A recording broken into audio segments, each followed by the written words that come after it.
This is Pulse of Africa, the face and voice of Africa.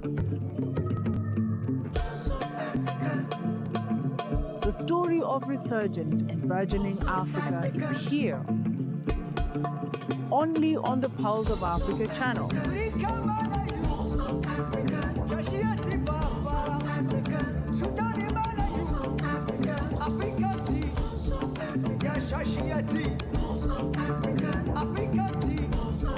Pulse of Africa, the face and voice of Africa.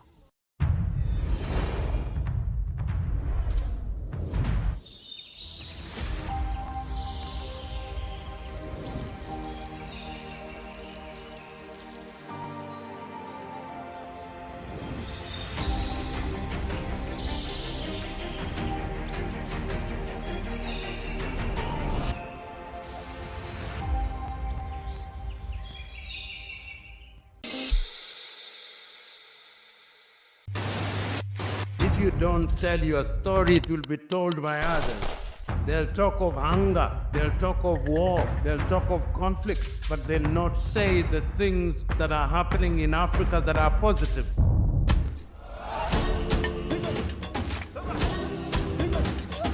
This is POA, a very new media organization in Ethiopia. We have to be voice for ourselves. There is no one else that can tell our story better than us. If it's defending African matters, then go for it. Go for Pulse Media. This is the Pulse of Africa. Tune in, follow the journey, and learn about the news and what's shaping our African continent. I am really impressed by the work that they're doing by telling the African story from Africa for Africans. I think it's definitely needed. Please subscribe to the Pulse of Africa on all platforms.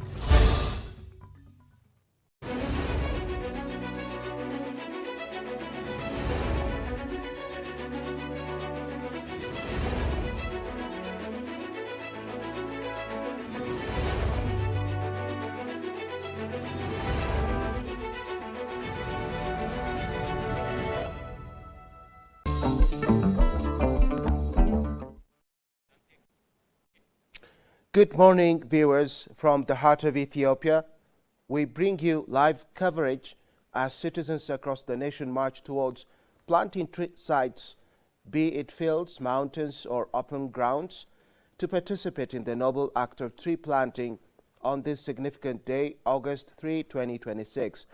Over the years, Ethiopia's Great Legacy Initiative has earned global praise for its remarkable achievements in afforestation and ecological restoration. Today marks a new chapter in this green movement, an occasion to reflect on the milestones reached, this positive impact on our environment, and the inspiring example set for Africa. Join us as we witness the collective spirit of Ethiopians committed to nurturing the greener, more resilient Ethiopia. I'm Gamachisa Mandida alongside my colleagues Magdalawit Naga and Samia Mohammed from our main POA studio in Addis Ababa. Stay tuned. Magdalawit and Samia, I would like to say congratulations to come to this day. And well, we know what the term Green Legacy Initiative means, but to remind our viewers exactly what it means and what it has been doing for the last years, I just would like to ask you, what exactly is Green Legacy Initiative and when did it start and what has been achieved from this initiative? Let me begin with Magdalawit. Thank you, Gamachis, for this chance. As you've tried to highlight earlier, the Green Legacy Initiative was actually founded, or it was actually inaugurated in 2018 by the Ethiopian Prime Minister Abiy Ahmed, as we know. And now, 2026, on Monday, it is said that it has been planned to plant of about 800 million trees in just a single day, which is a very high number of seedlings to be planted in a single day. As you can understand, for it to plant 800 million seedlings, there will be a lot of mobilizations of citizens across the country from sunrise to sundown. As what we've achieved in the Green Legacy Initiative, I guess it has been a very huge milestone for Ethiopia and also for Africa. as starting from 2019, it has been said that there is about 48 billion seedlings. Of course, we might not be sure of the exact numbers, but it is said that there are almost 48 billion seedlings that have been planted to now. And we've been able, the country has been able to tackle huge problems like the climate crisis, food security, the soil degradations, and so on, problems that the country was facing prior to the Green Legacy Initiative. Okay, Samia, you have to add? Yeah, well, I'm going to add on Magdala's thoughts as well. Well, the Green Legacy Initiative is Ethiopia's large-scale national tree planting and landscape restoration campaign, which is launched in 2018 by the Excellency, our Prime Minister, Abiy Ahmed, and it mobilizes millions of citizens annually, starting from religious people, youth, children, government officials, ambassadors, and so on. And this action is done during the rainy season to plant billions of seedlings across urban and rural areas. And when we see the core goals here are restoring degraded lands and increasing forest cover, and also combating desertification and soil erosion as well, and enhancing climate resilience, improving water resource and biodiversity as well. And it also it created a lot of green jobs for the Ethiopian population, as we can see, and also it supported food security and sustainable development. So we can say a lot about the Green Legacy Initiative, and that's all I have to say. Yes, okay. Thank you, Samia. Well, again, when we talk about single-day mass tree planting session, over the last years, we can see some kind of progress from year to year. And Ethiopia has managed to plant more trees than the previous year in one single day. So let me ask again, Magdalawit, tell us about the single-day planted seedlings over the years until we reached today. Well, today Ethiopians have come out and we aim to, of course, plant as many as 800 million seedlings. But what has been the progress so far in the last years, Magdalawit? Oh, well, what I think from my perspective is, as I tried to highlight earlier, the single mass plantation day usually has been happening from 2019 till now, 2026. And what usually happens is that citizens from all across the country go out and they get to plant a seedling starting from sunrise to sundown. It is a very inclusive progress that it includes children, youth, students, farmers, in each and every part of the citizens. Everyone is actually participating in this campaign. By the way, one thing that I also would like to highlight is that whenever we think of the Green Legacy Initiative, it's usually known as a government campaign or a government-led campaign.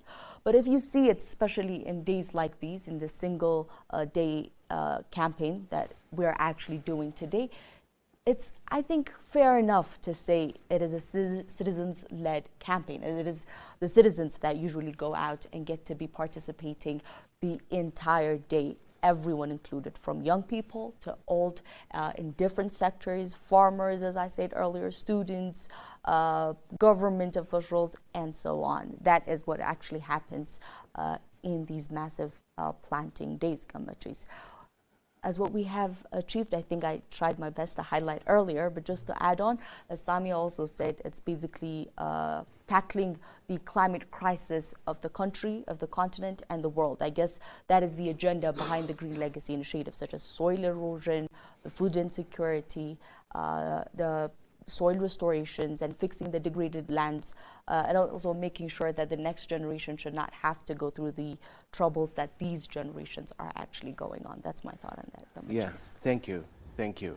Samia, let me ask you again. Well, of course, in 2019, Ethiopians launched this initiative, and what really were the underlying reasons or causes for Ethiopians to come out and to launch this initiative in 2019, and what has been, the pulling factor for Ethiopians to do that since 2019? Samia.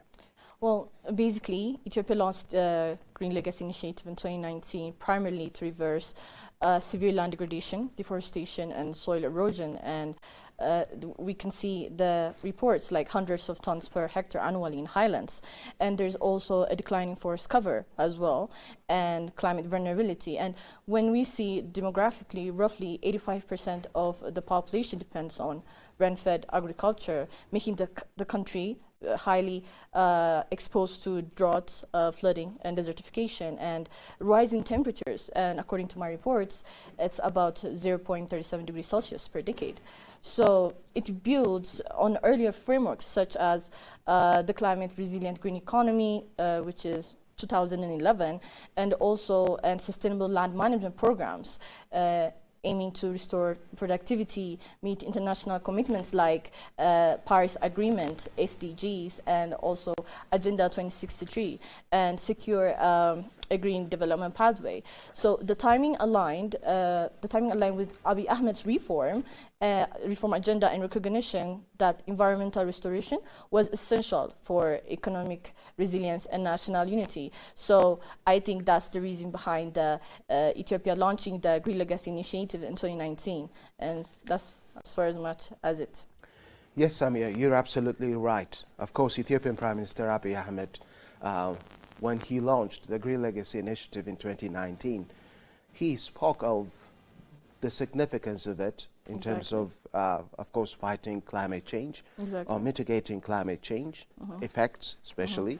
Yeah. And ever since, Ethiopia has shown, something wonderful, which is not only, of course, healing the soil so that it becomes productive, and of course to cover places, lands that have been, of course, empty.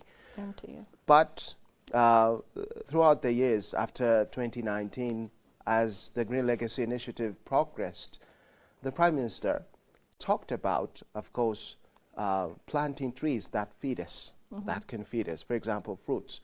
Now, these fruits can also be exported, and they can also generate, this hard currency.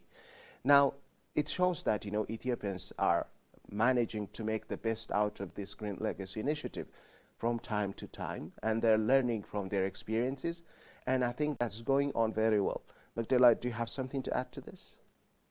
Not really, but like as you tried to mention, the diversity of the seedlings that we're planting is also one of the things that we should be discussing more when we're talking about the green legacy, because as you said, it's not only about the quantity that we have to take from this initiative, but also the qualities.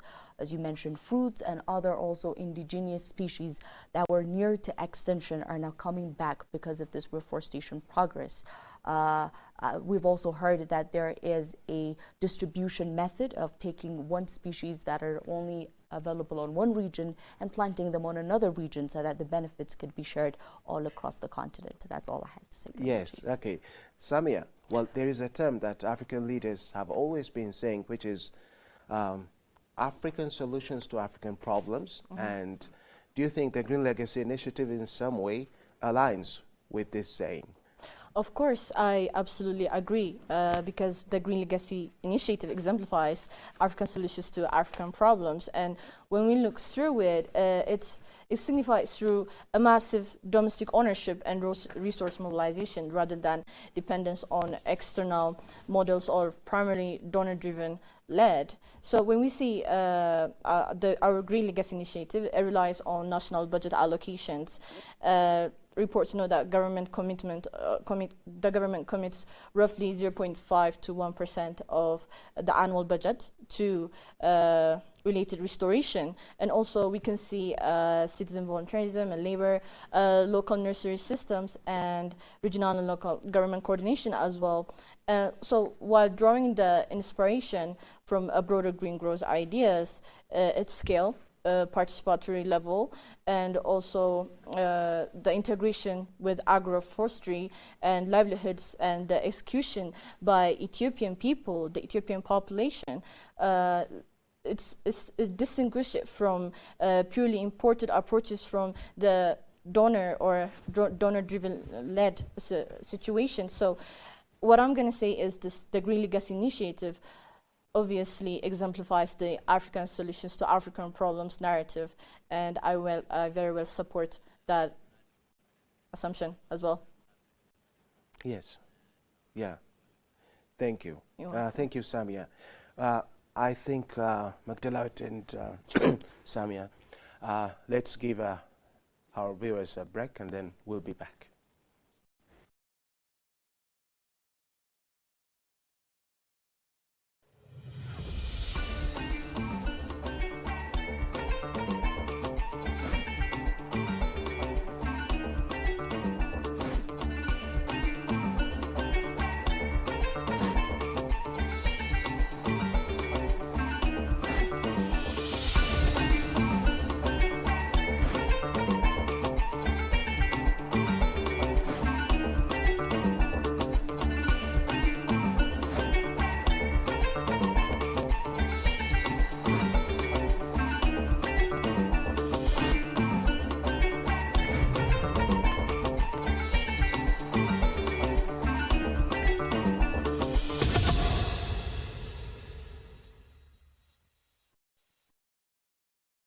Welcome to the Pulse of Africa, your gateway to Africa's vibrant stories, voices and visions.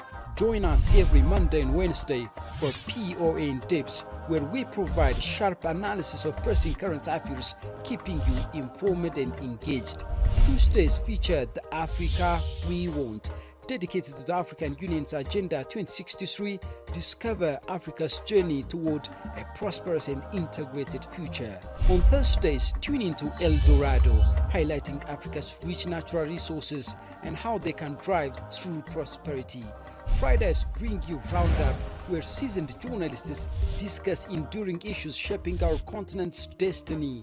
Saturdays showcase the editorial, offering Pulse of Africa's perspective on Africa's challenges and opportunities, and celebrate the notables, recognizing remarkable Africans making a difference. And don't forget, Sundays are for Africa Melody, honoring our culture, music and entertainment. So tune into the Pulse of Africa and experience the vitality of our continent every day of the week. Subscribe now.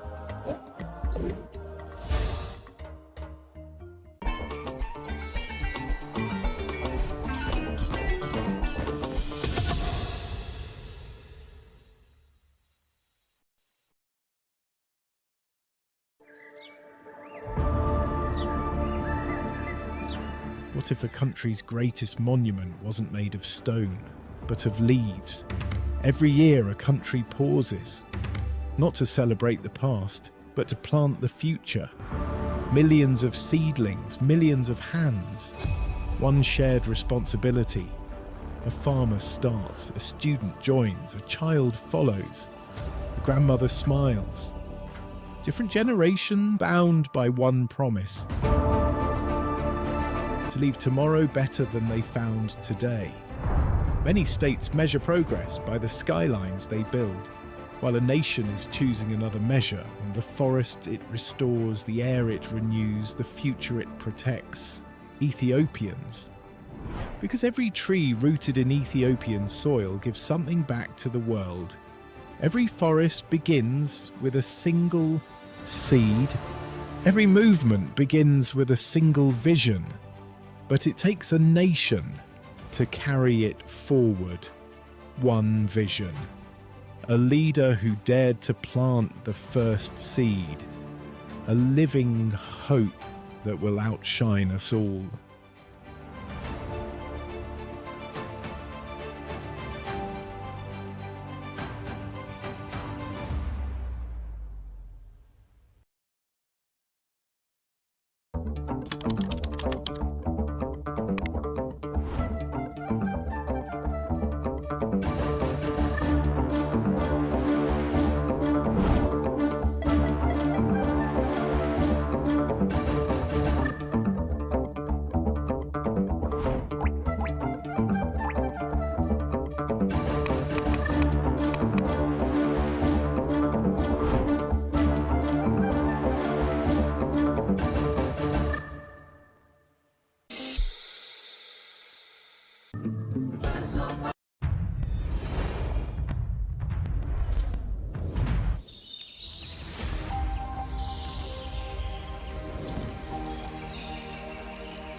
Welcome to the Pulse of Africa, your gateway to Africa's vibrant stories, voices and visions.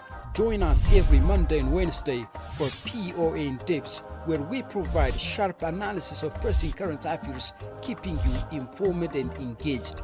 Tuesdays feature the Africa We Want, dedicated to the African Union's Agenda 2063, discover Africa's journey toward a prosperous and integrated future. On Thursdays, tune into El Dorado, highlighting Africa's rich natural resources and how they can drive true prosperity. Fridays bring you Roundup, where seasoned journalists discuss enduring issues shaping our continent's destiny. Saturdays showcase the editorial, offering Pulse of Africa's perspective on Africa's challenges and opportunities, and celebrate the notables, recognizing remarkable Africans making a difference. And don't forget Sundays are for Africa Melody, honoring our culture, music and entertainment. So tune into the Pulse of Africa and experience the vitality of our continent every day of the week. Subscribe now.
Viewers, we're back to you, and we would like to encourage you to follow us, to stay with us. Well, Magdalawit and Samia, I think we're on African solutions to African problems. Well, let me remind you one thing. Poverty is, of course, very much here and there in the African continent, including in Ethiopia. And this Green Legacy Initiative, well, we believe that it plays a peculiar role in especially improving the quality of land for agricultural productivity. Would you like to say a few things about that, Samia? Well, the Green Legacy Initiative obviously plays an important role in poverty reduction, because these seedlings, they contain a lot of, they support biodiversity in natural regeneration, and they have, this increased the forest cover in rehabilitation in watersheds as well. So this tree planting is very significant for the Ethiopian population. And when we plant the seedlings, obviously we're going to reduce the poverty rate to scale to low, because we're going to be planting different type of seedlings, especially fruits. And those fruits will grow, and then obviously we're going to have a lot of impact, not just for now, for this generation, but also for future generations. And as we see, these seedlings are, they have high capacity of succeeding, and we're going to have a very good future in the coming years in the future, and that's all I have to say. Yeah, Magdalawit, of course Ethiopians from all walks of life have been taking part actively in this Green Legacy Initiative ever since its inception.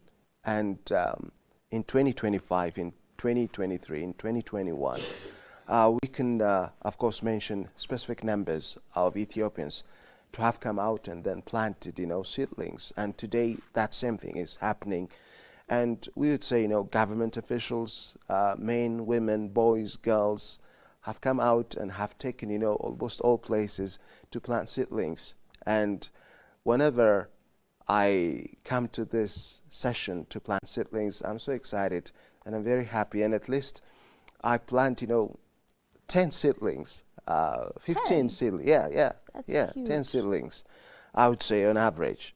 Well, in some cases, it's by far less than that, depending on, just the people around me, because they take over and then they plant the available seedlings to plant.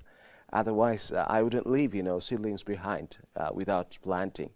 So what can we talk about, this intrinsic motivation of Ethiopians, of course, to come out and engage in this Green Legacy Initiative every year? Well, Gumbages, as you've already said, it is huge. It's an African solution to an African problem, since we're on that agenda. When we actually see the fact that millions of citizens are going out, taking part of these initiatives without no one telling them to do it, I guess the time that when Africans have already said enough to the problems and now are giving solutions of their own problems has finally reached. That's how I see it. Because if you see the Green Legacy Initiative, it's not something that you could actually bear the fruit tomorrow morning. You plant a tree, it takes time, it takes years for one planted seedlings to finally grow up and bear fruit. So whatever we're doing today and whatever all the citizens are doing just in a single day through the Green Legacy Initiative, I guess they're building a future for the next generations. And these is one of the means of Ubuntu spirit. I am because you are. I plant a tree. I might not see the shed. It might not might not be directly useful to me or in my time, but one way or another, it would be beneficial for the tomorrow generation. So I guess it's huge. Yes. Samia, let's talk about afforestation land restoration.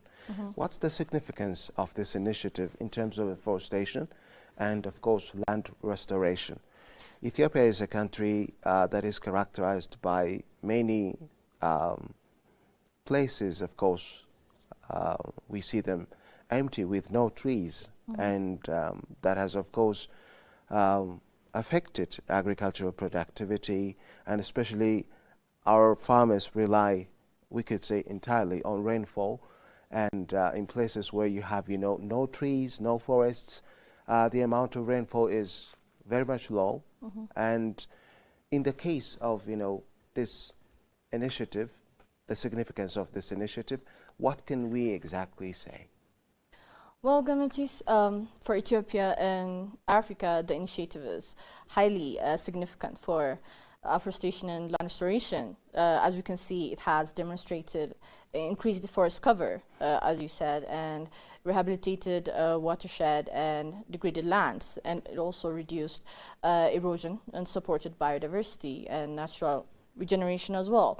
And it also created a replicable template for a large-scale community-driven restoration in a continent facing widespread land degradation and climate pressures.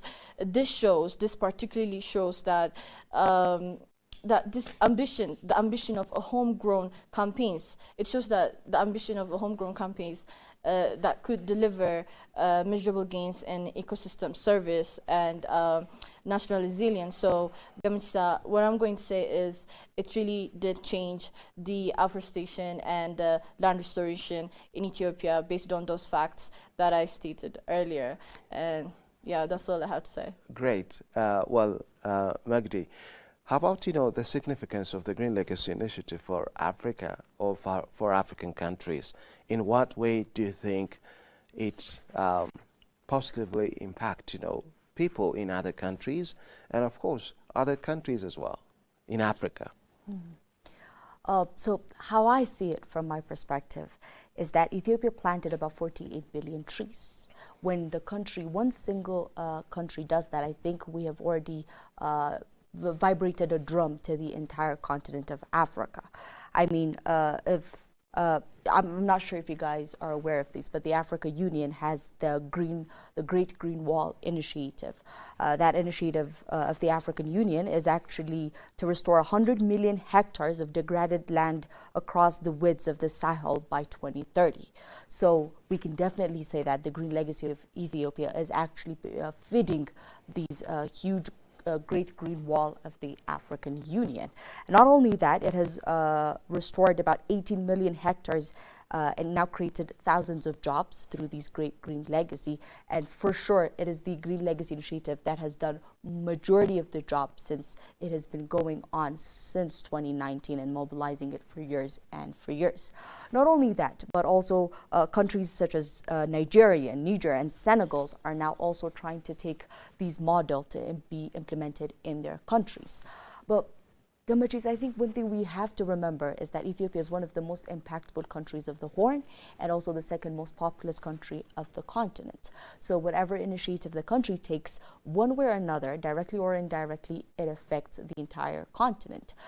Even if we take the Nile River as an example, the country gives 80% of its water resources or generates 80% of the Nile River. In order to do that, we have to restore the climate restorations, which the Nile River helps a lot of other African countries. So the initiative of Green Legacy, which began in Ethiopia, can never be said it is an Ethiopian beneficiary project, as it actually, one way or another, spreads to the entire continent. I hope we'll come back on that again much more later. Thank you, Magdi, again.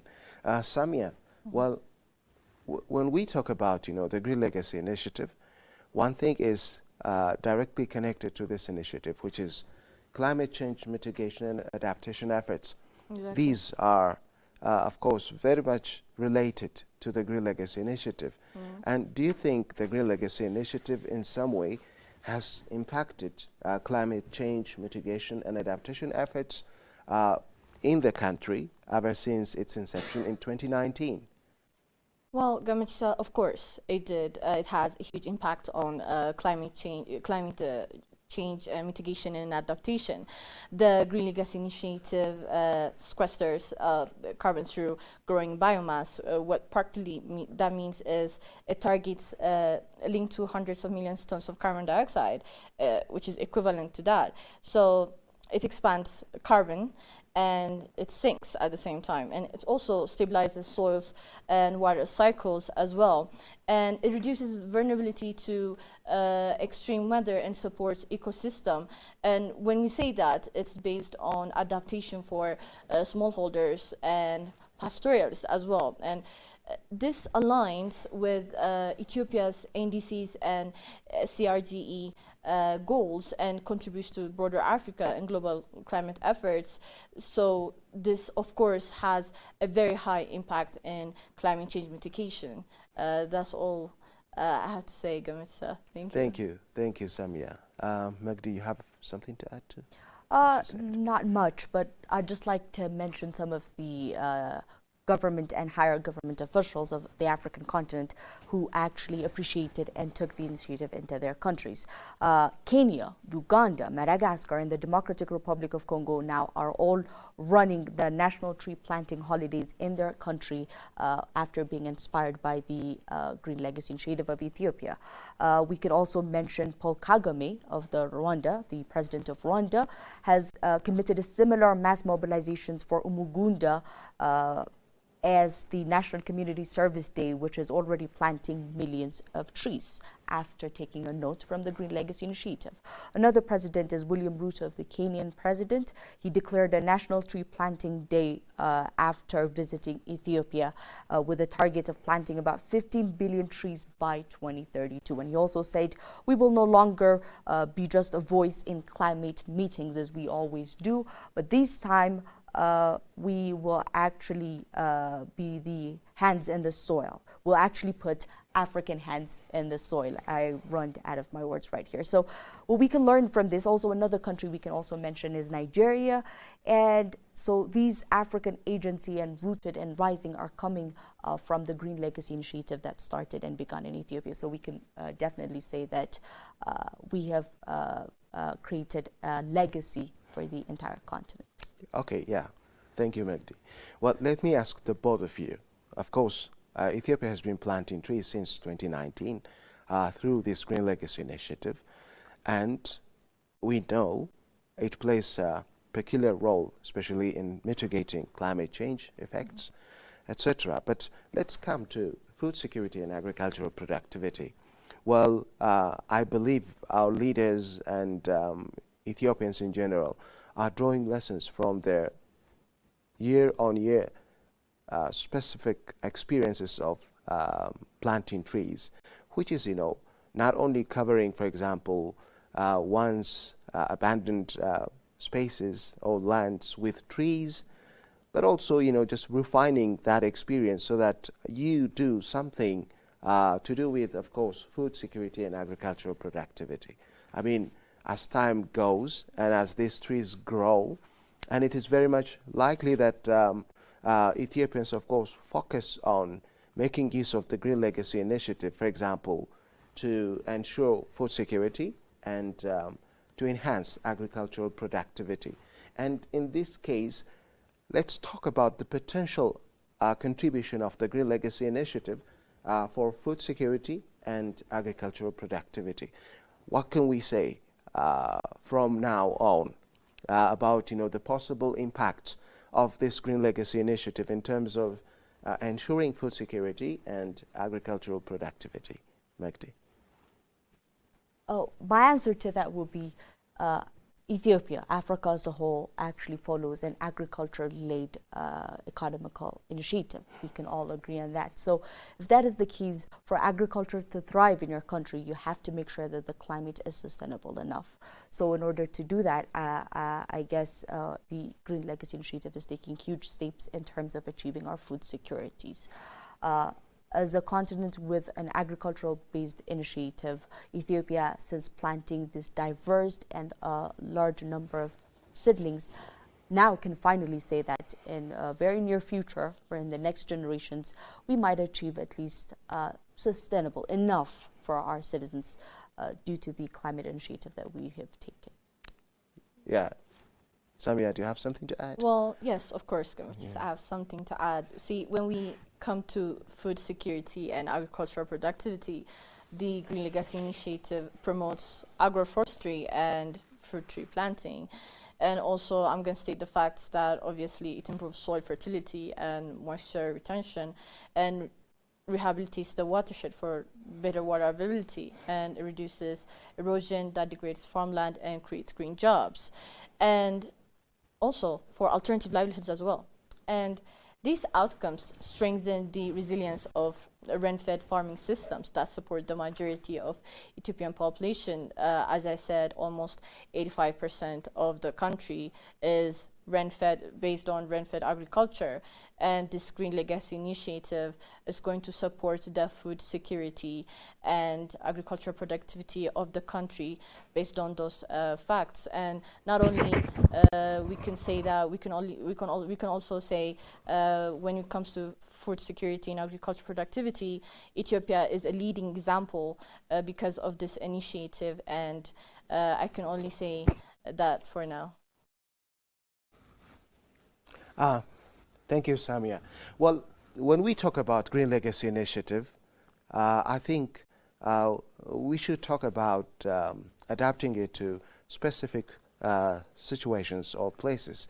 For example, how do you think Green Legacy Initiative relate to the urban community? Well, of course, especially in many parts of the rural side of the country, you could have, trees or seedlings that you plant, they grow. How about, in urban areas, for example, in the capital city of Ethiopia, such as Addis Ababa? Do you think, the trees, the seedlings that we plant should be the same as the ones we plant elsewhere? How about planting, for example, seedlings that feed us, fruits, for example? And by the way, skyscrapers, in cities, in mega cities such as, Addis Ababa is the capital city of not only Ethiopia but also the African continent. We always say that it's the seat for global and regional institutions. And in this city, we see buildings,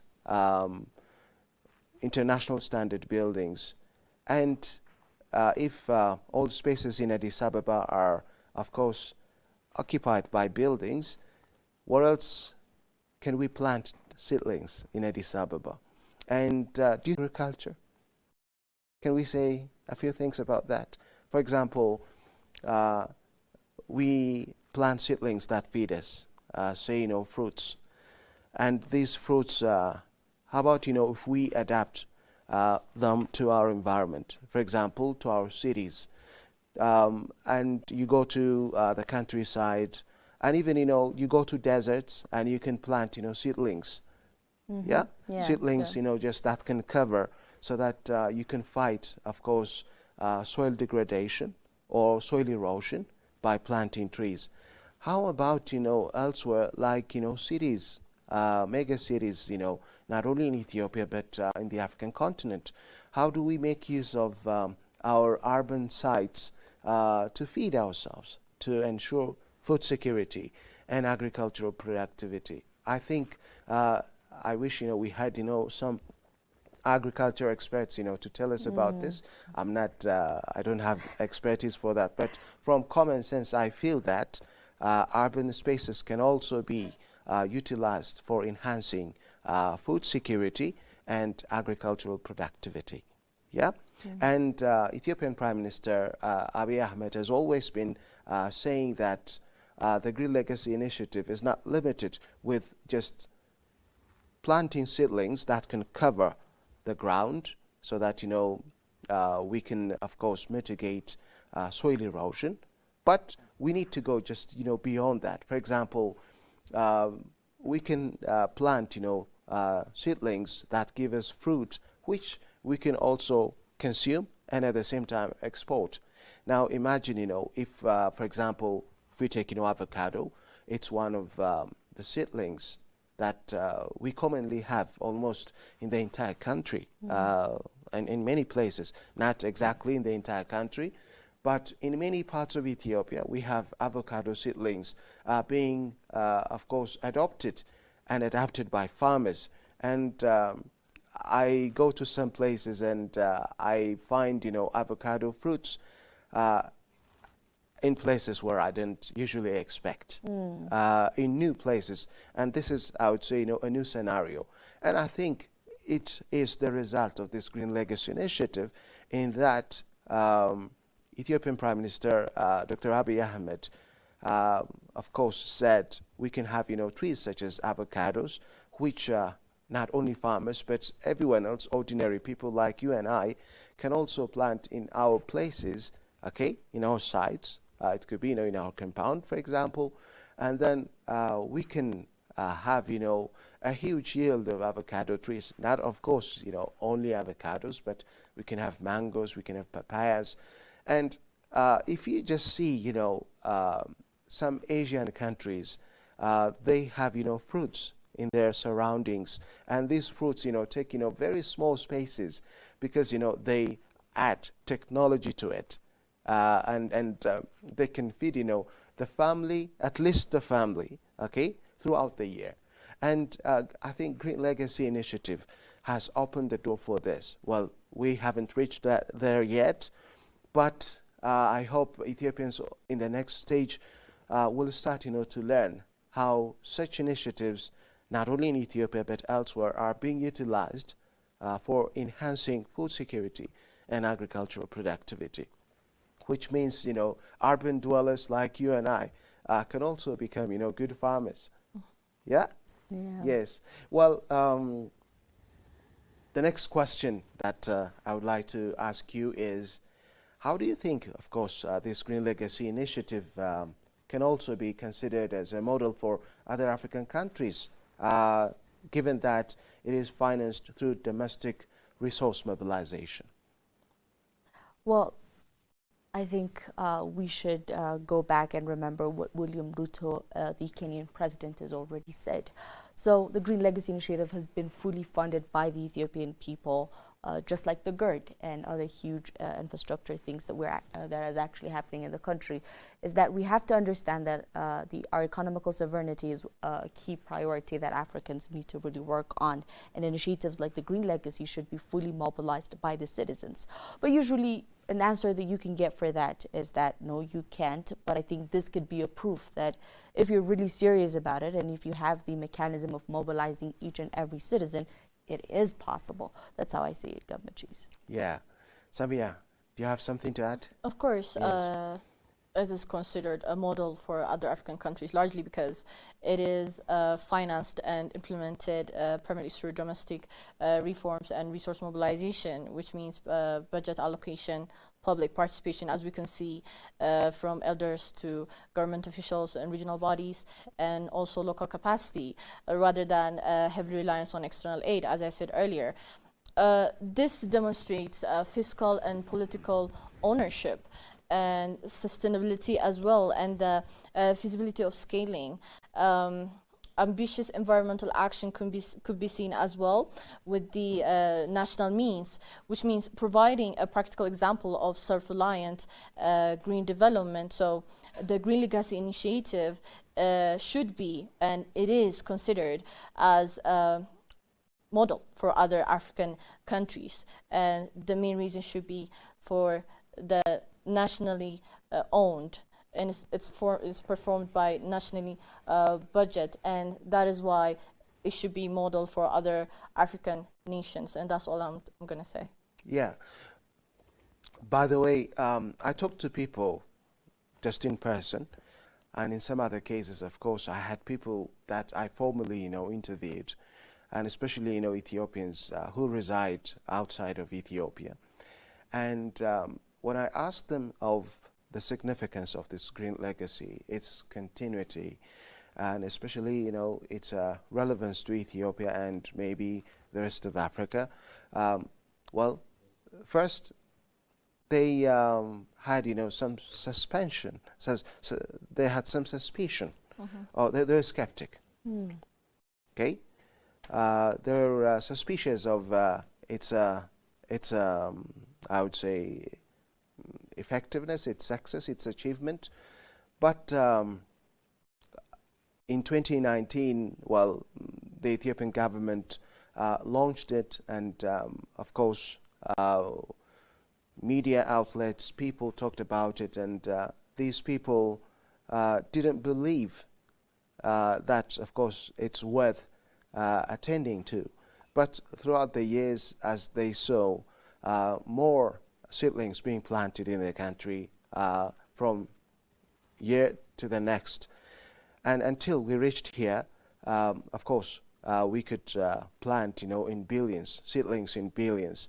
Now, people are realizing that, of course, this Green Legacy Initiative is something that we need to give attention to, and that it is, of course, impacting Ethiopia and Ethiopians positively, incredibly positively. And people are saying that, of course, the outcome or the fruit of this Green Legacy Initiative is being observed in the country, as we have more lands, being covered by seedlings, by trees. And even in some places, I see that people are, of course, giving some kind of protection, some kind of care to the seedlings that were planted earlier, which is, a very good thing. Still, we see that, some of the seedlings are left out. They're not being attended by people in the way they should have been. And this is, of course, what Ethiopians need to consider, because you plant seedlings and then, you leave them behind. It takes us nowhere. And if we want to have, these planted seedlings, grow, mature, and become, the kind of trees we can be proud of, then we Ethiopians, as we march to different places to plant them, we also need to give them care. Yeah? The importance of care is, of course, obvious. We cannot overlook that. Yeah? I mean, isn't that even part of the things that the Green Legacy is being criticized as, is the aftermath? I mean, after days like these, after we plant in mass and after all the day is gone, yes, how much of the actually people will go back to take care of the seedlings that they have planted is also something that we should really discuss about, especially earlier, Gomajis, you were discussing about the urban sites. And yes, I don't think there is much enough awareness of how you can actually take care of plant when it comes to societies around urbanization. Yes. Well, there is documented records. Yeah. I just did my research, and the records are staggering, and we can just go through it. When we go to the single-day mass tree planting sessions from a signature feature, with Ethiopia repeatedly setting and breaking the world record through nationwide mobilization, often involving millions of people, and temporarily closure of public offices as well. So when we see the documented records, in 2019, over 350 million, specifically around 353 to 354 million seedlings in about 12 hours, breaking India's record. And we can also see subsequent years that saw a progressive increase. One report notes that 566 million in a single day in a prior year. So the key achievements since inception include planting more than 48 billion seedlings, with some reports citing figures approaching or exceeding 50 billion by 2025, and high reported survival rates around 80 to 85% to answer your question. So these seedlings are being taken care of, and these staggering numbers prove that proved this obviously. And the forest cover also has risen from about 17.2% to in 2019 to 23.6%, which is by this report is by 2023 and 2024 based on that. So this initiative has expanded the nurseries, just to answer your question, and it responded dramatically from under 40,000 to over 120,000 in earlier years. So I think it's very well taken care of when we see the stats and the documents recorded. And I think it's very much, I think it's going great. Yeah, yes. Thank you. Thank you, Samia. Well, how about, of course, regional organizations such as IGAD and the African Union? How do you see the role they have played in enhancing, of course, efforts of the Green Legacy Initiative? For example, IGAD and the African Union, well, they're close to us. The African Union is, of course, the seat of the African Union is here in Addis Ababa, and I know the African Union plays a big role in such grand initiatives. In many aspects, the African Union is playing, important roles. We understand that very well, but let's talk about the significance of IGAD and the African Union in supporting and scaling, the Green Legacy Initiative.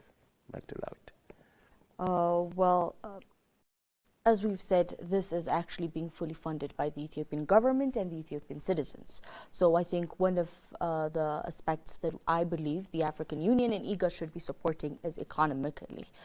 We're planting it the country is planting it by itself, but then the effect of the Green Legacy Initiative is going to be continental. So one way or another, we need funds. I think that is one of the biggest questions, economy. It needs to be supported by both the African Union and the IGAD, especially as I tried to mention earlier, the African Union initiatives of the Great Green Wall.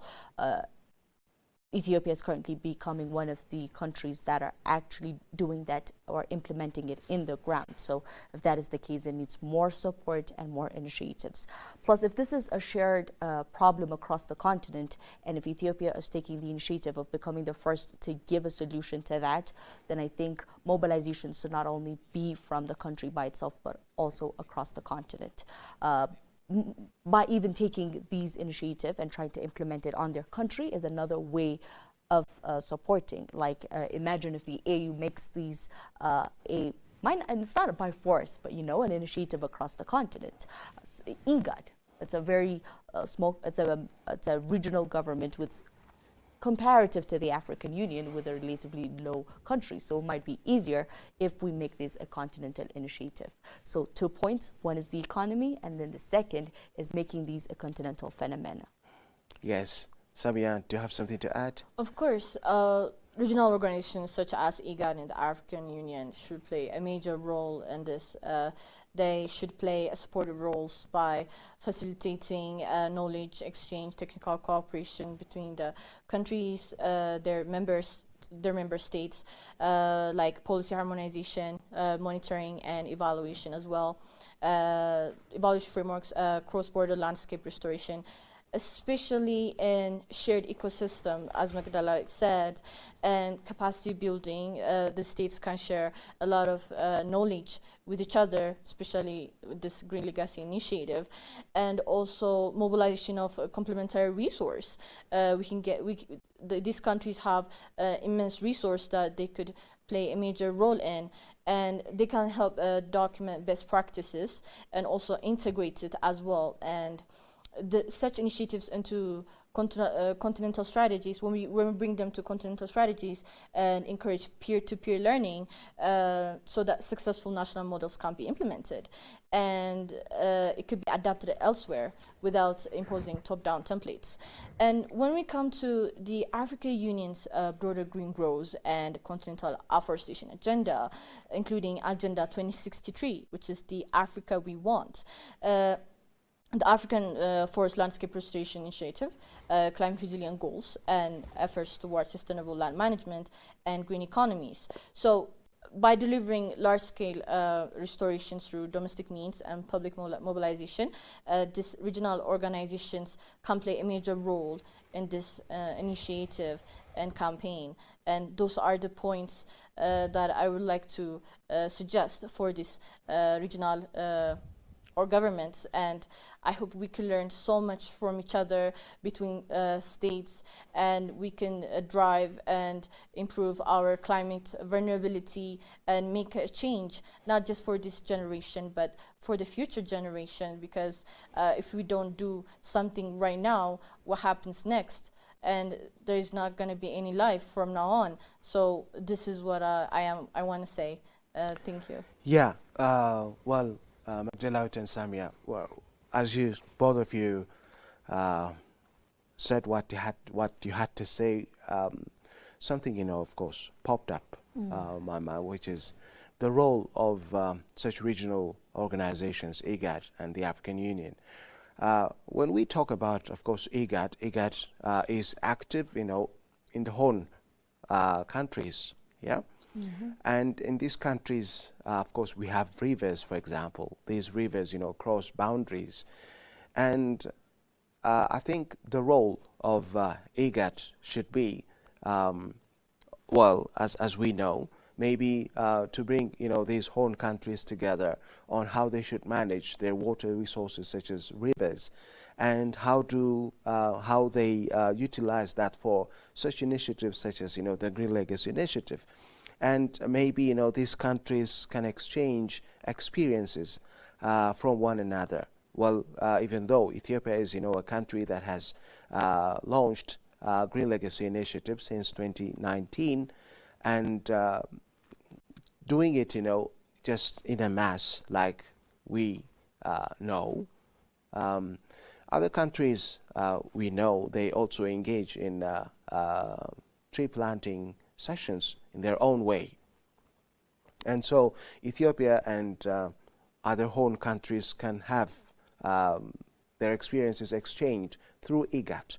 And IGAD can play as a common denominator amongst these home countries to allow them to share experiences so that one can learn from the other.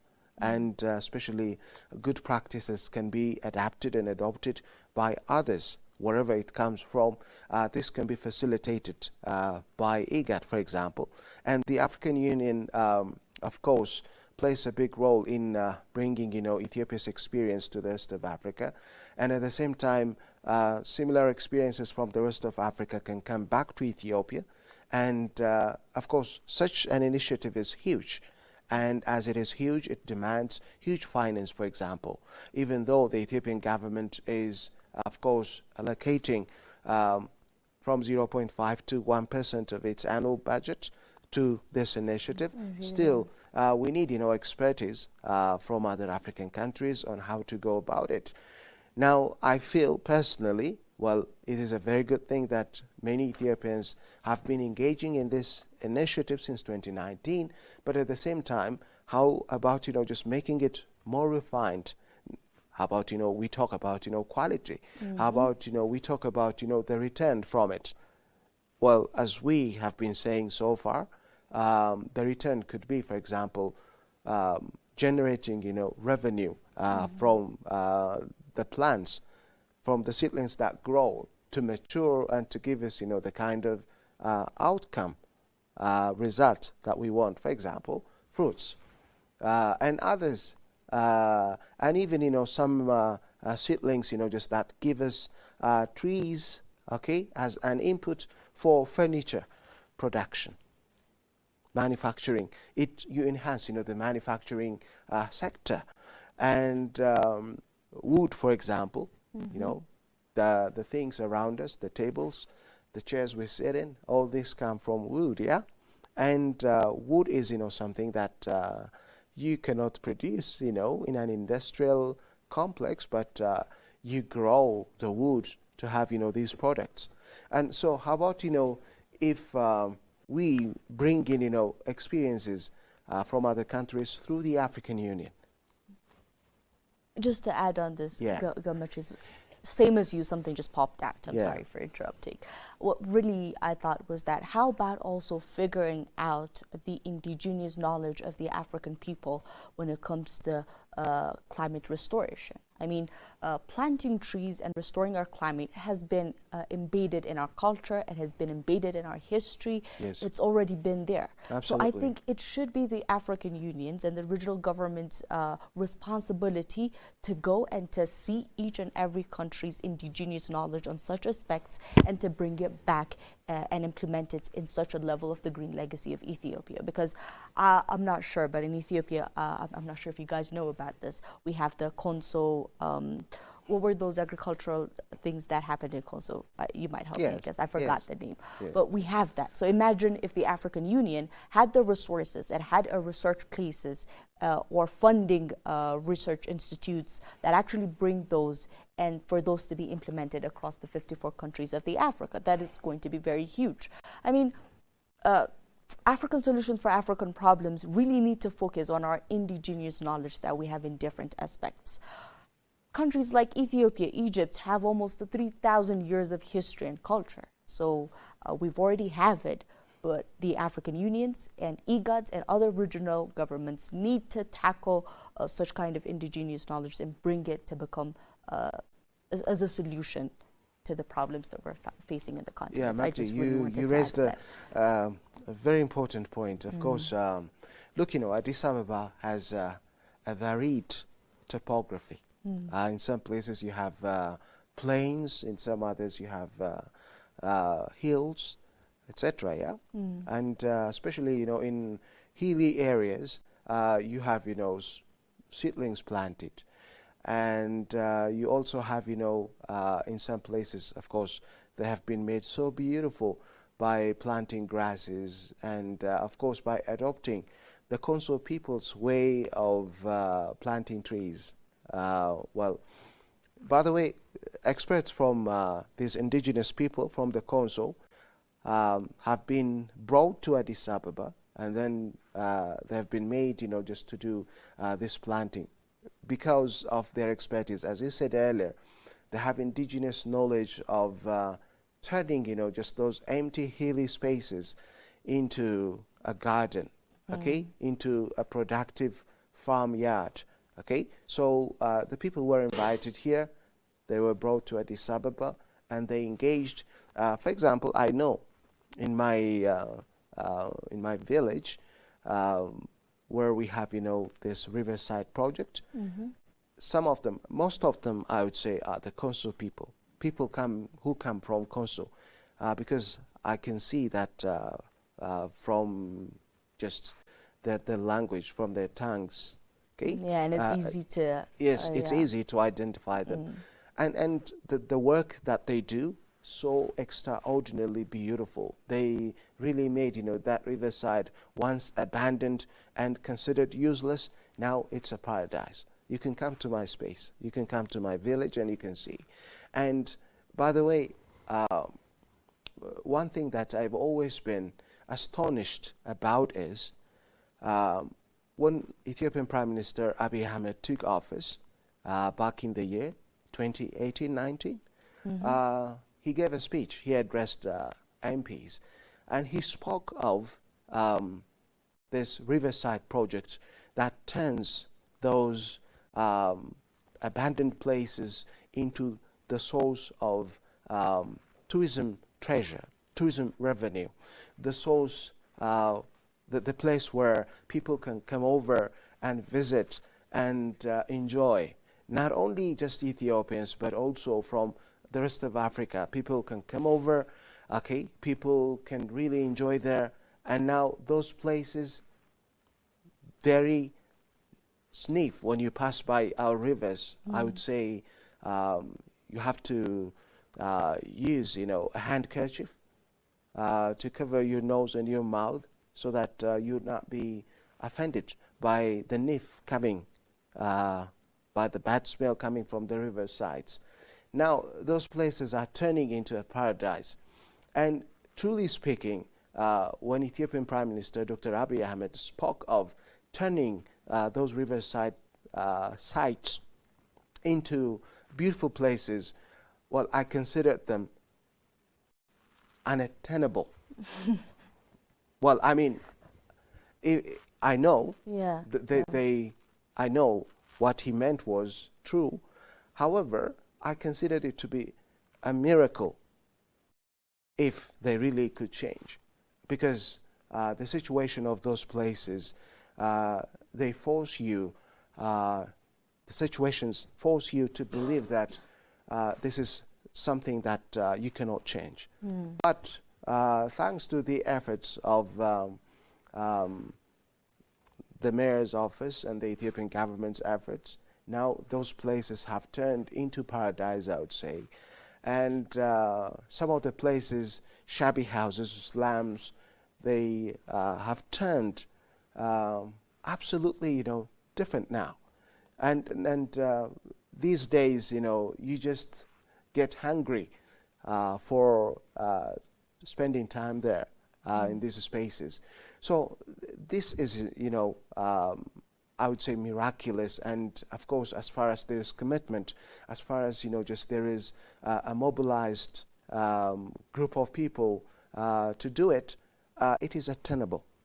And this is, what I love the most about the projects that I've seen, of course, in Addis Ababa. And in these riverside projects, you have trees planted as well. And the trees, just could capture the soil that could have been lost because of erosion. In the days when we didn't have, this initiative and this riverside project. And that is a huge success that we need to celebrate. And coming back to, of course, the role the IGAD and the African Union can play in enhancing, of course, or in supporting and scaling the Green Legacy Initiative, is that these experiences can also be communicated through these continental institutions, regional institutions to the rest of Africa. And then I would say, other African countries can also draw lessons from these experiences. A Ghanaian MP once talked about, what she saw in Addis Ababa. And of course, she initiated the rest of MPs to follow Addis Ababa in turning it from what it was to what it is now.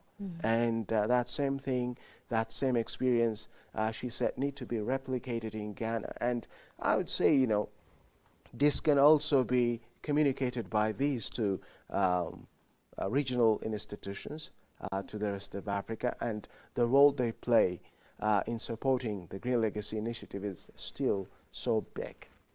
Yeah? And on another point of the African Union and the IGAD region, the regional government of IGAD, is also that I really do support policies, and I know policies are necessary in their backbone of how we function. But what about awareness? I mean, if you think about it, one of the reasons, as we tried to mention earlier, even across urbanization, is that you need to give more awareness. The Green Legacy Initiative should not be in the form of initiatives alone. I mean, it has done its best. It's been an initiative for the past 7 years, but I think now it should go down to our education systems. It should embed the Green Legacy Initiative into the African Union so that it's being forced to go into our education system, so that we can all have the awareness of their necessity, of how we can preserve our environment, and what importance would we get by actually doing that, Gumachis. I just wanted to add that. Samia, do you have something to add to this? Well, yeah, not only policies, there also have to be a knowledge exchange between the states, because without facilitating any knowledge exchange, I don't think we will reach to the potential of having a straight and a strict policy. And in order to do that, people have to connect between those states, which is peer-to-peer. And there has to be a cross-border landscape between those states. And in order to do that, in order these regional organizations to facilitate that, there has to be a linkage, there has to be a common ground of how they're doing this, how they're participating in this, and not just a policy, not just a framework. There has to be some kind of connection between these people.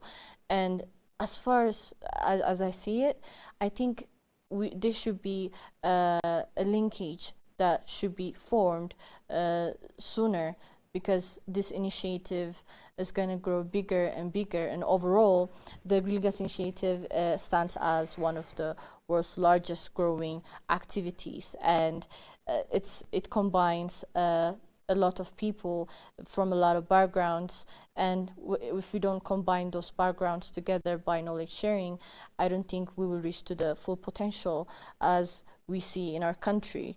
And that's pretty much it that I want to add. Okay, yes, thank you. Thank you, Samia. Well, I think we need to mention climate finance and carbon pricing. These are very important concepts, I would say. Well, Ethiopia, for example, as a separate country, cannot, enforce fair climate finance and carbon pricing if it goes to, just the international stage and then claim that it has been affected by, for example, climate change that started because of emission of carbon dioxide or carbon monoxide. Industries from rich nations, for example, the United States and China, they emit bad air, which is carbon dioxide or carbon monoxide, into the atmosphere. And unfortunately, the impact of it affects more African countries than these countries themselves. Okay, I think because of their advancement, their high level of advancement, they manage it in some way. But the emissions, of course, affect directly Africans' agriculture.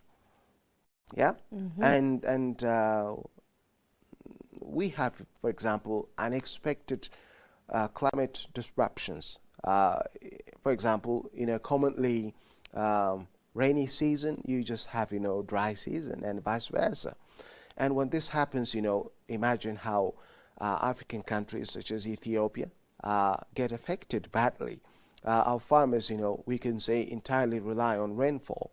And when you have, just this emission, especially, unfortunately, again, from year to year, we have more emissions into the atmosphere. And, of course, the impacts, the negative impacts get worse. And obviously, African countries, including Ethiopia, get affected badly. So when Ethiopian farmers, when Kenyan farmers, when Nigerian farmers are not producing the same as the previous year, imagine, just what would happen to them.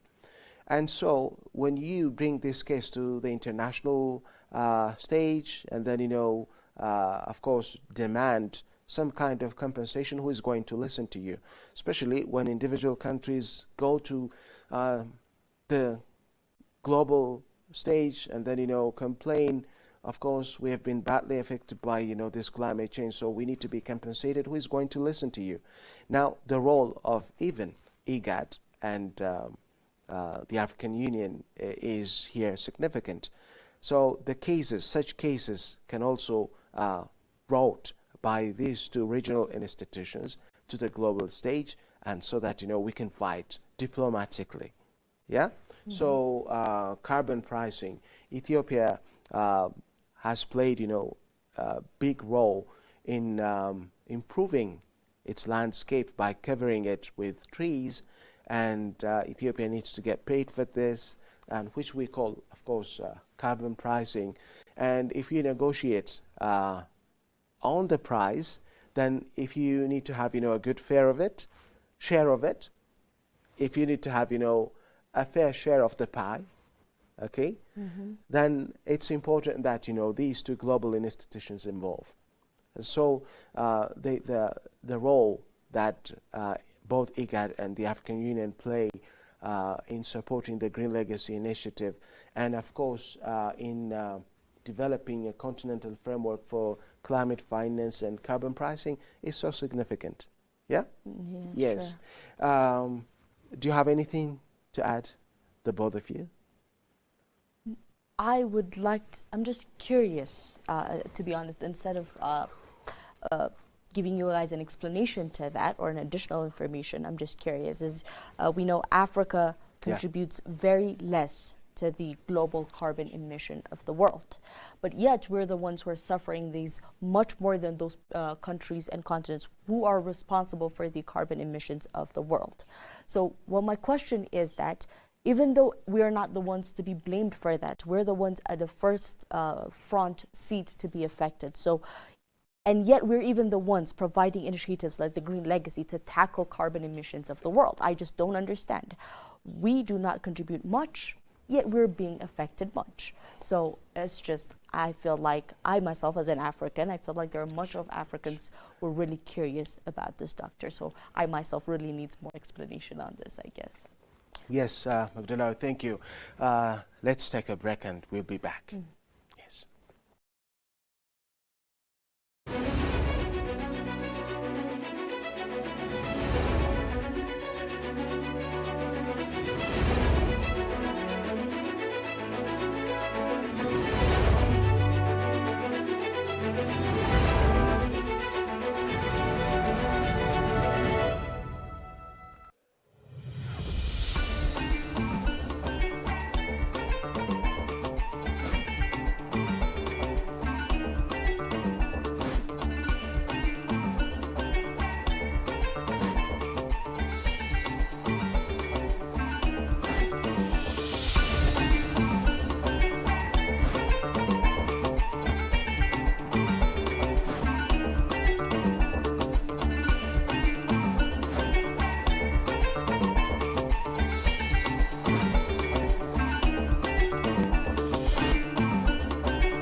POA, the Pulse of Africa. I would like you to follow POA, the Voice of Africa. This is the face and the voice of Africa. We want you to watch this all the time. The Voice of Africa. Stick with it. You will see Africa, how it will change for the better.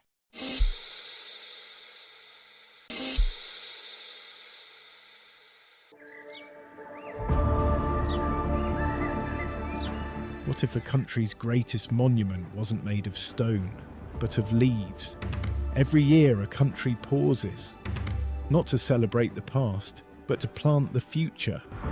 Millions of seedlings, millions of hands, one shared responsibility. A farmer starts, a student joins, a child follows, a grandmother smiles.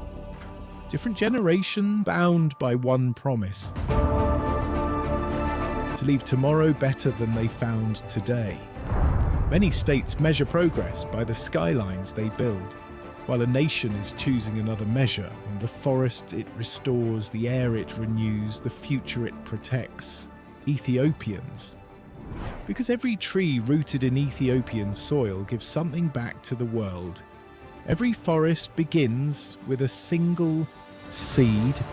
Every movement begins with a single vision. But it takes a nation to carry it forward. One vision. A leader who dared to plant the first seed. A living hope that will outshine us all.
This is Pulse of Africa, the face and voice of Africa. The story of resurgent and burgeoning Africa is here, only on the Pulse of Africa channel.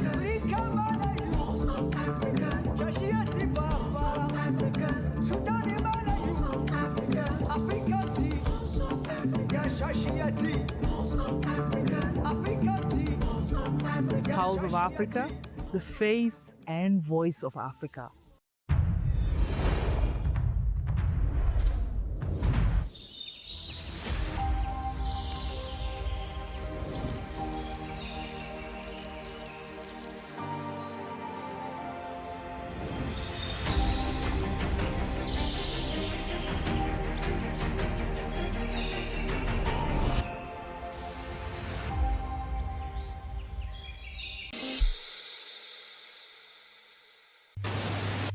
If you don't tell your story, it will be told by others. They'll talk of hunger, they'll talk of war, they'll talk of conflict, but they'll not say the things that are happening in Africa that are positive.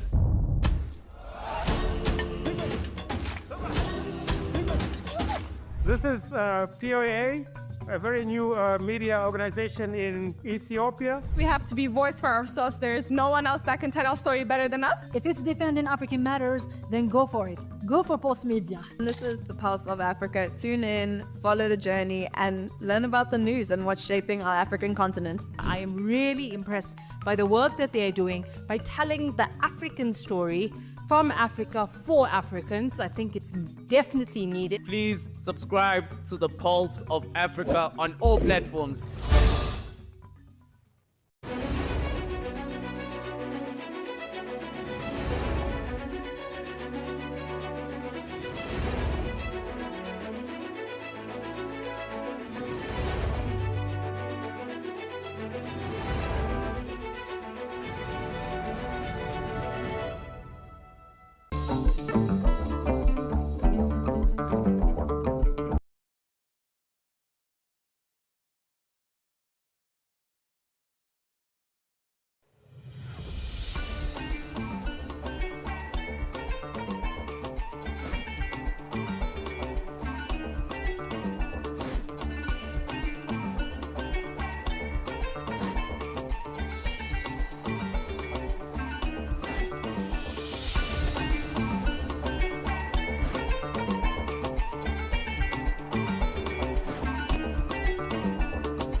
Welcome to the Pulse of Africa, your gateway to Africa's vibrant stories, voices and visions. Join us every Monday and Wednesday for POA in Depth, where we provide sharp analysis of pressing current affairs, keeping you informed and engaged. Tuesdays feature the Africa We Want, dedicated to the African Union's Agenda 2063, discover Africa's journey toward a prosperous and integrated future. On Thursdays, tune into El Dorado, highlighting Africa's rich natural resources and how they can drive true prosperity. Fridays bring you Roundup, where seasoned journalists discuss enduring issues shaping our continent's destiny. Saturdays showcase the editorial, offering Pulse of Africa's perspective on Africa's challenges and opportunities, and celebrate the notables, recognizing remarkable Africans making a difference.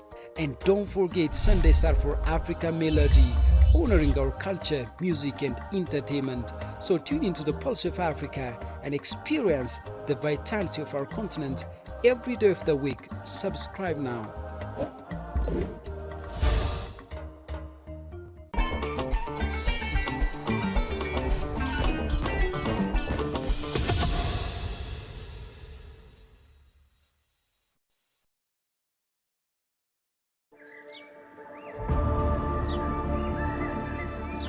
What if a country's greatest monument wasn't made of stone, but of leaves?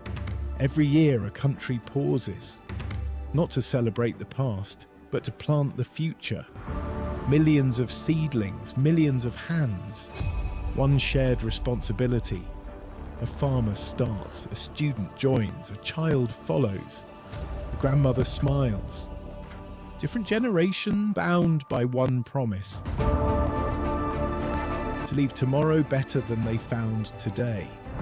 Many states measure progress by the skylines they build, while a nation is choosing another measure on the forest it restores, the air it renews, the future it protects. Ethiopians. Because every tree rooted in Ethiopian soil gives something back to the world. Every forest begins with a single seed. Every movement begins with a single vision. But it takes a nation to carry it forward. One vision. A leader who dared to plant the first seed. A living hope that will outshine us all.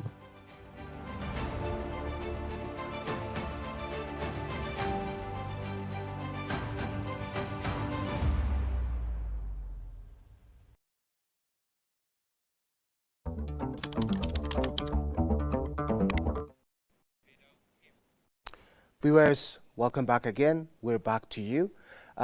Magdalawit, let me ask you of the impacts of, how do you explain the impacts of climate change over the years, especially in the 1960s, 1970s, 1980s, 1990s, 2000s, and just now? The impacts of climate change have been, growing from decade to decade, until we have reached here. And of course, especially many African countries, say the Horn countries, have just their citizens leaving their places, migrating to other places, and in between, they just get themselves in huge trouble.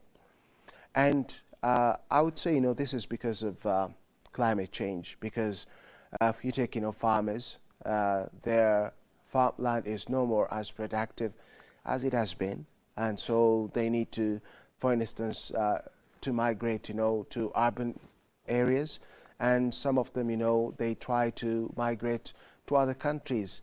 And now this is because of climate change, and climate change must be mitigated by an initiative such as the Green Legacy Initiative. Yeah, and in this case, what can we say about awareness of people in relation to connecting, of course, this climate change with having, little forest coverage, or not having, of course, this kind of initiative well treated in respective countries? What can we talk about that? how I see it is one of the reasons why climate change has become one of the affecting problems that the world is now facing currently is because there's lack of awareness of what we mean by climate change.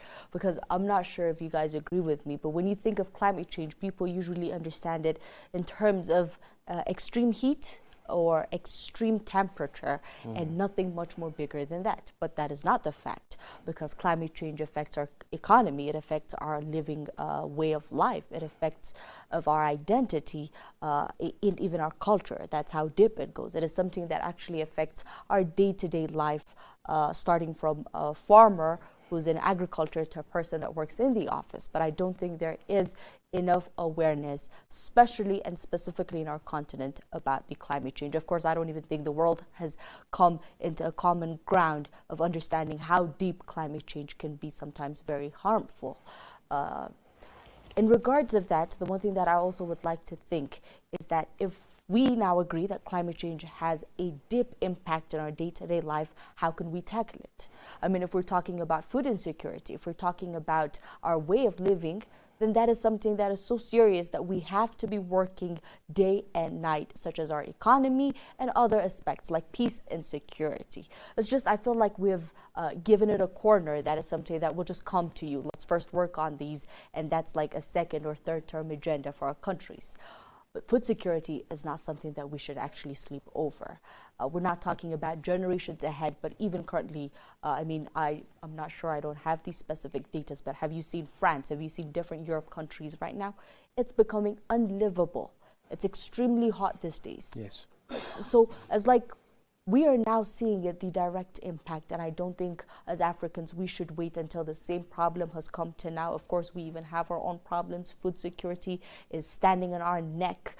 It is becoming one of the very greatest agendas of the continent. I mean, we can take Ethiopia as an example. Other than before the Green Legacy Initiative, if you see the current the situation of Ethiopia, it was becoming very bad. Our indigenous trees were nearing extinction.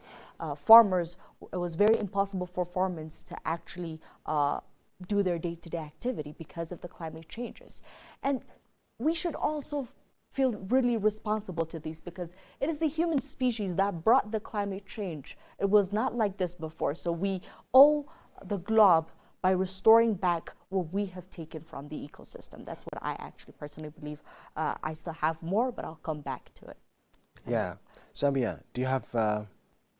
Yeah, I do. Well, basically, as you've seen earlier, I'm a data person. And when we come to Ethiopia's official climate commitments, we see that there are early targets, and those early targets are around 297 million tons of carbon dioxide, which is 297 million tons of equivalent tons of carbon dioxide. And some official statements describe this or claim that the initiative has already contributed the job around that scale of sequestration potential. So what we can say is that realistic independent estimates are lower and still evolving, because many trees are very young. And it is meaningful contribution to toward Ethiopia's updated nationally determined contributions, which is the NDC and climate resilient green economy strategy. But we cannot say not yet complete solution, but Ethiopia has committed this large scale of number, which is 297 million tons of carbon dioxide, is a very staggering number. And we can see that, and we can also see the forest cover risen from 17.2% to 23.6%, which is being evenly distributed. And there are regions, of course, that have seen little to no improvement. There's no denying on that. But the national average of, according to my according to my data, it rose from 17.2% in 2019 to 23.6% by 2023 and 2024, based on that data. So gains are heavily concentrated in Oromia, Amhara, and also southern regions, which account for the vast majority of the plantings. So we should also pay attention to the conflict affected area and semi-arid areas, which is part of the northern or Afar or Somalian, etc. So this have seen a much smaller improvement or temporary setback. So based on the data, Ethiopia has committed very, very, very much for the climate change that has happened throughout this time so far. And I really like to point that out. Yes, thank you, the both of you. Well, when I think of the Green Legacy Initiative and its implication for Ethiopians, I just feel like, just going back to our indigenous societies and see how they treat, trees. Yeah, this indigenous way of maintaining, afforestation, for example. In some places, especially in the countryside, you go and cut a tree, then people come against you. They punish you. People are against, cutting trees. And it's because, just they know the worth of it and the significance of trees. Now, Ethiopians today are planting seedlings across the country. That is a wonderful thing. But when it comes to the needed level of awareness regarding the importance of having trees, I feel still work need to be done. Yeah. For example, if you just go and see the vicinity of the Ethiopian Orthodox Church, that one thing that I love about it is where you have an Orthodox Church, an Ethiopian Orthodox Church, around it is covered with forests. And now the clergy, the priests, know what trees are for them, what trees mean for life. And you don't have an Orthodox church where you don't have trees, I would say. And they preserve trees, forests, and of course, just they plant trees. And they just turn once arid spaces into a paradise. And not only that, of course, as you have trees, you also have, for example, birds. The ecology revives, and you just have, the beautiful natural scenario where plants and animals, live together, and they become, a very good habitat for people who live there. And unfortunately, over the years, people have been using trees for their own consumptions, and they cut trees, well, they consume them, they burn them as a source of, energy. And we can talk of, for example, firewood, for instance. Now, you cannot blame people for cutting trees and then, burn them to cook their food. That's, what they need to do to survive. But at the same time, you need to tell a person that when they cut a tree, at least they need to plant 3 seedlings, 4 seedlings, so that subsequently they grow and then they can compensate what they have cut down. Now, still we believe in the worth of afforestation, in the significance of afforestation, and especially after we plant trees, they grow and we see them, we take shades, and in some cases, we might be able to feed on them, like we might have, fruits, and we love it. But how about, the commitment to have, these kinds of trees? Look, people are planting seedlings today. Do they look after them throughout the months, throughout the years, until they mature to give us, what we want? In the case of trees, for example, it could be, 3 years, 4 years, 5 years, 6 years. It could be a decade. And are we patient enough to look after, these trees until they mature, until they grow again to mature? And these are the things, just that we need to really think critically of.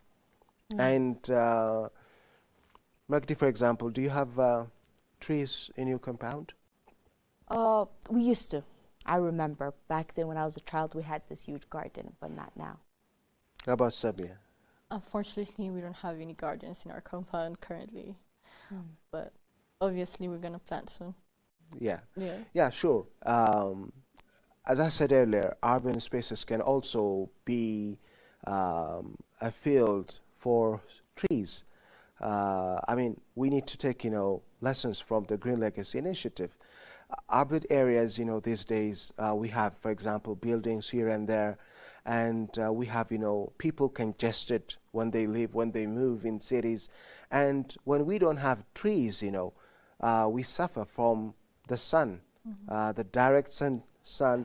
That really, some people, actually not in the capital Addis Ababa here in Ethiopia, but in some places, because of the heat, people fall to the ground. People collapse. Just out of the blue, people collapse. And it's because of the heat. It's because of, the low quality of air that they breathe. And in places where you have trees, the emission of oxygen from the tree's leaves is incredibly high, so that obviously what you breathe is also of high quality. The oxygen is of high quality. It's not, kind of less or low, okay, in quantity. And in urban areas, we have, vehicles. These vehicles, they emit carbon monoxide, not carbon dioxide, by the way. Carbon monoxide, it's fatal. It kills. Yes. And unfortunately, of course, most of our vehicles, they're diesel run.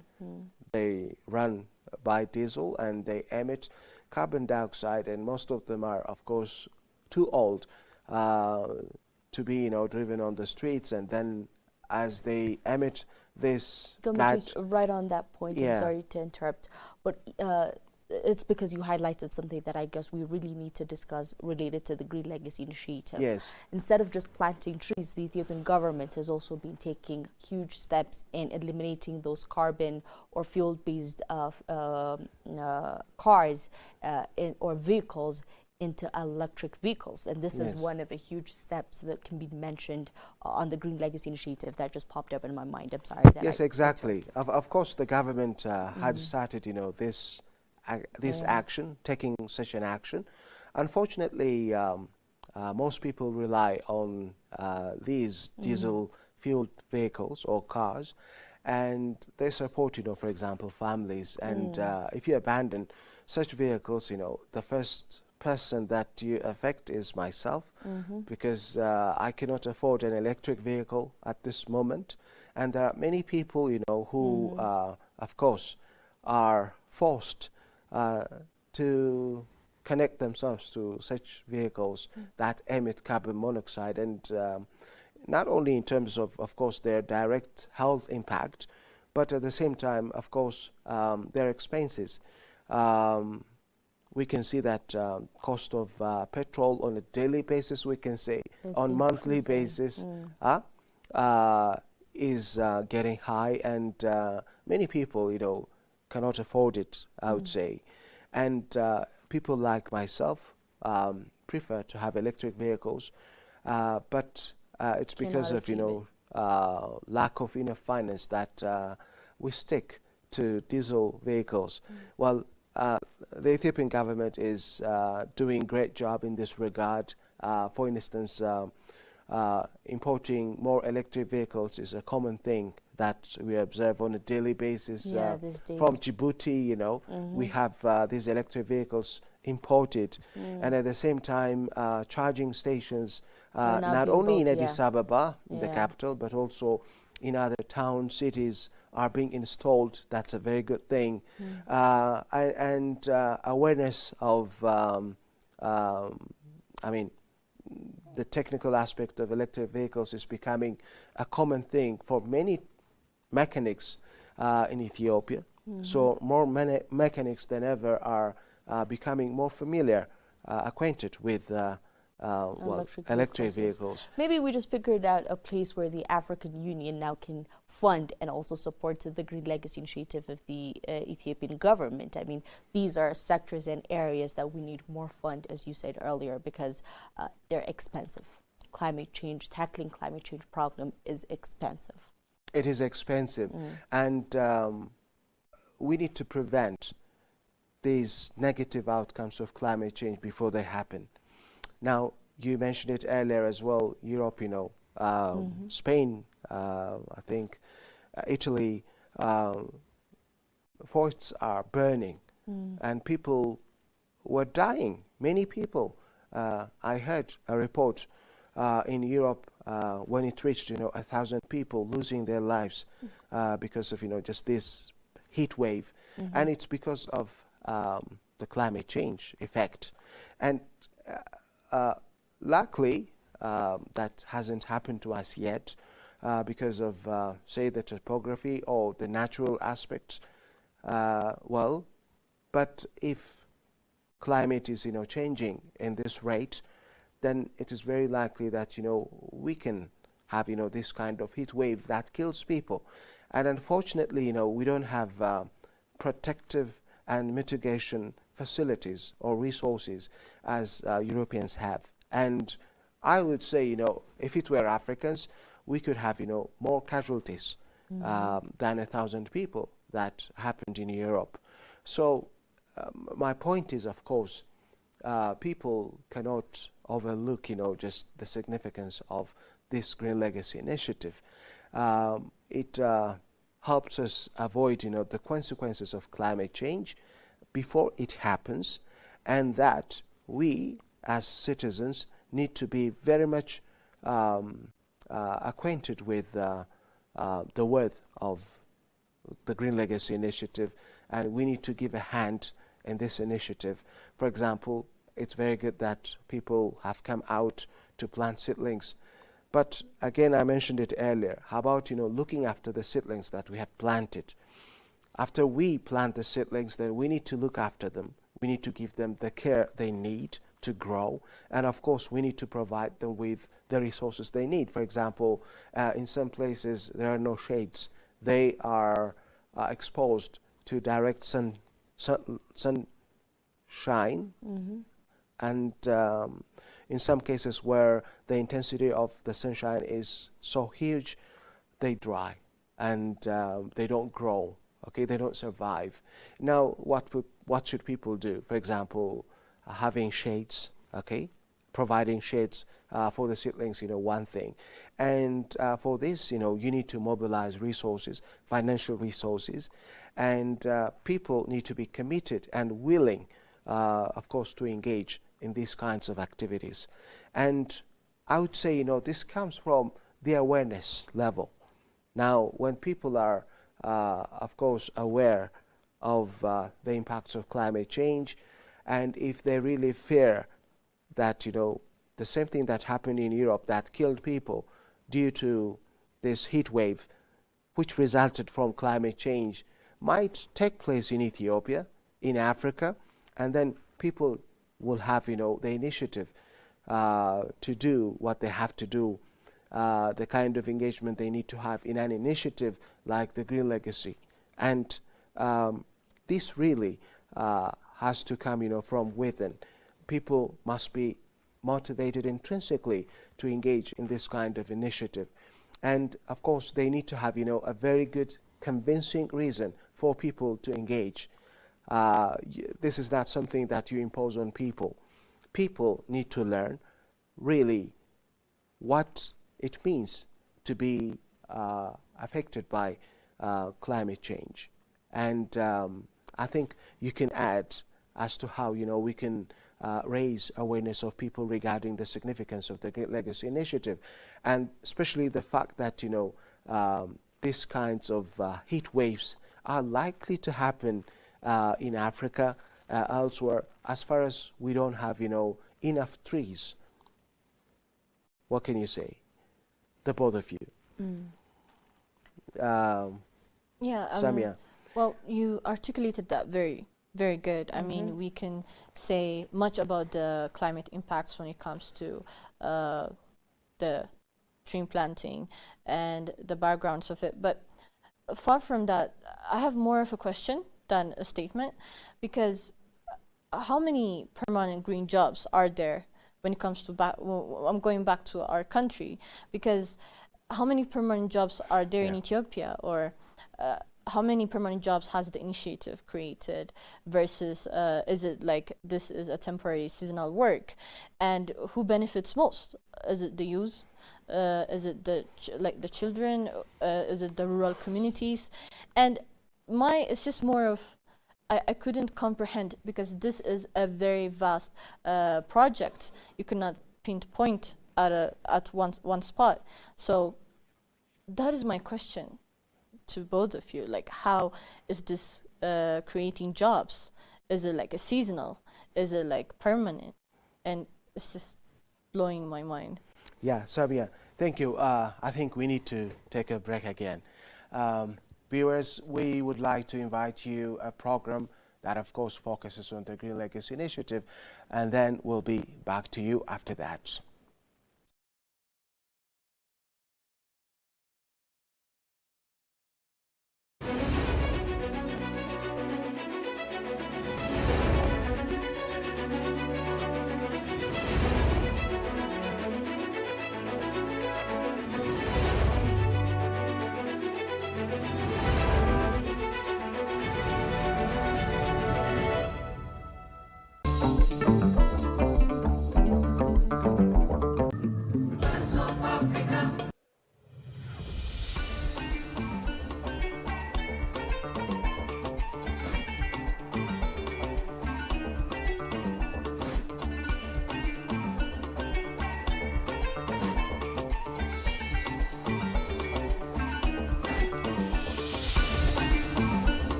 Welcome to the Pulse of Africa, your gateway to Africa's vibrant stories, voices and visions.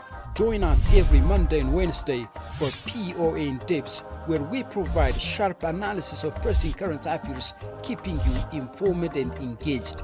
Tuesdays feature the Africa We Want, dedicated to the African Union's Agenda 2063, discover Africa's journey toward a prosperous and integrated future. On Thursdays, tune into El Dorado, highlighting Africa's rich natural resources and how they can drive true prosperity.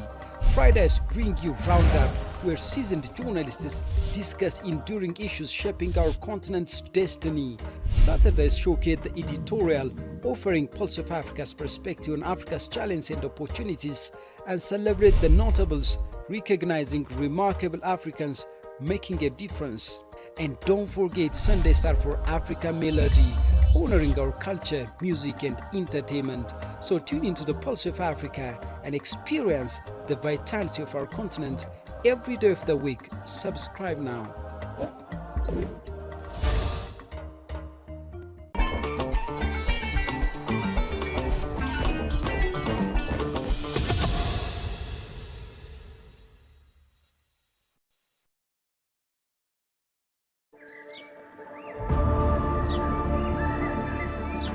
What if a country's greatest monument wasn't made of stone, but of leaves?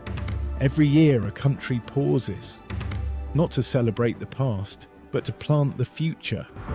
Millions of seedlings, millions of hands, one shared responsibility.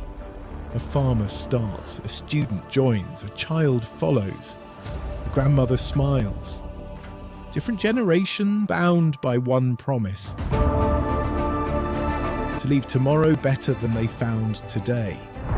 Many states measure progress by the skylines they build, while a nation is choosing another measure on the forest it restores, the air it renews, the future it protects. Ethiopians.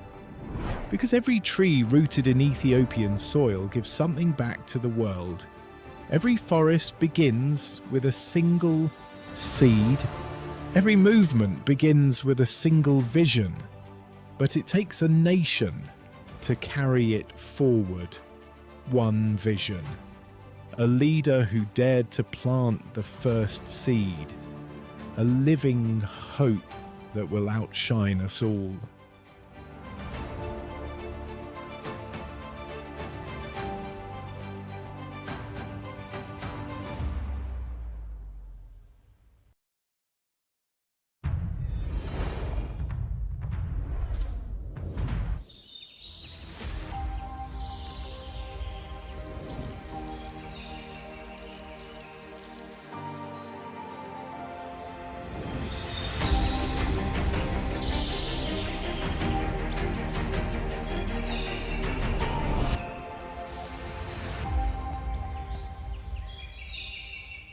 We are actually honored to get the opportunity to participate in this Green Legacy Initiative of Ethiopia. I think it's a very important initiative, especially now that the whole world is facing adverse impacts of climate change, and more so even in Africa. So the Green Initiative campaign or initiative is very important, especially for African countries. So we're very delighted and honored, and in the spirit of Pan-Africanism, we'll be participating in more of these events. Ethiopia is doing a lot in terms of green legacy. By planting trees like this, it has already done within only a few years, 48 billion trees planted in Ethiopia. No country in Africa has really done as much as what Ethiopia has done in terms of the number of trees planted in Ethiopia. Kenya is also doing similarly, tree planting across Kenya. We have a goal of planting 15 billion trees between now and 2032, but Ethiopia in a very short while, only in a number of few years, has really surpassed many countries and done 43 billion trees, and there is no country therefore well suited to be able to host COP32 in Ethiopia next year. The outcome, as I said, is to have a more greener planet, less warming of the planet, and more balanced ecology, and more rainfall for us who are coming from a very dry country. I think the indigenous people and communities are at the forefront of trying to conserve the environment. So they're part and parcel. We cannot do this without the indigenous community. And as you see, we drove at least more than 30 kilometers, I think, where most of the local communities are staying. So it's very important to make sure that the entire community participate in such initiatives. The replanting session for the continent is very important. It is going to help in improving the problem of climate change.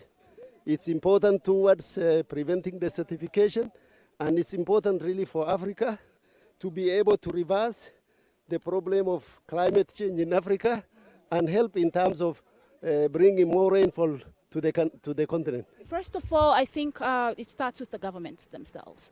It starts with domestic governments, because this is really important for engaging, trying to mobilize domestic resources, but also it's also important, I think, to engage the international community as well, international partners, because as you know, Africa is adversely impacted by the impact of climate change, but it's a very small percentage of African countries that are causing climate change. So we really need to partner. Apart from domestic resources, it's important to partner with also the international community. Very important for Africa to be able to plant more trees and be able to reverse the problem of climate change in Africa. I'm coming from a very, very dry country, a desert country, so reforestation is very important for the environment, to address the issue of climate change. But also, as the minister said, we are planting hope for peace, for African integration, prosperity, and all the good things.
If you don't tell your story, it will be told by others.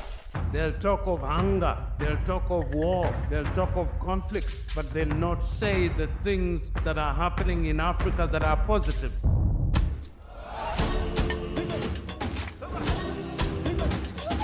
This is POA, a very new media organization in Ethiopia. We have to be voice for ourselves. There's no one else that can tell our story better than us. If it's defending African matters, then go for it. Go for Pulse Media. This is the Pulse of Africa. Tune in, follow the journey, and learn about the news and what's shaping our African continent. I am really impressed by the work that they are doing by telling the African story from Africa for Africans. I think it's definitely needed. Please subscribe to the Pulse of Africa on all platforms.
Welcome to the Pulse of Africa, your gateway to Africa's vibrant stories, voices and visions. Join us every Monday and Wednesday for POA in Depth, where we provide sharp analysis of pressing current affairs, keeping you informed and engaged. Tuesdays feature the Africa We Want, dedicated to the African Union's Agenda 2063, discover Africa's journey toward a prosperous and integrated future. On Thursdays, tune into El Dorado, highlighting Africa's rich natural resources and how they can drive true prosperity. Fridays bring you Roundup, where seasoned journalists discuss enduring issues shaping our continent's destiny. Saturdays showcase the editorial, offering Pulse of Africa's perspective on Africa's challenges and opportunities, and celebrate the notables, recognizing remarkable Africans making a difference. And don't forget Sundays are for Africa Melody, honoring our culture, music and entertainment. So tune into the Pulse of Africa and experience the vitality of our continent every day of the week. Subscribe now.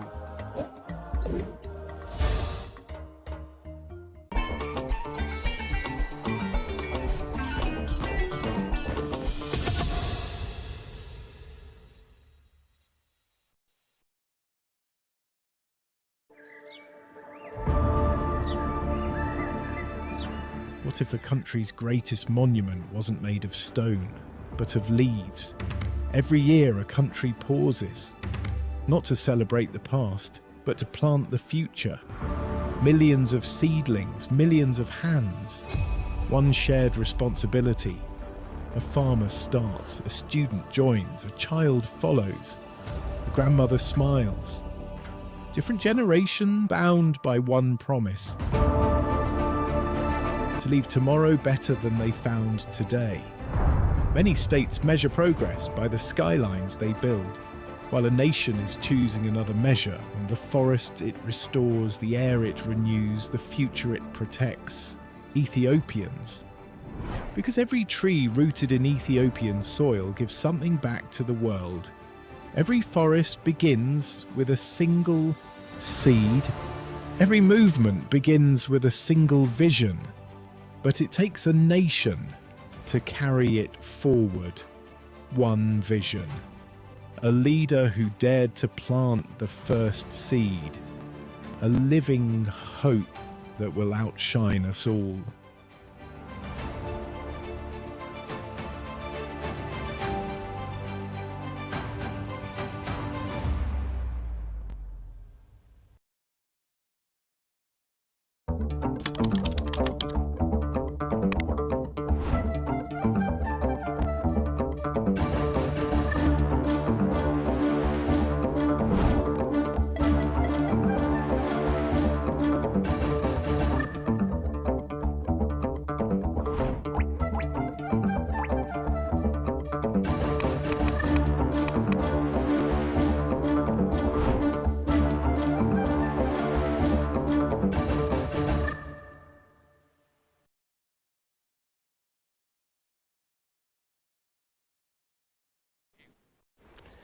Viewers, we're back to you. Of course, planting trees across the country through the Green Legacy Initiative is taking place across the country as we speak right now. And the program that we mentioned earlier will come to you a little bit later. And we would like to say to you, stay with us.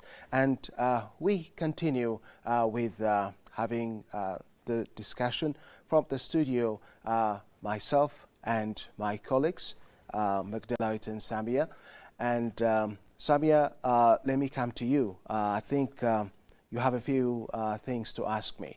Yeah, as I was saying, we were talking about the climate impacts that climate change brings. And I have had a question I asked you earlier about the jobs. When we come back to our country, I was saying how many permanent jobs has the initiative created, the Green Legacy Initiative, versus is it temporary seasonal work? And also, who benefits the most? Is it the youth, the women, or the rural development? I cannot comprehend or pinpoint the answer to that, and I would really love your ideas from this question. Well, Samia, if we go based on the current data that we have, due to the Green Legacy Initiative of Ethiopia, about 7,067,000 permanent and temporary jobs have been created locally in areas such as the nursery, planting, and early maintenance. By the way, you could understand that when the Green Legacy Initiative such as today happens and when millions are out mobilizing, you need to prepare the resources ahead of the planting days, which brings us to your second question of who is actually participating or who's benefiting the most. By the way, most of the participants of the jobs are young people and women's. This is one of the things that makes the Green Legacy much more impactful, is that it participates in high numbers, the women and youths in these permanent and temporary jobs. By the way, you would be surprised if you could actually think of how many birr, the local currency of Ethiopia, it has generated for these. About 100 and millions of birrs have actually been paid to those temporary and permanent workers in regards of the Green Legacy Initiative. So I hope I've answered your questions. But as to me, after the Green Legacy Initiative, or after days like these where millions are out and they get to plant seedlings, I believe the Green Legacy Initiative has also huge impact on our economy. Let me give you an example. We know that Ethiopia is one of the world's biggest coffee exporters across the globe. So during mobilizations like these, imagine if we planned out much more coffees across the regions, which means economically valuable, yeah. Very valuable. I mean, by probably 4 and 5 years from now, we'll have much more coffees planted in our countries. And if we especially work closely with the qualities and in the aftermath, then imagine how impactful economically the Green Legacy Initiative would turn out to be. So it's very, very impactful, Sami. I hope I've answered your questions. You have articulated that very well. I mean, it's just, I feel like it's a question of the citizen, of if it is a permanent job that this initiative provides, and your answer is basically data driven. So you answered that question perfectly. I mean, but I have, you know, I cannot comprehend, but I have this question. When we talk about the Green Legacy Initiative, what mix of indigenous versus exotic species is being planted, and you know, how is ecologically sustainably ensured in different agroecological zones, because there are different species. You know, there are different. You can categorize them by indigenous and also exotic as well. So my question is, how is it going? Like, what's the ratio in these plantings? And Can you elaborate on that? Yeah, yes, Samia. Well, of course, the mix has been increasing over the years, we can say, including the exotic species eucalyptus tree. Eucalyptus tree, it was brought, I think, in the 19th century. People say, it comes from Australia. And because of, its economic significance, it didn't take too long, to occupy, we could say, just the whole country. Well, of course, eucalyptus tree has, some complaints from people as it consumes, too much water.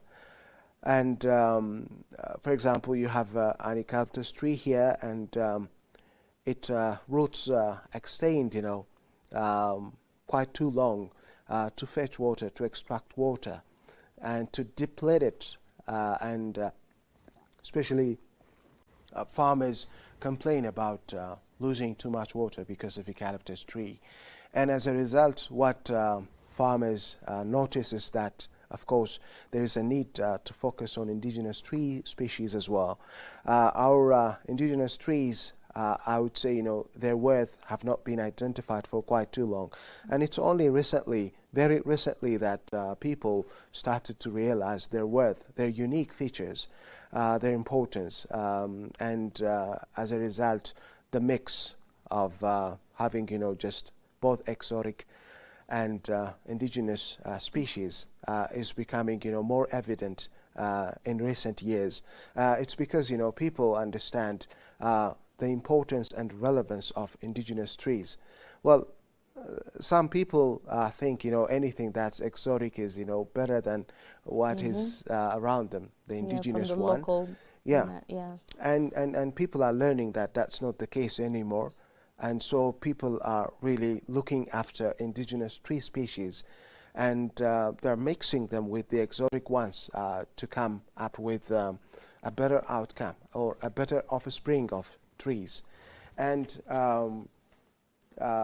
especially these days, after the launch of the Green Legacy Initiative, what we observe is that agroforestry species and fruit trees have been planted across the country, and we have these days, more produce of avocado, mango, papaya, apple, coffee, etc.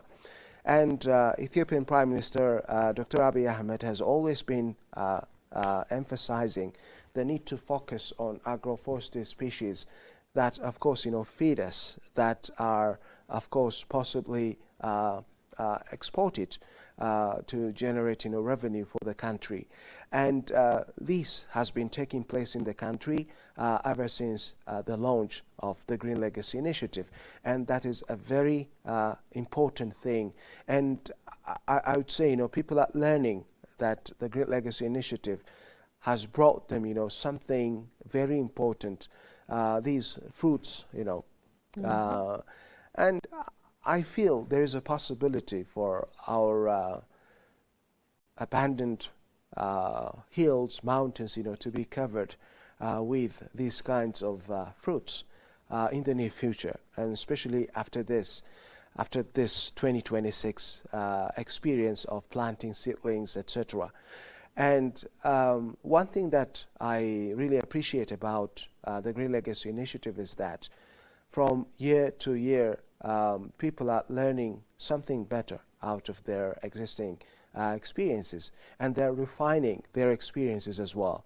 Now, as I said earlier, covering your mountains, your hills with trees, it's one thing, because that improves, say, land soil quality, that protects soil, that avoids or that helps us, of course, fight soil erosion significantly.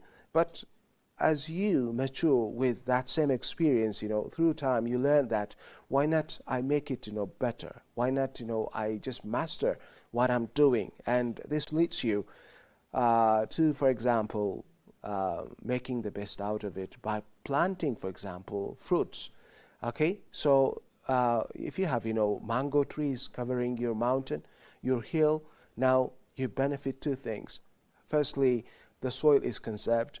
It is, of course, caught by the roots, okay? It is kept by the roots, and at the same time, you know, you eat the fruits.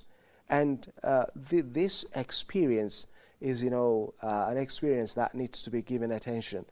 Well, I remember back in the years, I would say a decade ago, 3 regional states in Ethiopia, the Amhara, Oromia, and Tigray regions, they just brought in agriculture experts, and then they discussed, you know, how they can possibly cover these abandoned mountains with fruits, with valuable trees. For example, trees that you can export, trees that you can use, you know, to make furniture, trees that are of high quality that, you know, the international community needs. Okay, some big trees, you know, are worth, you believe, $100,000. Really? In the world. I know some trees. Well, not in Ethiopia, but in the world. A piece of it is worth, you know, in thousands. And they make, you know, some, I would say, ornaments out of them. They are as valuable as that. Now, they have, you know, unique features. These trees have unique features, so beautiful. And they use them for very artistic purposes. And they sell the products, you know, worth hundreds of thousands of dollars. I know that. Well, I cannot name because I forgot the names. But it's very my hard. point is, such trees can also be, you know, entertained in this Green Legacy Initiative, and awareness of people with regard to the significance of Green Legacy Initiative as it grows, then people really get intrinsically motivated to engage in it, and then, you know, just to make the best out of it. Now you have a bucket, and do you believe that, you know, you can grow a mango tree out of a bucket? Can we? Yeah, I'm in a bucket, you know. You can. No, not out of the bucket. Sorry. No worries. I mean, you can have a bucket, and then you fill it with soil that is that constitutes, you know, the necessary nutrients, ingredients, and then you can have it, you know, in your small compound, and then after some time, you know, you can have mango fruits, you know, edible, sweet, delicious, really. And this is, I think, very much relevant to the African community. And such projects are very much common in advanced nations such as China. I see Chinese people growing, you know, fruits in their vicinity, in their residential areas. And they don't dig, you know, just the ground. Rather, they use a bucket and then some soil full of nutrients, and then they look after that.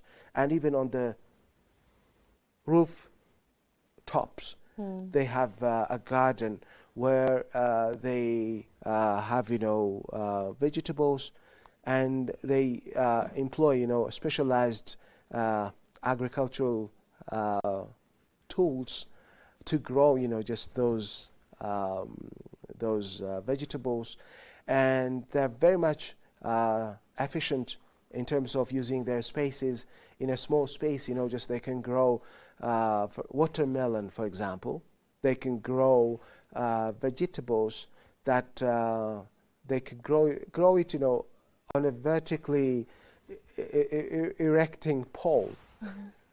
Post. I think those are the same initiatives that were tried back in Ethiopia as well. I don't know if you remember, but there are times where the government was even giving out those pots, I'm not sure if that's their names, that you just mentioned, to peoples based on their qabalis, and then people took them to their homes and their gardens, and we were seeing cabbage and a lot of vegetables. And I just remember that when you mentioned it. Yeah, well, these projects, they have something very much to do with the Green Legacy Initiative.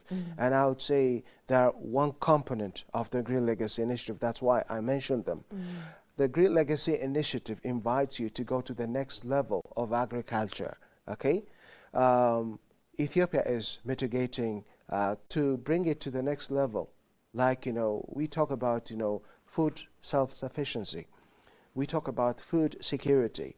And the Green Legacy Initiative should be used as a means to ensure food security, okay? And I think Ethiopians are learning from their previous experiences, and at this moment, they are ready to take it to the next level. This is, what I feel. And you and I must be, engaging ourselves into this kind of initiative. And especially even though we might have small space, then we should adopt and adapt, technologies from advanced nations. How is it that, they possibly can grow vegetables, can grow fruits in their spaces, in their limited spaces. Second floor on the veranda, they grow, vegetables. And why not we bring in, this kind of experiences? Now, you go to the marketplace, and how much do you spend on a kilo of cabbage, for example? How much do you spend? Well, roughly around 70 birr. Yeah, that's not easy. Now, you just don't do it, once. Okay, for example, in a week, how many times do you do it? And you have, other needs, such as onions, potatoes. People grow them, in their vicinities. And I believe, the Green Legacy Initiative really can lead people to engage in this kind of activity. And at least if they cannot sell it to other people to generate revenue, they can sustain, they can fulfill their needs. They can meet their needs, their family's needs, okay, by this. In my garden, for example, I have cabbage, okay? I have carrots. And especially, during the rainy season, no need to put, a lot of effort. It just grows, and then I just put, a little effort, and then after some time, I have some cabbage. And I really love it because it's fresh, and it doesn't cost me a penny. And throughout, the rainy season, imagine, from June to October, I have, my family has, a continuous supply of these vegetable items just from the garden. And if I invested, more into it, like technically, we would gain, a lot of benefit. Well, Nagdalawit and Samia, I think the Prime Minister is engaging in planting the seedlings. Let's watch engagement of Ethiopian Prime Minister Dr. Abiy Ahmed's tree planting. Then we'll be back.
መጠበቅ ሲቻል ነው። ከህግ አንጻር መሰረት መጣል ማለት ህዝብ ተወያይቶ የጋራ የሆነ አሳታፊ የሆነ አስተማማኝ ህግ ማስቀመጥ ሲችል ነው። እነዚህ ፋውንዴሽንስ ሳይጣሉ እዚህ ላይ የሚገነባው ማንኛውም ግንብ በማንኛውም አጋጣሚ ፈራሽ ሊሆን ይችላል። አሁን እየሰራን ያለው ለልጆቻችን ነው። ተስፋ ነው የምንተክለው፣ ነገን ነው የምንተክለው፣ ኢትዮጵያን ነው የምናለብሰው። ይህ ደግሞ የሚሆነው በትብብር ነው። መላው የኢትዮጵያ ሕዝብ ወጥቶ የሚያደርገው ጥረት ነው። ይህ ጥረት ከዚህ ቀደሙ ኢትዮጵያ የቀረ አይመስለኝም። ብዙዎች ሬኮግናይዝ አድርገውት የኢትዮጵያን ፋና ለመከተል የኢትዮጵያን አካሄድ ለመከተል ጥረት እያደረጉ ይታያሉ። ኢትዮጵያ ላለፉት ዓመታት ላደረገችው ጥረት የዓለም መንግስታት ሬኮግናይዝ አድርገው ሽልማት ብቻ ሳይሆን ኮፕ ኢትዮጵያ ውስጥ እንዲዘጋጅ ወስነዋል። ኮፕ ማለት በዓለም ኤንቫይሮንመንትን በሚመለከት በጣም ትልቁ ስብሰባ የሚካሄድበት ማለት ነው። ከ80 ሺህ እስከ 100 ሺህ ሰው የሚሳተፍበት ቢያንስ እስከ 100 መሪዎች የሚሳተፉበት ማለት ነው። እንደዚህ አይነቱን ትልቅ በዓል ኢትዮጵያ አዘጋጅታ አታውቅም። ከሰሃራ በታች ያሉ ሀገራት አዘጋጅተው አያውቁም። ለእኛ ትልቁ ብስራት የሚሆነው ዓለም የለበሰች ያማረች እያደገች ያለች ተስፋ ያላት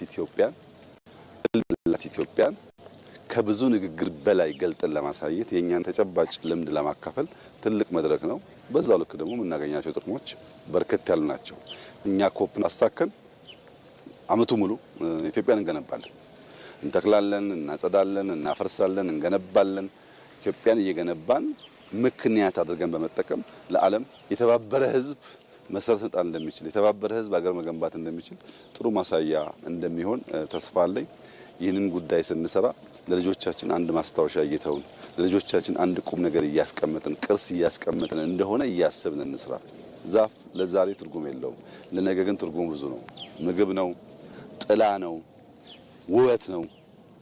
ከዚያም ባሻገር የሚሸረሸር የሚጠፋ ሀብታችን ጠባቂ ዘብ ነው። ብዙ ትርጉም ስላለው ኢትዮጵያውያን በጀመርነው መንገድ ተባብረን ዛሬም በሚቀጥሉት ሳምንታትም በመትከል የዚህን ዓመት ግብ ማሳካት የዕለቱንም ግብ ማሳካት ዋነኛ ስራችን ይሁን የሚል መልእክት ነው ያለኝ። እንግዲህ ዛሬ 800 ሚሊዮን ችግኝ ጀግኖች ኢትዮጵያውያን ለመትከል ከጠዋት ጀምሮ እየተረባረቡ ይገኛሉ። ደጋግመን በመትከል ይሄ ያልነውን ቃል እንደምንፈጽም ሙሉ እምነት አለኝ። እጅግ አድርጌ አመሰግናለሁ። በርቱ፣ ተስፋን ትከሉ ለማለት እወዳለሁ።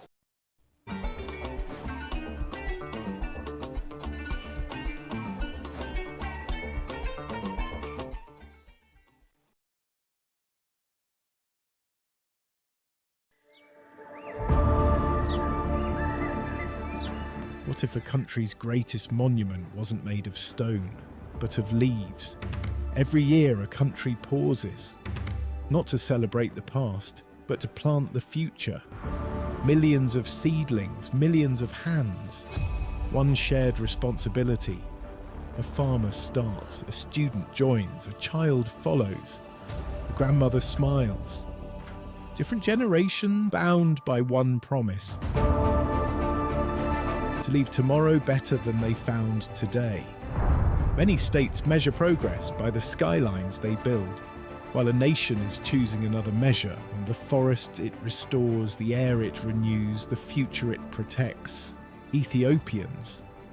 Because every tree rooted in Ethiopian soil gives something back to the world. Every forest begins with a single seed. Every movement begins with a single vision. But it takes a nation to carry it forward. One vision. A leader who dared to plant the first seed. A living hope that will outshine us all.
Welcome back, viewers. We're back to you. As you have watched, Ethiopian Prime Minister, His Excellency Dr. Abiy Ahmed, has been engaging in planting the seedlings in this campaign of the Green Legacy Initiative that's taking place across the country, and of course which started early morning today. And Ethiopians in millions have come out and they're planting seedlings to achieve the goal of planting as many as 800 million seedlings in one single day. That is really an incredibly great work that is taking place across Ethiopia. Well, Magdalawit, Ethiopian Prime Minister, His Excellency Dr. Abiy Ahmed, has come out and has engaged in planting seedlings with the motto of planting with hope. And of course, he gave us a brief speech on, of course, what he has been doing and what Ethiopians have been doing starting down today. Could you say a few things about it?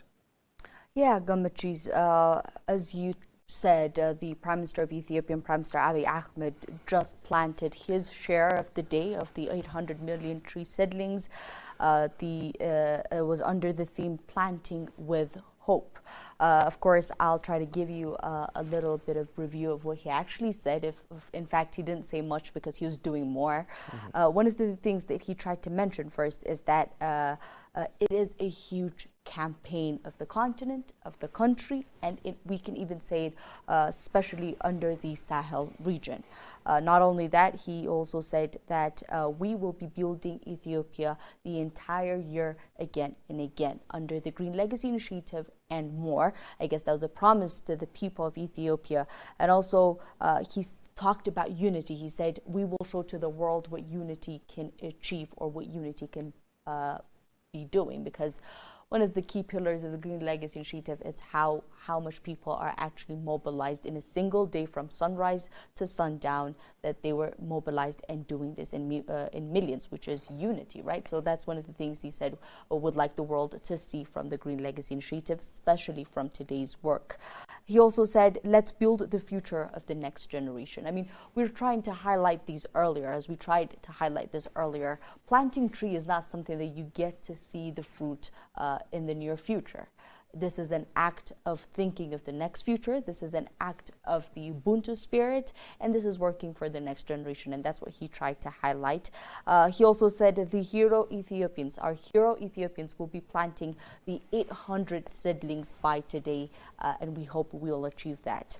As a over conclusion, he stated that it is a huge campaign. That is what we will try to take to look in depth, is that it is a huge campaign that mobilizes millions of citizens in a single day to plant millions of seedlings in an act for the caring of the next generation. I guess that's what he said. Yes. Sabia, would you like to tell us anything about the Green Legacy Initiative that might have some relevance to what happened last year, some other time other than today? Yeah, well, as we have seen, His Excellency Prime Minister Abiy Ahmed has shared his seed planting campaign, and he said a lot of important things in it. However, when we see the data from last year, he was doing this campaign with the Nigerian Vice President as well. So when we see Prime Minister Abiy Ahmed's personal role in this initiative, he initiated and consistently leads and publicizes the campaign, and he participates and launches, as we've seen in the video right now. And it's like a one-day mass event, as we have seen, and there's a symbolic plantings in this ceremonies, because we often see high officials and foreign ambassadors on this participation, and this I have many examples. Examples include Jimma 2025, Yakamautis, Gulele, and also South Omo, Chaka, and also overseas. He regularly posts calls to action on social media and frames it as a national mind shift, especially for the current generation and also for future generations as well.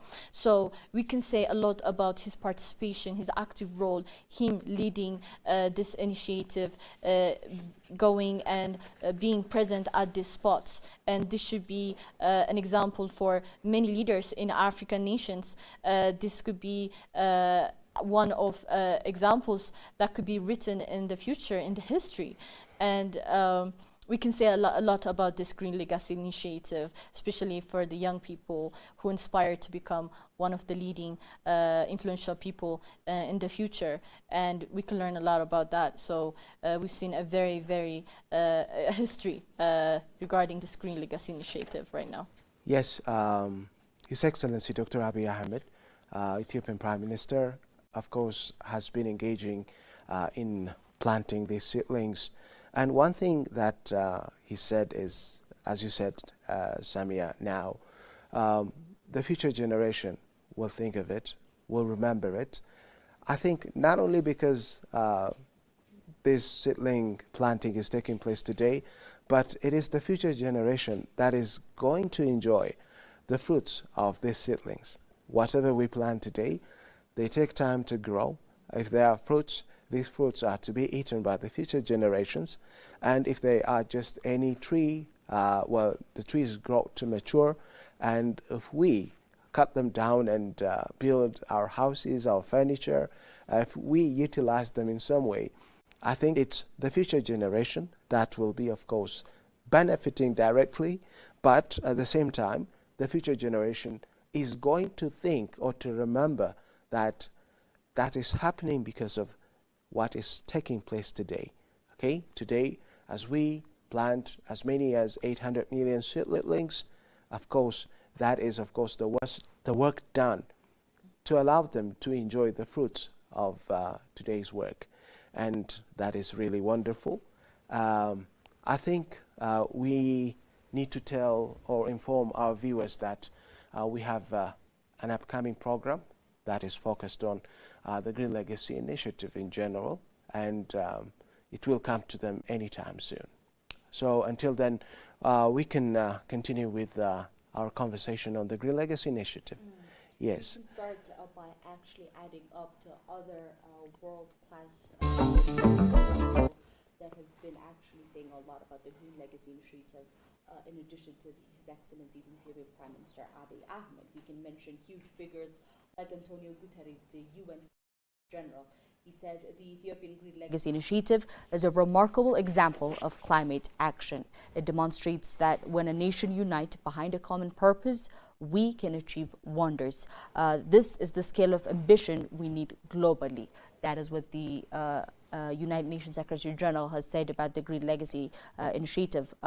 Also, Emmanuel Macron, the French president, also said at the One Planet Summit, he spotlighted Ethiopia's model as a proof that mobilization popular can reverse environmental degradation faster than any kind of technology alone, which is huge. Another huge figure that we can also see is the EU Commission, Ursula von der Leyen. He acknowledged that Europe must learn from Africa communal restoration ethic, investing billions through the EU-Africa Global Gateway into the green corridors. Another huge figure from our own continent, Africa, is William Ruto. He has been heard again and again praising the Green Legacy Initiative and saying that this should be a shared phenomenon across the continent. He also stated that we've watched our Ethiopian brothers and sisters rewrite the narrative, and Africa will no longer be the poster child of drought, and we will be the engine of the global carbon removal. Now, it is very impactful, and this shows how high the Green Legacy Initiative of Ethiopia is when such high-profile personals really give their attribution to the Green Legacy Initiative, and I thought it was necessary to add their names on today's program, Government. Yes, absolutely. Prime Minister Abiy has also mentioned that people, of course, from all walks of life are engaging in this Green Legacy Initiative, including leaders with high profile, as you, of course, described each of them very well. And now, it's because, you know, it's so significant. And what I wish for Ethiopians and for Africans in general, for all of us, for all Africans, for all of us, is that understanding the worth of such initiative, the fact that, you know, climate change is imminent, and unless and otherwise, you know, we do what we have to do, we do the right work, then when it is coming to us, when we face it, we just start, you know, to pay for it in lives, in property damages, in, of course, in loss of our food, loss of agricultural yields. And this is, you know, something that we really need to give attention to. But at the same time, as we have been saying ever since we started our conversation, how about having, you know, new approaches, becoming, you know, proactive with our efforts to ensure food security? Why not we make, you know, every space around us a source of food so that, you know, we can ensure food security? Samia, do you, for example, have, you know, a garden at your veranda? It's I really like I said earlier, we don't have any garden currently. Yeah, I mean, you could have them, especially adopting those efficient and effective mechanisms of growing what we eat. It could be, you know, fruits or vegetables. I just see them, you know, sometimes because I see that, you know, they make use of their spaces so efficiently. In their small space, they grow fruits, and they bite, you know, a mango, they bite a papaya, okay, and they show you how they do that exactly, and the space is very small, and of course the mechanism they use, they follow, or their strategies might not be traditional. They don't use, for example, large space and the traditional way of doing gardening, for example, but they have, you know, special tools, they have special equipment, you know, to grow vegetables in a small place, and rather than using, you know, the space horizontally, they utilize, you know, the vertical space. And urban agriculture. Urban is, agriculture. Is that what it is called? Exactly. Yeah, Gamash, just to add on your point, I think you're very, very right on how important these urban agricultures are necessary, because, you know, we need to be self-sustained, especially those citizens who live in the urban sides need to be self-sustained. You don't know what happens when it comes to transportation. Usually a lot of factors really do interrupt the movement of food from the rural areas to the urban sector. So urban agriculture is one of the things that the urban society really needs to be aware of, and I really appreciate your ideas on that. Yeah. Great, Magdalawit and Samia. I think we have a program that we would like our viewers to watch, and after the program, we'll be back to our distinguished viewers.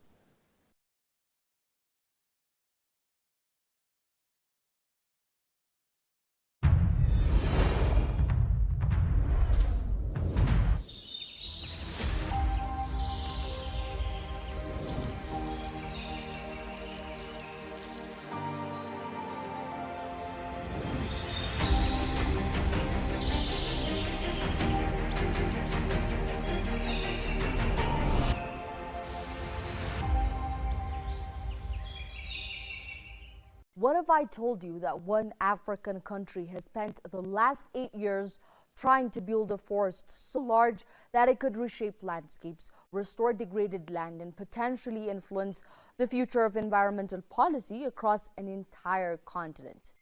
The country is Ethiopia, and according to official figures, it has planted more than 48 billion seedlings since launching the Green Legacy Initiative in 2019. 48 billion. Have you imagined that? That's like roughly 5 trees for every person on Earth.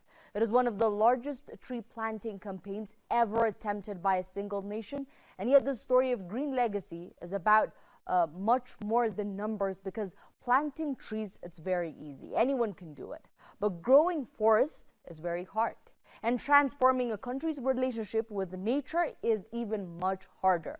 So 8 years after its launch, what has Green Legacy actually achieved? Has it helped restore ecosystems? Can it strengthen food security and economic development? And could it offer lessons for a continent increasingly confronted by droughts, floods, desertification, and climate change? Long before Green Legacy, Ethiopia was fighting a slow but a serious environmental crisis. Like many countries across Africa, there's a decades of population growth, agricultural expansions. The urban development was in a serious problem, and heavy dependence on firewood steadily reduced forest cover. Then the consequences were profound when forests disappear overnight, when the land became vulnerable, rain washes away fertile soil, water sources become less reliable, the biodiversity declines every single day, and crop yields suffer. And communities became increasingly exposed to drought and the extreme weather for Ethiopia, where agriculture supports the livelihoods of millions of peoples. The environmental degradation was never simply an ecological issue.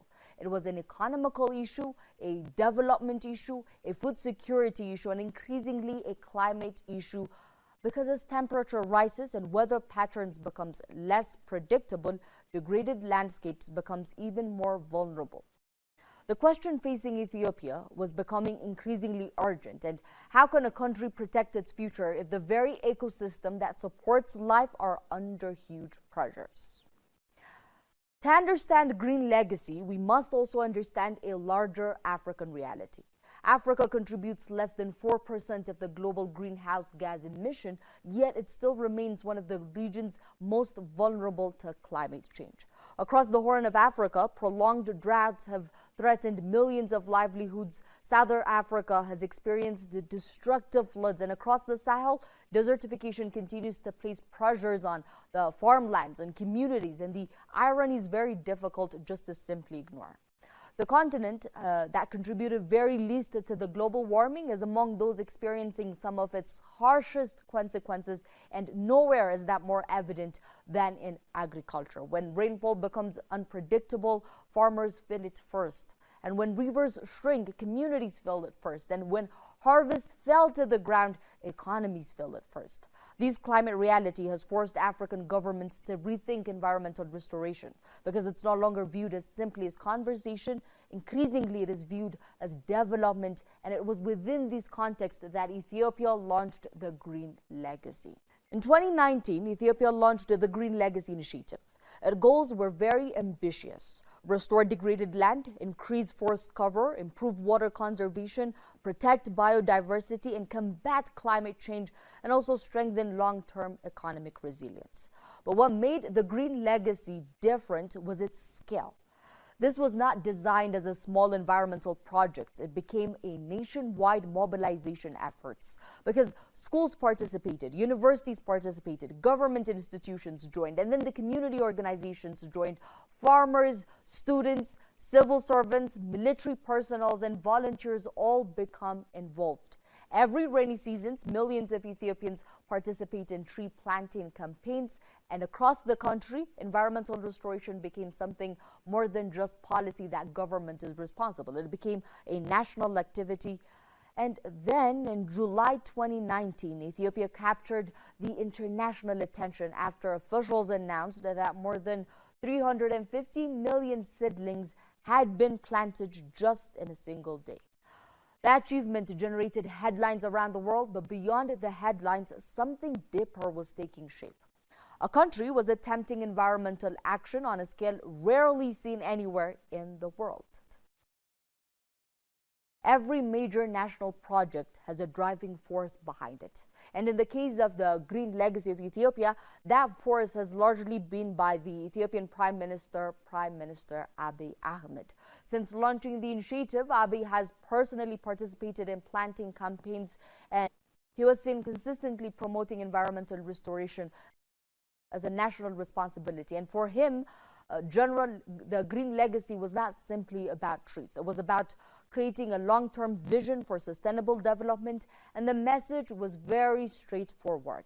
Economic growth and environmental protection do not have to be opposing goals. A nation can pursue both, and supporters argue that these visions helped transform green legacy from a government policy somewhere up there into a nationwide movement involving millions of citizens.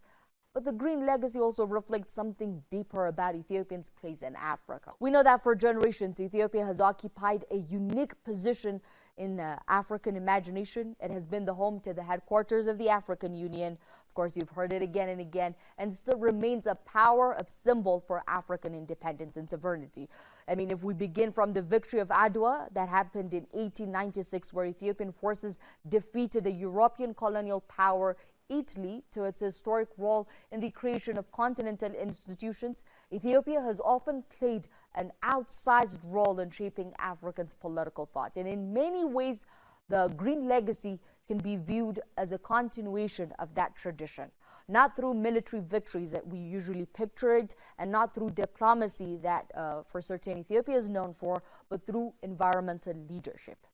At a time when climate change is becoming one of humanity's defining challenges, Ethiopia is attempting to place Africa at the center of the conversations and about solutions, rather than just simply discussing about vulnerability. And perhaps that is one reason that initiative resonates beyond Ethiopia's borders. Because Green Legacy is asking a broader question.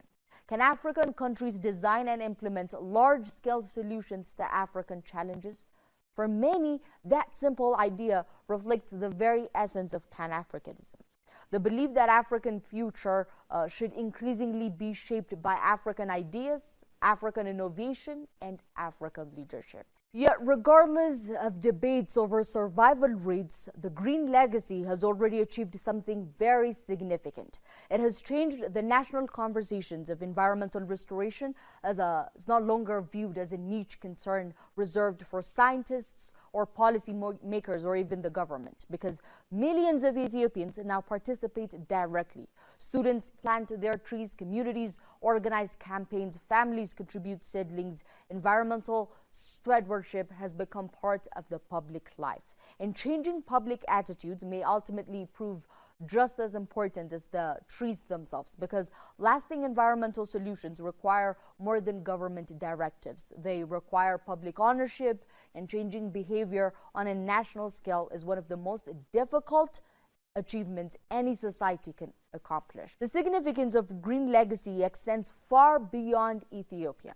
Africa is the youngest continent on Earth, and by 2015, it is known that 1 in every 4 people globally is expected to be African. That means future demand for good water, housing, energy, and even infrastructure will increase dramatically, and the decisions made today about land management and environmental protections will shape the lives of billions tomorrow. These rises are a critical question for African governments. Can development and environmental restoration happen simultaneously?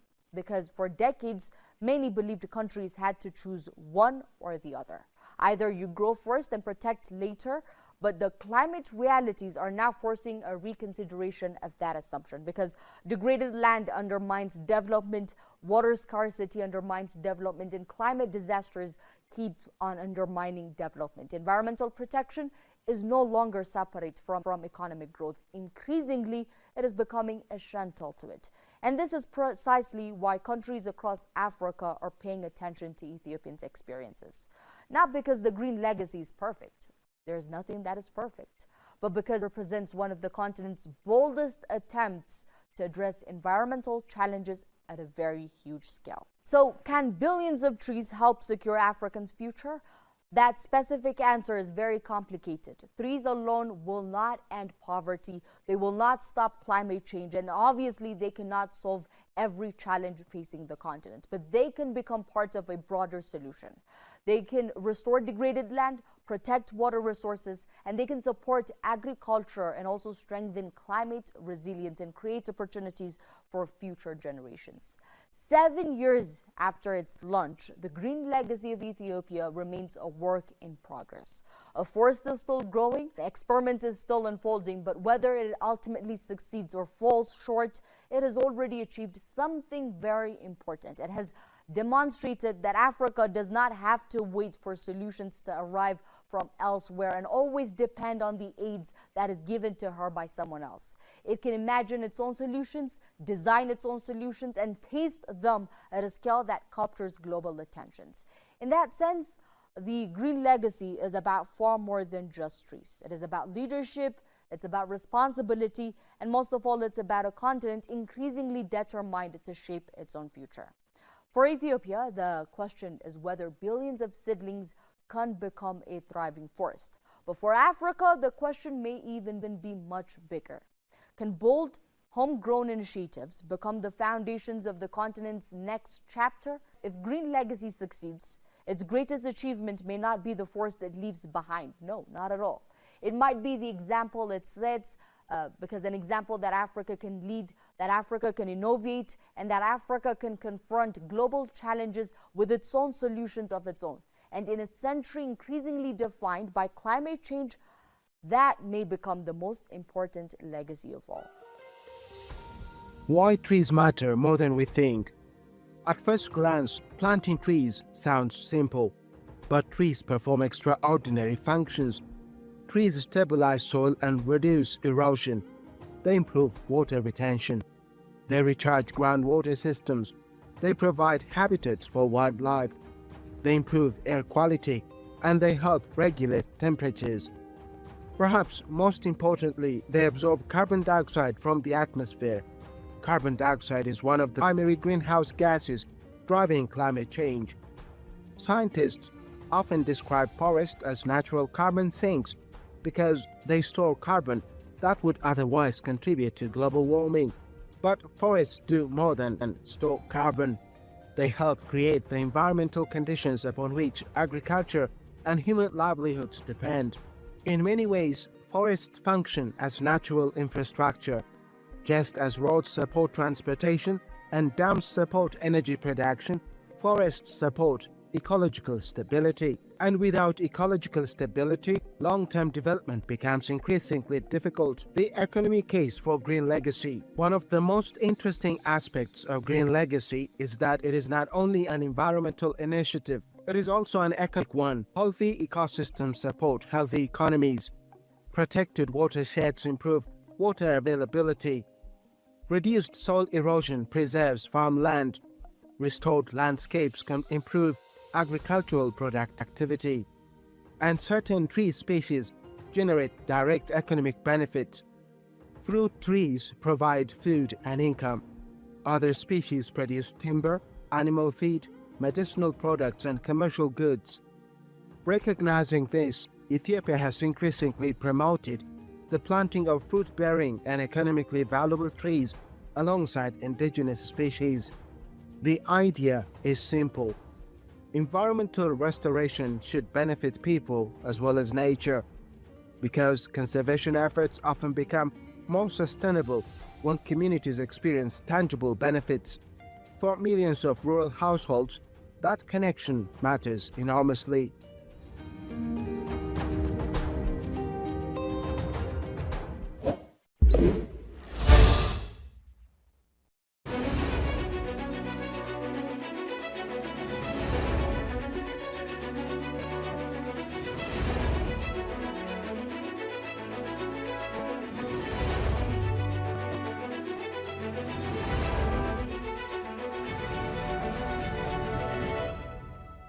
We are actually honored to get the opportunity to participate in this green legacy initiative of Ethiopia.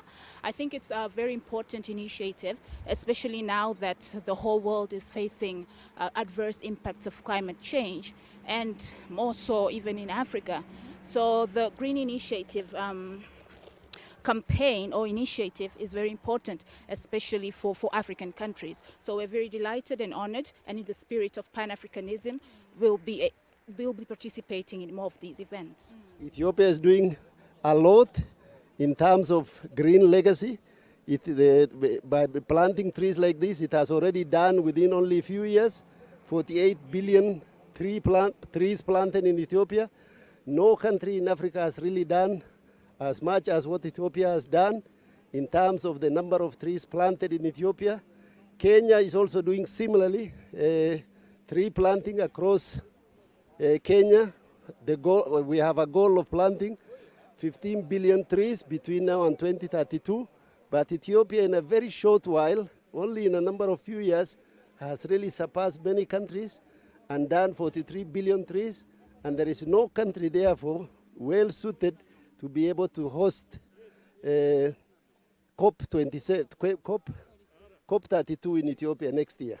The outcome, as I said, is to have a more greener planet, less warming of the planet, and more balanced ecology, and more rainfall for us who are coming from a very dry country. I think the indigenous people and communities are at the forefront of trying to conserve the environment.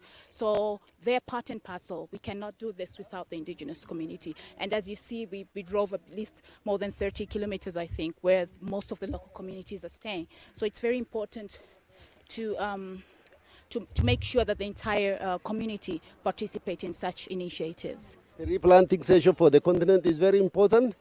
It is going to help in improving the problem of climate change. It's important towards preventing desertification, and it's important really for Africa to be able to reverse the problem of climate change in Africa and help in terms of bringing more rainfall to the continent. First of all, I think it starts with the governments themselves. It starts with domestic governments because this is really important for engaging, trying to mobilize domestic resources. But also, it's also important, I think, to engage the international community as well, international partners, because as you know, Africa is adversely impacted by the impact of climate change, but it's a very small percentage of African countries that are causing climate change. So we really need to partner. Apart from domestic resources, it's important to partner with also the international community. Very important for Africa to be able to plant more trees and be able to reverse the problem of climate change in Africa. I'm coming from a very, very dry country, a desert country. So reforestation is very important for the environment, to address the issue of climate change. But also, as the minister said, we are planting hope. Hope for peace, for African integration, prosperity, and all the good things.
If you don't tell your story, it will be told by others. They'll talk of hunger, they'll talk of war, they'll talk of conflict, but they'll not say the things that are happening in Africa that are positive.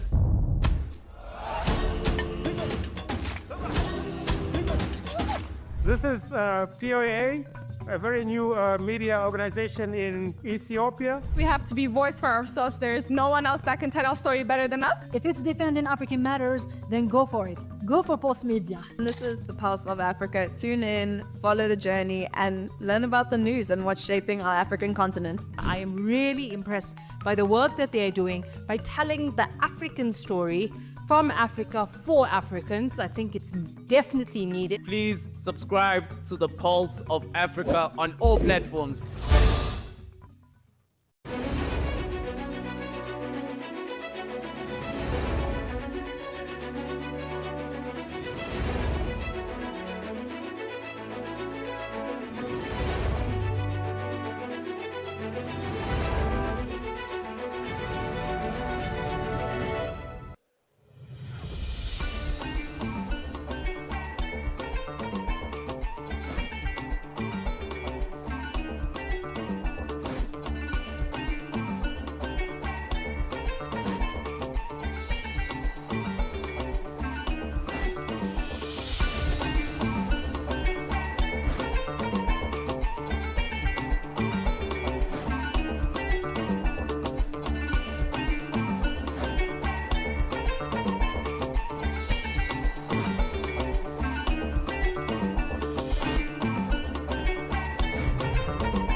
What if a country's greatest monument wasn't made of stone, but of leaves?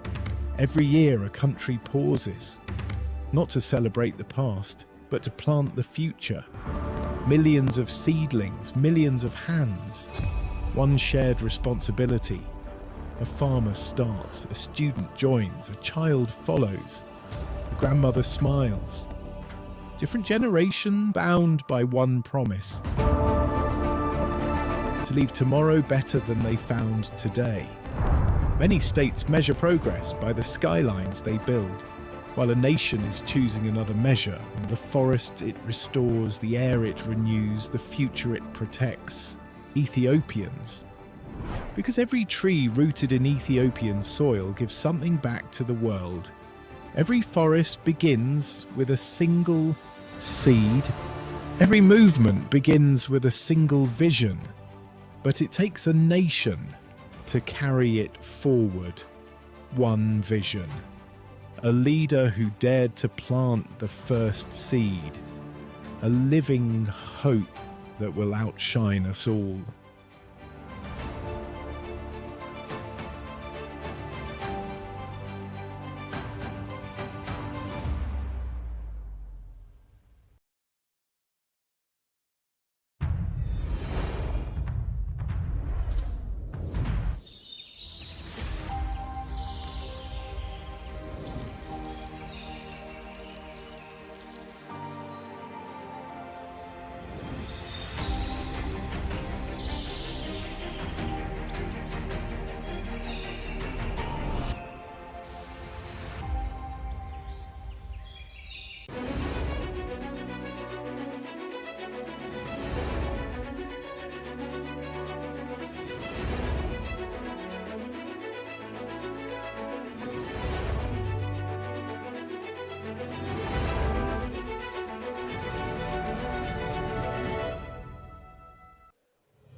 Welcome back, viewers. Well, we are back to you again.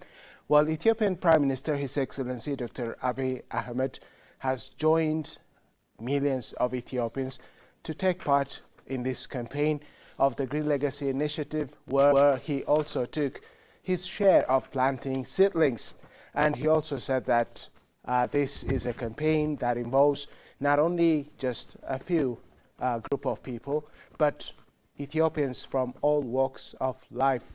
Now, we just proceed to our next topic, which is, of course, African problems by Africans.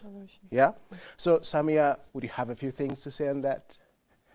Well, the Green Legacy Initiative obviously have, example. This is one of the example for African solutions to African problems. So this is obviously, as we said earlier, is through massive domestic ownership and resource mobilization from the country, from the initiative country. And you see there are a lot of African nations that participate this such kind of initiative other than Ethiopia. We can mention other country, for example, Kenya, the Green Belt movement. And there are a lot of ideas, philosophies behind it. And, you know, I'm gonna proceed to Magdalawit. Do you have anything to say about that, about the Green Belt movement in Kenya and the philosophy behind it as well? Well, I can say a few things like it has a stronger traditions for the long-term community care, especially on the indigenous species preferences, as we've been trying our best to discover earlier. One of the key pillars of the Green Legacy Initiative is making sure that the indigenous, almost near to extinctions, are being preserved. So the Kenyan Green Legacy Belt really includes that. Also, it's linking trees to the Women Economic and Political Agency. By the way, women's need to be the leading part of such campaigns because, you know, they're used to taking care of children, right? They're used to taking care of another human being. So it would be easier for them to take care of a plant or a forest, I guess. And that's what we find in the Kenyan's policy. Also has superior reach and resources, but still faces challenges in consistent aftercare, the biodiversity and independent monitoring. These three are areas where the Green Belt usually faces criticism, but it's overcoming them in recent years. Do you have anything on the complementary sector of the Green Belt, Samuel? No, more like I have. There's a very gap between when we try to compare the Green Legacy Initiative and Green Belt movement. There is a significant gap because we see Ethiopia has planted roughly around 1,000 times more seedlings in 7 years than the Green Belt movement. So the Green Belt movement has planted nearly for 5 decades. So Ethiopia has obviously achieved more than the Green Belt movement. So this makes Green Legacy Initiative one of the largest tree planting initiative as of now, and it's just the spectrum is broad, it's so vast that you can see the difference very clearly. But when we come to the philosophy of this Green Belt movement and the Green Legacy Initiative, it's the Green Legacy Initiative is top-down national movement, and the Green Belt movement is more like women-led. You know, it's more like a feminist. But at the same time, we should, as you said, we should mobilize females more into this initiative because females and women and every category in the population, the marginalized, you know, those peoples play important role, and we should not also neglect them. That's what I can say. But I have this narrative inside me, how sustainable and how deep it is when it comes to the Green Legacy Initiative and the Green Belt movement, because I think there is a spectrum, a difference between it. Can you say something about that? It's very nice what you pointed out. The fact that this Green Belt movement is actually being led by women is one of my key takeaways. Because I don't know if you remember earlier we were speaking about how awareness is very critical in such areas. And who do you think is in the first role in order to aware the society? They're women. Exactly, yeah. I guess that's closer to much. And if we see it quantitatively, the Green Legacy has you know, proceeded and thrived across the continent. Exactly. But in terms of quality and in terms of different visions or achieving key pillars of such kind of legacies, I think the Green Belt movement also has done its own part. Another part I think, Sami, we should discuss about is the legacy of the Green Belt, because it's very unique and it includes people like the Wangari Maathai, which inspired global generations and proved that ordinaries, especially rural communities, women can lead environmental change. And that's very spectacular. Imagine a woman from the rural areas leading such kind of initiatives. It's huge. It's huge, yeah. Profitable. And also, I think the world can take notes from these specific. Exactly, yeah.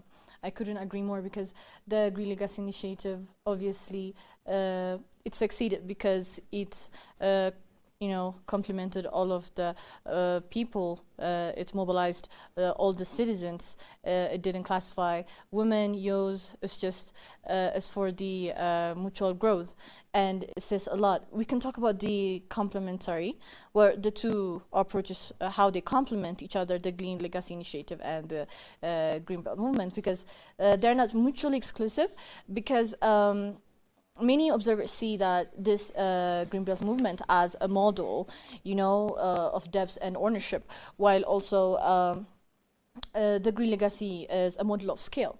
You know what I mean? And this is a political will as well. You know, you should see it in a different perspective when we talk about this kind of stuff.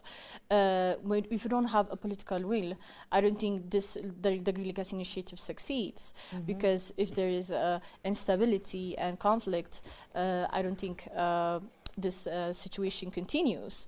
So as far as I can say, an ideal African strategy would combine Ethiopia's ability to mobilize millions quickly with Kenya's emphasis on community leadership as well.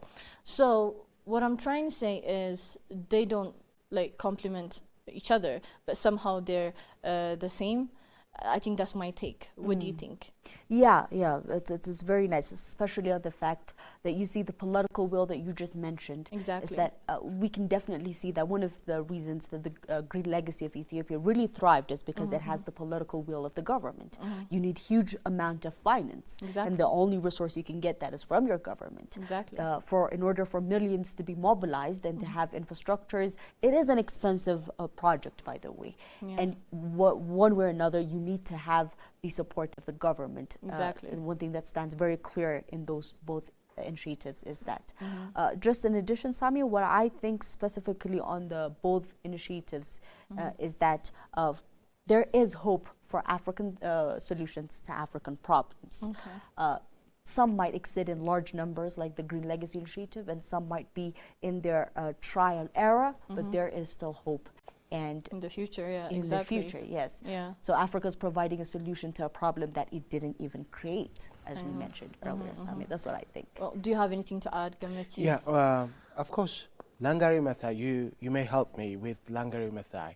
She's a unique woman, I would say. And when she started this initiative, of course, she saw forests, being cut down, and people were not very much careful about trees, and then the awareness that she had regarding the importance of having thick forests, preserving indigenous trees, species, etc.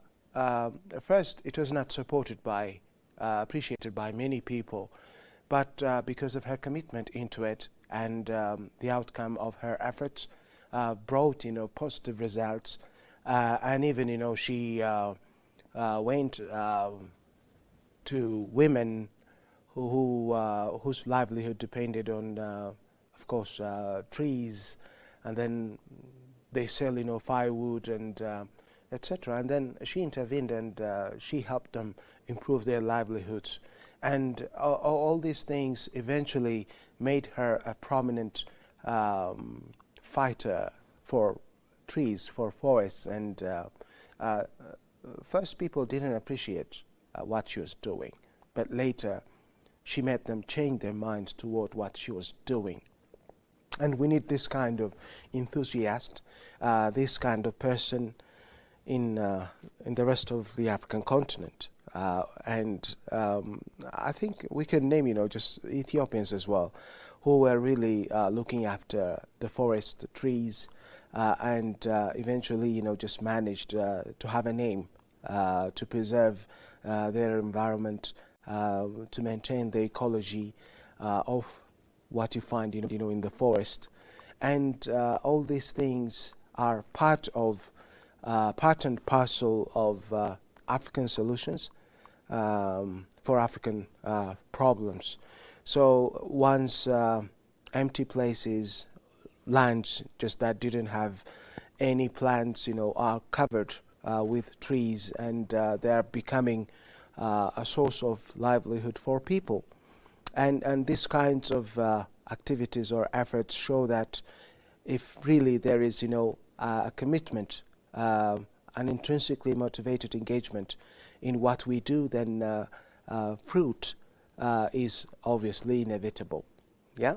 Yeah. Yeah, so we can mention, many people in Africa who really came out and then took the initiative to protect plants, to conserve their ecology, and do a lot of work. I'm sorry, I wish I could mention some names, Ethiopian names, but I forgot the names. There are many people, biologists, who really did their best to preserve indigenous plant species in Ethiopia, some of them with high medicinal values. And these kinds of efforts, need to be supported by all community members, by the government, by officials, etc.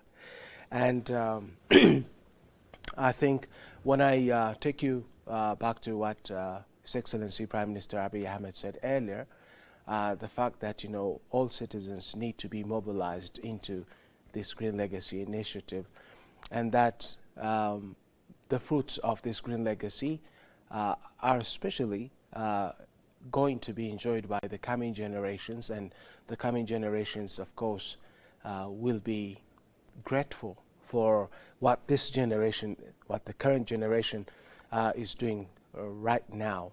And people from all walks of life have engaged. Leaders have really come out, and then they've planted their share of seedlings, which is, excuse me, a very good thing. So what is it that, again, other people, even in societies, should do further in order to enhance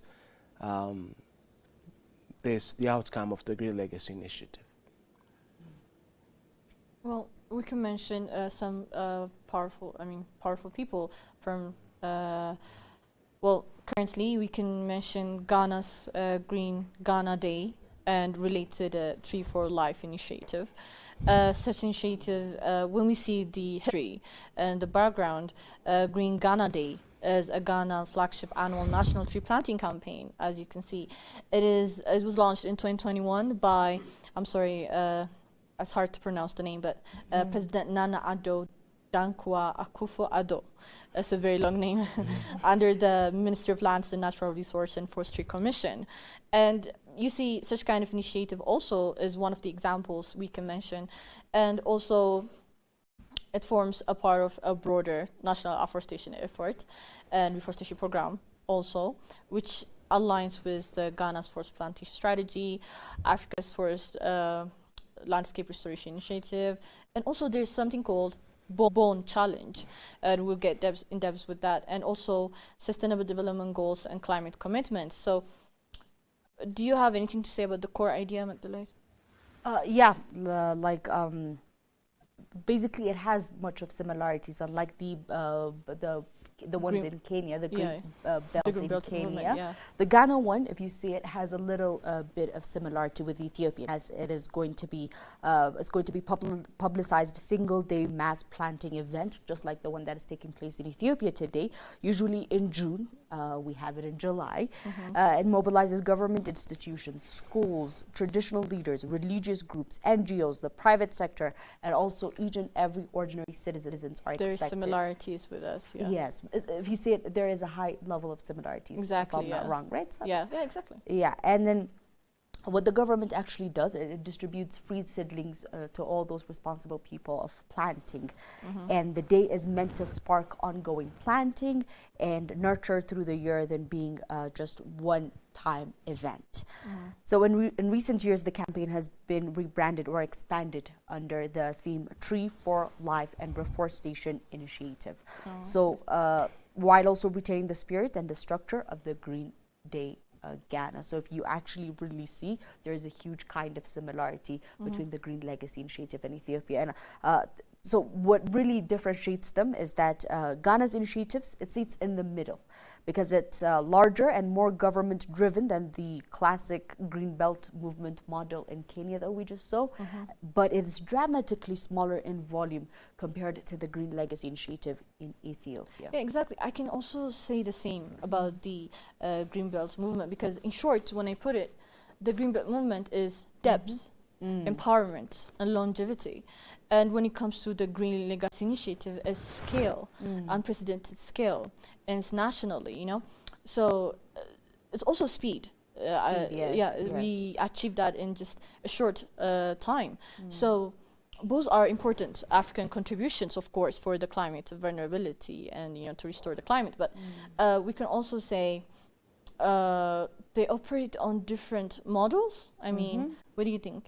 Yeah, especially the fact that the other ones don't have the enough or like the amount of support that it needs from the government sides. I mean, the Green Legacy Initiative, as we tried to say earlier, the Prime Minister himself leads the initiative. He leads, plans with his people. He Exactly. organizes. He does the yearly follow-up checkups. I think the African leaders should do the same. Exactly. That's an example they should follow. Yeah. I mean, imagine if this went to the Kenya and to Ghana. Exactly. I don't understand why it wouldn't be the next Green Legacy Initiative. I think there's more to it. I think a lot of African nations currently are under some kind of conflict or instability. Yeah. Maybe that's the case. We can put it in that. Or maybe it's just an awareness issue. Exactly, you know, people must be aware frequently about the current status of the climate situation, because unless that's not happening, I don't think it will go any further.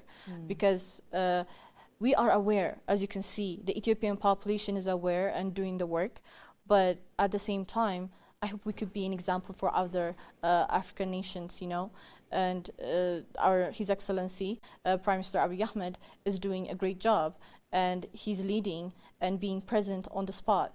And I think he's doing a great job. What do you think? Yes, yes. Especially, if I'm not wrong, sitting on an office and ordering campaigns like these are very easy. But when you're part of it, when you are like the first forefronter and showing your citizens being an exemplary, that will take actually the procedure much more further, and it might be even one of the reasons why these initiative is thriving.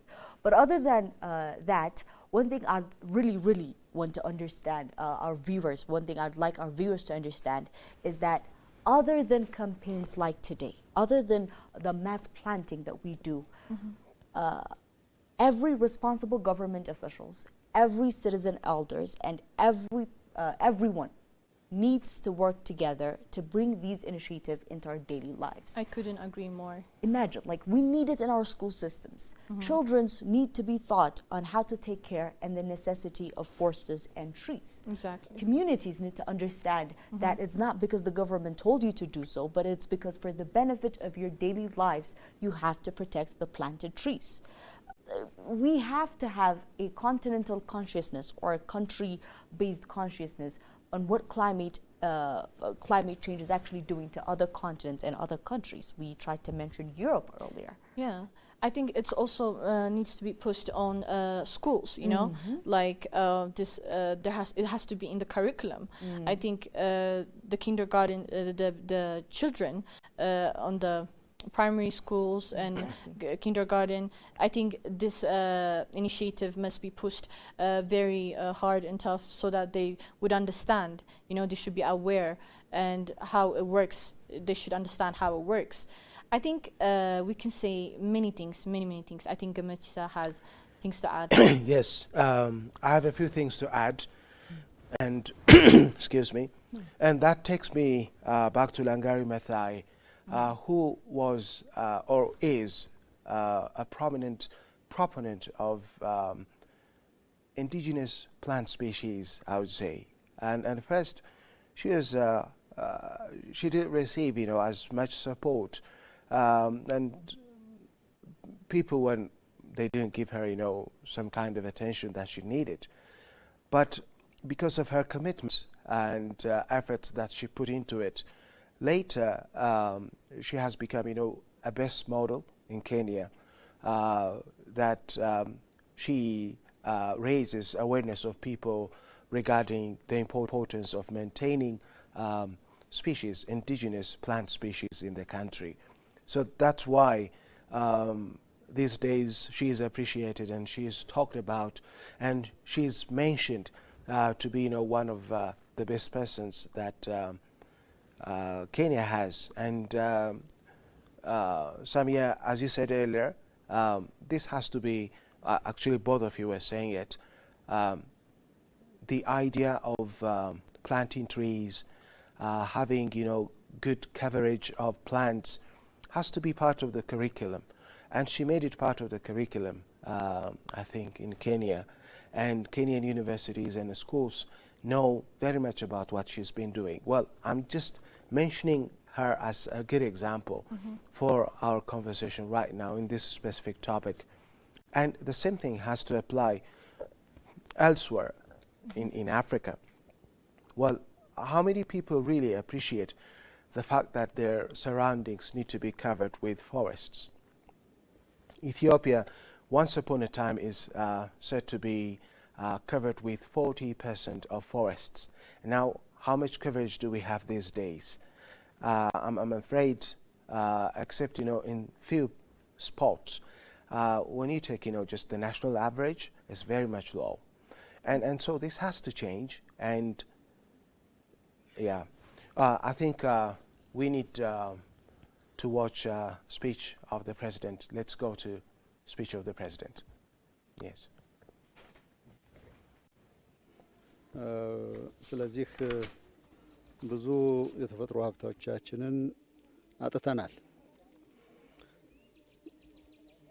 አትክልቱን፣ ዛፉን፣ ጫካውን ማጣት ብቻም ሳይሆን በዚህ ሳቢያ በተለይ ከአየር ሙቀት ጋር ተያይዞ ሰፋ ያለ ጉዳት ያደረሰ ነው። በኢትዮጵያ ውስጥ በተደጋጋሚ ጊዜ ለድርቅ አደጋ ተጋልጠናል። እኛ በደረስንበት እድሜ እንኳን ምናልባት እናንተ እንደ ተረት በመጽሐፍ የምታዩት ብዙ ስቃዮች፣ ሰቆቃዎች አይተናል።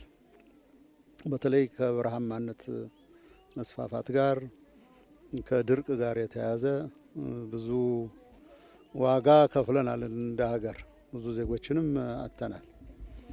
ይሄን ታሪክ ለማድረግ ከተወጠኑት ተነሳሽነቶች አንደኛው ይሄ ነው። ስለዚህ በየዓመቱ በተለያዩ መፈክሮች ሰውን በሚያነቃቃ ለራሱ ለኑሮው ለህይወቱ ሲል ለዚህ ትውልድ ብቻም ሳይሆን ለቀጣይ ትውልድም ትሩፋት እንዲሆን ይኸው በየጊዜው በሚሊዮኖች የሚቆጠሩ ቢያንስ በቀን የዓለም ሪከርድን የያዙ ተግባራት የኢትዮጵያ ሕዝብ በመፈጸም ላይ ነው። ዘንድሮ 800 ሚሊዮን ሲባል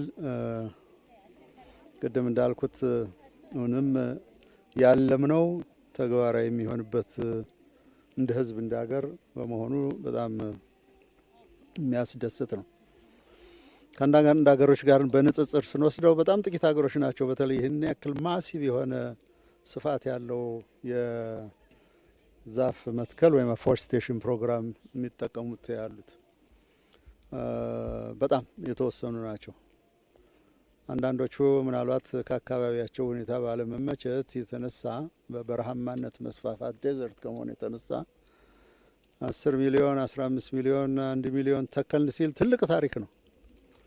ለኛ 8 ሚሊዮን እስከዛሬ ካጣነው አንጻር እንዲሁም ደግሞ ህዝባችን ለመስራት ካለው ቁርጠኝነት አንጻር ይህን ያክል ማቀዳችን የተገባ ነው። ኢትዮጵያንም የሚመጥን ነው። እንደገና መሰው ደግሞ ሀገራችንን በአረንጓዴ ለማልበስ ለምናደርገው ትጋት ስሙሙ ነው ለማለት ይቻላል። በቂ ነው። ኢትዮጵያ ይሄንን ዲዘርቭ ታደርጋለች። ይሄንን ለማለት የምችለው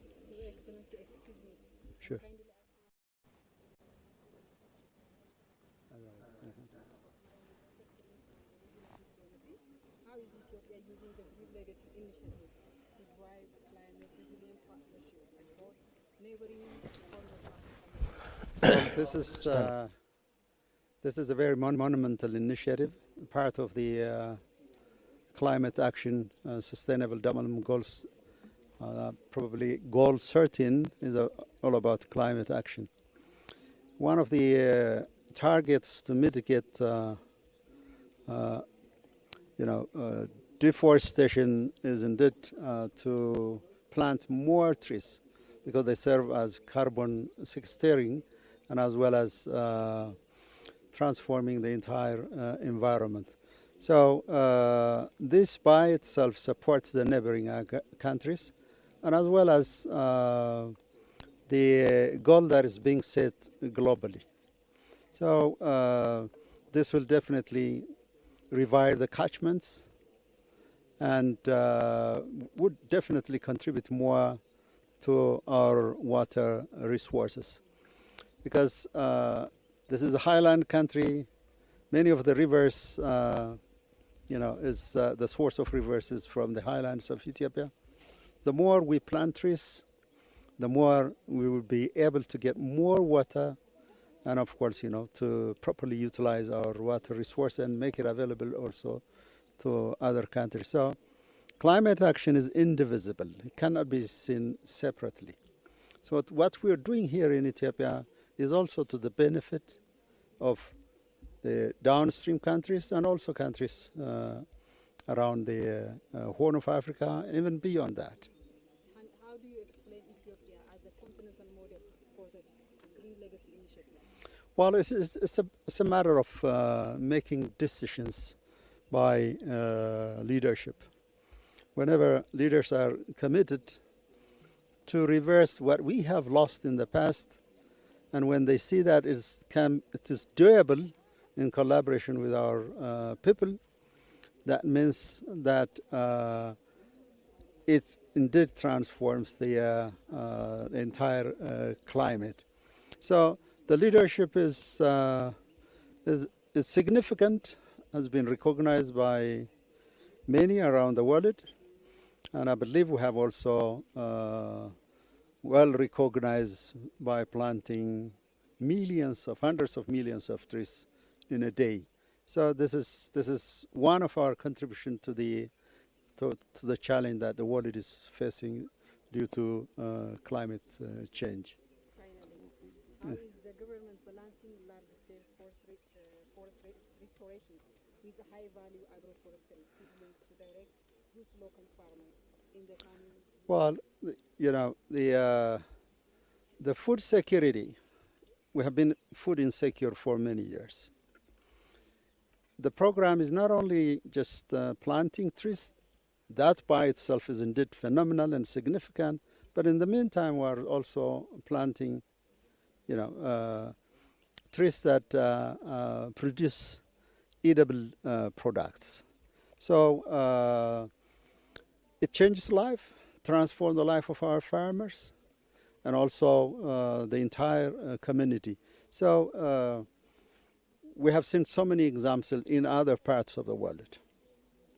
It's not just simply planting trees, but also planting, produces that service the community, and at the end of the day could help mitigate our challenge regarding food insecurity.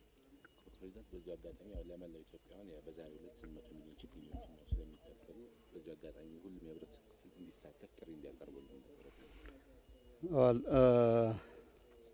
እንግዲህ የኢትዮጵያ ሕዝብ ይህንን የራሱ ፕሮግራም አድርጎ ወስዶታል ከተጀመረበት የዛሬ 7 ዓመት ጀምሮ። ስለዚህ መጥራቱ አንድ ነገር ሆኖ አሁን የራሱ አድርጎታል፣ ኦን አድርጎታል፣ ጥቅሙንም ተመልክቷል። ስለዚህ የሚሰራውን ነገር እውቅና መስጠቱ የበለጠ ትርጉም ያለው ይመስለኛል ከጥሪው በተጓዳኝ ለማለት ነው። በመሆኑም ኢትዮጵያውያን የጀመሩት የዛፍ መትከል፣ ህይወትን ማለምለም፣ ህይወትን ማጽደቅ የኛን ህይወት መቀየር ብቻም ሳይሆን በቀጣይነትም ደግሞ የሚቀጥለውን ትውልድም የበለጠ ህይወቱ የለመለመ ተስፋ ያለው እንዲሆን የሚያደርግ በመሆኑ እያንዳንዱ ሰው የሚተክላት ዛፍ ትርጉም አላት። ዛፍ ለምን ይተከላል ይባል ነበር ድሮ። ዛፍ ህይወትን ይቀይራል። አሁን እንደምታየው ከድሮ ከጽሁፍ ከመፈከር ከንግግር አልፎ ባለፈው 7 ዓመት የተደረገው እውነትም ትልቅ ትርጉም አግኝተንበታል። ገላጣ የነበረው መሬት ሁሉ ለብሷል። የደረቁ ወንዞች እንደገና በስፋት መፍሰስ ጀምረዋል። ምንጮች እንደገና በየቦታው መመልከት ጀምረናል። ስለዚህ የሰው ልጅ ጥበብ አለው ማለት ነው። ዝም ብሎ ከተወው በራሱ ላይ አበሳ ነው የሚጨምረው። ምንጮቹም ወንዞቹም ይደርቃሉ። ነገር ግን ወስኖ ለመትከል በሚቆርጥበት ጊዜና ትክክለኛ ሊደርሺፕ ካለው የማመራር ካለው እውነትም በደጁ ያለውን ገላጣ መሬት ማልበስ ይችላል በአረንጓዴ። አረንጓዴ ባለበሰ ቁጥር ደግሞ ህይወቱ ይለወጣል። እንግዲህ የኢትዮጵያ ግሪን ኢኮኖሚ ፖሊሲ ማልበስ ብቻ ሳይሆን ለአይን ውበት ብቻም ሳይሆን ነገር ግን ለራስም ጤንነት ነው፣ ለራስም ህይወት ነው፣ ለአካባቢም መቀየር ነው። ስለዚህ ኢትዮጵያውያን የምንተክልበት ምክንያት ገለጻ ያስፈልገው፣ ህይወትን የሚቀይር በመሆኑ ማብራሪያ ያስፈልገው። ምክንያቱም ለእኛ ትውልድ ብቻ ሳይሆን ለሚቀጥለውም ትልቅ አስተዋጽኦ ስላለው ነው። ከሁሉም በላይ አንድ ላይ ወጥተን መትከል በመቻላችን እንደ ህዝብ አንድን ያመንበትን ነገር የልማት ጉዳይ መለወጥ የምንችል አቅም ያለን ብርቱ ህዝቦች መሆናችን የሚያሳይ 800 ሚሊዮን ችግኝ በአንድ ቀን የት ሀገር ማሰብ ይቻላል? ይሄ ቅድም እንዳልኩት የአመራር ቁርጠኝነትና ብቃት፣ አርቆ ማሰብ፣ አስተውሎት፣ ሁለተኛ ደግሞ የህዝብ ተነሳሽነትና ትርጉሙን ማወቅና የራስ ማድረግ ያመጣው ውጤት ስለሆነ አሁንም በየአመቱ ኢትዮጵያ ትለመልማለች። ኢትዮጵያ ልክ እንደ ድሮ ጫካዎች በዱሮች የተሸፈነች ለራሳችንም ለሀገራችንም ትርጉም ያለው ስለሆነ ወጣችሁ እንደ ከዚህ በፊቱ ሁሉ መንገር ሳያስፈልገው ማስታወስ ብቻ ነው ወጣችሁ ታሪክ እንድትሰሩ አደራ ላለሁ። አመሰግናለሁ።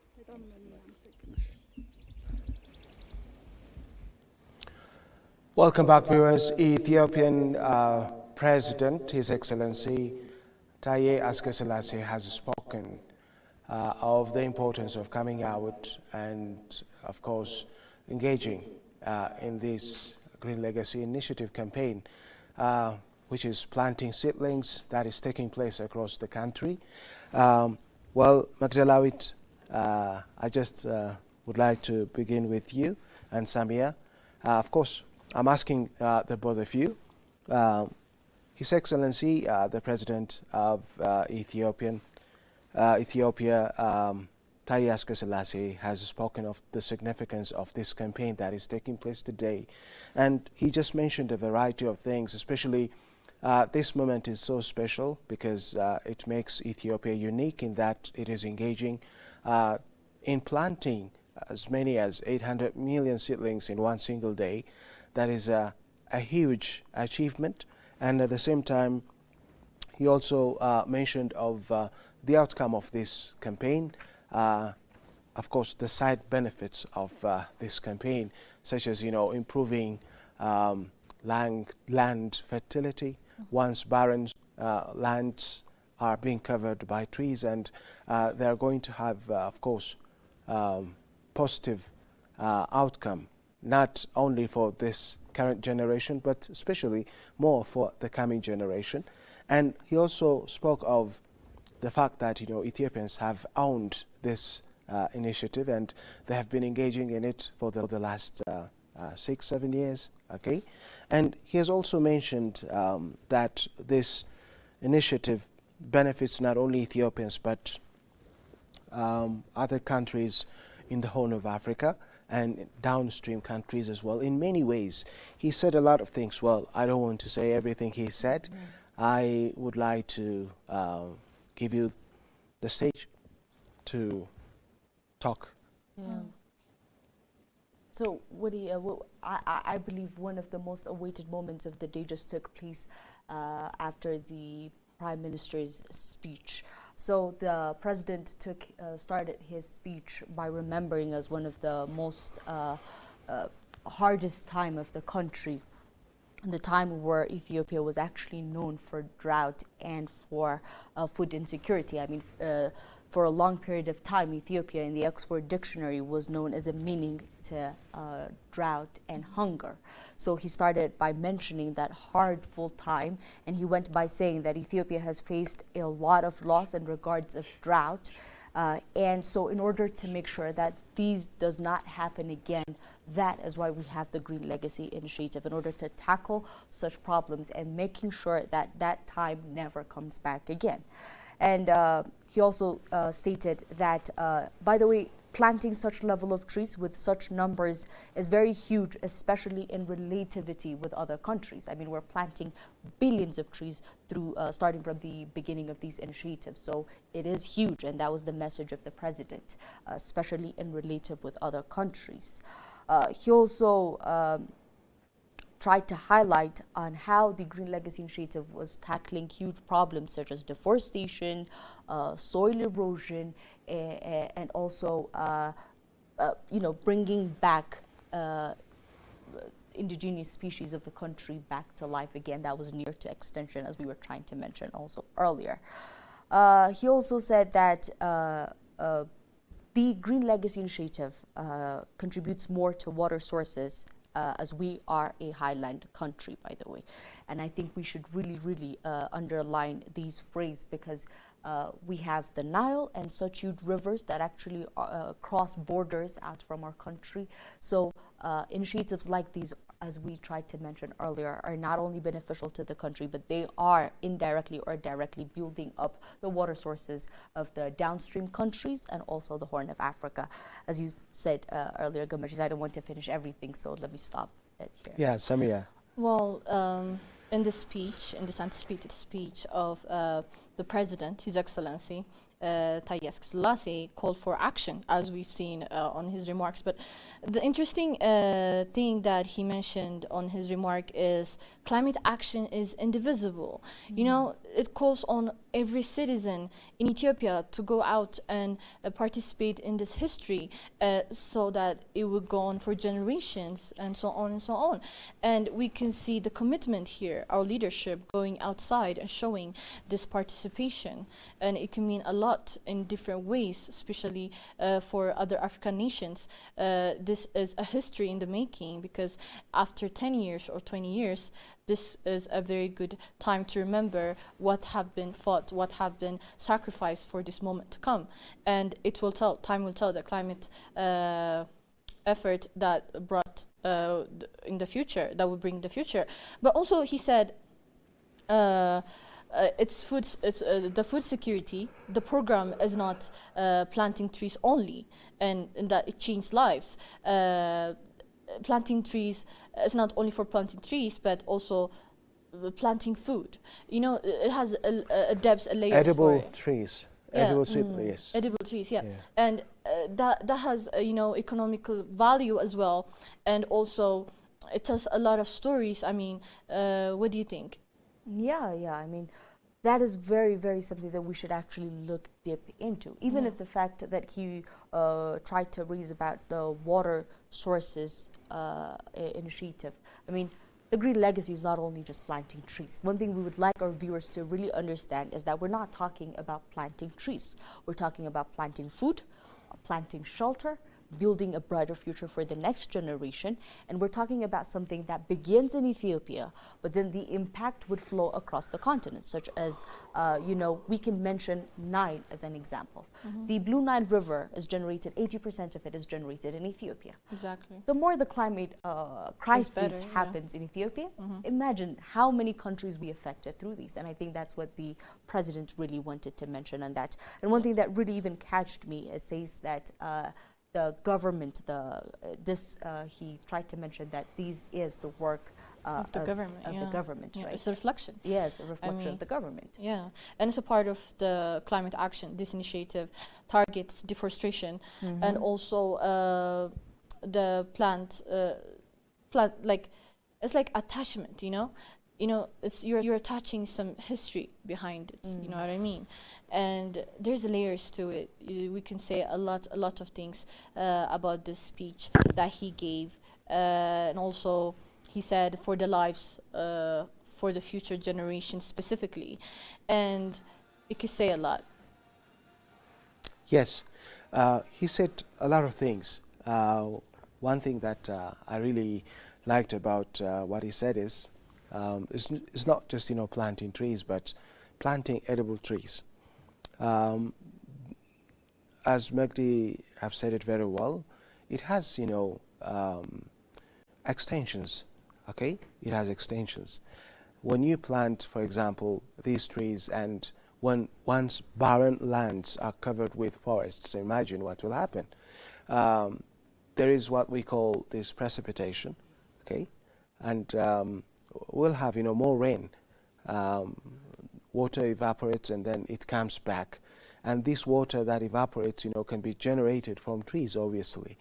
And when the more rainfall we have, the more our rivers will be filled with water, and these waters are transboundary, and of course they flow to downstream countries, and downstream countries also benefit from this. And the president, of course, is calling not only Ethiopians to engage in this Green Legacy Initiative, but also other countries to support it directly or indirectly, at least to be positive towards it, because it benefits them. It really does benefit them. And also, IGAD member countries. Ethiopia is a country that has,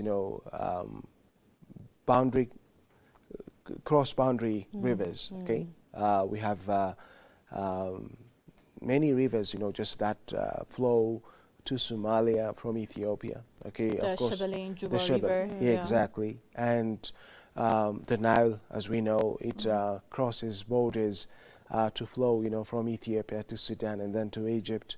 And these countries, rely for most of their agricultural yields on the Nile River.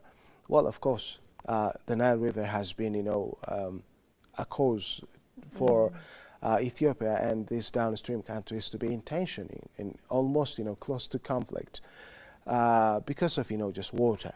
And this water, when it is not available in Ethiopia, then it becomes, the end for these nations. And I would say, Sudan and Egypt, need to support Ethiopia in this Green Legacy Initiative. And as our government leaders have always been saying, Ethiopia wants to ensure a mutual benefit out of its water resources. Ethiopia is not a country that is too selfish to abandon them from, having access to these waters, the Nile waters. And I would say, this initiative is beyond, a national agenda, and it has become, a regional agenda, a continental agenda. The Horn countries, these, how many? Some seven? Seven, yes. Yeah. These countries are affected by availability of water in Ethiopia in some way. As His Excellency the President mentioned it earlier, Ethiopia is a highland country, and Ethiopia is said to be, a powerhouse. I mean, it is situated, at a high level, and its waters flow from its highlands and then to downstream countries, and it's a source of water for many countries. So shortages in Ethiopia in water will have direct impact on downstream countries especially. So we Ethiopians need to work with the rest of the Horn of African countries, the rest of African countries in the continent as well, because we can exchange experiences and ideas on how to manage our water. We can pick, for example, countries with best experiences in terms of managing their water resources. Then we can bring in, those experiences to Ethiopia. We can adopt them, we can adapt them, and at the same time, we can allow them to look into what we do and adapt and adopt what Ethiopia is doing in this Green Legacy Initiative. So this kind of exchange of ideas will be, vice versa. Okay? So really, when we do some kind of analysis to what His Excellency the President Taye Askeselasi has said, we can say a lot of things. He just, said it, just in a package. And one thing again that I really appreciate is that, Ethiopians are no more kind of agitated, to engage in this initiative. Rather, they just need, just to be reminded every year it comes, because people have learned a lot of benefit from the experience in this kind of campaign. And in the last 6-7 years, there has been, for example, Samia, as you said it earlier, job opportunities created for young people, for women, especially those who engage in developing nurseries. Okay, so that's a source of income for these people. And even in Addis Ababa, for instance, I see centers that produce seedlings. Have you been there? Seedlings for various trees. And you just pick one item and you ask the price. Some of them in hundreds, at least in hundreds. They would say just the single one, 500 birr, Ethiopian birr, and then some others in thousands. Okay, there are some unique tree seedlings that really have high value. And the good thing is that many people in Addis Ababa are starting to learn their importance, and they go to these centers to buy them. And again, I've seen at Ntoto Park the same thing, seedling nurseries for seedlings, seedling nurseries, and they produce them there. They grow them. They grow nurseries, and they sell them for people. And I think their prices there are more or less, very much fair compared to prices elsewhere in the city. Now, the president said, people are becoming more aware of the significance of the Green Legacy Initiative, the benefits that we can gain from planting seedlings, making our environment green. You can go to, many spots in the city, for example, in Addis Ababa. It's quite different where you have, some trees around houses and where you don't have one around houses. And in some places, when the trees, grow big and they have, shades, and people sit, under the shades. And even some people, conduct businesses, under the shades. You have, food vendors, for example, having, their business under the shades of these trees. And the quality of air that you breathe in, okay, that is extraordinarily high, okay, when you have, trees planted. And these engagements, more engagements of people from year to year, is the result of this Green Legacy Initiative. And the president is very much hopeful that more people, not only today, but in the coming years also, will engage in this. And the fact that the coming generations are targeted in this project, it makes them, lucky, and I envy them, by the way. Yeah. You just pointed out on me. Yeah. I'll take that as a compliment. Yes, yes. Another thing I think we should really focus is the way how he remembered our history, because hunger or drought is not something new or specific to Ethiopia. Either it is to Africa. And for all those people who ask, why should we really worry about the climate change, I think it's very essential for us to take them back and to remember our history. It was so bad that it has left very bad scars on the name, on the dignity of the citizens. So these could remember people why they should get up and plant more trees, why they should tackle climate problems. Don't you think so, Sami?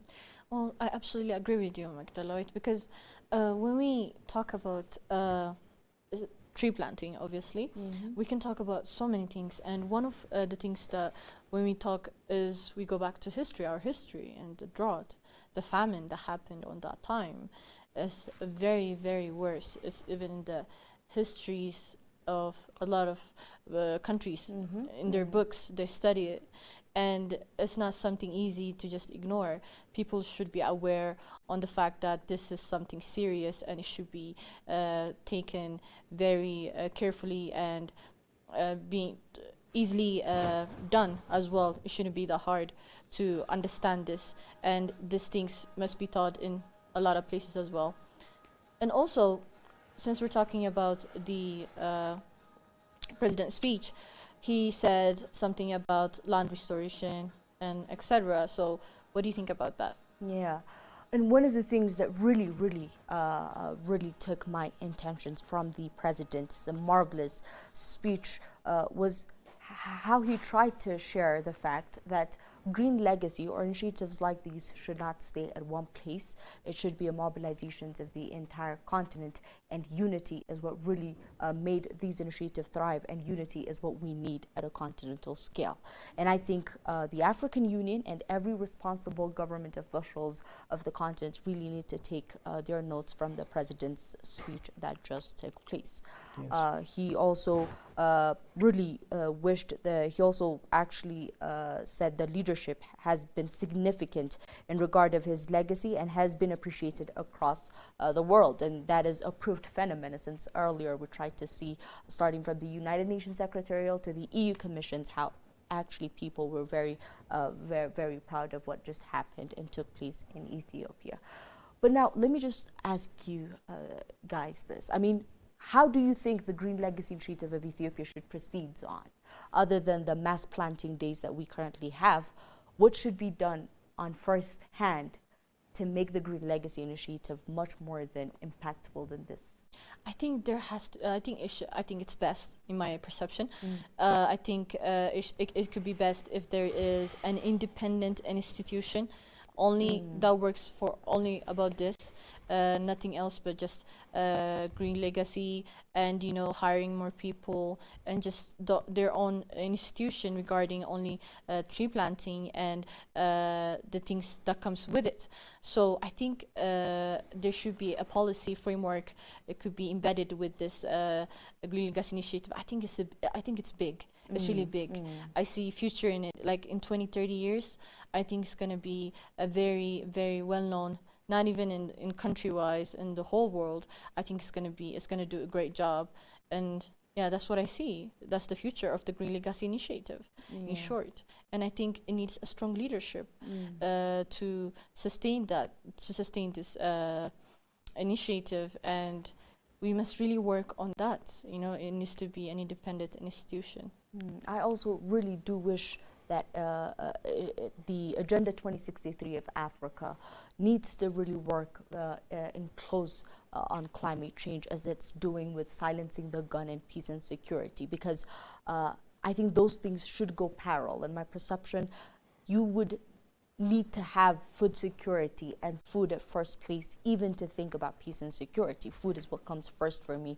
So I think the African Union should really embed the Green Legacy Initiative, such initiatives like this, into the Agenda 2063. Of course, it is part of the Agenda 2063, but it really needs to be amplified, and it needs to be labeled as one of the urgent sectors of the continent prior to that. And we also need to have spokespersons on the international arena, because Gamachis, earlier you're trying to mention a lot of African elites, especially, that has worked a lot, and something just popped up on my mind.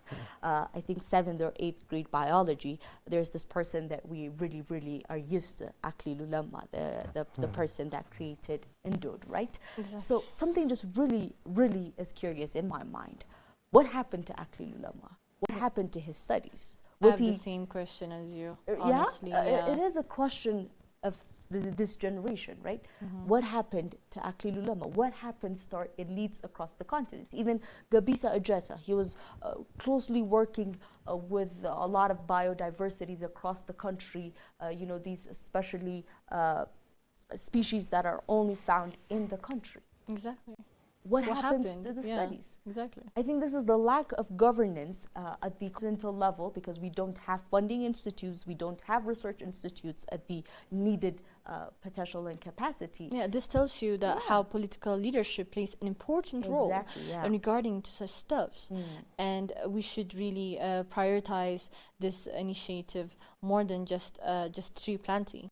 It's more than that, and we should play a major role in every aspect of life.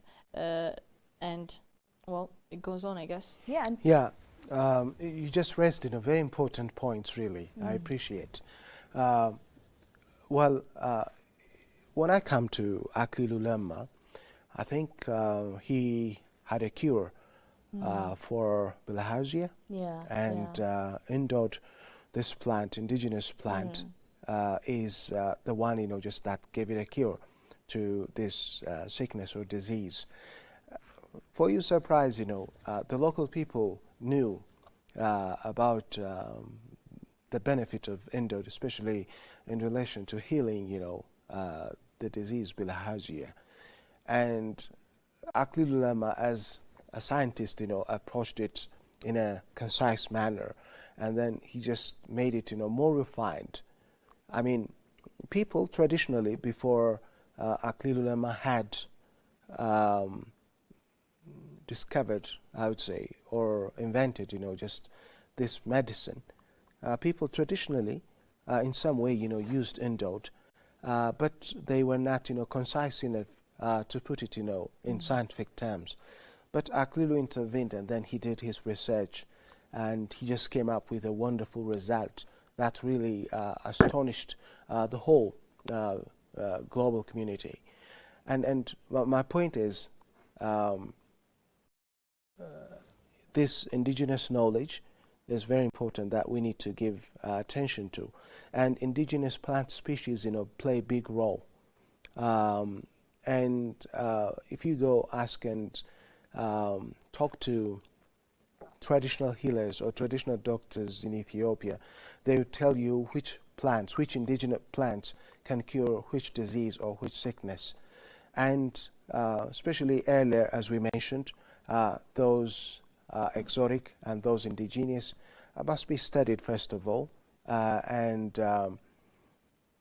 how should we utilize them need to be studied, and people's awareness regarding their value, what they add to society in terms of medicinal value, and of course in supporting the ecology, need to be studied, and then need to be taught to communities.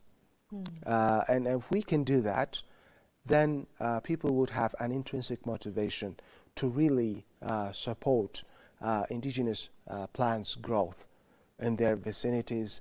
And you don't need to tell people, that they need to come over and then, engage in this kind of initiative.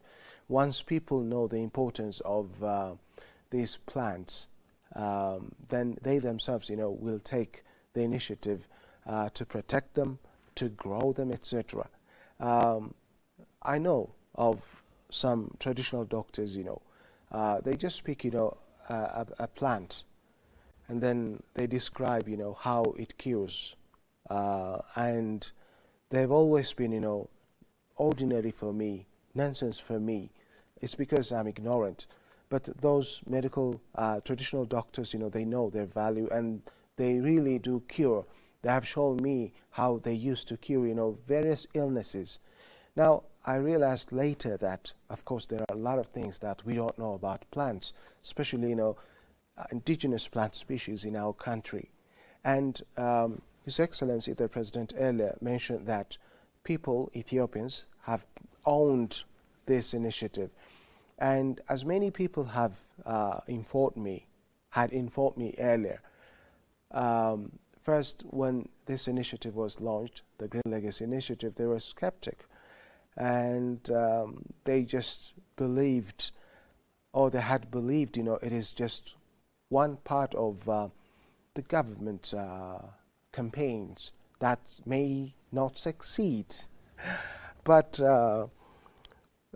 over the years, the Green Legacy Initiative has proven really to bring about the kind of fruit, the kind of outcome it was intended to give, to provide. And for your surprise, I know of 2 Ethiopian scientists, who shared me their views regarding the Green Legacy Initiative, in which they said that first, when they heard of it, they took it as an ordinary campaign and they didn't expect much from it.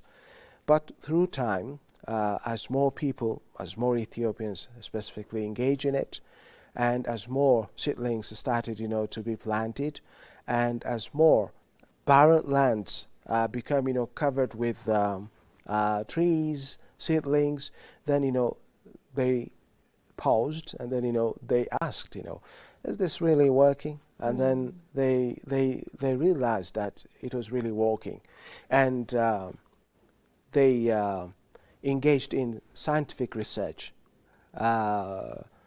with regard to the Green Legacy Initiative, and later they published articles and they shared it to me, and it's been published recently, and a couple of months ago, some 2 months ago, I think, I had, just both of them on our platform, and then they shared us a lot of things.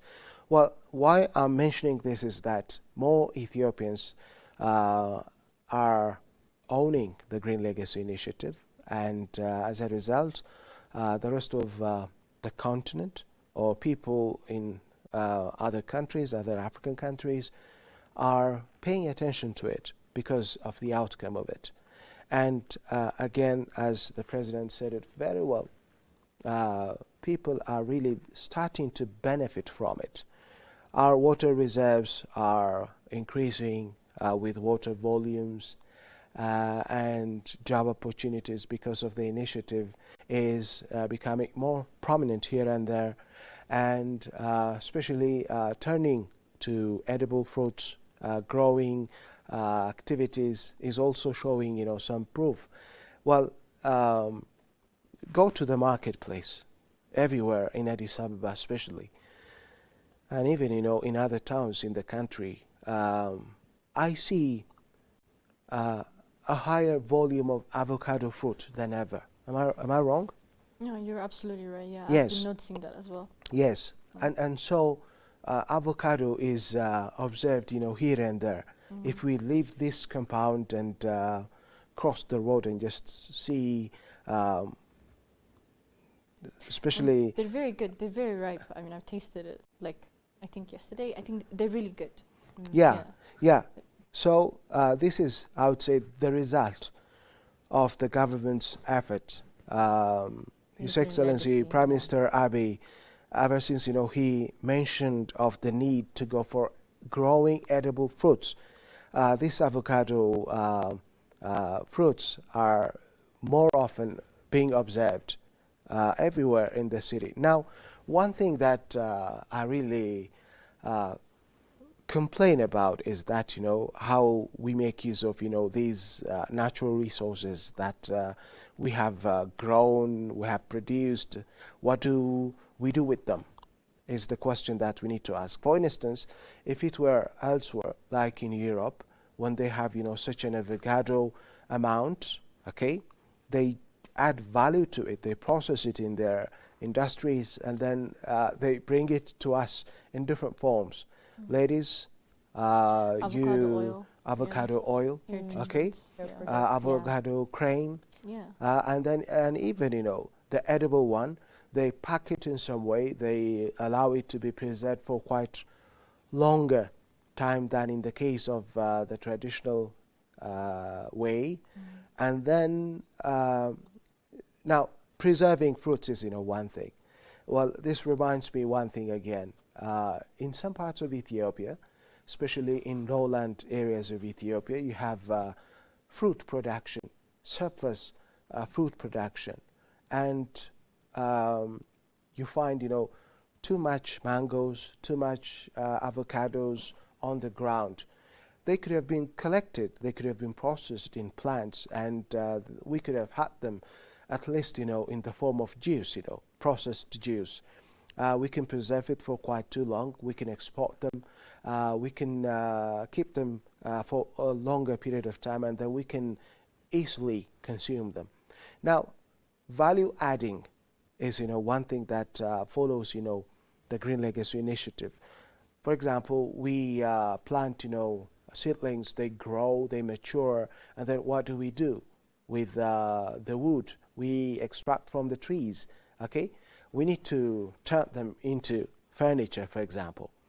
Expensive furniture, we need to add aesthetics to them, and then by changing, their shapes and their forms, by making them, more relevant to the people, then we can benefit, we can earn, more revenue. And I think, Doctor, when you mentioned the value adding, yes, something came into my mind. The AFCFTA, because, for example, let's take chocolate, and if the Green Legacy Initiative was a continental initiative, imagine countries with cacao production would produce more cacao, and countries with more fruit production would produce more fruits, as you mentioned, furniture, and imagine how the AFCFTA, or the African Continental Free Trade Area, will be thriving. Imagine you would have chocolates instead of buying it from Switzerland. We'll have Ghanaian-made chocolate. Yes. That is value addition in my essence. Exactly. A couple of months ago at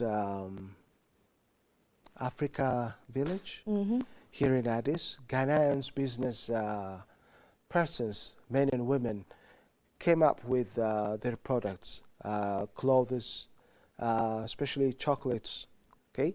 And one of the young ladies demonstrated, how just they produce chocolates from cocoa, and they have, the raw fruit here, and they have the tools to produce traditionally, and then they have, the final product, and which we tested. That was so delicious. Now, you could produce, we could produce, I don't know, cocoa itself in Ethiopia through this Green Legacy Initiative. And after we have, the raw fruit, what do we do with it? That's what we need to ask. After we cover once barren lands with edible fruits, okay, with edible seedlings, okay, what do we do with the surplus products? And do we just sell the raw product, the raw fruit to people? Do we just, cut down trees and then we use them as firewood? Yeah, that's, what we need to ask anyway. I hope it's not going to be a big problem as far as we have grown trees. Then by then that generation is going to have this assignment done effectively. I think what you've raised really aligns with African solutions to African problems. Exactly. Because even the president's speech looking ahead, if you see, the Green Legacy Initiative is one of the greatest examples of African solutions to African problems. For all the questions that are being raised in Africa, we need African solutions, and to create African solutions, you need to create African or support African elites. I think we should really underline that. I mean, it got hijacked in the middle, but then the elites of Aklilu Lama and Gabisa Ajeta were doing the same thing. But then the lack of good governance and organized structure of supporting these elites, I believe, have made us go far behind where we should have been. And now, in order not to make the same mistake, I think the whole continent should put its eyes on initiatives like the Green Legacy, Doctor. By the way, the Green Legacy Initiative, we need to look at it as a package, okay? For example, we've always been talking about AFCFTA, African Continental Free Trade Area. You have surplus production of raw materials in some section of Africa, and then if that is not to be, transported to other African places, countries, then it just becomes, a wastage. Once I happened to conduct a research in the southern part of Ethiopia, I think it was before some 10 years ago, I remember. And when we were about to reach, the Ethiopia-Kenya border, I turned, to the left side of the road, and I could see a pile of firewood, I would say. And those firewood products, would be sold in cities with a huge amount of money, with huge cash. But because of lack of, say, infrastructure, such as road, or because of lack of political will, Okay, in some way, the administrators in that area should allow, the trade of these products to the rest of the country. Okay, so we have these trees planted, they grow, and then the next generation need to think of how to make the best out of these products by doing the right thing in terms of establishing, engagements with, say, neighboring countries. Okay, I mean, when I say it's a package, you have forests, okay, you have the products, and then if you don't exchange them with something else you need, with somebody, if you don't trade them, what are they use of? That's what we need to ask. And the Green Legacy Initiative will cover our forests, yes. And then we need to ask the next question, then what? Then what's next? The President said this Green Legacy Initiative is not just about planting trees. It goes beyond that, okay? Planting seedlings for edible fruits, okay? Then, okay, we reached that. You have, mangoes everywhere. You have avocados everywhere. You have papaya everywhere. If you leave them there, birds enjoy them. Or they fell off the ground and then they just become, another form of fertilizer to the ground, to the soil. We need to find, a way to make the best out of it. Now we need to collect them, we need to process them in industries, and then we need to pack them, okay? And then we need to sell them to our people, or we need to export them. Now it applies to everything that possibly this Green Legacy Initiative can offer. Yeah? And I think that's how we make the best out of the Green Legacy Initiative, and that's how we can solve our problem of degraded land or low agricultural productivity. That's how we turn it to high agricultural productivity. I think I took most of the stage. Let me come to you. Actually, you have said more than enough. Like you have said much of the discussion. I mean, you articulated very well, especially the timing aligned with our Prime Minister, His Excellency Abiy Ahmed's reform agenda, and also the recognition that environmental restoration was essential, especially for economic resilience. That's what we're talking about.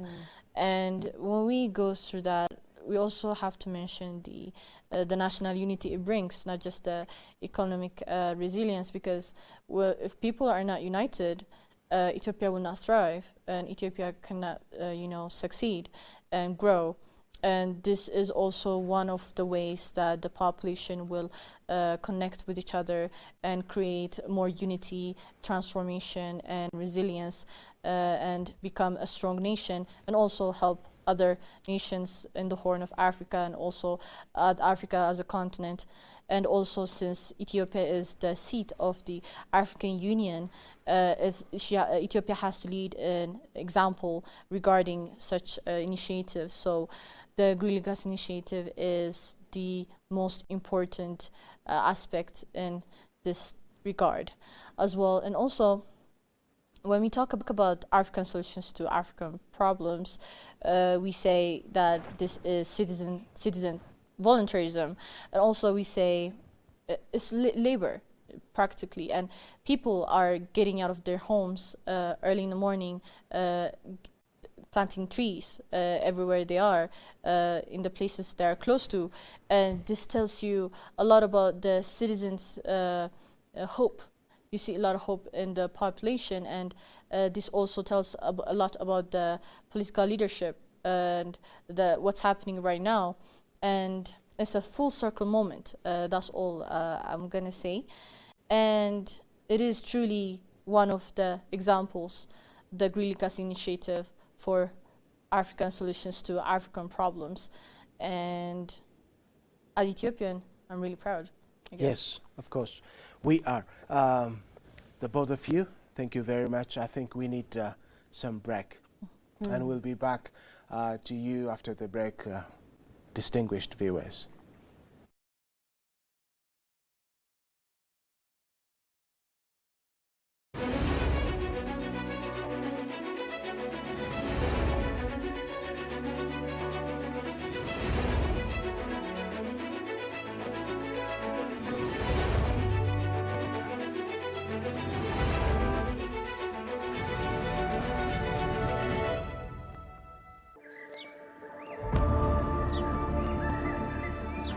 What if a country's greatest monument wasn't made of stone, but of leaves? Every year a country pauses, not to celebrate the past, but to plant the future.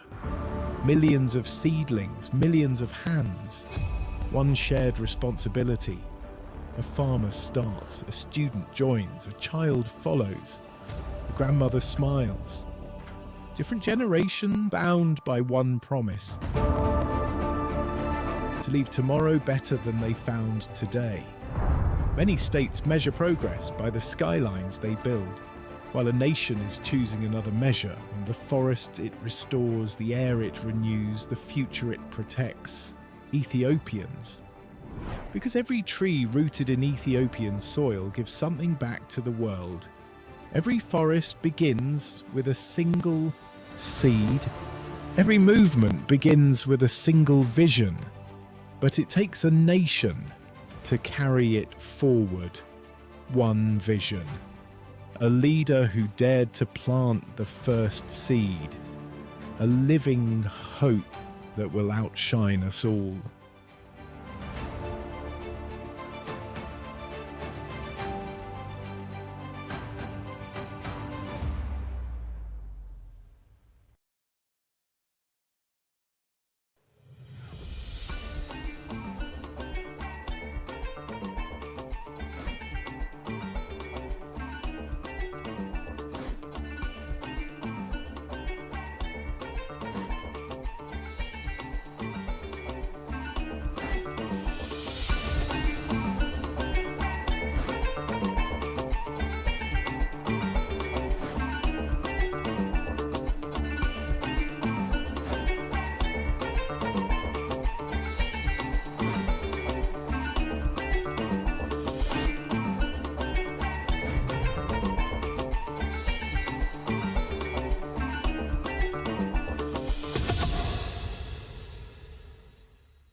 If you don't tell your story, it will be told by others. They'll talk of hunger, they'll talk of war, they'll talk of conflict, but they'll not say the things that are happening in Africa that are positive.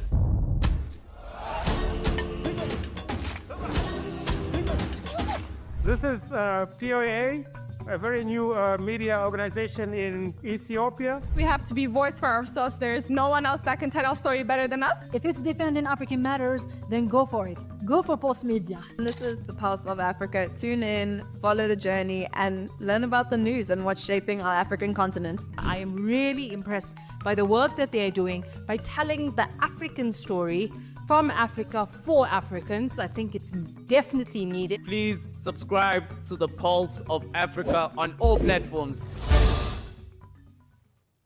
Welcome to the Pulse of Africa, your gateway to Africa's vibrant stories, voices and visions. Join us every Monday and Wednesday for POA in Depth, where we provide sharp analysis of pressing current affairs, keeping you informed and engaged. Tuesdays feature the Africa We Want, dedicated to the African Union's Agenda 2063, discover Africa's journey toward a prosperous and integrated future. On Thursdays, tune into El Dorado, highlighting Africa's rich natural resources and how they can drive true prosperity. Fridays bring you Roundup, where seasoned journalists discuss enduring issues shaping our continent's destiny. Saturdays showcase the editorial, offering Pulse of Africa's perspective on Africa's challenges and opportunities, and celebrate the notables, recognizing remarkable Africans making a difference. And don't forget Sundays are for Africa Melody, honoring our culture, music and entertainment. So tune into the Pulse of Africa and experience the vitality of our continent every day of the week. Subscribe now.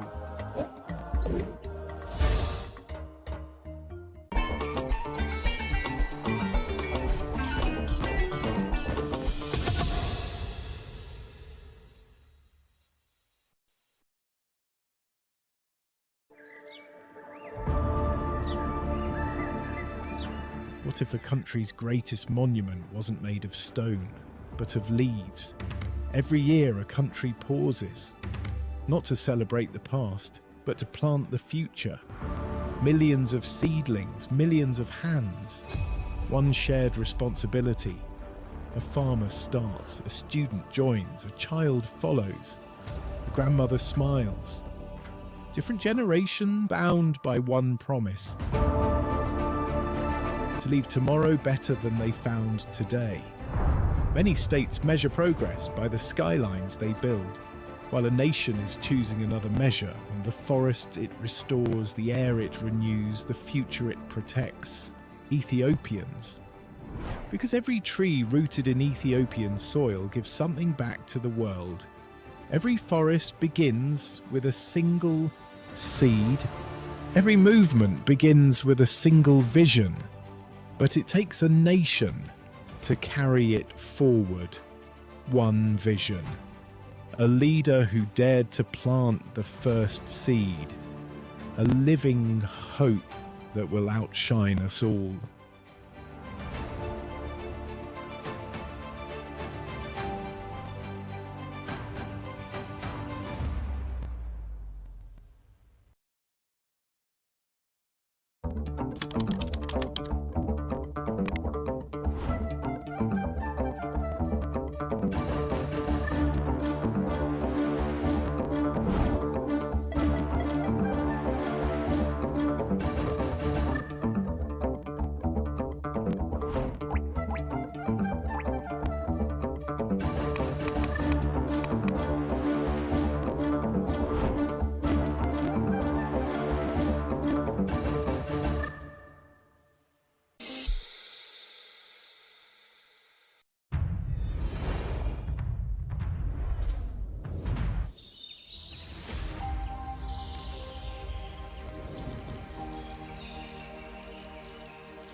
Welcome to the Pulse of Africa, your gateway to Africa's vibrant stories, voices and visions.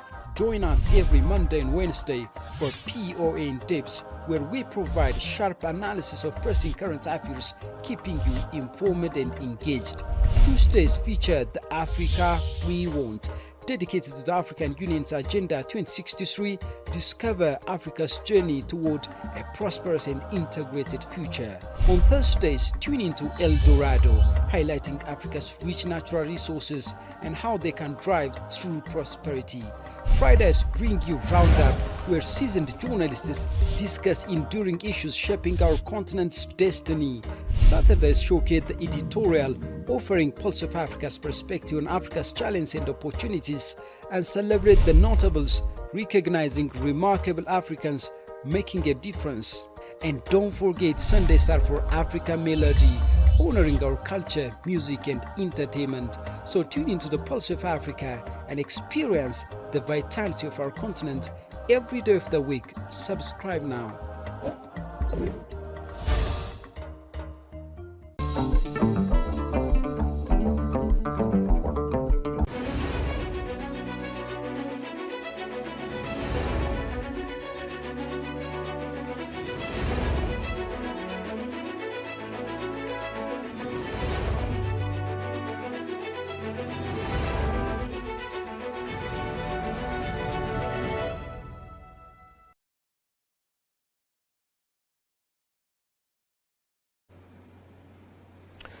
Welcome back, viewers. We're back to you again after a brief break.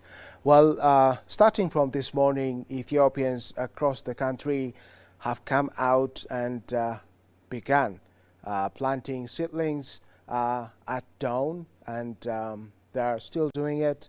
And of course, every minute more seedlings are being planted, and this campaign has also been joined by Ethiopian leaders, His Excellency the President Taye Askeselasi and the Prime Minister Dr. Abiy Ahmed.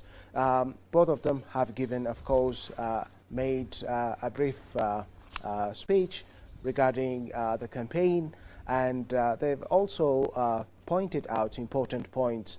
Samia and Magdalawit, let me come back to you, and please just briefly tell us what has been taking place since this morning in this Green Legacy Initiative campaign. Magdalawit.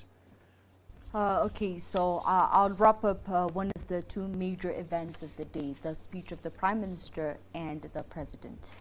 So when we start from the Prime Minister, earlier today he made a speech as he was planting and being part of the Green Legacy Initiative, today's campaign.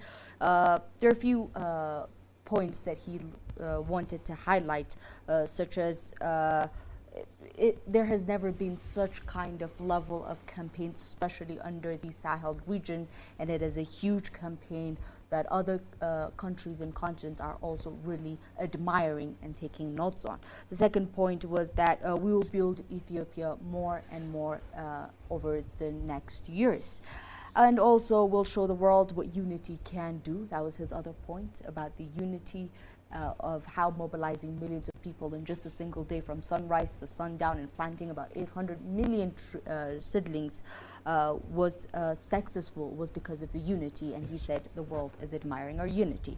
Another part was that he said let's build the future of the next generations, as we even tried to discuss earlier.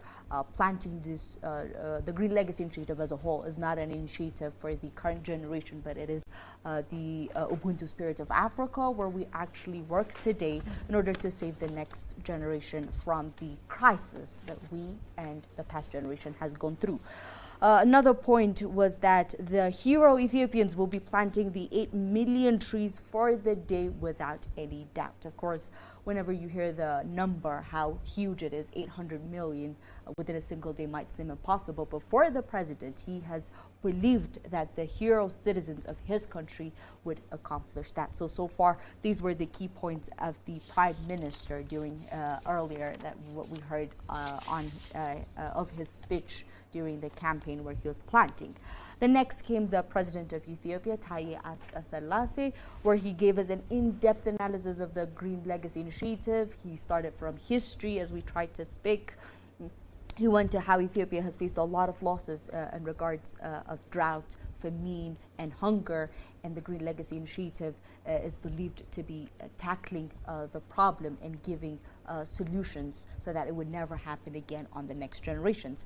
And then he also went that, by the way, planting such level of trees is very huge, especially in relative to other countries. And then he also went on how the Green Legacy Initiative has been tackling deforestation, the soil erosion, and overall the climate crisis of the country. I mean, as a proof of that, we can see the number of forests have now increased by a lot of percent from where they were before the Green Legacy Initiative. Now, arable lands are now being backed and they're being farmed and they're being given back to the farmers. So the lives of the farmers have improved. The temperature of the country overall is very has improved. We can definitely say that. So he also tried to mention that.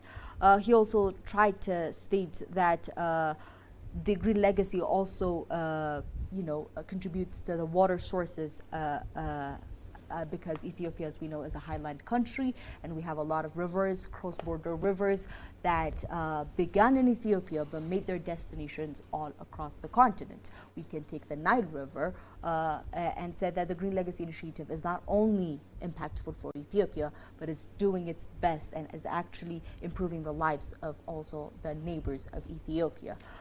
He also mentioned that we're a highland country, which means when we are working on our climate change, on our climate crisis, we're tackling problems of, quite a lot of numbers of countries other than that. Another was also, he has also stated that the leadership has been significant in regard of this legacy and has been approved across the world. And as a proof of that, we've also tried to see the witnessing of different higher government officials, as the UN, the EU commissions, and other African country governments. Another point where he really stayed a lot was on food security. He started from our history, as I tried to mention earlier, but food security is one of a critical issue across the continent, and initiatives such as the Green Legacy are expected to tackle those problems and provide food for the continent as a whole. He also said this is beyond beautification. Whenever we're planting trees, whenever we're planting seedlings, it is not fair to see them as just for the purpose of beautification in the country, because we're planting our food, we're planting our future, we're planting our shed, and we are planting our way out of these international crises of climate.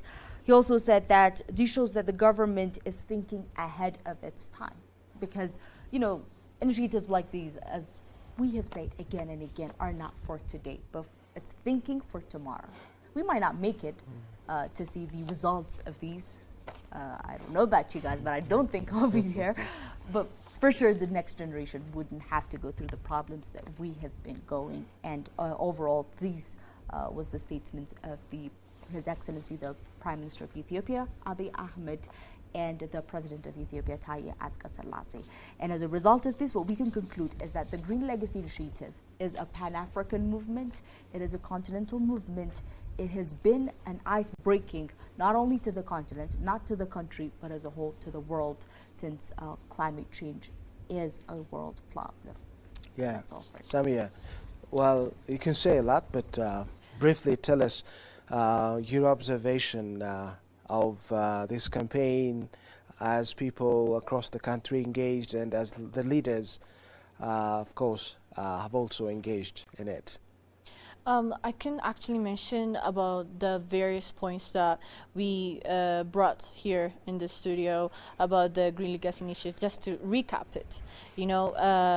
First, let's start with what the Green Legacy Initiative means. And it is Ethiopia's large-scale national tree planting and landscape restoration campaign, which was launched in 2019 by the Prime Minister Abiy Ahmed. And it's mobilized, as we've seen, millions of citizens as well. And during this rainy season, we plant billions of seedlings across urban rural areas as well. So there are goals as well, the restoring degraded lands, we mentioned that, and also increasing forest cover, combating desertification, soil erosion, and also bringing back better biodiversity as well. We mentioned a lot of issues regarding that. And when we see why Ethiopia launched the Green Legacy Initiative, it's primarily to reverse severe land degradation and deforestation, soil erosion, and we can see the data as well, as I mentioned, hundreds of tons per hectare annually in highlands as well. And since Ethiopia roughly depends on 85% of the population depends on rain-fed agriculture, making the country highly exposed to droughts. So we mentioned about why Ethiopia launched the Green Legacy Initiative. And also we mentioned the African solutions to African problems. We mentioned other African states that also participate in such kind of activities, like the Kenyan and the Ghana as well. We mentioned very influential people like Wangari Maathai. And we said those people also made a huge impact in this kind of activities. And also there is a similarity between Ethiopia and such nations that practice such kind of activities. And also this is an example. We said the Green Legacy Initiative is an example for other African nations because it mainly mobilizes the national budget, and it's not mainly on an external donor-led initiative. It's basically a budget only for Green Legacy Initiative, and it's not some external foreign country coming and contributing to our country. We went outside and we contributed with our own effort and blood. And also we see the political leadership's effort, that how the political leadership mobilized these efforts and pushed through for more reform, and the timing with the Abiy Ahmed's agenda. And as well, we mentioned a lot of stuff. So in short, the Green Legacy Initiative is a history, and we hope we see more of it in the future. So far, this is what I have to say to conclude it. Yes, Magdalawit and Samia, you've mentioned, you've recapped it very well, but let me add just a few things only. Well, I just see, one trend, which is since 2019, the number of people involving in this green legacy is growing, isn't it? Now, and the number of seedlings that we plant on yearly basis, it's also increasing, it's growing, until we come to plant 800 million seedlings in one single day. And that's something that requires, a huge investment, a huge mobilization of people, practitioners, and of course, full commitment of the Ethiopian government. Without the full commitment of the Ethiopian government, in this case, without having, the necessary political will, you cannot achieve, just doing this. And since this morning, early morning, the Green Legacy Initiative has been launched, and it's taking place right now. And people, Ethiopians specifically in millions, are engaging in planting these seedlings. And of course, the country is set to be able to plant 800 million seedlings. And I believe with such a commitment, maybe we could hear that we'll have planted more than that today. And this is really because of the commitment of the Ethiopian government, the leaders, and of course, the people as well. And obviously, this becomes a very good example for other countries who really are willing to learn lessons, to draw lessons from the experiences of the launch of the Green Legacy Initiative that is taking place right now across the country. And I would say congratulations to all Ethiopians. And of course, this morning's session, we may wrap it right here. Yes. And in the afternoon, our live will continue. But a little bit to add to what we've been saying. Our leaders have really shown their full commitment into realizing the Green Legacy's goals, which is planting more than 800 million seedlings, or exactly planting up to 800 million seedlings. But I think the homework or the assignment for us and for the coming generation is huge. We need to ensure the success rate of these seedlings that we're planting today. Otherwise, all our efforts get wasted, yeah? And I'm very much happy that more people, more Ethiopians have been engaging in this campaign, and the fact that, you know, they realized its benefit is one very good thing about it. The president just said, you know, we are not supposed to be, you know, calling the people for this campaign. We just remind, okay? It's because, you know, the people have understood, have learned that this initiative is really beneficial in various ways, in terms of enhancing their livelihoods, in terms of giving them a better life, in terms of providing them with new job opportunities, etc. And especially the fact that, you know, agitating people, or I would say reinforcing people to engage in planting seedlings for a better environment, for a better air that we breathe, for a better means of income, etc. And this is really something that we need to appreciate. And people not only in the cities but also in the country are also engaging in this activity. And obviously regional and global institutions are going to draw lessons from what's happening in Ethiopia today. And really we should say that commitment is needed from every one of us. And as far as we can do that, then we can make, you know, a new thing pop up. Yeah? Yeah, we hope that happens. Yes. Anything else you might add? Otherwise, I think... No, just congratulations to the whole Ethiopians and Africans on this historical milestone of planting 800 million trees. And make sure to stay tuned with Pulse of Africa because we have packed and dense of informations. Digamo Josie. Repeat it. Well, I'm very happy to be in this generation where the Green Legacy Initiative is being participated, and as a whole, as a human being, for the future generation. It's going to be a very impactful thing, and as a Pulse of Africa, and as a whole African continent, as Ethiopia, I'm very proud of my country, and that's all. Yeah, thank you, the both of you. Thank you, Magdala to you, and Samia. I think our live transmission continues in the afternoon, but for now, we wrap it right here. Thank you. Thank you. Thank you. Viewers, our broadcast, of course, for the morning session ends right here. We'll see each other again back in the afternoon.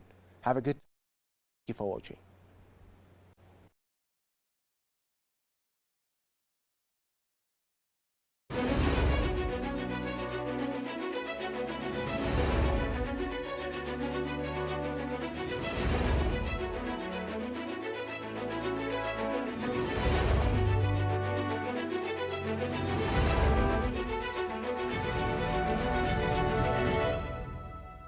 This is a very monumental initiative, part of the climate action, sustainable development goals. Probably goal 13 is all about climate action. One of the targets to mitigate,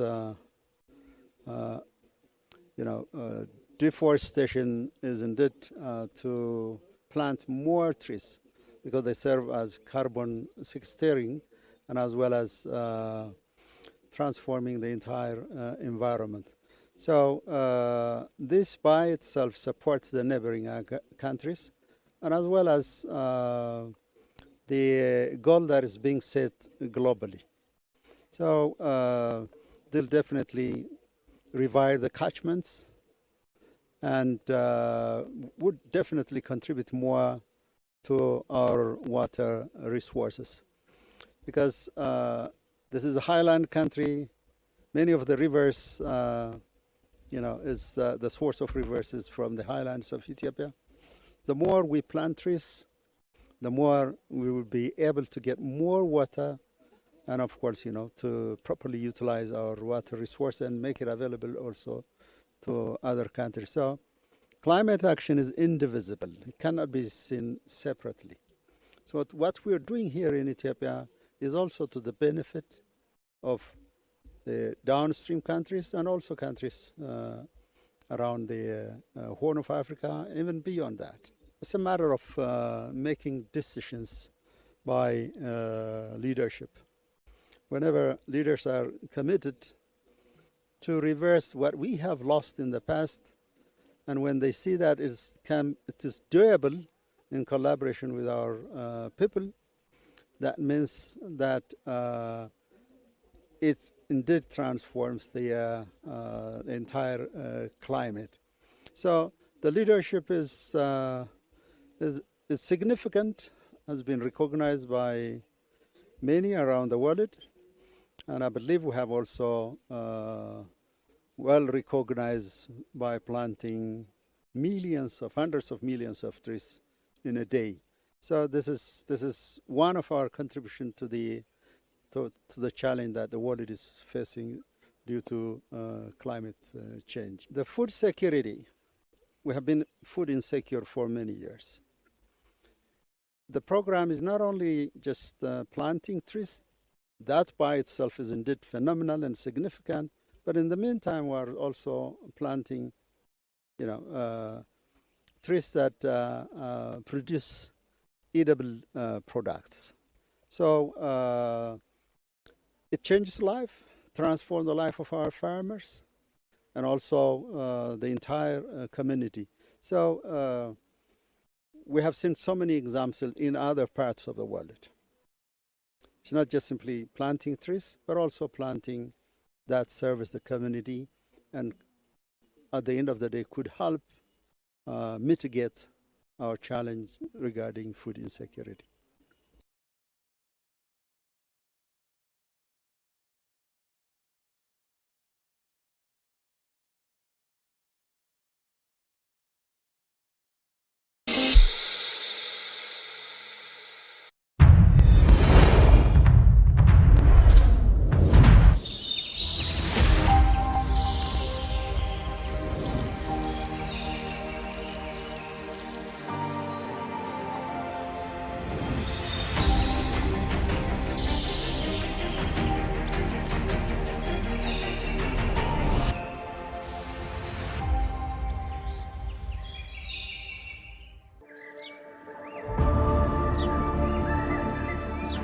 What if a country's greatest monument wasn't made of stone, but of leaves?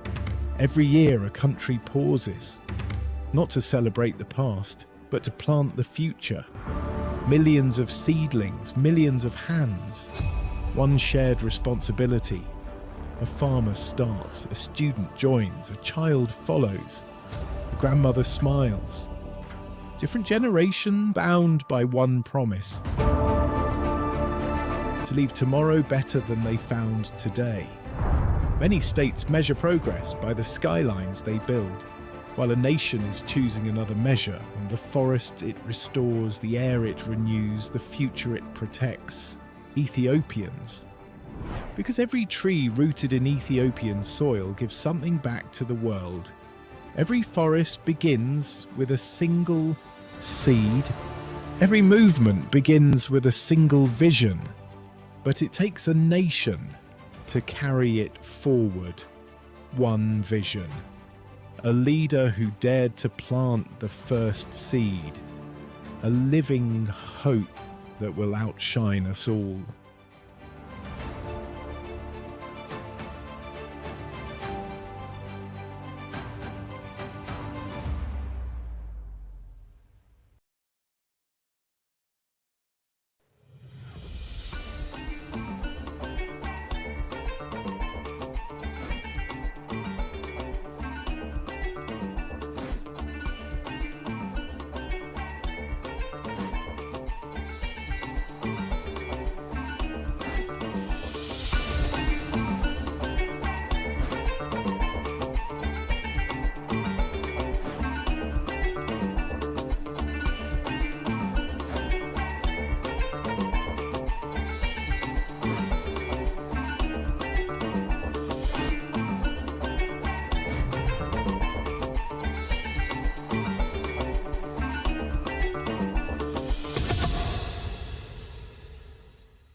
If you don't tell your story, it will be told by others.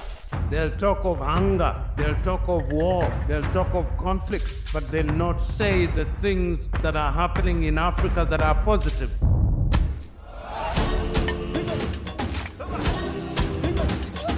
This is POA, a very new media organization in Ethiopia. We have to be voice for ourselves. There is no one else that can tell our story better than us. If it's defending African matters, then go for it. Go for Pulse Media. This is the Pulse of Africa. Tune in, follow the journey, and learn about the news and what's shaping our African continent. I am really impressed by the work that they are doing by telling the African story from Africa for Africans. I think it's definitely needed. Please subscribe to the Pulse of Africa on all platforms.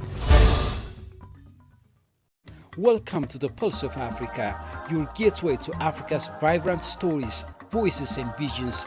Join us every Monday and Wednesday for POA in Depth, where we provide sharp analysis of pressing current affairs, keeping you informed and engaged. Tuesdays feature the Africa We Want, dedicated to the African Union's Agenda 2063, discover Africa's journey toward a prosperous and integrated future. On Thursdays, tune into El Dorado, highlighting Africa's rich natural resources and how they can drive true prosperity. Fridays bring you Roundup, where seasoned journalists discuss enduring issues shaping our continent's destiny. Saturdays showcase the editorial, offering Pulse of Africa's perspective on Africa's challenges and opportunities, and celebrate the notables, recognizing remarkable Africans making a difference.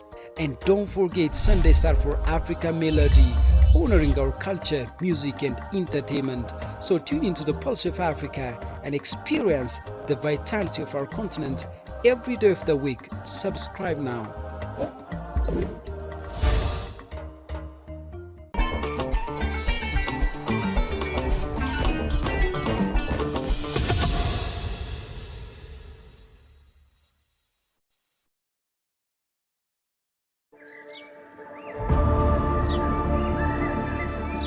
What if a country's greatest monument wasn't made of stone, but of leaves?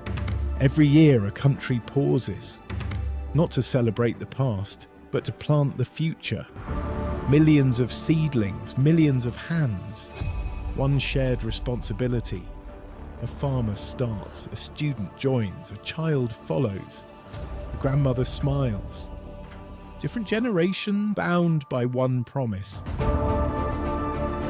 to leave tomorrow better than they found today.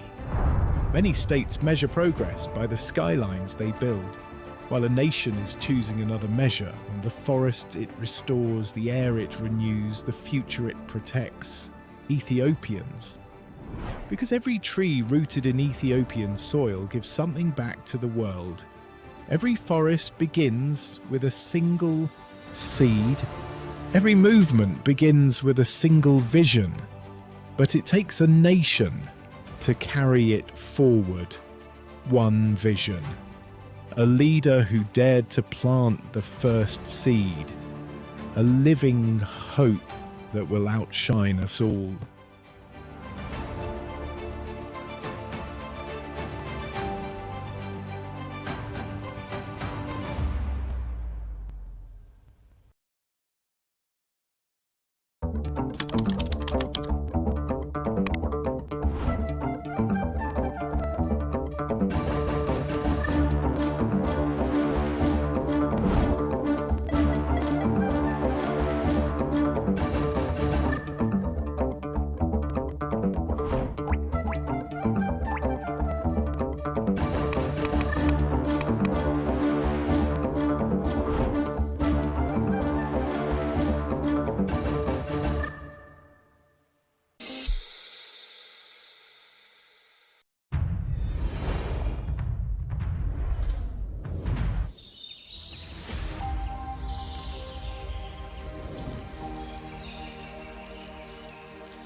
Welcome to the Pulse of Africa, your gateway to Africa's vibrant stories, voices and visions. Join us every Monday and Wednesday for POA in Depth, where we provide sharp analysis of pressing current affairs, keeping you informed and engaged. Tuesdays feature the Africa We Want, dedicated to the African Union's Agenda 2063, discover Africa's journey toward a prosperous and integrated future. On Thursdays, tune into El Dorado, highlighting Africa's rich natural resources and how they can drive true prosperity.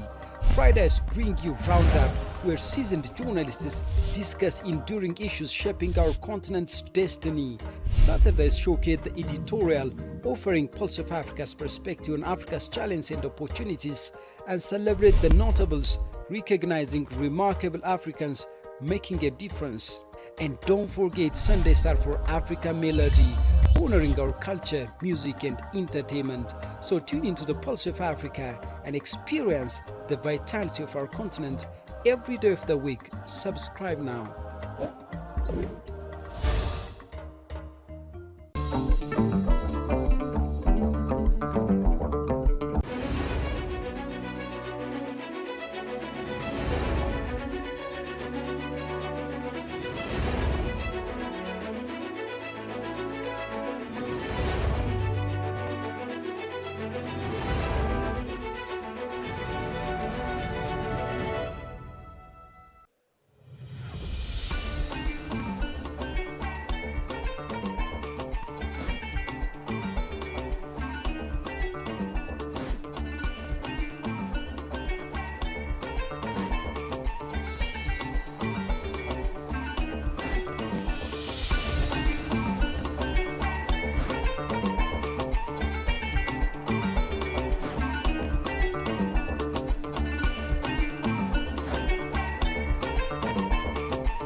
POA, the Pulse of Africa. I would like you to follow POA, the Voice of Africa. This is the face and the voice of Africa. We want you to watch this all the time. The Voice of Africa. Stick with it. You will see Africa, how it will change for the better.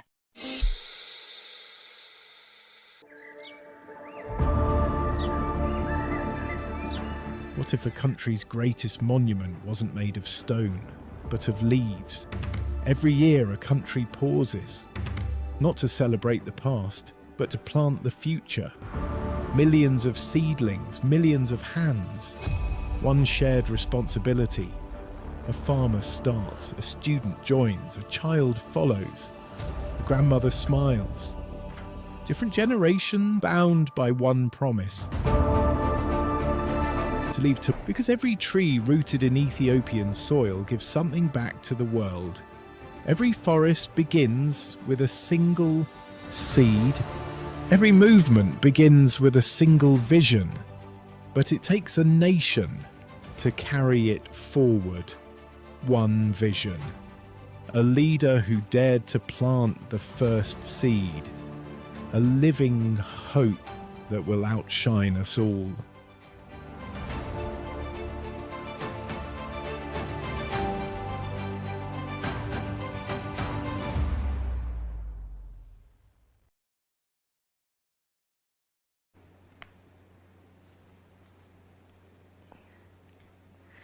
Ethiopia is set to plant 800 million trees as part of the 2026 Green Legacy Initiative, continuing the annual campaign held every rainy season since 2019. Cumulative achievements have reached over 48 billion seedlings planted to date, with forest cover increasing from 17.2% to 23.6%. Today, we are widening the lens, not just what Ethiopia has planted, but why the whole continent needs a green growth transition and what it costs us if we don't. This isn't only an Ethiopian story, it is a continental climate change story. As you've seen, viewers, with COP32 now on the horizon, we ask viewers to comment where they're watching from. We'll circle back to specific regional examples, Sahel, Horn of Africa, Southern Africa, as we go. Thank you, Fraul. Thank you, Yamita, for joining us. So we will be starting with the first discussion point, that is, how is climate change impacting Africa, and what are the most severe consequences being witnessed around the continent? I'll start with you. Thank you. One of the consequences that is caused by climate change is floods. I'll talk of my country. Floods has become, a problem that happens annually in the country. Every year, every rainy season, there must be, cases of displacements as a result of floods. Now, UNICEF has reported over 375,000 people affected last year by floods. Thousands of people were displaced from their houses. They had to move from, from the lowlands to the highlands before the humanitarian can provide the humanitarian aid. Yeah. Yeah. Fraul, just to widen the scenario, what do you think this is affecting the scale of climate change in Africa? Okay, thank you, Edo. Before I even get into the specific disaster, I would want to start with a number that I think reframes the whole conversation. So Africa is responsible for what, 3 to 4% of the global greenhouse emissions, but that's it, just 3 to 4%. By all measure, it's very small compared to the industrialized world, but it's the most climate vulnerable continent on the planet. So right off the bat, we're not talking about a continent that failed to manage its environment. We're talking about a continent that is absorbing a bill that somebody else ran up. That's the emotional core of this entire topic. And I want people to sit with that for a second, because it changes how you hear about, how you hear everything I'm going to say after this. So let's go region by region. Because I don't want to just say climate change is bad for Africa. I want to show you what it actually looks like on the ground. Starting with the Horn of Africa, Ethiopia, Somalia, Kenya. The region just went through what has been called its worst drought in 40 years. And 5 rainy seasons in a row failed, 5 in a row. And for a pastoralist community out there, people who've herded the cattle, goats, and camels for generations are facing not just an inconvenience of some sort. It meant that hundreds of thousands of cattle have died. And for people in those areas, those are not just cattle. They are their way of life. They are their currency. It's their family's legacy. It's been going on for years and years and years, and the drought affects them to their core, to their how do I frame it? To the heart of the community. To the heart of their community. So now to the west, to the Lake Chad. This lake has shrunk by roughly 9% since 1960. 9%. It went from 25,000 square kilometers down to a silver of that. And over 30 million people across Chad, Nigeria, Niger, Cameroon depended on that lake for fishing, for farming, for drinking water. And here's the part that should really make people sit up. Security analysts actually point to the collapse of the lake as one of the significant contributors of the rise of extremist recruitment in the region. Because when farming and fishing dries up, literally armed groups start offering income. And what do you expect those communities to do? Their way of life has been destroyed, their way of income has been destroyed. Obviously, they are going to join easily these extremist groups, which is a major security issue. Then you've got to South Africa, getting hammered by cyclones like Idia and Freddy, tearing through Mozambique, Malawi, Madagascar. Freddy was one of the longest lasting tropical cyclones ever recorded on the planet. It's made landfall twice. The Sahel is dealing with a rain belt that is shifting in a way that breaks agricultural calendars of people who have followed for centuries. Farmers who plant when the rain comes now are based on knowledge that has been passed from generations to generations, are now planting blindly because of this. And there is a sea level rise threatening coastal megacities like Lagos, Alexandria, Dar es Salaam. Cities with tens of millions of people, and frankly, drainage and flood infrastructure that wasn't built for this. Most of their infrastructure hasn't been built to handle this kind of climate crisis.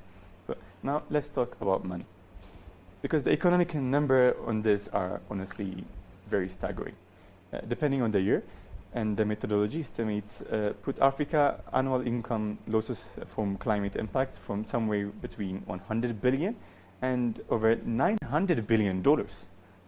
That's a very staggering number. And remember, back in 2009, wealthy nations pledged $100 billion as a year in climate finance to help vulnerable countries. And that deal isn't being fully delivered 15 years ahead.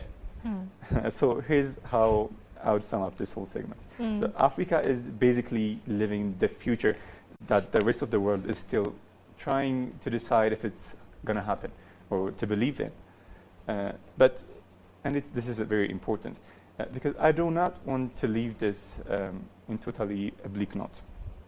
This is also exactly why the second half of today's conversation really matters so much, because Africa isn't just sitting there as a victim anymore. There's a real shift happening, and Africa is changing from a casualty into an innovator, and that's precisely where the Green Legacy Initiative comes in.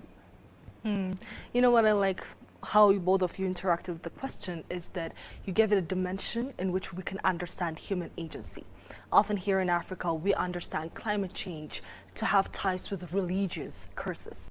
And whenever you approach an African and you talk about it, it's either God being very angry with us, or it has ties with the community and the local communal interpretation to it. But you started with explaining the humanitarian crisis it imposes upon us, and probably continued with the economic and as well as security issues it brought up in Africa, which we'll discuss the human agency later and the least contribution Africa has towards climate change. But I'm all about matrix when it comes to these kinds of discussions. I love reports, and I love to see, it makes me understand how much the impact is severe being compared to other historical evidences we have. So the WMO's State of Climate in Africa 2025 report found extreme weather and climate events affected 13 million people in Africa and over 3,000 deaths.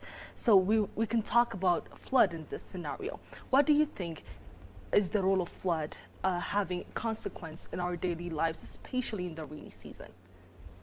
Well, I think, you know when there's flood, it sweeps away the houses, it leaves people homeless, and also it also affects the children. The children can't go to school because the roads are damaged. Again, in the other sector of the farming, it sweeps away the plants, and it makes the people go hungry, because if you can't have, the plants are not yielding, the crops are not yielding, there's no way you're going to feed your family. This is one of the things that comes with flood. Yeah. And also our case study shows that, given the research we've done, in Nigeria alone, around 200 people have died due to flooding. And people in the Democratic Republic of Congo, there was reported around 160 deaths due to flood in April 2025. So drought also has its own kind of effect when it comes to the African climate change scenario. Food crisis, we can mention this, and why it is relevant to have action taking place in Africa right now. So I'd like our audience to interact with this one. Did you know in the 2024 report period, extreme heat closed schools in South Sea African climate change scenario? Food crisis, we can mention this, and why it is relevant to have action taking place in Africa right now. So I'd like our audience to interact with this one. Did you know in the 2024 report period, extreme heat closed schools in South Sudan when temperatures hit 45 degrees Celsius, and UNICEF estimated at least 242 million students worldwide missed school due to extreme weather that year, many of them in sub-Saharan Africa. And this is the good texture detail, because these numbers are staggering. As I've mentioned, around 13 million people have been affected, 3,000 deaths were reported. So we hear Africa is the most vulnerable continent. A technology here imposes upon your brain when you think about it. Is it having the incapacity to respond to these kinds of crises, or is it simply having the incapacity to fund them? How do you understand it? Oh, I think I understand it as them having the incapacity to fund them. Yeah. Why do you think so? Because okay, these people that we term as the vulnerable people, they can be women, they can be children. Now let's take the instance of children. Children might not have don't have the funds to fund this kind of crisis when they happen. And again, I think it should be the government's responsibility when there is a flood crisis in the country to fund this thing. And if the government is not having the capability to fund all these things, I think the humanitarian aid can come in. Yes. Fraul, how do you understand that the fact that only 40% of African countries have a multi-hazard early warning systems? Does this number posit a very small significance that you think should be, or what is your take on it? Well, to start off, I think the main issue is that we do not really see this as a major issue, because as opposing to other developed countries and Western countries, Africa hasn't really been accustomed to the climate crisis as the major issue in the society, because there are other economical issues that are in the society's mind. But I believe the thing is changing now, because we are actively seeing it. We can take as an example the El Nino crisis that's coming up now. Are we fully prepared for it? Are we really pulling our financial funds to actually do something to prevent a crisis like that? I think the main issue is that in Africa, we're not really giving it that much of a priority in the financial sector either. There is a big gap in the funding of a preventive method for hazardous crises. So I believe if we can tackle that, if we can make it one of our, if we can identify its importance to give it its own budget, to give it its own financial base, I think it will change starting from that time. The incapacity to fund and the upcoming El Nino strike on Africa, these are very important points to mention. We'll also like audiences to interact with us. Has extreme weather that flood, drought, heat directly affected your community in the last 2 years? Please drop down comments saying yes or no. We'd love to hear from you. And specifically people from the Sahel region, as you know, WMO report in 2024 shows that around 1.2 million people were affected by the Sahel flooding. So we'd love to hear from you too. This one makes me think a lot about what drives climate change. What are the primary drivers? What are the primary causes of increasing global warming? And why is this Green Legacy initiative very important in addressing them? Who should I start with? Ladies first. Let me go with the usual. Let me start with you. I think the primary factors for global warming, there is industrial emissions. That is the gases being emitted from the industrial activities like burning of oils, and then there is coal, the burning of coals. So this carbon dioxide is going to be emitted into the atmosphere, and it can cause, respiratory problems. And why is this initiative important is that, planting of trees, when the more trees are planted, these trees will absorb the carbon dioxide, and it will make the environment, it will clear the air. The air will be clean, and it will prevent the respiratory diseases that would have happened if the carbon was still in the atmosphere. This one makes me think about the lessons we took when we were just in primary and secondary school, reminiscing upon the causes that we as humans contribute towards climate change and the adverse effects it has on our continent and also on our country. Raul, what's your take on this one? Right.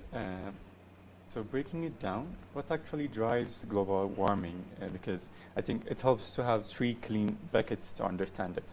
So the first bucket, or the first reasons are fossil fuel combustion, coal, gas, and burned for electricity, transport, industry. This is all globally the single biggest source of CO2 emission on the planet. So the second bucket will be deforestation and land use changes. When you cut down a forest, you're not just removing a carbon sink, as she mentioned, a thing that was actively pulling carbon dioxide out of the air. You're also releasing all the carbon that was stored in those trees and that soil back into the atmosphere. So you're not just cutting down forests, you're actively boosting the emission of carbon dioxide into the air. So combined, these two, deforestation is responsible for something like 10 to 15% of global emissions, I think. So the third bucket is industrial agriculture and livestock. So methane in cattle, nitrous oxide from fertilizers, and more land clearing to make rooms for farms. But I think it's a bit negligible compared to the first two buckets. So now here's my pivot. Most of the global climate conversation focuses on the bucket one, the coals, the fossil fuels, and because that is the lane of the rich. Industrialized countries need to be working in, so closing coal plants, closing electrifying transport, that kind of thing. But bucket two, deforestation, is exactly where a country like Ethiopia has real direct leverage. So Ethiopia cannot shut down a coal plant in Germany, but it absolutely can rebuild millions of hectares of degraded forests. And that forest becomes a permanent working carbon sink, doing the job for free every single day for the entire global world. So quick science tangent. Because I think it's worth explaining mechanically. A mature tree can absorb something in the ballpark of 20 to 25 kilograms of carbon dioxide per year. And now multiply, but it absolutely can rebuild millions of hectares of dig for free every single day for the entire global world. So quick science tangent. Because I think it's worth explaining mechanically. A mature tree can absorb something in the ballpark of 20 to 25 kilograms of carbon dioxide per year. And now multiply that by billions of trees. Over a decade, you're talking about a genuinely serious dent in atmospheric carbon. So plus you get soil retention, water table recharge, biodiversity habits, and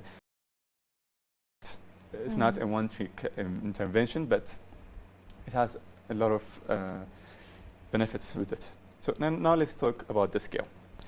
Because this is where I want people's jaw to drop a little. This campaign started in 2019 under Prime Minister Abiy Ahmed, and increased land area up to 23.6%. That is a massive change in under the country in under a decade. The 2026 target alone is 8 billion seedlings for the year. And the flagship single day event, which is literally happening today, August 3rd, is targeting 800 million trees planted in one day. and trying to beat last year's world record of 700 million in a single day. And in long term, there is a floated target of 65 billion trees totally. So why is this critical, you may ask? Why is it critical to question? The reason is, one, carbon sequestration at a genuine scale, not a pilot project, or it's at a national scale intervention. So number two is ecosystem restoration, and that directly makes communities more resilient to the droughts and erratic rains we just talked about in the last segment. And three is the economic co-benefit. This isn't charity. This is not charity. It is tied to coffee export growth and carbon credit revenue and job creations, and that's what makes it politically sustainable. In a way, a pure conservation program often aren't. So because governments keep funding things that are keeping to pay off. I'll close this one with a line I think is worth remembering. If deforestation is one of the biggest engines of the climate crisis, then reforestation at a national mobilized scale might be one of the most underrated levelers we have. And Ethiopia is pulling that lever hard than almost anyone else on earth at this moment. Whenever I think about the facts that you've mentioned here, it brings me back to the single thought of Africa's contribution towards climate change. So Africa's own contribution to this problem is small by comparison. The continent has been responsible for well under 4% of carbon dioxide emissions historically, and per capita emissions in Africa, roughly 1 metric ton per person in recent data, run far below the global average of around 4.7 tons per person. Whenever you ponder about this and whenever you think about the equity dimension, what's the first thing that occurs to you to share? What do you think about this least amount of contribution to climate change, but we are the most affected by the adverse effects climate change has on the world? I think you should go first. You should go first. Okay, Fraud. Well, the third world countries or the continents where we do not have the financial capabilities to support ourselves are affected more by this crisis. I mean, even if we are not the sole reasons of the crisis, we are in a position where a little of the climate crisis might cause a big, huge crisis in the financial sector, in the human sector, and in a lot of sectors of the continent. But the Western countries can rebound back because they can easily get financial pools from the budget and mitigate this. But for Africa, what's more important is not just pulling in financial budgets for this specifically, but also prevention. And that is what Ethiopia is doing right now. It's actively reforesting the forest coverage of the country and opening up a space where the climate crisis can be prevented before it actually occurs, rather than pondering around to cover it once it happened. As you have highlighted before, if deforestation is one of the core drivers of global warming, does planting trees actually reverse that, or is it more of a mitigation add-on next to cutting emissions at the source? I did. I believe it is a mitigation. It's because as we've mentioned, trees do not just stand to collect the carbon. They are a financial support which we can use overly to we can use it again to prevent the climate crisis. So they are a source of revenue. They are a source of protection, and they also have regenerate the soil, which opens up other opportunities to continue planting more. So I believe they are the single most important action to take in this crisis. I think both of you agree with me that the green legacy is the country's climate resilient green economy strategy. And not only that, but it has sequestered around 297 million tons of carbon dioxide to date. Trees planted around the green legacy initiative, according to official reporting. So what do you think is the role of having to adapt to these kinds of strategies when we are faced with the confrontation of climate change? What do I think is the role of initiatives like the Green Legacy? The Green Legacy Initiative? I think the role of this Green Legacy Initiative, it's not only about, planting trees. Like he mentioned before, he said it's also an economic development strategy, because it's the trees can like the carbon emitting, the trees absorbing the carbon emitting. Companies can pay Ethiopia. It can also be like a source of revenue, because they pay Ethiopia to absorb the carbon dioxide from the atmosphere. And again, there's a planting of trees, like the Green Legacy Initiative. The trees can act as it's a tourism attraction, bringing in foreign investment from outside. When people come in, visit the country, they pay to take a look at the environment. I think that is, source of revenue. Just to follow up on the earlier sessions we were having, by 2000, Ethiopia's forest cover had fallen to just around 4% of its land area, according to UN's estimates, down from far higher historical levels we used to had, which were around 30%. So which is part of the why the 17.2% is increasing to 23.6% recovery since 2019 reads as such a significant reversal, even though it is still a partial recovery.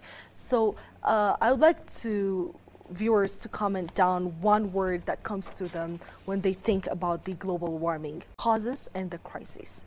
Moving on. Why should African nations prioritize green growth strategies, including the transition to renewable energy sources? Fraud. So I want to make this argument based on economic and demographic grounds first, not purely environmental grounds, because honestly, that's the version of this argument that actually changes people's minds. So starting with the demographics, Africa has the youngest population on the continent. On the planet. In a lot of countries, the median age is under 19. Compare that to high 30s and low 40s in Europe, in the US, in China. The continent's population is projected to roughly double by 2050. And what that means is energy demand is going to go up the roof. No matter what anybody says, it's going to double. So that only real question on the table is, what kind of infrastructure gets built to meet these demands? Because the demand is going to be there. Now the economic case. Building out fossil fuels, grids, infrastructure and coal plants, oil-fired generation and long transmission line to feed them is slow. And it's very capital intensive, which Africa cannot afford at this moment. And it creates decades of what's called stranded asset risk. And because the rest of the world is moving away from fossil fuels and pulling finances away from them. Meanwhile, solar costs have absolutely collapsed over the past decade. And this is a big opportunity for Africa. Solar is now frequently the cheapest form of electricity generation almost anywhere. And the sun, which is the whole of Africa, includes most of the African continent. And the natural resource case is it's almost unfair how well positioned Africa is and the Sahara has staggering solar potential. East Africa, Ethiopia and Kenya specifically sit right on the Great Rift Valley, which is a geothermal gold mine. There is a huge wind potential along coastlines and high land corridors. And Ethiopia specifically has leaned hard into hydropower for years. We can mention the Grand Ethiopian Renaissance Dam, and this can be the flagship example of everyone for the continent at this moment. So, so what's the analogy here is I really want to land is because I think it's the best one in the whole episode. Africa didn't build out a continent-wide land telephone networks and then move to mobile phones. I wanted this example to explain how we could move into energy. It skipped straight to mobile, same with banking, mobile money, M-Pesa, we can take M-Pesa in Kenya, and that whole revolution. It skipped right past the generation of infrastructures that wealthy countries had to build. So, and those countries are stuck maintaining those infrastructures at this moment. The exact same leapfrog logic can be used to apply in the energy sector. So instead of building 20th century fossil grid and then scrambling to tear it out and change it to done electricity, which is literally what wealthy countries are doing at this moment. African nations can build and distribute renewable energy from day one.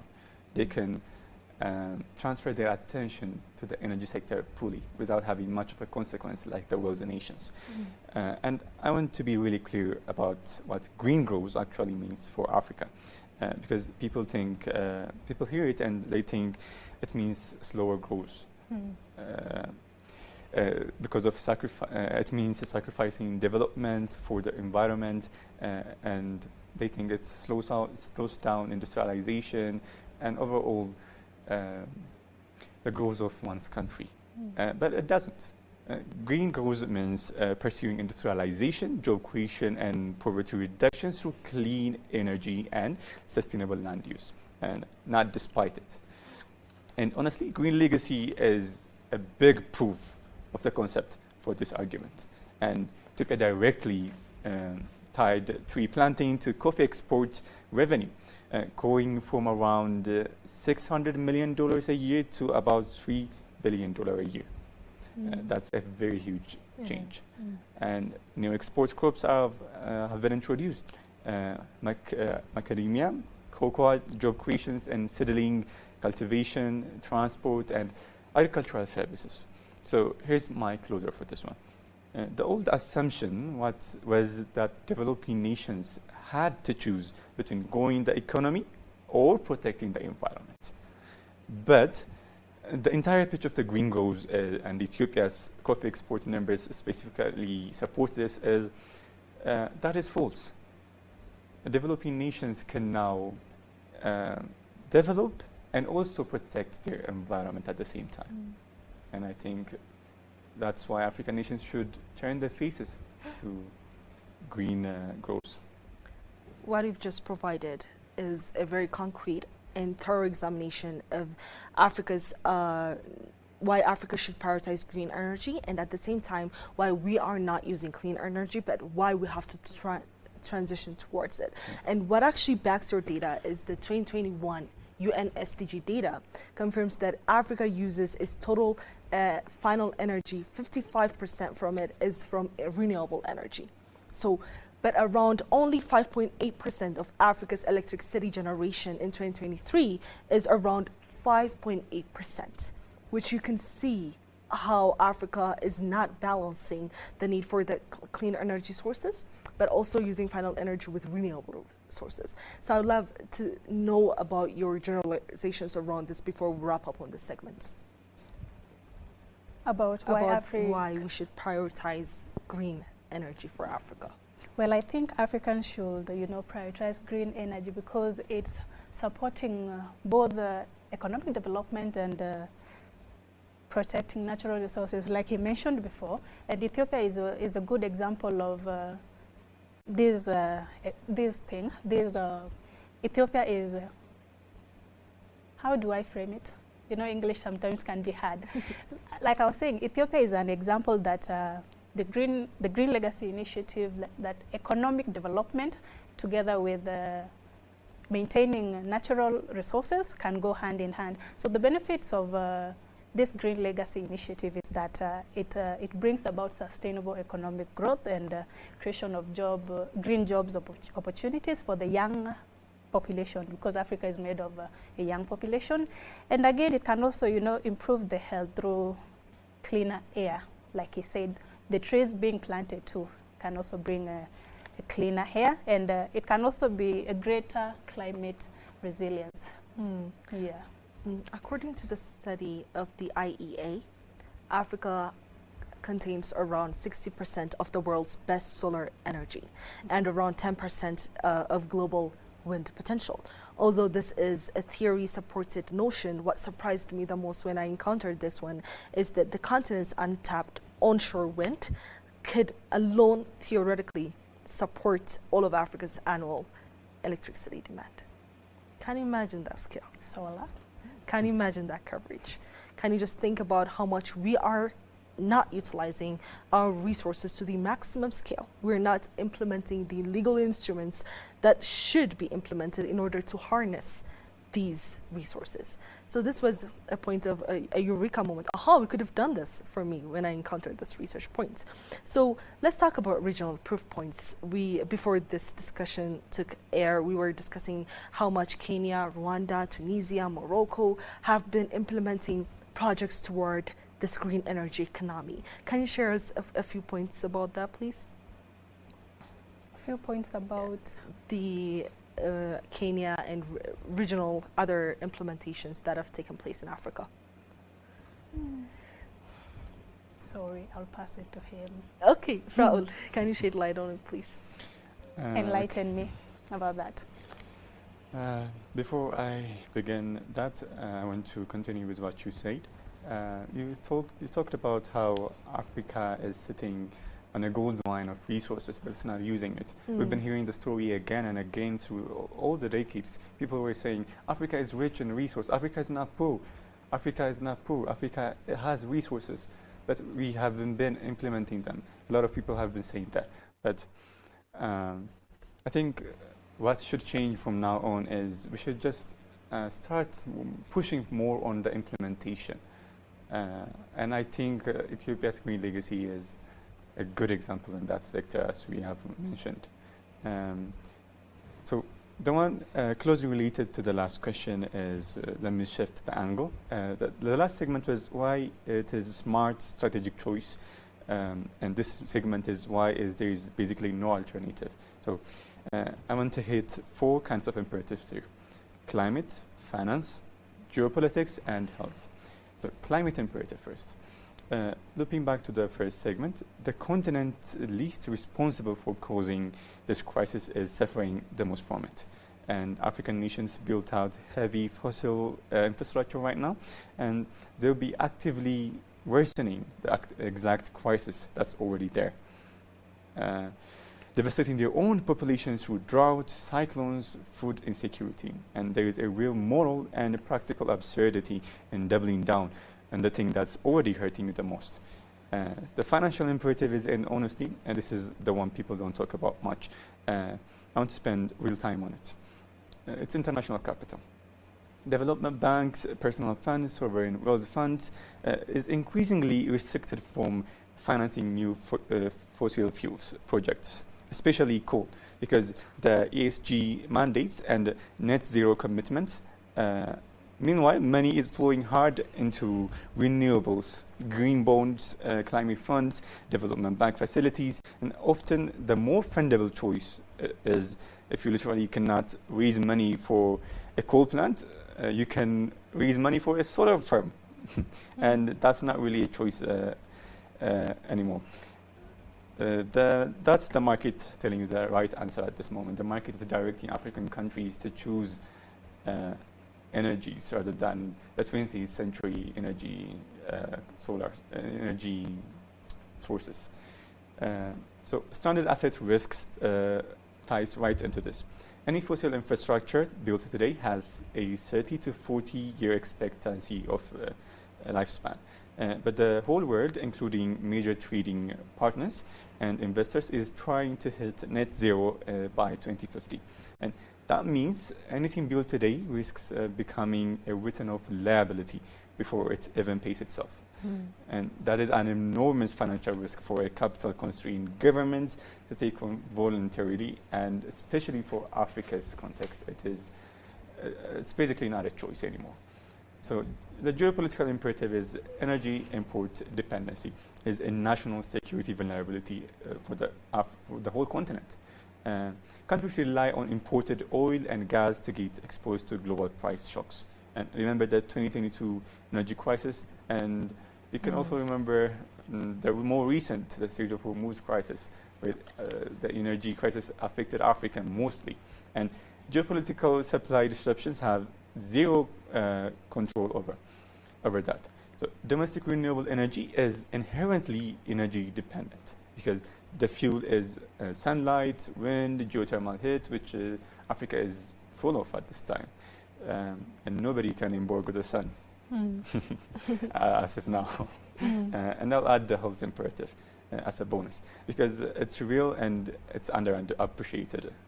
Indoor and outdoor air pollution from fossil fuels and biomass burning is a massive public health threat, and especially in Africa, contributing to hundreds of thousands of premature deaths every year. And clean energy has an immediate health dividend, and that's completely separates the climate benefit. So here's my closure. This isn't a story about Africa being told to sacrifice for the planet's sake. It's a story where the cheapest capital, the most fundable projects, the most energy secure paths, and the healthiest outcome all happen to point into the exact same direction: renewable energy. And the convergence is what makes it an imperative instead of just a preference. And I believe Ethiopia, also other countries in Africa around there, are choosing to go that way, to choosing renewable energies rather than fossil fuels or other sorts of energies. You know, there's this joyous occasion whenever you open a traditional Ethiopian mesobe and see all the foods that you like being presented. So this is the kind of response I've gotten from you. It's like opening up and seeing the different ingredients that are going to form the whole mix for us to go towards clean energy in the future. We've seen energy choke points. The recent crisis, we've seen liability versus asset agreements. We've also seen the imperatives of having clean energy transitions for the continent we aspire, the Africa we want. So we will be back after a short break. Thank you for watching. Please stay with us.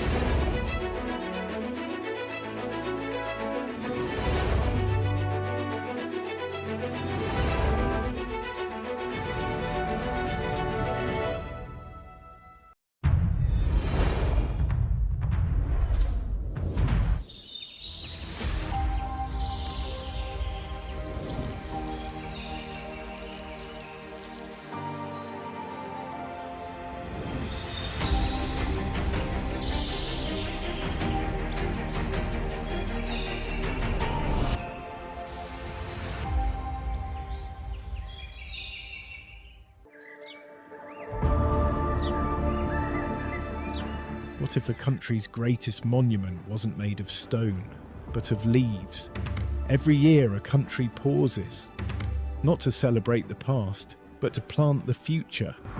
Millions of seedlings, millions of hands, one shared responsibility. A farmer starts, a student joins, a child follows, a grandmother smiles. Different generation bound by one promise: to leave tomorrow better than they found today. Many states measure progress by the skylines they build, while a nation is choosing another measure, and the forest it restores, the air it renews, the future it protects. Ethiopians. Because every tree rooted in Ethiopian soil gives something back to the world. Every forest begins with a single seed. Every movement begins with a single vision. But it takes a nation to carry it forward. One vision. A leader who dared to plant the first seed. A living hope that will outshine us all.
If you don't tell your story, it will be told by others.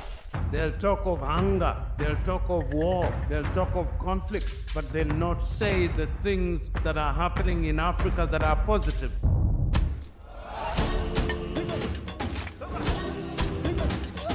This is POA, a very new media organization in Ethiopia. We have to be voice for ourselves. There is no one else that can tell our story better than us. If it's defending African matters, then go for it. Go for Pulse Media. And this is the Pulse of Africa. Tune in, follow the journey, and learn about the news and what's shaping our African continent. I am really impressed by the work that they are doing by telling the African story from Africa for Africans. I think it's definitely needed. Please subscribe to the Pulse of Africa on all platforms. Welcome to the Pulse of Africa, your gateway to Africa's vibrant stories, voices and visions. Join us every Monday and Wednesday for POA in Depth, where we provide sharp analysis of pressing current affairs, keeping you informed and engaged. Tuesdays feature the Africa We Want, dedicated to the African Union's Agenda 2063, discover Africa's journey toward a prosperous and integrated future. On Thursdays, tune into El Dorado, highlighting Africa's rich natural resources and how they can drive true prosperity. Fridays bring you Roundup, where seasoned journalists discuss enduring issues shaping our continent's destiny. Saturdays showcase the editorial, offering Pulse of Africa's perspective on Africa's challenges and opportunities, and celebrate the notables, recognizing remarkable Africans making a difference.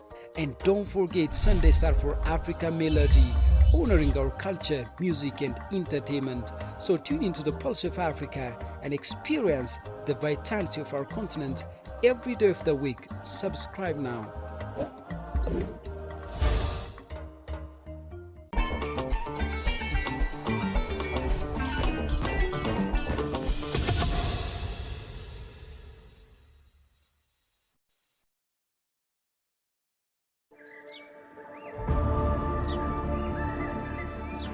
What if a country's greatest monument wasn't made of stone, but of leaves?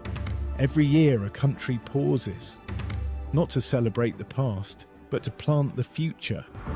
Millions of seedlings, millions of hands, one shared responsibility. A farmer starts, a student joins, a child follows, a grandmother smiles. Different generation bound by one promise: to leave tomorrow better than they found today. Many states measure progress by the skylines they build, while a nation is choosing another measure on the forest it restores, the air it renews, the future it protects. Ethiopians. Because every tree rooted in Ethiopian soil gives something back to the world. Every forest begins with a single seed. Every movement begins with a single vision. But it takes a nation to carry it forward. One vision. A leader who dared to plant the first seed. A living hope that will outshine us all.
Welcome to the Pulse of Africa, your gateway to Africa's vibrant stories, voices and visions.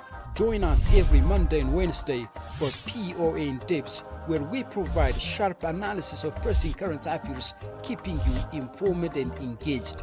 Tuesdays feature the Africa We Want, dedicated to the African Union's Agenda 2063, discover Africa's journey toward a prosperous and integrated future. On Thursdays, tune into El Dorado, highlighting Africa's rich natural resources and how they can drive true prosperity. Fridays bring you Roundup, where seasoned journalists discuss enduring issues shaping our continent's destiny. Saturdays showcase the editorial, offering Pulse of Africa's perspective on Africa's challenges and opportunities, and celebrate the notables, recognizing remarkable Africans making a difference. And don't forget, Sundays are for Africa Melody, honoring our culture, music and entertainment. So tune into the Pulse of Africa and experience the vitality of our continent every day of the week. Subscribe now.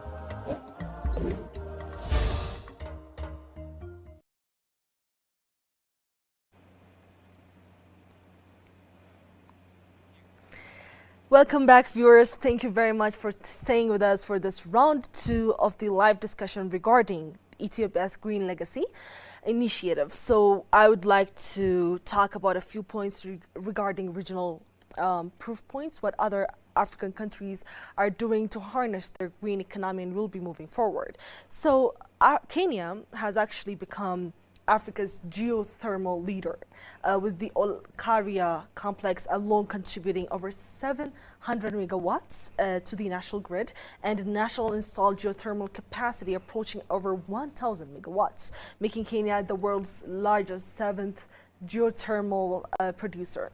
Morocco's Nur Ouarzazate solar complex has roughly 580 megawatts of concentrated solar capacity, one of the largest facilities globally. And Rwanda is pioneering decentralized solar mini-grids for rural electrification. And Tunisia has committed to sourcing 30% of its energy from renewables by 2030. So Africa is already relatively green on paper, but mostly because of biomass and low industrial energy usage, not because of deliberate transition. So this framing actually undersells how far we actually need to go. With this thought in mind, let's talk about the imperative. Why is transitioning to renewable energy not merely an option, but an imperative for African countries? Well, renewable energy it shouldn't be an option, but it is essential, because these are energy that comes from the natural sources, directly from the sun, from the wind, from the solar system. So Ethiopia is diversifying, not just beyond hydropower, because we know the Gard Renaissance Dam. That is one of the hydropowers. So Ethiopia is diversifying beyond hydropower through solar, geothermal energy, and the wind projects. And I'll highlight a few advantages that come with these natural resources that replenish themselves. And renewable energy improves the energy security. They can also, long-term electricity cost. Now, somebody in the countryside can get, direct electricity from the sunlight using the solar. And it can also, create jobs for the youth, that is by installation of the solar panels. And again, it is affordable. Yeah, the people in the countryside, not everybody is able to afford the electricity, but when it comes from the solar, it is affordable for the people in the countryside. So, and the other example is it helps the countries to meet, international climate commitments. And then lastly, it provides electricity to remote communities. That is what I said before. In this transition towards renewable energy, the African Union has adopted Mission 300, and this mission is launched with the World Bank and African Development Bank, which aims to connect 300 million people to electricity by 2030. The IEA estimates that Africa needs energy spending to more than double by 2030 to meet development and climate goals, with more than 2/3 of that spending needing to go to clean energy. But yet, sub-Saharan Africa captured only around 2.3% global renewable energy investments in 2024. And countries like Kenya, Ghana, and Rwanda are on track for the near universal electric access by 2030, offering working examples other countries can adopt. So renewables can actually solve a reliability problem, as you have mentioned earlier, because it's not just an access to one. In several African markets, businesses are adopting solar specifically because it's more dependable than overstretched national grids and diesel generators. But these are not for climate reasons. And you can see in our unconsciousness, African markets, they're adapting towards these renewable energies, but they're not deliberately adopting them for climate-friendly solutions, which you've brought upon, you've shed light on the Grand Ethiopian Renaissance Dam. You remember Prime Minister Mia Mottley of Barbados mentioning this is a great thing Ethiopia has landed for Africa. We've also had an interview with with the Minister of Foreign Affairs of Kenya, mentioning that the GERD is a land of cooperation for both Ethiopia and Kenya, in which they buy electricity megawatts from Ethiopia. So this regional cooperation is very vital to even better harness these resources that we have and put it forward for the generations to come.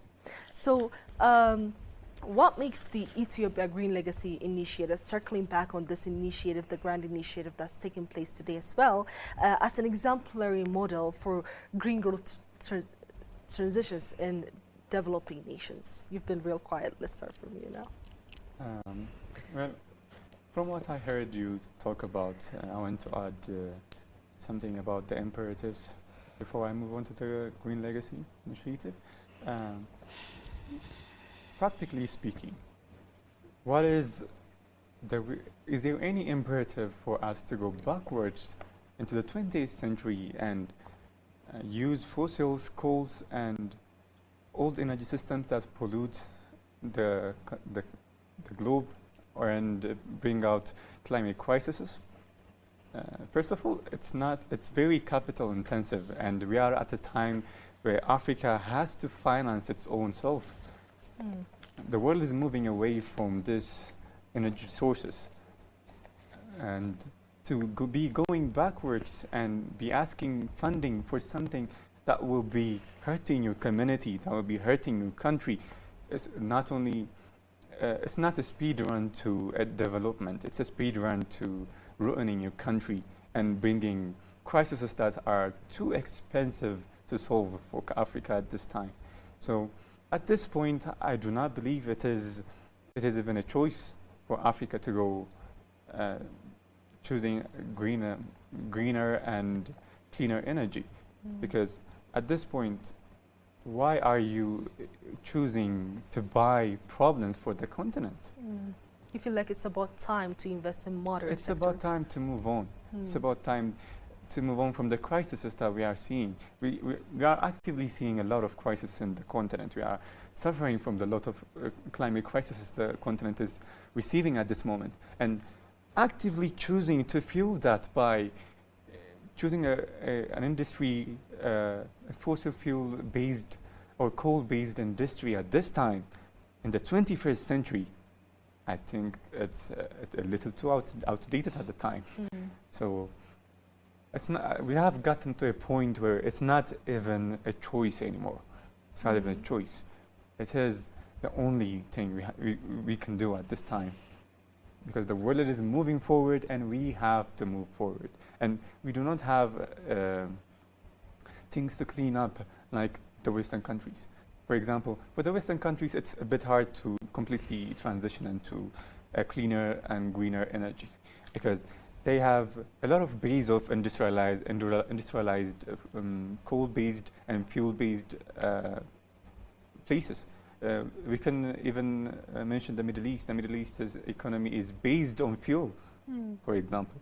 It's going to be very hard for these regions to move on from being so much dependent on 21st century energy sources and completely start over from with a cleaner energy. That's why many countries resist this movement too. But for Africa, we do not have that kind of baggage. We can just say, we have to choose this. This is not right, and the better choice for us is to have a cleaner energy. It's easier for us. It's just a decision, and we can just turn our finances and our budget into that. We won't have as much consequences as the Western countries would receive if they would just stand up and divert their attention into clean energy suddenly. So, getting back to your question, what makes Green Legacy an exemplary model for other developing nations is, I want to treat this one like a case study, because it is. First, scale and sustained commitment. This is not one of public stunt. This is this year, seven consecutively since 2019. That's rare for any government program to be consistently doing the same thing for 7 years. Let alone an environmental one that spans multiple election cycles and produces the kind of instant visible payoff that a new road or hospital does. 48 billion seedlings cumulatively planted is a genuinely unprecedented figure globally, not just continentally. Second, and this is the part I think that matters most, national mobilization as social infrastructure. And what's the difference about Green Legacy isn't just the tree count. It's the mechanism. This is citizen mobilized. Millions of ordinary citizens, Ethiopian citizens, government officials, diplomats, and school kids physically out there planting. That builds a sense of collective ownership that tops down conservation programs.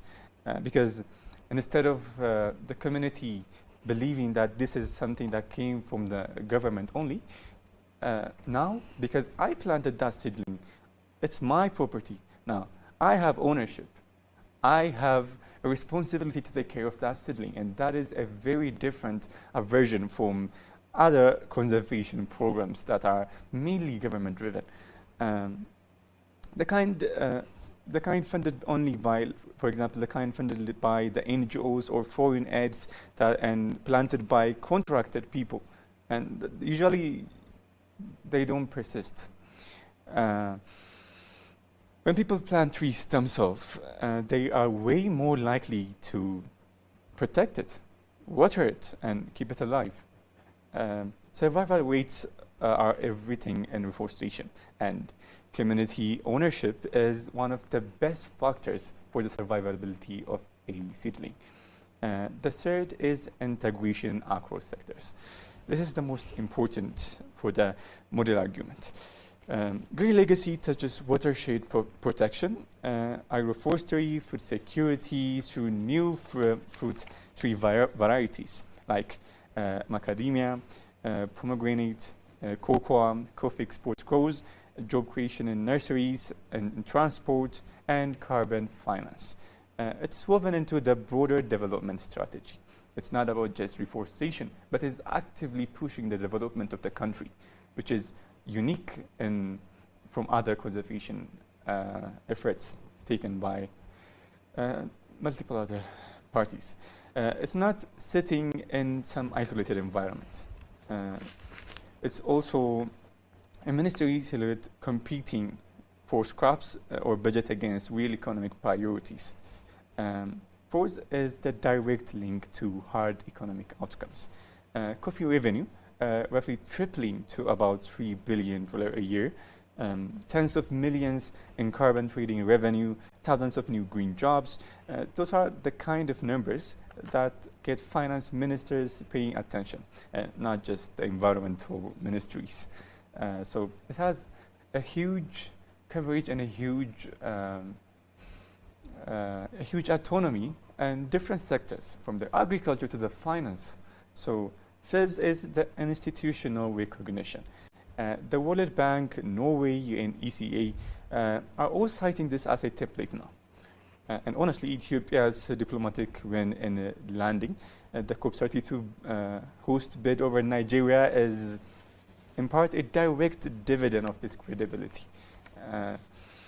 Now, I want to be fair and include the honest caveats here too, because I don't want to just be a cheerleader.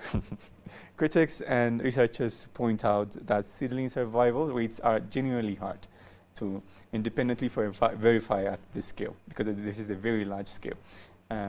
Long-term monitoring and maintenance capacity is a bit limited, and some of the headline numbers might be extremely ambitious. But as we can see, Ethiopia is actively pushing to achieve those goals. And as I have mentioned before, this is what makes this initiative very different, is the ownership of the community. So to answer, for the critics that say that the seedling survival rates are genuinely hard to verify at the scale, that is mostly if this was only a government-led initiative. But this is an initiative that is owned by the people. So I'm a bit skeptic about the critics at this point. As a closer, the reason other developing nations are studying this isn't really the tree count. It is the playbook. Mobilize your population, tie the environmental win directly to economic win, and make sure the world is watching closely enough to reward you diplomatically for it. So I think this wraps up my answer. We'll touch upon the things that you've mentioned after we listen to Yamwat, what she has to share us with regarding the key takeaway from the Ethiopian Green Legacy Initiative. Yeah, well, he mentioned most of the points, and if I'm to touch on them again, it will look like it's a repetition here, because most of the points that I had in mind, he mentioned them. Things to do with the planting of the 48 billion seedlings, things to do with it being unique because it's a people-led thing. It's not a government-led thing. Like in my country, last year they tried this initiative, and it was a government-led thing. It was not a people-led thing. The government planted the seedlings, but there were a few seedlings because you know South Sudan is still struggling to stand on its feet. So I'm not going to talk much on this because the points I had in mind, he mentioned them, so it looked like a repetition. In 2019, when the Green Initiative started, it's also called Arangwadi Ashara in Amharic. What's that? Yes, so Arangwadi Ashara means a green print, a green legacy, which translates directly into the English version of the initiative. So this caught the minds of many citizens. Having to have your print in a country you love so much and you're a citizen of is quite an amazing idea. So the rationale of this initiative doesn't just abide by the instruments the government implements, it abides by the societal interaction. Every Ethiopian, not only Ethiopian, Pulse of Africa has been on ground covering this initiative taking place with diplomats from across continents, and we also include the representatives of peoples across the world. So when you take part in this initiative, you are not only just taking a part, you are leaving a mark here. So it's creating the social harmony between exactly, the people. The social print, the togetherness might even outlive you. The print that you're having in Ethiopia, the legacy that you are planting might even outlive you. And that by itself was a very interesting idea for the government to take. What makes this year different, as I've told you, the cover we had, the session we had in Bishoftu, is that now the trees you are planting, the seedlings, transfer into a grocery list. These are being replaced by fruits. So whenever you are planting a tree or a seedling, it might be something another person puts on their table after a few months. So you can see how revolutionary of idea it can also be. So whenever we encounter peoples and citizens from different countries, they really love the harmony Green Legacy brings to Ethiopia. So we asked them, if your country was to replicate this model in their own country, what would be the difficult point of view? What would it take South Sudan? What would it take other African countries to implement this model? Is it the scale? Is it the political will? Or is it the legal permanence? So in the Ethiopian Green Legacy Initiative in December 2024, Ethiopia's parliament unanimously ratified a proclamation establishing the Green Legacy Initiative and Degraded Land Rehabilitation Special Fund, giving the campaign legal permanence and financial foundation beyond any single administration. So you can see the political will, the legal permanence, and the scale it covers that made it easy for the government and for the citizens to implement it. So in this year, as I've told you, the initiative is taking the faces of the citizens, is taking the tables that we're going to sit at tomorrow and even get to eat the things that are going to be harvested from these seedlings. As of April 2025, Ethiopia had signed carbon trading agreements worth approximately $70 million. So as you've mentioned critics before, they ask the actual consequence and the actual contribution of this Green Legacy Initiative with various countries and institutions, including the World Bank, on Ethiopia's expanded forest cover and carbon sequestration capacity. By August 2025, Ethiopian forest development officials announced an estimated $115 million pipeline from two major deals. The Bali forest area land, it covers around $12 million return. So Raul, I know you're very enthusiastic about political economy and economies return to the scale. So can you share us a few points and shed light about the initiative's engagements in carbon trading and what revenue it has generated so far? Well, this is my favorite segment, honestly, because it shows how reforestation turns into actual export commodity. Quick mechanics first. So this makes sense to everyone listening.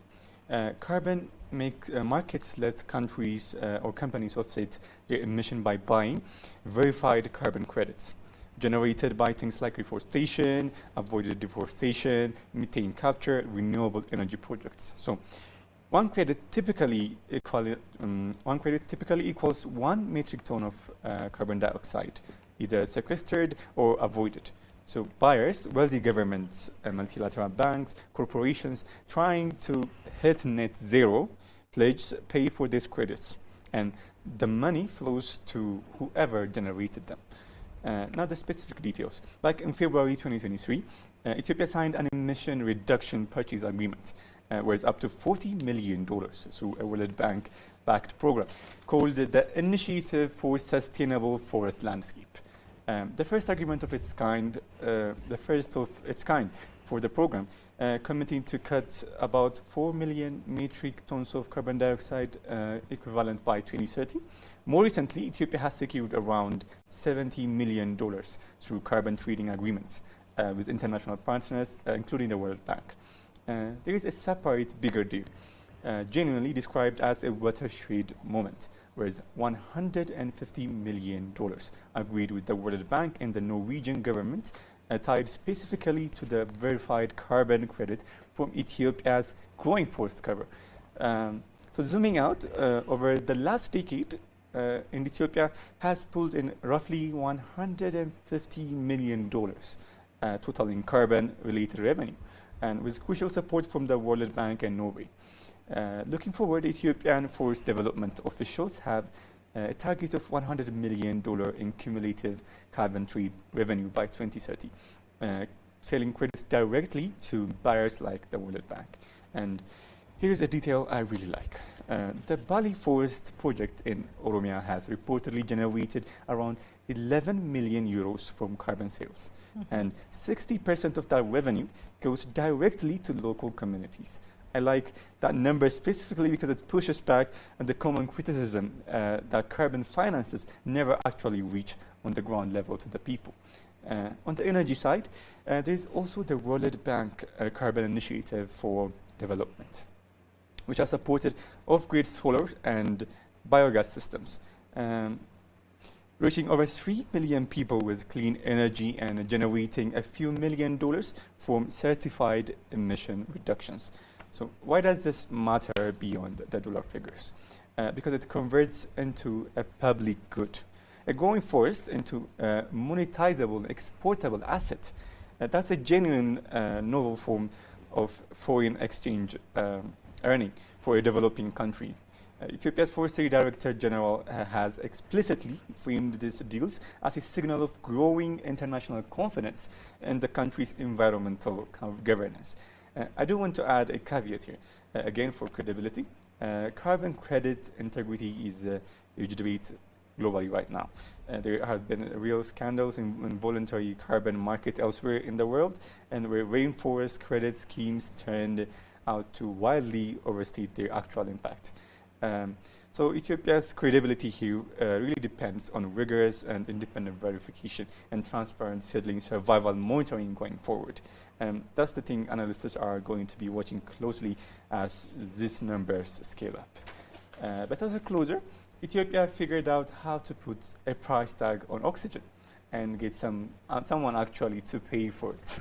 And that's 70 to 150 million so far is really just the opening chapter, because the real target is a recurring 9-figure revenue stream by the end of the decade. Thank you. How about you, Yamot? What's your view on carbon trading and the generation of revenue? Okay, I will say a few things about it because I found it difficult to understand the carbon trading at first, but again, as he has been speaking, I get to get a few things to say about it. So how I understood this carbon trading is considering a company A, an example, a company paying Ethiopia to emit, to absorb the carbon, and how I understood it is that how to compensate Ethiopia is that this company A that is emitting its gases, because maybe the company is not able to, to eliminate the gases and stuff. So it pays Ethiopia to come and absorb these gases, and it's like giving Ethiopia a source of revenue. Because the more the trees are planted, the more they absorb the carbon, and the more Ethiopia gets revenue from it. That's how I understood it from what he said, and I think you gave it was a good chance that you gave him a chance to speak first, so that I get an idea of what to say about it. Yeah. No. Something that aligns with your responses here is that in June 2025, Ethiopia published a national carbon market strategy that runs from 2025 up to 2035 and moved to adopt national carbon market legislation, with officials targeting the issuance of more than 50 million emissions reduction credits. So as you've mentioned, the Bali experience, Raul, projects like the Bali forest has gone directly to local communities. And that by itself is very radical to even capture, because as you've said, there are many critics towards the Green Legacy Initiative, stating that these consequences do not reach the hands of the people and the citizens. So this is a reminder that, and a detail worth mentioning, since it speaks how the money does not just reach the treasury, but also the people on the ground. Ethiopia's Oromia Forested Landscape Program operates as a jurisdictional REDD Plus program under the World Bank's Biocarbon Fund Initiative for Sustainable Forest Landscapes, one of the more established results-based carbon finance models globally. In 2026, Ethiopia's National Carbon Market Strategy reporting frames this as a deliberate move to help shape carbon markets rules across Africa, not just participate in them. Ethiopia's market activity sits inside the continent-wide Africa Carbon Markets Initiative, ACMI, which targets growing African, not only Ethiopian, but also African carbon credits retirements, roughly 19-fold by 2030, to about 300 million tons of carbon dioxide equivalent annually, and looking at estimated $6 billion in revenue and up to 30 million jobs by 2030. Not only revenue, but also creating green jobs. ACMI's early country partners for carbon market activation plans include Kenya, Nigeria, Ghana, Rwanda, Malawi, Mozambique, and the DRC. Ethiopia's national strategy positions it to plug into the same continental architecture rather than build in isolation. So Ethiopia, I think this is the other favorite part to touch upon because we're as excited as we can be for Ethiopia to host the COP32. And an interview we had with an AU commissioner stated that this is not just an Ethiopian COP, it's an African COP. So you've said before that this race towards green economy has leveraged Ethiopia for diplomatic ties with the world. So what does this signify about the country's commitment to green growth? I would like to start from you so that he doesn't steal your ideas this time. Let's go on. Okay, hosting of the COP32 in Ethiopia. Well, I think how it feels for the Ethiopians, how it feels for the Ethiopian to host the COP32 is that it's providing the Ethiopians with an international profile. Ethiopia is recognized right now globally because of this green initiative legacy, and it's in as much as it's creating the high profile for Ethiopians, it's also creating this strong commitment to environmental sustainability, and it's also giving Ethiopians the chance to showcase the success of this initiative, the development initiatives. It also increased the diplomatic influence that Ethiopia has in the international climate negotiations. Yeah. Frau, what's your take on this one? Well, I think it is a big opportunity for Ethiopia to showcase the Green Legacy project for the whole African continent and the world. It could show how it has been impacting the country physically. So the diplomats are going to be here physically, and they will get opportunity to see around the green areas everywhere and the trees planted, and they can actually see the impact on the people with their own eyes. I think one of the big opportunities is that. But this is sort of a reward story for the Green Legacy, and I want to bring up the energy here. So the headline fact at COP30 in Belém, Brazil, back in November 2025, Ethiopia secured formal endorsement from African group of negotiators.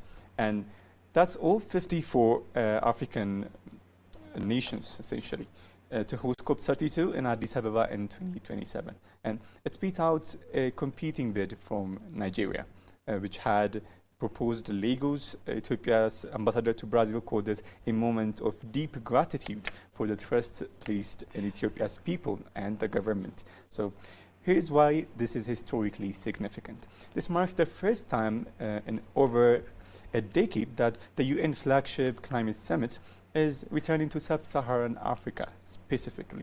Either earlier African hosts were Northern Africa, Morocco hosted twice, Egypt hosted COP27 in Sharm el-Sheikh back in 2022. So this is genuinely new territory for sub-Saharan Africa. And why did Ethiopia win over Nigeria? This is a good insider baseball moment. Reports suggest Ethiopia's bid was seen as stronger on infrastructure and logistic readiness. But the key thread, the thing tying this whole episode together, is that Ethiopia arrived with tangible cultural climate credentials to actually point to. So the Green Legacy Reforestation Program, major hydropower investment, including the Grand Ethiopian Renaissance Dam, and climate resilient agricultural policy. And with climate diplomacy, especially having delivered results in powerful currency, and Ethiopia simply had more of it on the table than its rival. What does hosting actually mean practically? So the host country holds the COP presidency, a genuinely powerful role. The presidency sets the agenda, chairs negotiations, and brokers compromises between blocs, rich nations versus developing nations, oil states versus small island states, and effectively decides which issues get prioritized and which issues get sidelined. So it's one of the most influential rotating positions in global governance, and it comes with enormous visibility. visibility. The eyes of basically every government, NGO, and major corporation on Earth are on the host nation for straight 2 weeks. And what does it signal about commitment specifically? Hosting it isn't handed out for good intentions. It is essentially peer-reviewed by 53 other African governments who all had the option to back the rival bid and choose Ethiopia instead. So that's African nations collectively voting for Ethiopia's climate credibility, and based largely on visible, sustainable track record of the green legacy. And I'd frame it like this: COP32 isn't Ethiopia's reward for talking about climate change. It is Ethiopia's reward for the fact that when you fly over the country today versus 2019, you can actually see the difference from the above. I do want to flag on something, honestly. Analysts have raised real concerns about logistics ahead of this. Building infrastructure to host 30,000 plus delegates, reliable power and connectivity, and managing the narrative around domestic political stability. And given recent, but Ethiopia has proven that she can host big conferences like this. We can go back to the African Union conference that was held, the 39th African Union conference, which was held with, I could say, a very good handling. So I think that would be a kind of precursor for the COP32. So for us, a closure, winning a COP host bid is basically the UN system's way of saying, show us, don't tell us. And Ethiopia is the country that showed up with 48 billion trees and receipt. Between the Grand Ethiopia Renaissance Dam and the Green Legacy, Ethiopia has now 2 large verifiable climate credentials to host the COP32. And you've given us a very concrete elaboration on what ordinary citizens can think about Ethiopia's role. You even mentioned flying across Ethiopia and watching how much it has evolved in recent years. And this has been very amazing. We'll now proceed to news and we'll be back.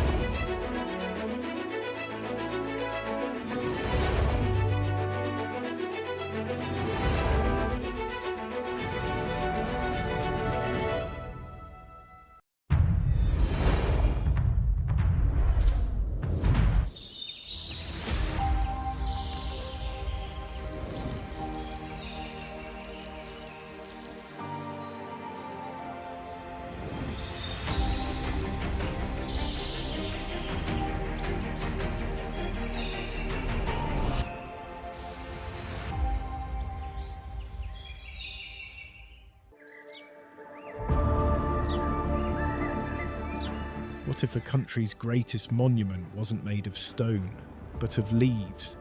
Every year a country pauses, not to celebrate the past, but to plant the future. Millions of seedlings, millions of... One shared responsibility. A farmer starts, a student joins, a child follows, a grandmother smiles. Different generation bound by one promise. To leave tomorrow better than they found today. Many states measure progress by the skylines they build, while a nation is choosing another measure on the forest it restores, the air it renews, the future it protects. Ethiopians. Because every tree rooted in Ethiopian soil gives something back to the world. Every forest begins with a single seed. Every movement begins with a single vision. But it takes a nation to carry it forward. One vision. A leader who dared to plant the first seed. A living hope that will outshine us all.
If you don't tell your story, it will be told by others.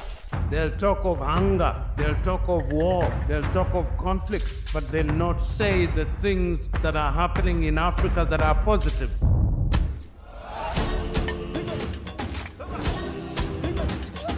This is POA, a very new media organization in Ethiopia. We have to be voice for ourselves. There is no one else that can tell our story better than us. If it's defending African matters, then go for it. Go for Pulse Media. And this is the Pulse of Africa. Tune in, follow the journey, and learn about the news and what's shaping our African continent. I am really impressed by the work that they are doing by telling the African story from Africa for Africans. I think it's definitely needed. Please subscribe to the Pulse of Africa on all platforms. Welcome to the Pulse of Africa, your gateway to Africa's vibrant stories, voices and visions. Join us every Monday and Wednesday for POA in Depth, where we provide sharp analysis of pressing current affairs, keeping you informed and engaged. Tuesdays feature the Africa We Want, dedicated to the African Union's Agenda 2063, discover Africa's journey toward a prosperous and integrated future. On Thursdays, tune into El Dorado, highlighting Africa's rich natural resources and how they can drive true prosperity. Fridays bring you Roundup, where seasoned journalists discuss enduring issues shaping our continent's destiny. Saturdays showcase the editorial, offering Pulse of Africa's perspective on Africa's challenges and opportunities, and celebrate the notables, recognizing remarkable Africans making a difference. And don't forget, Sundays are for Africa Melody, honoring our culture, music and entertainment. So tune into the Pulse of Africa and experience the vitality of our continent every day of the week. Subscribe now.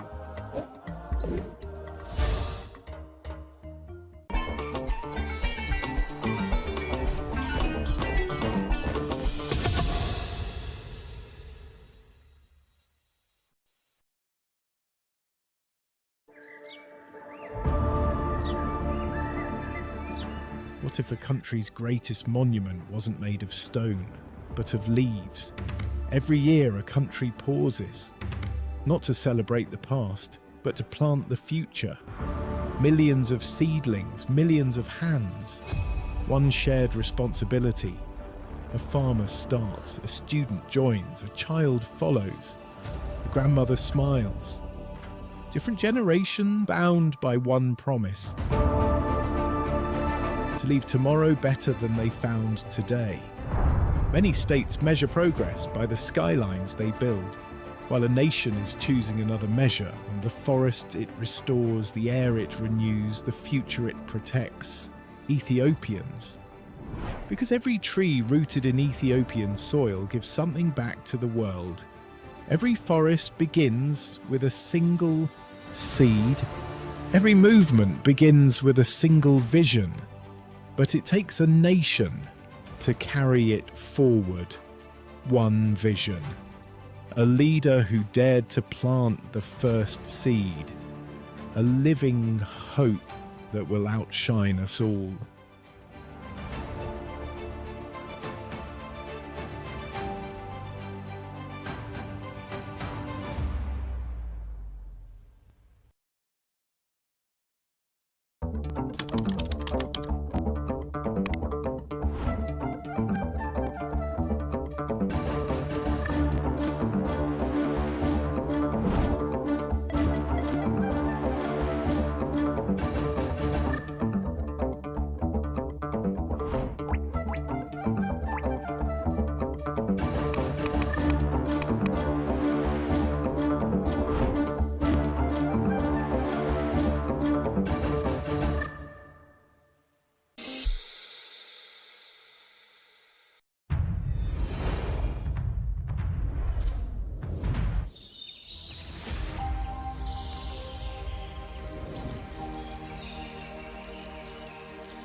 Welcome to the Pulse of Africa, your gateway to Africa's vibrant stories, voices and visions.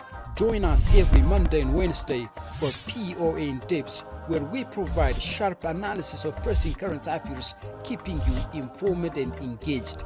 Tuesdays feature the Africa We Want, dedicated to the African Union's Agenda 2063. Discover Africa's journey toward a prosperous and integrated future. On Thursdays, tune into El Dorado, highlighting Africa's rich natural resources and how they can drive true prosperity. Fridays bring you Roundup, where seasoned journalists discuss enduring issues shaping our continent's destiny. Saturdays showcase the editorial, offering Pulse of Africa's perspective on Africa's challenges and opportunities, and celebrate the notables, recognizing remarkable Africans making a difference. And don't forget, Sundays are for Africa Melody, on culture, music and entertainment. So tune into the Pulse of Africa and experience the vitality of our continent every day of the week. Subscribe now.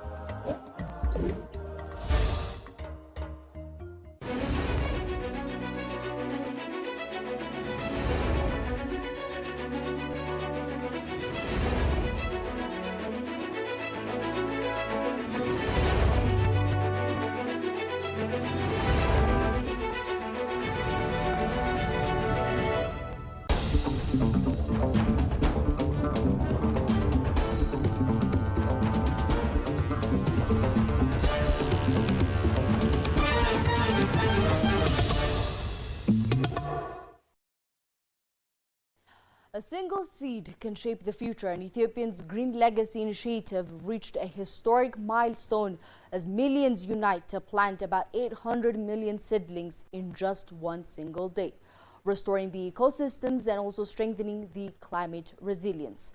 The campaign highlights Africa's homegrown climate solution and Ethiopia's commitment to a greener future.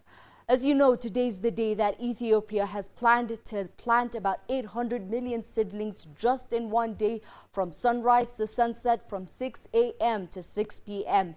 And according to the Ethiopian government official statistics data, till now, about 578 million seedlings have been planted. And if it keeps this pace within the rest of the moment, it is believed that it will achieve its goal of planting about 800 million seedlings. And as Ethiopia prepares to host COP32, the Green Legacy stands as a symbol of climate action, sustainability, and hope. At the center of this green movement, Prime Minister Abiy Ahmed says Ethiopia's climate action is inspiring the world. And speaking during Ethiopia's nationwide single-day tree planting seedling planting campaign, the Prime Minister Abiy said the Green Legacy Initiative has become a symbol of Africans' commitment to addressing climate change through locally driven solutions.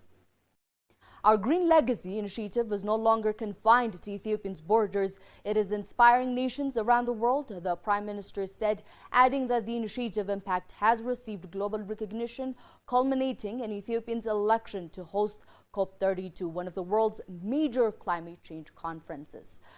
Ethiopia's environmental protection and green development efforts are gaining global recognition, with Prime Minister Abiy Ahmed saying several countries are now seeking to learn from and replicate Ethiopia's Green Legacy model. The Prime Minister made the remarks while also taking part in the 2026 Green Legacy Initiative nationwide single-day tree planting campaign at the Artificial Intelligence AI University, and the campaign is being conducted under the theme Planting Hope. Launched by Prime Minister Abiy Ahmed in 2019, the Green Legacy Initiative has become a major environmental restoration program, and over the past 7 years, Ethiopia has planted more than 48 billion seedlings and also plans to plant an additional of 8 billion seedlings just this year. During the campaign, Prime Minister Abiy said the initiative demonstrates the power of collective action in building a nation, and the Green Legacy is a clear demonstration that a united people can build a nation, he also said. A nationwide drive to plant 800 million seedlings in just a single day began across Ethiopia at 6 a.m. in the morning, and the Prime Minister said Ethiopians have continued their efforts throughout the rainy season to restore ecosystems and advance sustainable development. He also noted that the initiative supports Ethiopia's vision of becoming a prosperous, modern and transformed nation, also emphasizing that protecting soil, water and mountain is very essential to achieving long-term development goals. Highlighting the importance of the initiative for future generations, Prime Minister Abiy also said, "What we are planting is hope, tomorrow and Ethiopia." He also added that the achievement is being realized through collective efforts and cooperation. Prime Minister Abiy further stated that Ethiopia's green development efforts have attracted international attention, with countries looking to adopt lessons from the country's approach. He also said the global recognition has contributed to Ethiopians being selected to host COP32 and the world's largest climate and environmental gathering, which brings together tens and thousands of participants and world leaders. The Prime Minister said hosting COP32 will provide Ethiopia with an opportunity to showcase its environmental transformation, also share its experience with the international community, and strengthen economic and diplomatic engagement. And as part of preparations for the summit, Ethiopia will now continue expanding the planting, construction, and environmental cleanup activities throughout the year.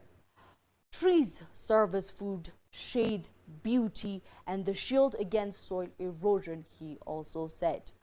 The Prime Minister called on Ethiopians to maintain unity and collective action in advancing the country's environmental and development goals.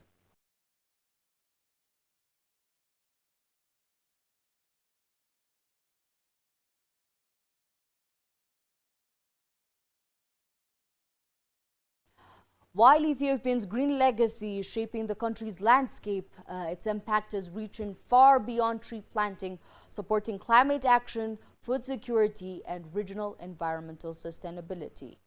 The Ethiopia's Green Legacy Initiative is making an increasingly significant contribution to global climate action and environmental restoration and food security, President Taye Asqassalassy said. Speaking during the nationwide tree planting campaign, the president said Ethiopia's large-scale environmental restoration efforts demonstrates how strong political leadership and public participation can accelerate climate action while also supporting sustainable development. The one-day campaign forms part of this year's national target to plant more than 8 billion seedlings during the rainy season under the theme, "Let's Plant Hope." President Taye said the initiative is helping reverse deforestation, restore the degraded landscapes of the country, increase carbon sequestrations, and strengthen climate resilience, while also directly supporting the United Nations Sustainable Development Goals, particularly SDG 13 on climate actions. And this is a very monumental initiative, part of a climate action and the Sustainable Development Goals, he also said. Planting tree is one of the most effective ways to mitigate climate change while also creating a better environment for future generations. This is a very monumental initiative, part of the climate action, sustainable development goals. Probably goal 13 is all about climate action. One of the targets to mitigate deforestation is indeed to plant more trees, because they serve as carbon sequestering and as well as transforming the entire environment. So this by itself supports the neighboring countries, and as well as the goal that is being set globally. So this will definitely revive the catchments and would definitely contribute more to our water resources. The president also emphasized that Ethiopia's environmental restoration efforts have benefits that extend beyond its borders as the source of several major transboundary rivers. He also said the country highlands play a vital role in improving water availability and sustaining ecosystems across the region. He also noted that protecting forests and restoring watersheds strengthens regional environmental sustainability, arguing that climate action in Ethiopia contributes to the well-being of neighboring countries through healthier river systems and improved ecosystem resilience. President Taye also highlighted the initiative's contribution to food security, saying that the program promotes the planting of fruit-bearing and other economically valuable tree species alongside indigenous foresters, creating new sources of income while also improving nutrition and rural livelihoods. The program is not only about planting trees, we are also planting trees that produce edible products, and these transforms the lives of farmers and communities and helps mitigate the challenge of food security, he said. Food security. We have been food insecure for many years. The program is not only just planting trees, that by itself is indeed phenomenal and significant, but in the meantime we are also planting, trees that produce eatable products. So it changes life, transforms the life of our farmers and also the entire community. So we have seen so many examples in other parts of the world. It's not just simply planting trees, but also planting that service the community and at the end of the day could help mitigate our challenge regarding food insecurity. He also credited the continued success of the campaign to strong governmental leadership and the active participations of millions of Ethiopians, saying that the country's achievement in planting hundreds of millions of seedlings in a single day has earned growing international recognition. And let's get our reporters' insight from the spot. The Ethiopian Green Legacy Initiative 2026 is being undertaken under the theme of Planting Hope. Today marks a historic Green Legacy Day, a day Ethiopians join forces to plant 800 million seedlings in a single day, putting unity in action. Here, as you can see, we are at the seedling planting site. Taye Asqazalase, President of the Federal Democratic Republic of Ethiopia, is here. The President has put a historic green legacy marked by planting seedlings here at Chaka project site. The Ethiopian Green Legacy Initiative is beyond planting seedlings. It's an ecosystem restoration effort, food and economic security, social inclusion, and continental model by serving as a scalable green template for the rest of the continent.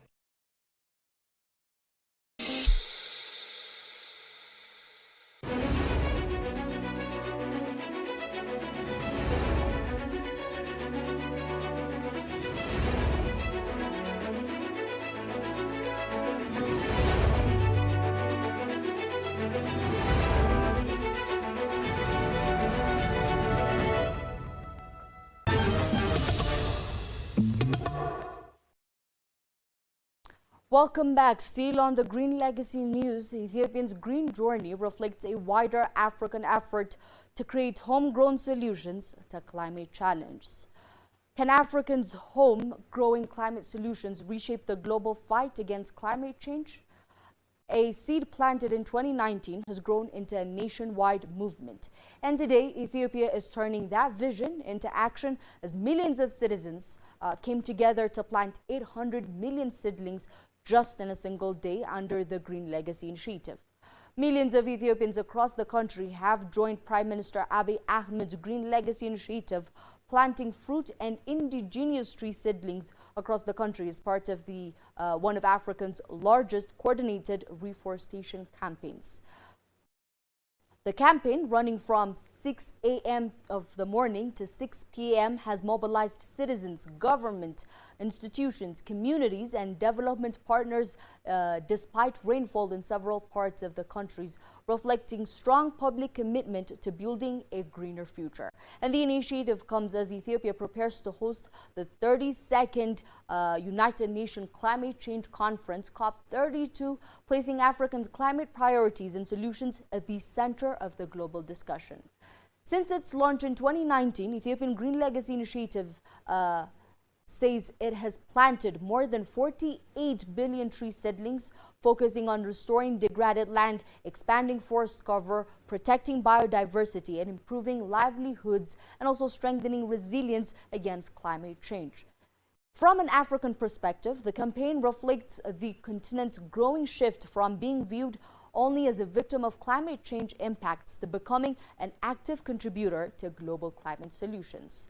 Although Africa contributes a relatively small share of the global greenhouse gas emission, it faces some of the most severe impacts of climate change, including droughts, floods, desertifications, and also one of the highest impact, food insecurity. Ethiopia's reforestation drive supports broader continental frameworks, including the African Union Agenda 2063 and the African Forest Landscape Restoration Initiative, AFR 100, and the Great Green Wall, which aims to restore ecosystems and promote sustainable development across the continent Africa.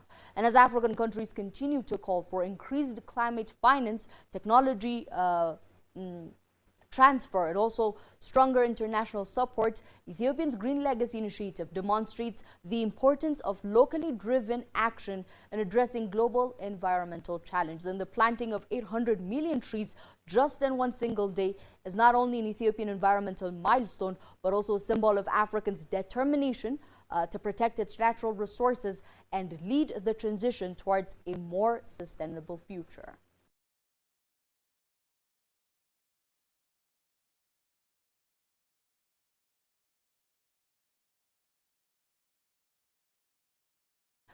Meanwhile, 7 years after its launch in 2019, the Ethiopian Green Legacy Initiative has grown from a bold national tree planting campaign into a symbol of African-led climate action and a key element of the continent's environmental diplomacy. What began as domestic efforts to restore a degraded landscape, expanded forest covers, and strengthen climate resilience now has evolved into a wider movement highlighting the role of homegrown solutions in addressing global climate challenges. As the world prepares for major climate milestones, including COP32, Ethiopia's Green Legacy Initiative is drawing international attention as an example of how environmental restorations can support sustainable development, regional cooperations, and also the economic resilience of one country. Our reporter looks back at the major milestone, international recognitions, and the voices behind Ethiopia's ongoing green transformation. Let's go. 7 years on, the numbers tell a story of sheer scale. What began in 2019 as an ambitious push to reverse decades of severe deforestation has steadily expanded. Government institutions, regional states, millions of local volunteers, schools, and the private sector have mobilized year after year to plant billions of seedlings.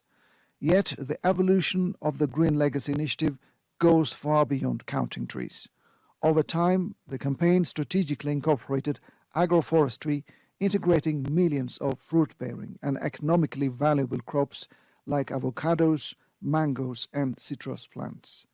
This dual approach tackles multiple crises at once, restoring degraded watersheds, fighting soil erosion and desertification, and directly strengthening local food security and agribusiness export potential. On the international stage, the initiative has fundamentally reshaped Ethiopia's foreign policy footprint. Foreign dignitaries, regional neighbors, and continental leaders visiting Addis Ababa have increasingly embraced the program as a masterclass in Africa-led environmental action.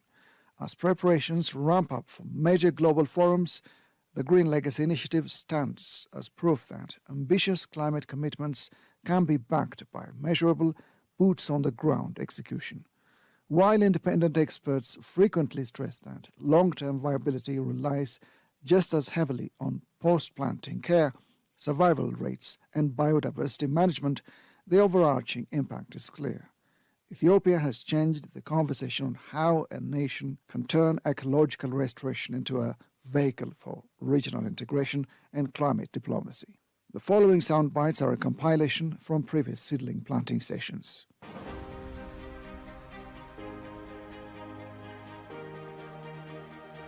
So we are planning for our future, we are planning for the country, we are planning for our continent, and we appreciate Ethiopia in leading that.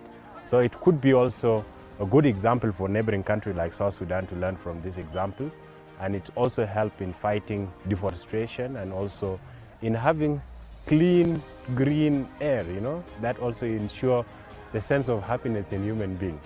So we thank government of Ethiopia for providing us the opportunity.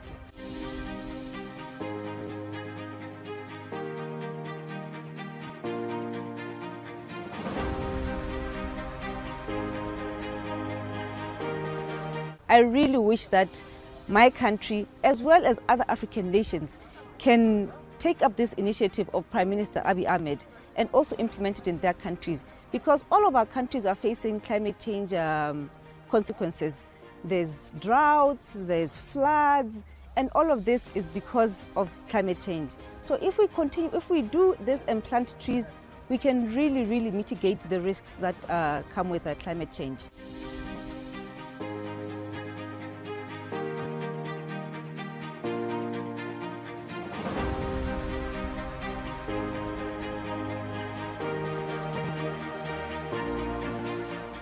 I believe that by planting trees, somehow we are playing a regulatory role to bring back the natural to its right order. If you look around in Addis Ababa, it's very green, it's clean, and it is inspiring. As I told you, it creates regulatory conditions for the forecast. The rain would sustain, the agriculture would develop, and then even the well-being and the breathing of the people would improve. So this is a very laudable and noble initiative. Today we planted a mango tree. I hope this is going to mark a special beginning for the current research center. I saw the presentation. You guys are doing extremely very good job. I hope you continue in what you are doing, which is going to add to the development of agriculture in Ethiopia. And of course, the current tree plantation today is an addition from all over, of all the people who came here from all over the world to state that we are for the green world, we are for the increasing amount of trees and forests in the world, and of course, developing agriculture globally and transforming the food systems that we need to support all over the world. The Green Initiative or Legas for Ethiopia is a very good example, and we feel that Ethiopia can also share that experience with other countries. There are a lot of countries who would want to do what Ethiopia is doing, but unfortunately they do not have the know-how. So if Ethiopia can also become more active in this process and share that experience, that will be highly appreciated. It's very important for dry areas, more especially with the changing climate. As the climate is changing, you see that, for example, in East Africa, we are experiencing more drought, or should I say, increased frequency of drought. So for us to be able to adapt, we need initiatives like this so that at least the resilience is built, and at the same time communities can be able to adapt to the impact of climate change.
Meanwhile, in another pulse of African news, African countries are also advancing economic transformation and the energy security.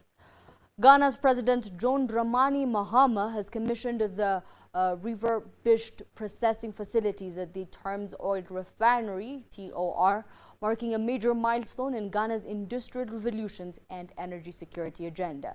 The commissioning coincided with the arrival of the first 1 million barrel cargo of indigenous Jubilee medium sweet crude for domestic refining, reaffirming the government's commitment to adding value to Ghana's natural resources through local processing. And President Mahama commended the board, management and staff of TOR for restoring refinery operations without any kind of financial support from the government, describing the achievement as a testament to disciplined leadership, sound governance and the resilience of Ghanaian expertise. And as part of the government's RESET agenda, President Mahama announced plans to expand the TOR's refining capacity to about 100,000 barrels per day, strengthening its operational independence and also positioning the refinery as a strategic hub for petroleum refining, storage and logistics in West Africa. The revival of Tema Oil Refinery demonstrates that Ghana can rebuild its strategic institutions and value to its resources and chart a path towards sustainable prosperity, President Mahama said. The refurbishment and resumptions of operations are expected to reduce fuel import dependence, improve the energy security of the country, and also create and support Ghana's broader industrialization agenda. The planned expansion to a refinery capacity of 100,000 barrels per day is also aimed at strengthening Ghana's position as a regional petroleum refinery and logistic hub in West Africa.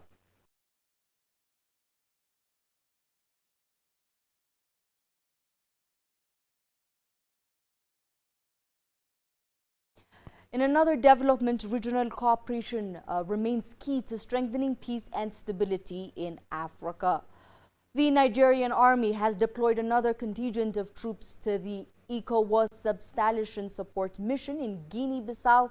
The latest continent comprising 86 soldiers departed the Nnamdi Azikiwe International Airport in Nigeria's capital Abuja on Saturday. The aircraft provided by the Air Force arrived safely in Guinea-Bissau, where they will commence operations under the ECOWAS mandates. Before the deployment from the Nigerian Army Peacekeeping Forward Operating Base in Abuja, the Chief of Operations Army, Major General MLD Sarso, represented by the Director of Peace Support Operations, and Brigadier General Idris, urged the assigned troops to uphold the highest standards of professionalism, discipline and operational excellence. He also charged the personnel to serve as a worthy ambassadors of the Nigerian military and the Nigerian Republic. He also further cautioned them to respect the laws, customs and traditions of Guinea-Bissau and maintain zero tolerance for sexual exploitations and also abuse, substance abuse and the irresponsible use of any kind of social media. The army said the deployment is testament of Nigeria's long-standing leadership in peace support operations and also commitment to regional stability.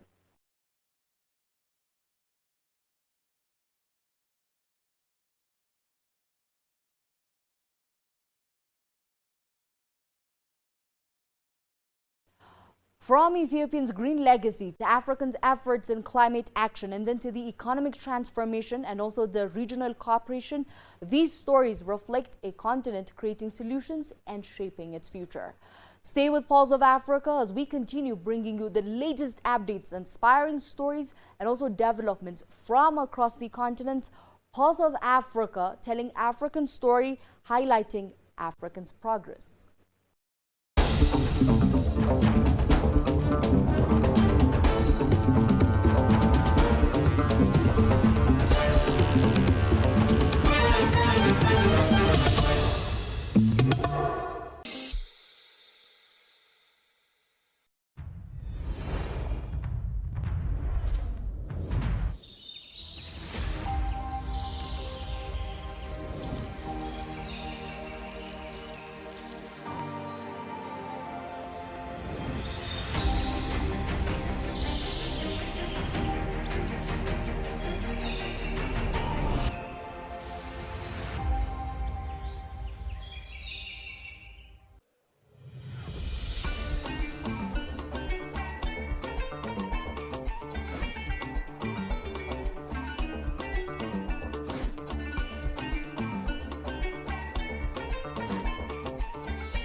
What if a country's greatest monument wasn't made of stone, but of leaves? Every year a country pauses, not to celebrate the past, but to plant the future. Millions of seedlings, millions of hands, one shared responsibility. A farmer starts, a student joins, a child follows, a grandmother smiles. Different generation bound by one promise: to leave tomorrow better than they found today. Many states measure progress by the skylines they build, while a nation is choosing another measure on the forest it restores, the air it renews, the future it protects. Ethiopians. Because every tree rooted in Ethiopian soil gives something back to the world. Every forest begins with a single seed. Every movement begins with a single vision. But it takes a nation to carry it forward. One vision. A leader who dared to plant the first seed. A living hope that will outshine us all.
If you don't tell your story, it will be told by others.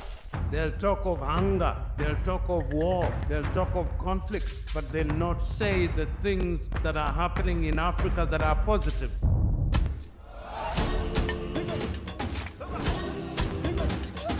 This is POA, a very new media organization in Ethiopia. We have to be voice for ourselves. There is no one else that can tell our story better than us. If it's defending African matters, then go for it. Go for Pulse Media. And this is the Pulse of Africa. Tune in, follow the journey, and learn about the news and what's shaping our African continent. I am really impressed by the work that they are doing by telling the African story from Africa for Africans. I think it's definitely needed. Please subscribe to the Pulse of Africa on all platforms. Welcome to the Pulse of Africa, your gateway to Africa's vibrant stories, voices and visions. Join us every Monday and Wednesday for POA in Depth, where we provide sharp analysis of pressing current affairs, keeping you informed and engaged. Tuesdays feature the Africa We Want, dedicated to the African Union's Agenda 2063, discover Africa's journey toward a prosperous and integrated future. On Thursdays, tune into El Dorado, highlighting Africa's rich natural resources and how they can drive true prosperity. Fridays bring you Roundup, where seasoned journalists discuss enduring issues shaping our continent's destiny. Saturdays showcase the editorial, offering Pulse of Africa's perspective on Africa's challenges and opportunities, and celebrate the notables, recognizing remarkable Africans making a difference. And don't forget Sundays are for Africa Melody, honoring our culture, music and entertainment. So tune into the Pulse of Africa and experience the vitality of our country every day of the week. Subscribe now.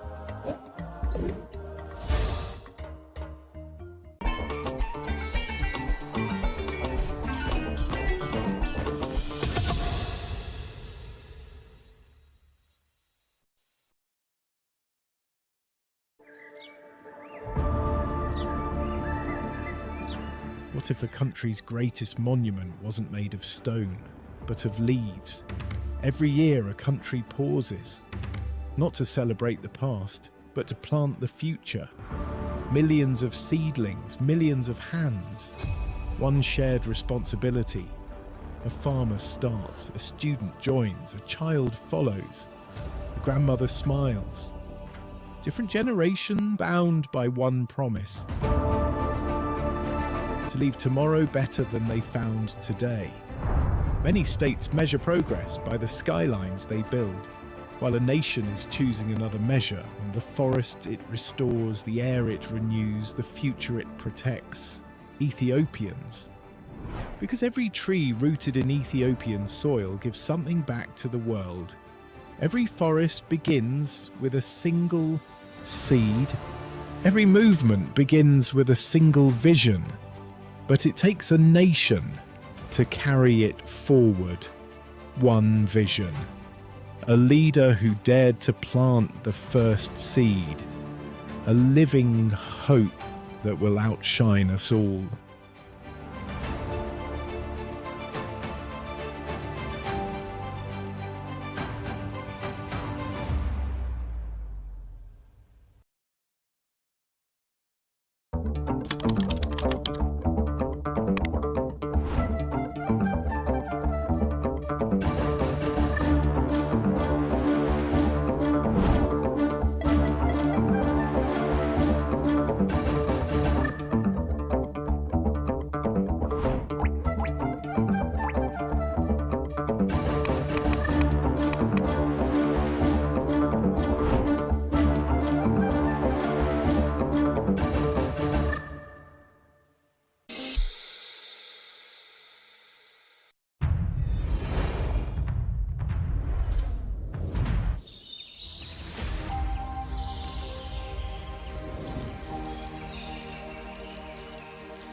Welcome to the Pulse of Africa, your gateway to Africa's vibrant stories, voices and visions. Join us every Monday and Wednesday for POA in Depth, where we provide sharp analysis of pressing current affairs, keeping you informed and engaged. Tuesdays feature the Africa We Want, dedicated to the African Union's Agenda 2063, discover Africa's journey toward a prosperous and integrated future. On Thursdays, tune into El Dorado, highlighting Africa's rich natural resources and how they can drive true prosperity. Fridays bring you Roundup, where seasoned journalists discuss enduring issues shaping our continent's destiny. Saturdays showcase the editorial, offering Pulse of Africa's perspective on Africa's challenges and opportunities, and celebrate the notables, recognizing remarkable Africans making a difference. And don't forget Sundays are for Africa Melody, honoring our culture, music and entertainment. So tune into the Pulse of Africa and experience the vitality of our continent every day of the week. Subscribe now.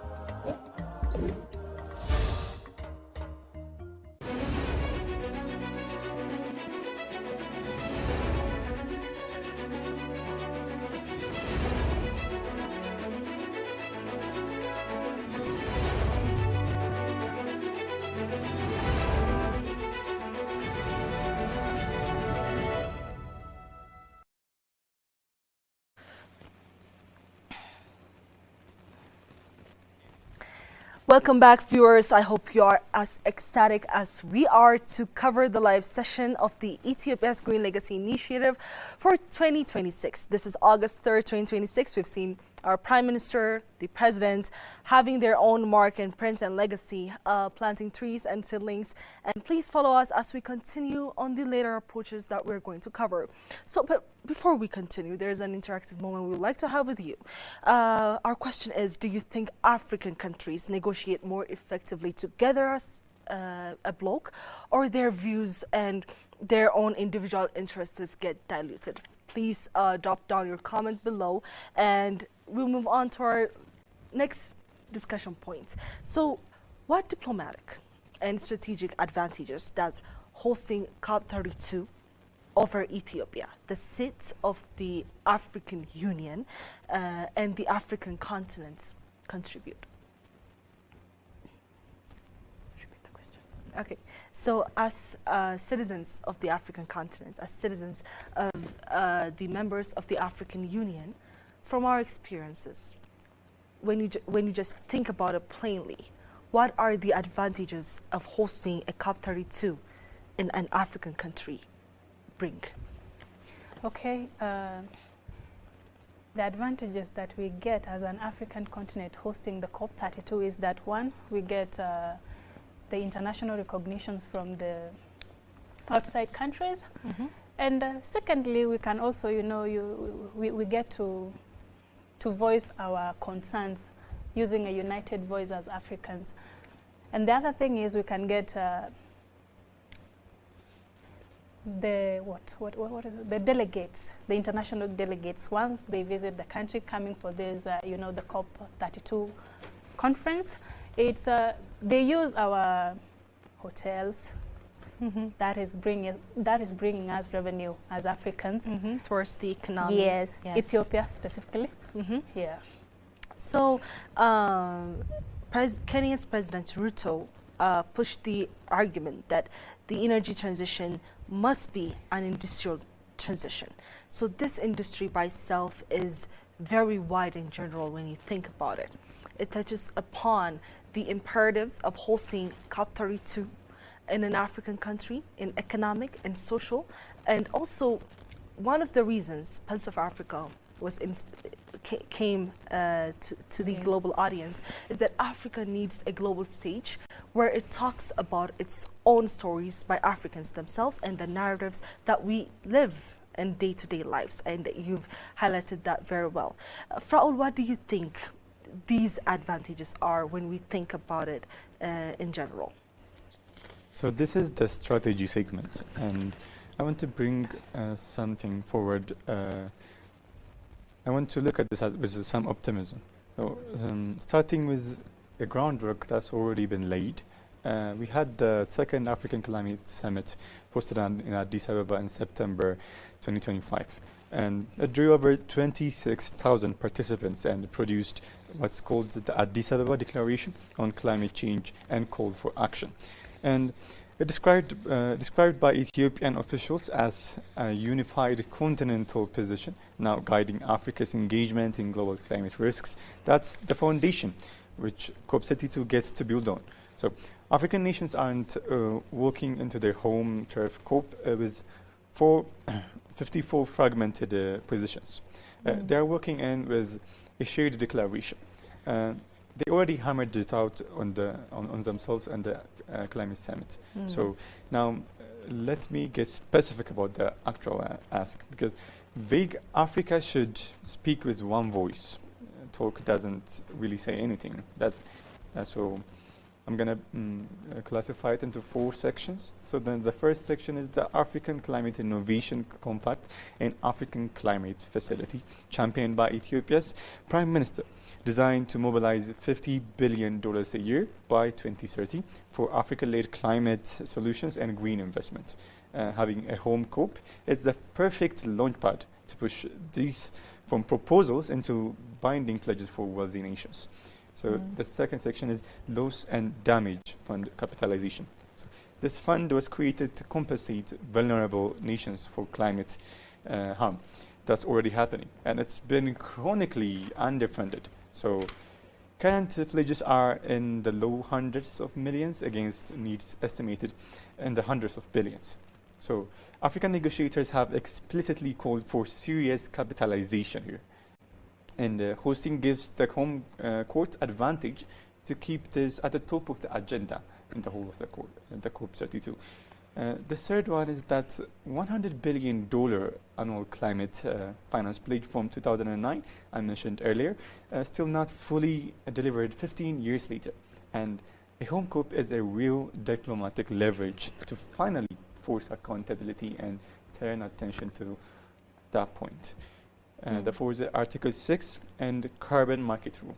which we talked about in segment 7, Africa has increasing leverage here as a credit supplier, and COP32 is a chance to shape those rules to be fairer to sellers. So African nations instead to just favoring buyers. So the fifth section is the global goal on adaptation indicators. So countries still haven't agreed on how to actually measure progress on adaptations, and that's expected to be a major technical flight. So African negotiators are pushing hard for adaptations, finance and capacity building tied to metrics that reflect real on-the-ground vulnerabilities that we can see on the African continent. The sixth is just energy transition financing, making sure the renewable build-up we talked about earlier gets backed by a low-cost patient capital rather than high-interest commercial loans that trap developing nations in debt rather than giving it a clean energy way to develop its continent. And I wanted to spend a second on the home advantage area because I think it's underrated. Hosting a COP doesn't just get you a seat at the table. You get to design the table. You control which side event happens, which civil society voices get platformed, and what the media narratives frames as success. And honestly, even which room late night closed doors negotiations and physically happen. It gives you an autonomy on the decisions of which conversations should be had when, and which conversations should deserve the priorities. So, which matters more in COP diplomacy than people realize is because proximity to the presidency's negotiation rooms shapes who gets pulled into last-minute compromise deals, and that's a huge deal. COP32 is Africa's chance to stop being a chapter in somebody else's climate story, and for once, and start writing the agenda itself.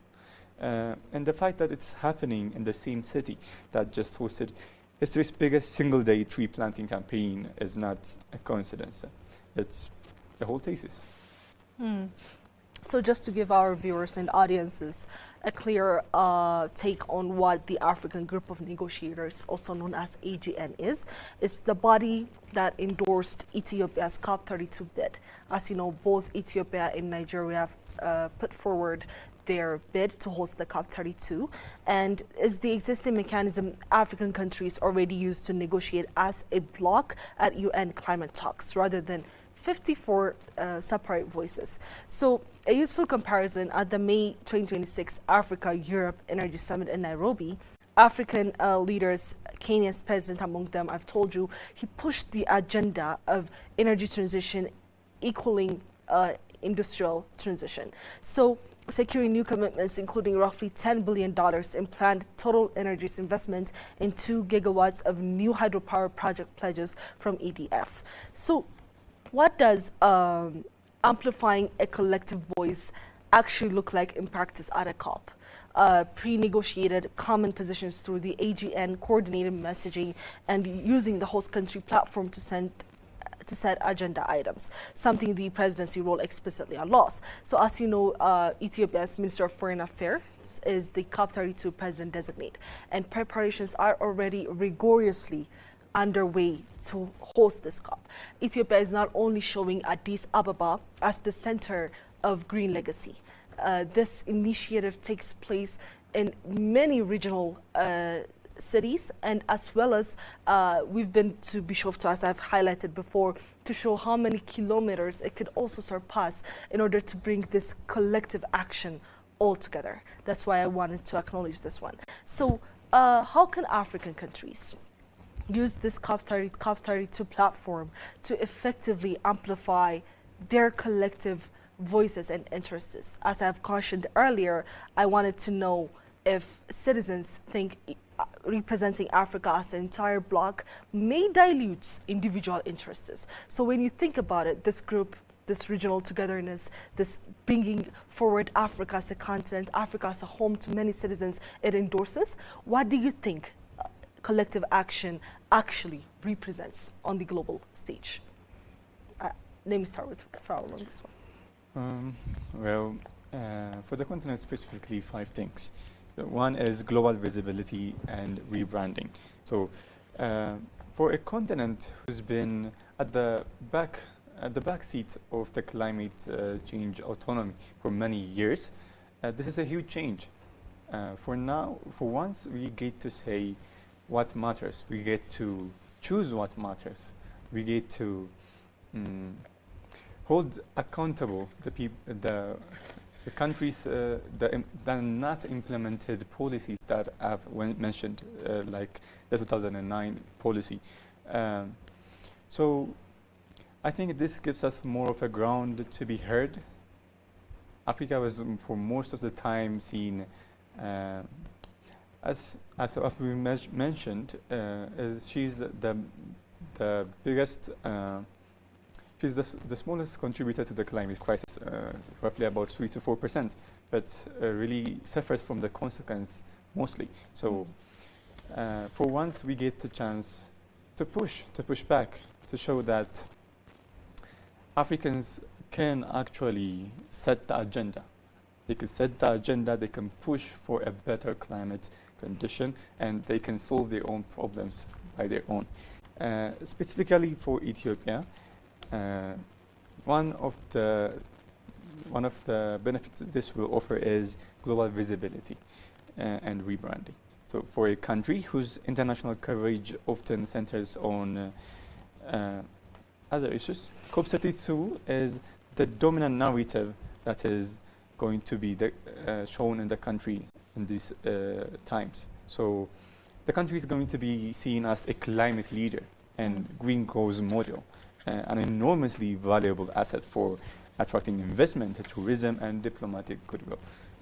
So the benefits can flow over to the financial sector of the country, to the industrial sector of the country. So it has a real impact on the people's lives in the country and overall in the continent. The second is infrastructure dividend. So hosting tens of thousands of delegates requires a real investment in airport, hotels, conferences, facilities, roads, digital connectivity, and that investment often outlasts the summit itself.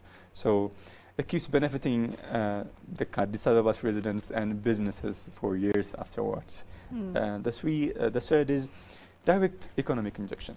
So tens of thousands of visiting delegates, journalists, NGO staffs, and business leaders are going to be attending, and they are going to be spending money on hotels, transport, food services. And over 2 weeks, that's a meaningful short-term boost to tourism, hospitality, and logistics. The fourth is agenda setting and power. And I have been circling around agenda setting again and again because it's very important that we talk about it. Which we covered in the segment 8 before, but I'm going to cover it again. The presidency role gives Ethiopia outsized influence over what gets prioritized globally. So a form of soft power that honestly cannot be bought, and it has to be earned through hosting. The fifth is an investment magnet. COP hosting trends to draw green investment, specifically renewable developers, carbon market players, and climate tech companies. They will be sniffing around, seeing where to invest in Ethiopia, and that will open up a lot of opportunities for the country. And the development finance all concentrating attention and deals around the host country in the run-up to and during the summit. So now for the continent collectively, I'm going to add 4 more things. One is precedence and the leverage for future hosting. A successful COP32 proves African nations can competingly host global-scale diplomatic events and strengthen future bids and reduce the logistics skepticism that many of Western countries have towards African countries. And that sometimes shadows conversations about hosting major summits outside traditional wealthy nations and venues. So the second is a unified negotiation position tested at a real scale.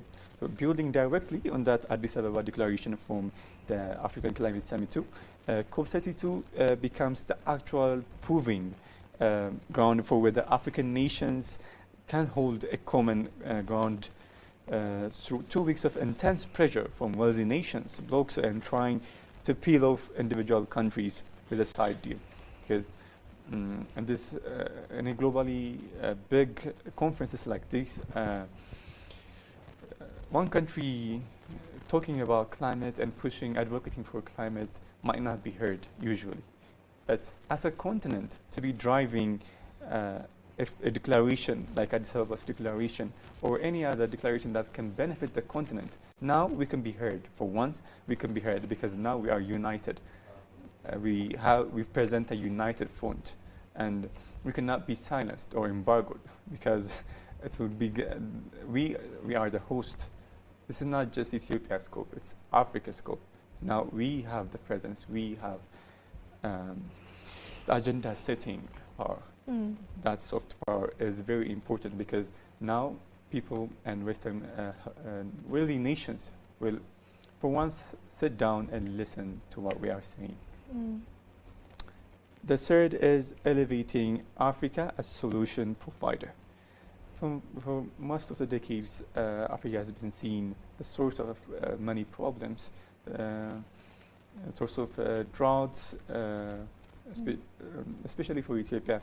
She has been seen as a face of droughts, especially in the 1970s, I believe, in the 1970s. And this is a very dramatic change for Africa overall, to be showing how we have turned full 360 degrees to be hosting a COP32 on climate crisis and pushing for a better continent, a better global, greener global world. And the contrast is very amazing. And I think it will change the narrative that Africans are not a solution provider. So it will be a big change for our face. This will be the forefront of Africa's face from now on. And Ethiopia's ambassador explicitly described this shift as part of the goal coming out of African Climate Summit 2. And a successful COP32 cements that reposition, the biggest global stage there is. So the fourth is a strategic hedge and balance and shift in geopolitical landscape. Hosting a major UN summit also gives Ethiopia and the African Union bloc more leverage and broad great power relationships. China, the US, and the EU, Gulf states all competing for African partnerships and resources, being the center of the global climate diplomacy for 2 weeks is a genuine bargaining chip in those relationships. This will spill into other geopolitical power hegemonies. Because for now, we are showing the world that Africa can be a great host for diplomatic summits, and also it will shake up the geopolitical landscape that has been commonly perceived. So I want to give the closing here for the whole. Then Ethiopia spends 7 years planting the reset, and 2027 the whole world is going to show up in Addis Ababa and to read them out loud. So this is my answer. So we can agree that this is the route to the multipolar world in which Africa is not only bringing its own folding chair. Africa is demanding a seat at the table, is acquiring the seat, and is gaining the power to pass on declarations, pass on decisions that are commonly agreed by the entire continent. So whenever you think about these kinds of gatherings that bring an entire continent together to show the resources, to pass on the stereotypes, and to show the world that we are capable of utilizing our own resources, we are capable of architecting our voices on the global stage.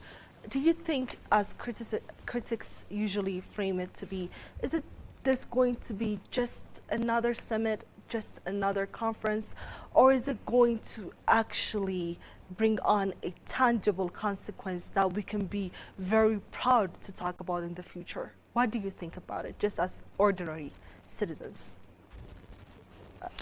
Well, I think it's, in my own opinion, I think it's going to like give out tangible results very soon. I will go against the critics that say that, you know, Africans cannot provide solutions, Africans this and that. But again, I feel like as Africans, for these tangible results to come about, it means we as Africans, we need to be united. We need to talk using one voice, present our challenges and these challenges that we are going through using one voice. Because if one African country is to be, you know, presenting the challenges alone, the voice will not be powerful. But if we do it as a continent, all the 54 countries in Africa, and then we present all these challenges that we are facing through and the solutions will come after this. If we are united, that is. That is according to my own opinion. So you agree that there should be specific measures that need to be employed in order to guarantee of the checklist that all voices are represented, all people are heard, and all resolutions agree to the specifics that we've initially agreed upon.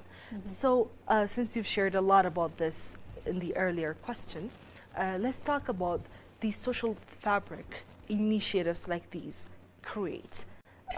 Whenever we talk about green legacy, we've highlighted earlier that it's not just a mere initiative that's led by the government. It's a harmony, it's a togetherness, a gathering that brings different sectors of the community together. There are faith leaders, there are government officials, there are citizens, women, youth, even children. You see them running around the field and reclaiming their own future by themselves. So whenever you experience green legacy every year, whenever you know that the rainy season is coming by and it's time for the green legacy now, what's the first thing that you think and something that makes you proud to witness it? Let me start with Farrell with this one. Well, to answer your first question too, while incorporating the answer, I'll answer both of your questions with the same answer. Okay, sure. What makes this COP different is the way Ethiopia was chosen, I believe. Because Ethiopia wasn't chosen because she was just advocating for climate or going around the world, all the summits talking about climate. It wasn't given to her because of just advocacy. It was given to her because of an action she took. It's not just Ethiopia didn't just talk the talk; she walked the walk. You know, Ethiopia presented a framework that everybody else can use, and if this COP will actually bring a change, would depend. It will depend on what other countries will do with the frameworks provided. Ethiopia has already provided a great framework, the Green Legacy Initiative. She did not just talk about planting trees. She showed it. The Prime Minister himself planted trees, planting seedlings with the communities of Ethiopian communities. So I believe this COP will be a different COP from other COPs because for the hosting nation is taking action to make it very different from the other COPs. But still, it will depend heavily on what will the participating countries do with what's on the ground. So we will see what the consequences will be after that. To talk about what makes me proud to talk about the green legacy is, as I've just said, to see a leader like Prime Minister Abiy Ahmed to be on the ground with the community to plant seedlings. He could have just sat down and said, we want 8 billion trees, 7 billion trees to be planted. But instead, what did he do? He led by example. So the communities were empowered by that. Seeing their Prime Minister planting seedlings in front of them, with them, and that gave them that give the communities a different kind of harmony than a government policy or a government action would have made.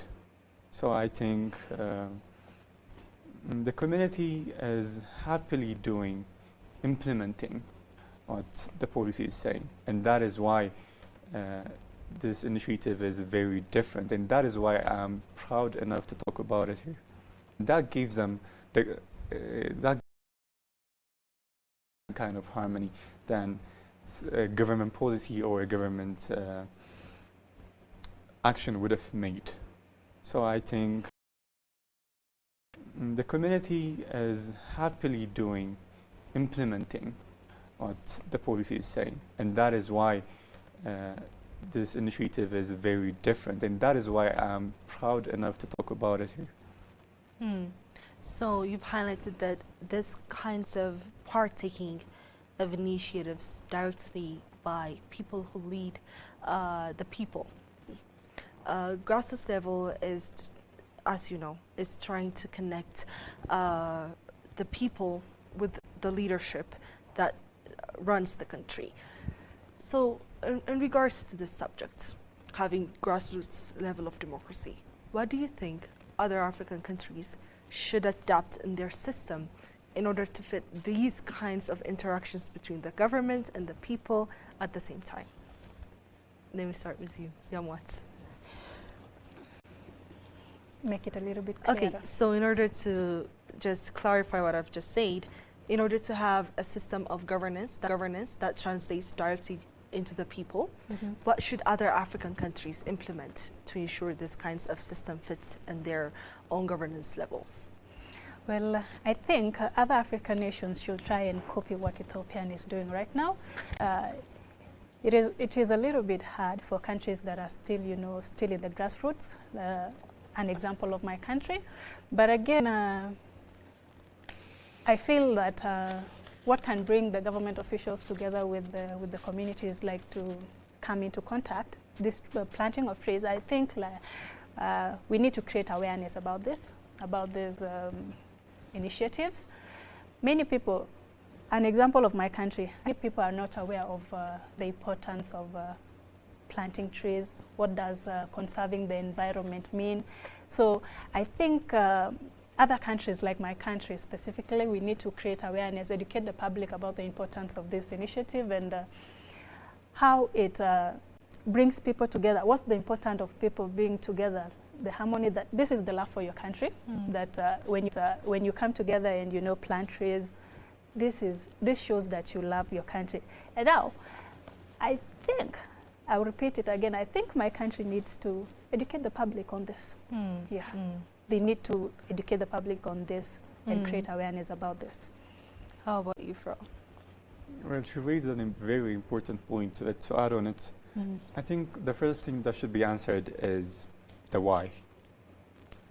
If the people know the why and believe in the why, they are going to be planting trees with their own autonomy, with their own conviction. Without being told to. Without being told to.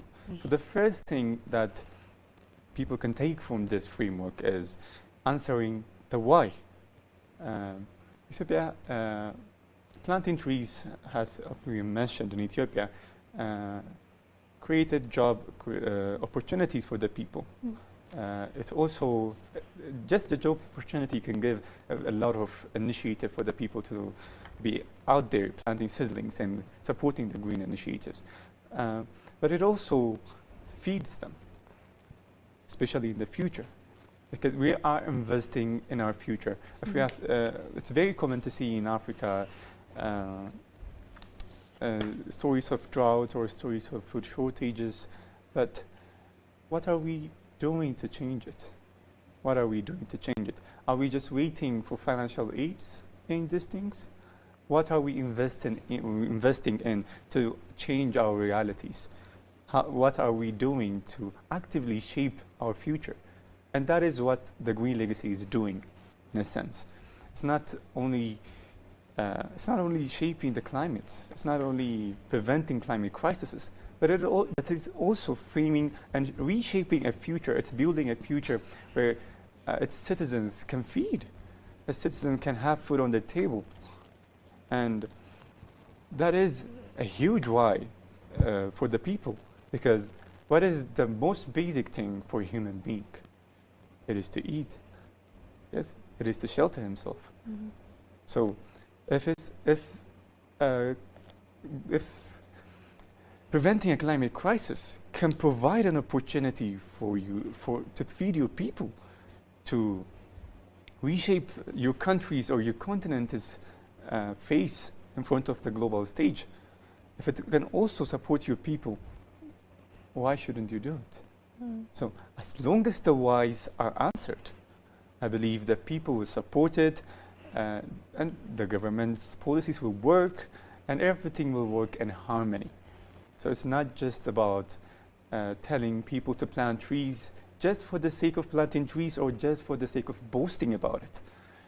It's not just about I have planted this much trees, I have planted this much trees, I'm competing with Ethiopia, I have take this. It's not about that. It's about changing your countries and your continent's future for the better of the people. For once, we won't have to look to the Western countries or wealthy nations to support ourselves. We can provide financial support for ourselves through the Green Legacy. One, we can provide food for the people.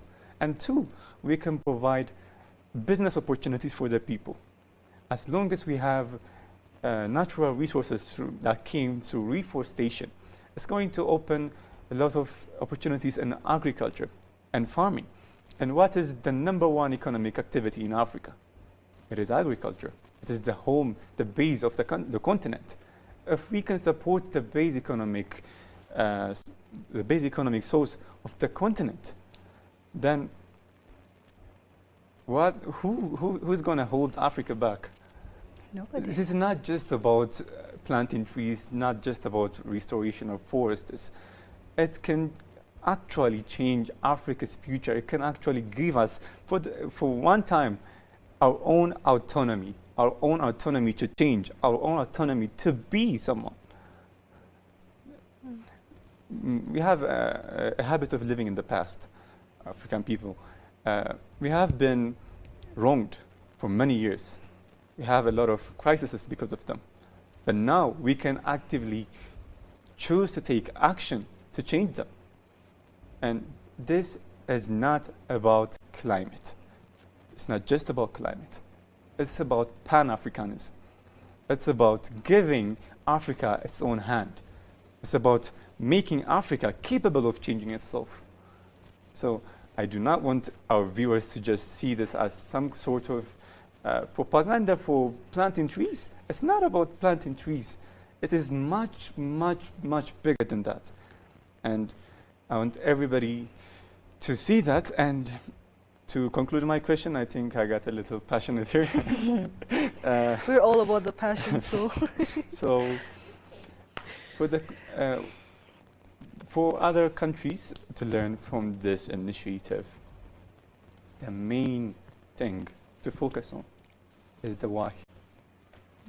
Thank you. This year's theme of the African Union is assuring water availability and safe sanitation systems to achieve the goals of Agenda 2063.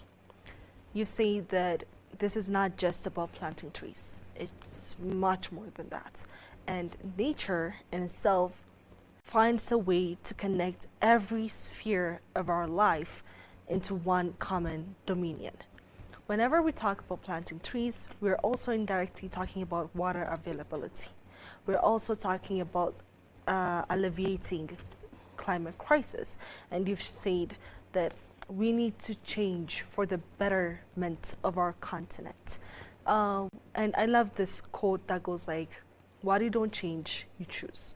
As long as we are not changing the things that pose risk to our daily lives, we are choosing to be entrapped by them. So in line with AU's theme of this year, how do you see tree planting connect with sanitation systems and water availability? How do you view this balance to be? Yamwat? Water availability. Water availability and planting trees and mitigating climate change. The balance. Yes. I'm not sure, but I would say it's a little bit imbalanced because, okay, planting of trees needs water. That is the watering. But again, we are in the rainy season, so there's no need of the plants being watered themselves, but the rain is going to water these trees. Why I'm saying that this is imbalanced is because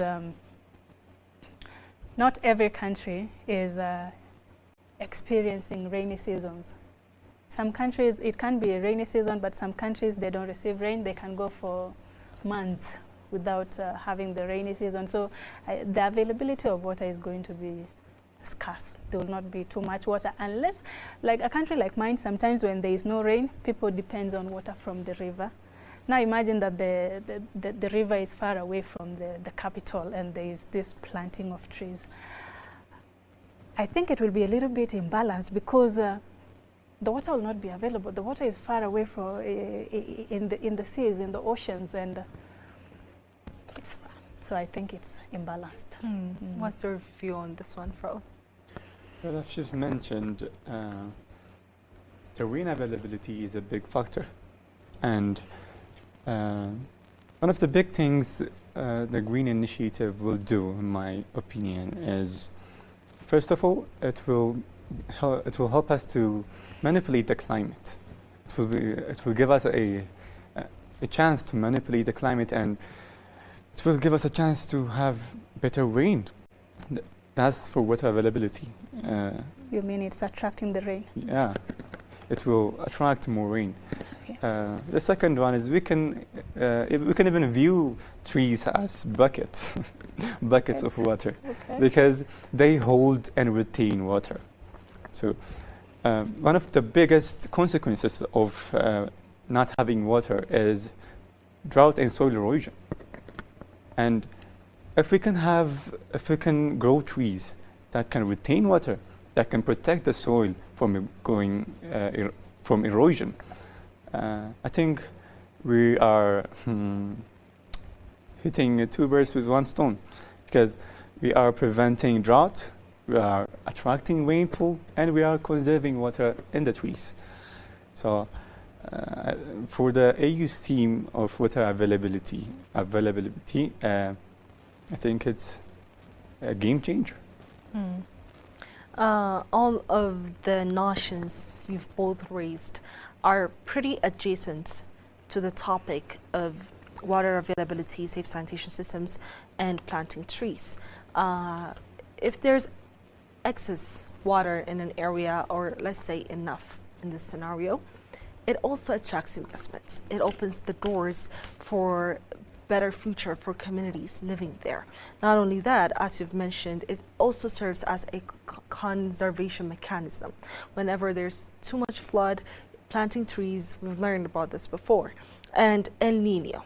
This is a major threat our continent is facing. Not many people are aware about it. El Nino has struck Africa 2 times, and the recent one being 2023/2024. This is the winds of the Eastern Pacific and Central Pacific messing with the air condition. So the usual air condition, have you not ever encountered you yourself saying, oh, the climate didn't used to be like this? It used to be warmer in the season. It used to be drier in the season. It used to be wetter in the season.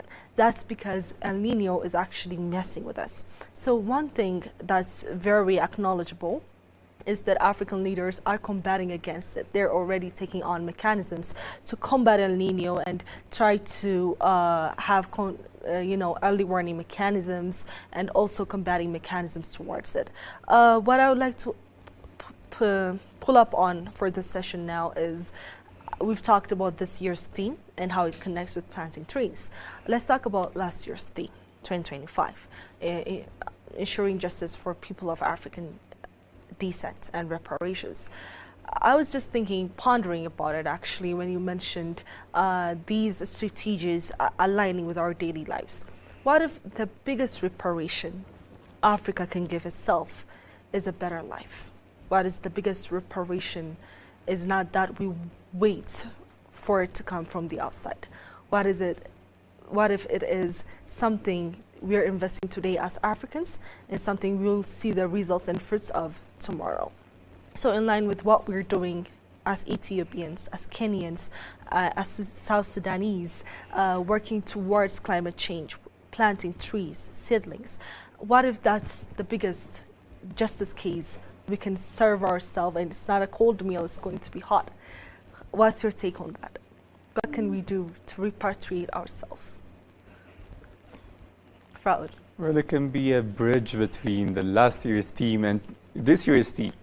It can provide some sort of a bridge. It can connect the two teams in one grand theme of clean energy, greener Africa, and capable Africa at the same time. As I have mentioned before, it will give an autonomy to the Africans for once. Instead of just waiting for reparation from outside of Africa, we can change Africa. We can empower African people for once. We can support our agriculture. We can support our industries. Because it's not just agriculture at the same time. COP is all about climate. So it's not just about green legacy. So the other point we can raise is GERD. That's another example of Ethiopia providing a framework of using one's own resources for a cleaner energy, to empower, using our natural resources to empower ourselves, using Africa's natural resources to empower Africa into becoming one day a powerhouse in the world. You've reminded me when League of Nations was first established, there were 14 points put forward by Woodrow Wilson. Ethiopia was one of the forming countries of the League of Nations. And when those points were put forward by the then US President Woodrow Wilson, the first one was self-determination. Self-determination is not a silly thing when we think about it now, because there are around more than 190 countries independent and sovereign right now. But when we think about it then, as Ethiopia was forming nation of the League of Nations, self-determination and autonomy, as you've been mentioning again and again, is a very critical step to ensure that you are there. Not only there, but part of the process. Not only part of the process, but also part of the solution. So it's really fundamental to pick upon these. And who knows, tomorrow African countries in general might sit at a table and have the necessary resolution, have the necessary power to put forward African solutions to African problems. It depends on the implementation. It sure does. It Africa is not imprisoned now, as most of us think. We have a chance to change everything. We have a chance, we have a choice now. So the choice that we make in this critical moment is going to define what's going to happen in the future, in the next 3, 4, even 5 decades. So it depends on the implementation. Yes, Africa can have a very, very bright future. Africa can enable it herself. Africa can be a global power. But what would she choose to do in these times? In these times that an opportunity was provided for her. What does she choose? And that is what we should be closely looking for at this COP. This has to do with transitioning from being a peripheral state, or being a metropolitan, right? The other are the satellite states. So one critic of the post-dependency theory is that as world system theory and different theories put it forward, Africa has been done wrong, as you've been mentioning. How can we get out of this thinking that we've been done wrong and we should only focus on the thing, oh, we could have been this and we could have been that, towards the local communities, thinking how they can contribute and participate in governance? What should we do? What is up for the local communities to do in order to ensure that Africa is racing towards the future in a very bright attitude? What do you think about that? Well, I think what the local communities need to do for Africa to come out of this, what was it again? From being entrapped in thoughts like, oh, we've been very wronged, and being stuck at colonial times, to what we can do right now. I think it's our mindset ourselves. We need to change the mindset. We need to think ahead. Think of what do we need to do that we can get ourselves out of this. And I think the local communities need to have a better knowledge about this initiative, so that, you know, as Africans, when we have knowledge of this, we can push ourselves and, you know, tell ourselves we need to make our country better, we need to make our continent better, we need to stop depending on, you know, on the developed nations. We need to be, I know it's, you know, when a child is starting to crawl, it takes time, but, you know, Africa is also, it's also going to take time, but eventually we'll get there. So I think we need to change our mindset, and once we change our mindset, it will be very easy for us to get there. Indeed. Yeah. How can we fight towards this mindset, Frau? Well, what's interesting is for many years, African people haven't actually had the autonomy to impact their politics or their country in any way. But for once, this Green Legacy Initiative, who's at the forefront of this initiative, who's at the forefront going around there planting trees, it's the people. So in a way, it's giving the people a chance to change Africa instead of just the governments. So now people actually have autonomy on how to decide what their continent is going to be. So this is a huge change, and not just in the initiatives or in the climate crisis talks, but overall politically too. It is a big change, because now people are being empowered, and choosing Green Legacy as a policy of your country is actually empowering your people to change not just their country, but the whole continent. That's very an interesting point to make, Frau. Viewers, you've been watching us till now. We'll be back after a very short break.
What if a country's greatest monument wasn't made of stone, but of leaves?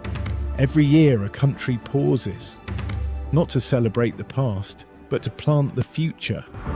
Millions of seedlings, millions of hands, one shared responsibility. A farmer starts, a student joins, a child follows, a grandmother smiles. Different generation bound by one promise. to leave tomorrow better than they found today. Many states measure progress by the skylines they build, while a nation is choosing another measure on the forest it restores, the air it renews, the future it protects. Ethiopians. Because every tree rooted in Ethiopian soil gives something back to the world. Every forest begins with a single seed. Every movement begins with a single vision. But it takes a nation to carry it forward. One vision. A leader who dared to plant the first seed. A living hope that will outshine us all.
If you don't tell your story, it will be told by others.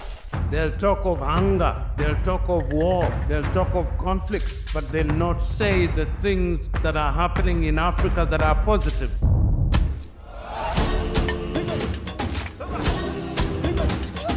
This is POA, a very new media organization in Ethiopia. We have to be voice for ourselves. There is no one else that can tell our story better than us. If it's defending African matters, then go for it. Go for Pulse Media. This is the Pulse of Africa. Tune in, follow the journey, and learn about the news and what's shaping our African continent. I am really impressed by the work that they are doing by telling the African story from Africa for Africans. I think it's definitely needed. Please subscribe to the Pulse of Africa on all platforms. Welcome to the Pulse of Africa, your gateway to Africa's vibrant stories, voices and visions. Join us every Monday and Wednesday for POA in Depth, where we provide sharp analysis of pressing current affairs, keeping you informed and engaged. Tuesdays feature the Africa We Want, dedicated to the African Union's Agenda 2063, discover Africa's journey toward a prosperous and integrated future. On Thursdays, tune into El Dorado, highlighting Africa's rich natural resources they can drive true prosperity. Fridays bring you Roundup, where seasoned journalists discuss enduring issues shaping our continent's destiny. Saturdays showcase the editorial, offering Pulse of Africa's perspective on Africa's challenges and opportunities, and celebrate the notables, recognizing remarkable Africans making a difference. And don't forget, Sundays are for Africa Melody, honoring our culture, music and entertainment. So tune into the Pulse of Africa and experience the vitality of our continent every day of the week. Subscribe now.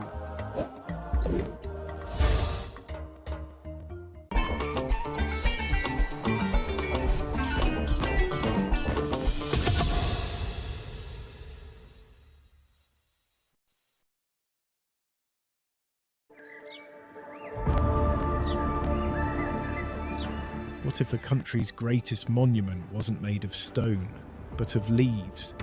Every year a country pauses, not to celebrate the past, but to plant the future. Millions of seedlings, millions of hands. One shared responsibility. A farmer starts, a student joins, a child follows, a grandmother smiles. Different generation bound by one promise. To leave tomorrow better than they found today.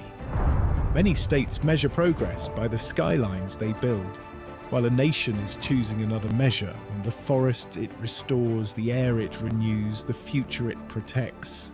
Ethiopians. Because every tree rooted in Ethiopian soil gives something back to the world. Every forest begins with a single seed. Every movement begins with a single vision. But it takes a nation to carry it forward. One vision. A leader who dared to plant the first seed. A living hope that will outshine us all.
Viewers, you're watching Pulse of Africa. As of this hour, different tree planting sessions are taking place across Ethiopia, and this is a very ambitious plan to transform Ethiopia into a green economy, into a green country. Thank you for staying with us. We'll be continuing on the topics we've been discussing, and don't go anywhere. Stay tuned, and we're going to continue this discussion.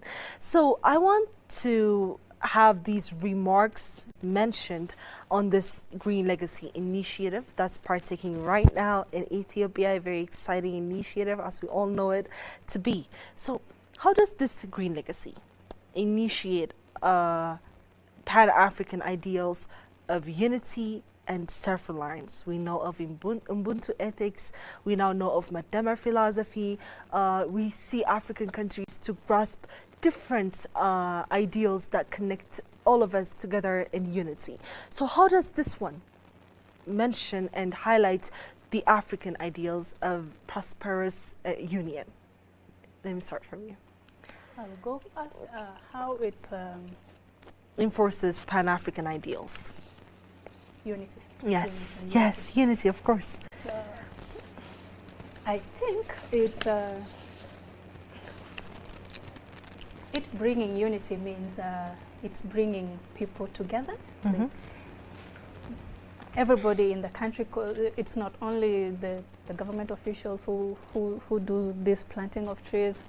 Youth come, the community leaders come. So it's bringing a sense of unity in Africa. It's bringing the Africans together, and it's also, you know, self-reliance. The Africans are depending on each other to build the nation. That is how it's bringing the people together as a form of unity. How about you? So, Pan-Africanism, it's a big word, right?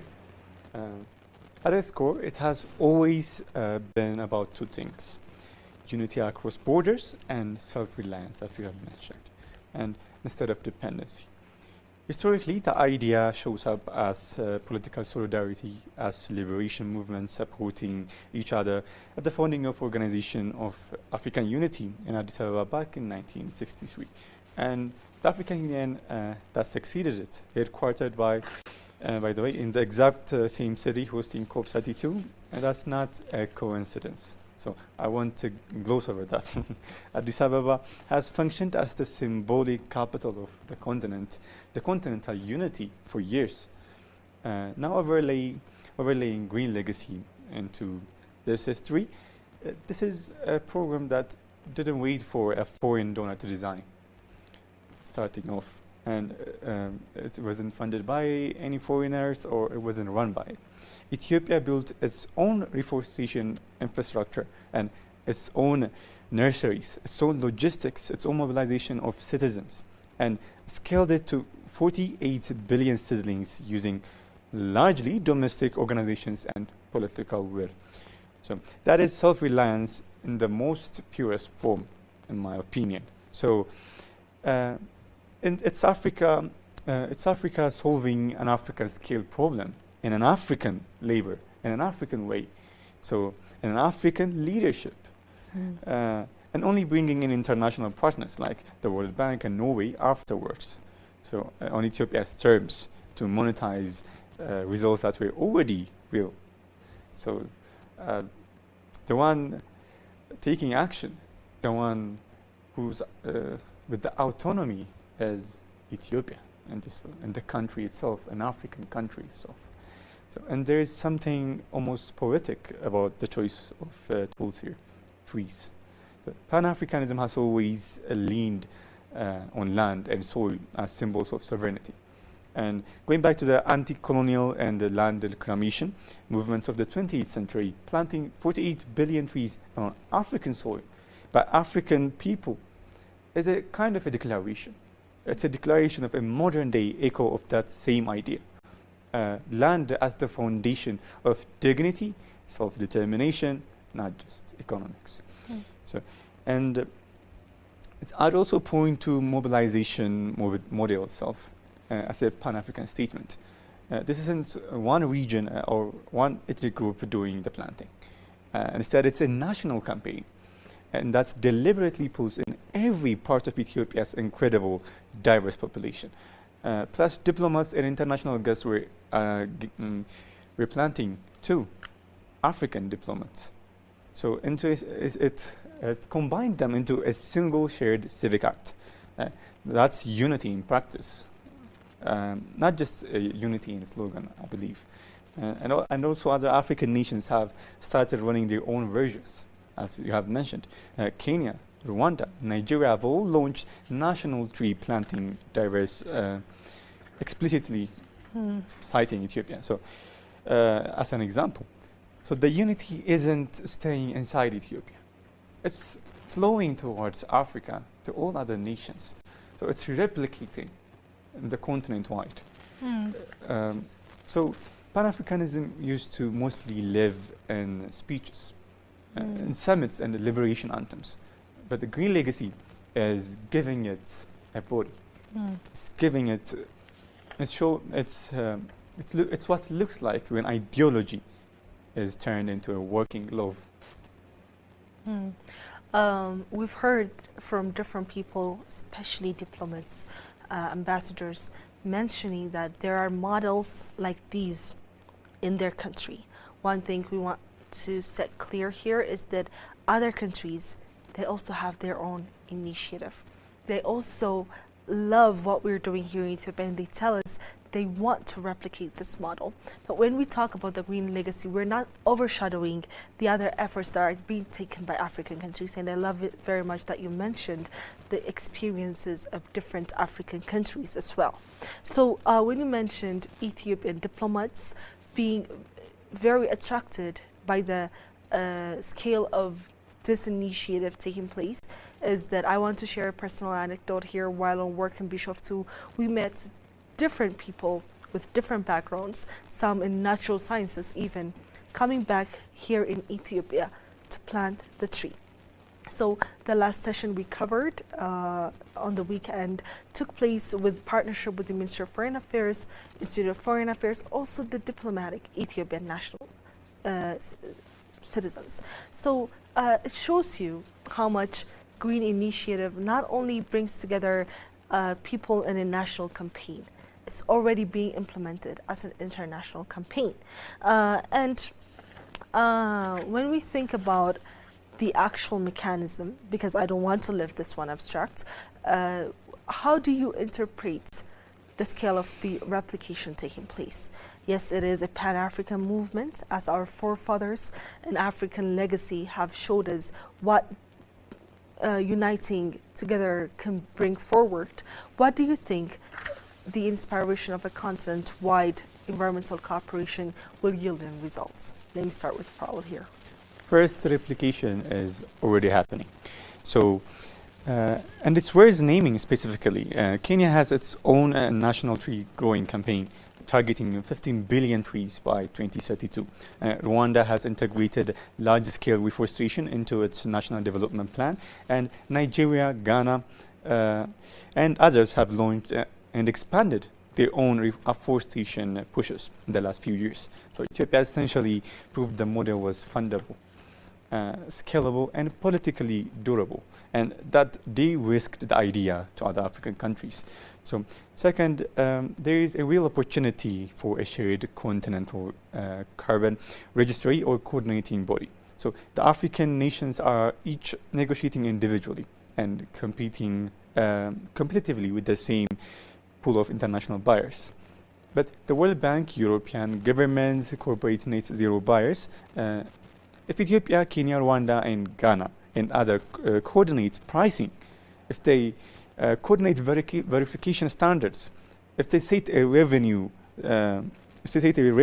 sharing framework, the way the OPEC coordinates oil, African nations would have dramatically more leverage in carbon markets than they do negotiating one country at a time instead of competing against each other. There's an opportunity to open a unification of some kind. There's an opportunity for Africa to unite in this front. So instead of speaking individually, they can have a collective bargaining power instead of fragmented deal making. The third is knowledge and seed stock sharing. So Ethiopia has built a serious institutional expertise now.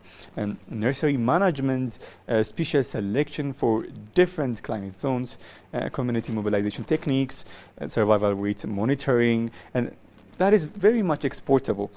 That's a very exportable knowledge to the rest of African countries. And there's a real potential for Ethiopia to become a training hub for all African nations on how to push forward into a greener Africa, a greener continent.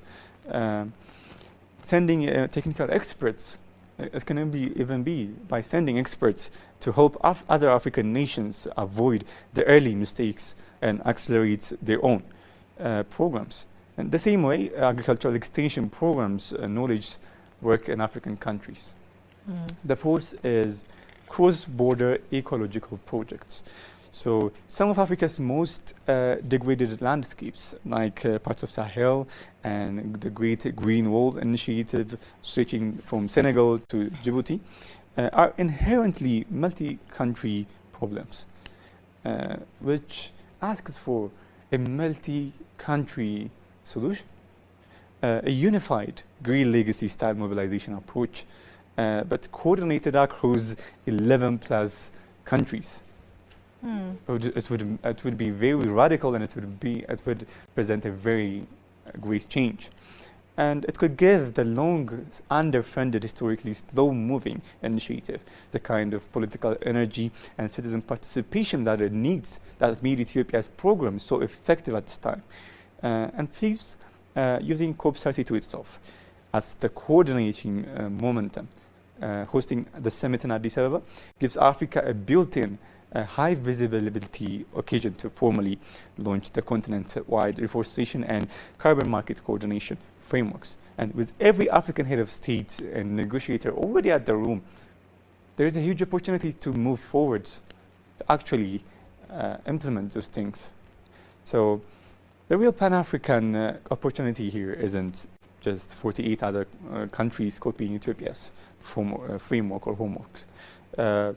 It's 48 countries linking their homework together into one continental answer that's bigger and more coordinated and more powerful than any single country could do. And that is my opinion. Let's talk about geopolitics. let's talk about, there's this interesting description by a renowned geopolitician named Rudolf Kjellin. And he describes the state to be an organism that draws the necessary resources and needs from the surface of the earth. Now we're talking about a very classical thinker putting forward his ideals of what a state is and how it operates.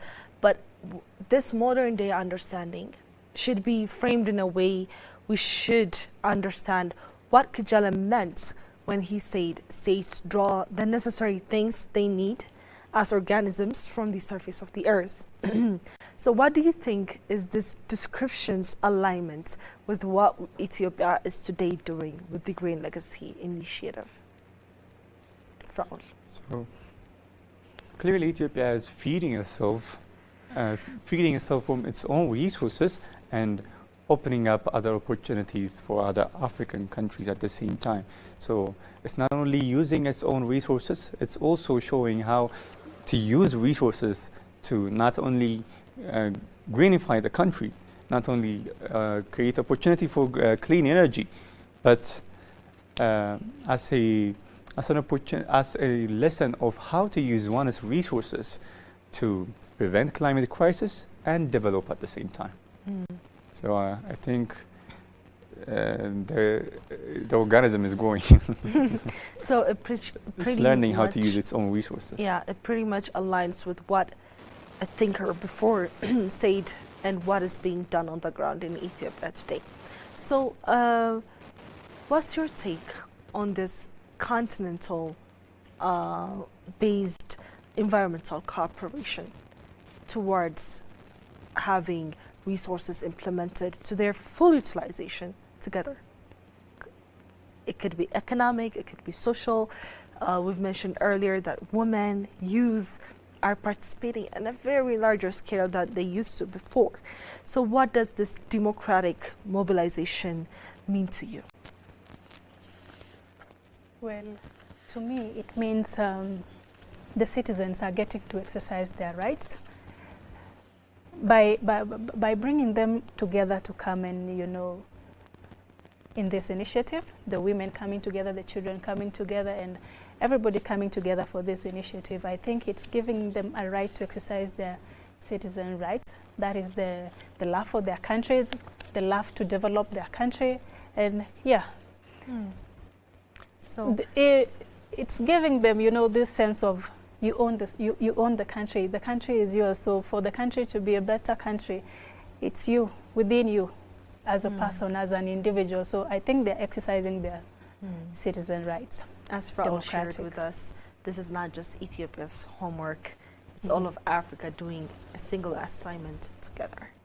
So it's in the African perspective, Africans getting to, build the continent as Africans themselves. Oh, okay. Yeah. So in our question that precedes this one is, what does the Green Legacy Initiative say about Africa's ability to lead its own solutions on its own terms? As both of you are well acquainted, Agenda 2063 and Agenda 2063 is about African solutions to African problems.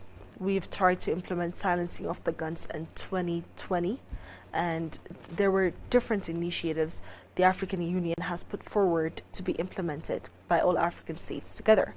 But what does this single initiative say about us being able to solve our problems by ourselves?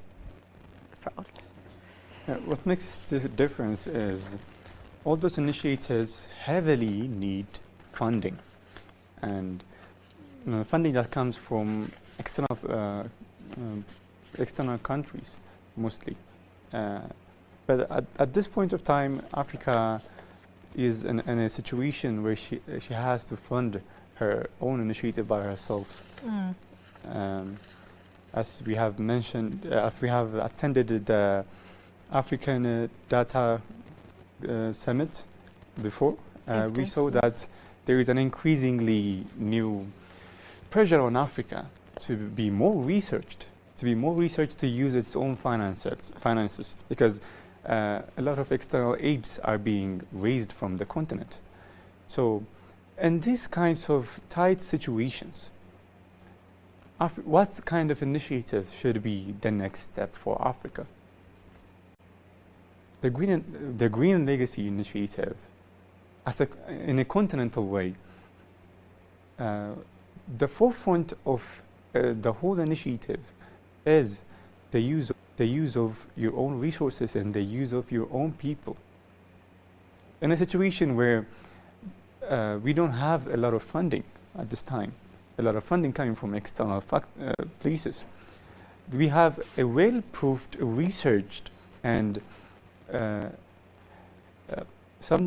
initiative that has a researched success till now. It will be in the African Union's choice to take this initiative, because it's not costly, as the rest of these initiatives are rare. The success rates are pretty high, and it's using its own communities. What was the problem with, I believe in my opinion, with a lot of initiatives is the big gap between the citizens and the government who are implementing the policies. Silencing the guns and all of those initiatives, I do not think the people actually related with them. They wanted them to succeed, but they didn't have any kind of autonomy to actually influence the policies, influence the initiative, actually make a change, because we still see a lot of problems in those areas in this continent. But now, instead of giving the power just for the governments, now we give the power to the people in this initiative. So we save costs. First of all, we save costs, and second of all, we give it to the people. And I think that's a huge opportunity. Going on for decades, the dominant global narratives around Africa and the environment was of dependency. So Africa as a place that receives aid, receives NGOs, receives foreign designated conservation projects, and receives climate finance that's slow to arrive and often comes with conditions that heavily affect Africa's peoples. And the Green Legacy flips that entire script. This program is conceived by an African government, funded initially through domestic mobilization, executed by African citizens on African land, and only later monetized through international partnerships that Ethiopia entered with from a position of proven result rather than outstretched hands. The autonomy is still in the hands of the people and the hands of the country, the African country. That distinction matters enormously, and it's worth spelling out clearly for listeners. There is a world of difference between a country saying, please help me plant trees, and a country saying, we've already planted 48 billion trees.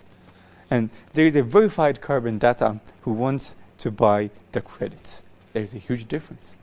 And one is a request, and the other is negotiation. And Ethiopia positioned itself in the second category entirely through its own efforts before a single dollar of carbon finance showed up. And I think that's exactly why the international community responded the way it did. With the COP32 being held in Ethiopia, and the World Bank and Norwegian carbon deals with the UNECA and other bodies, citing Ethiopia as a template of greenifying a country. Nobody had handed Ethiopia that credibility. It was earned through 7 straight years of visible, measurable, and repeated delivery. And that's the real Pan-African lesson underneath the 3 counts. It's not just about the numbers. Sovereignty, it's about self-determination. And through speechless actions, instead of reflecting Pan-Africanism in speeches and conferences, we practice Pan-Africanism on our own grounds. And they won't, by doing the work at a scale nobody can ignore, and then showing up to the negotiating table, already holding the results. And so when people ask what Africa's climate future looks like, I don't think the honest answer is waiting for the rest of the world to finally deliver on all the promises. Even though that fight for climate finance and loss and damages funding absolutely still matters and absolutely still continues, I think the more accurate answer is the one Ethiopia is actively demonstrating right now.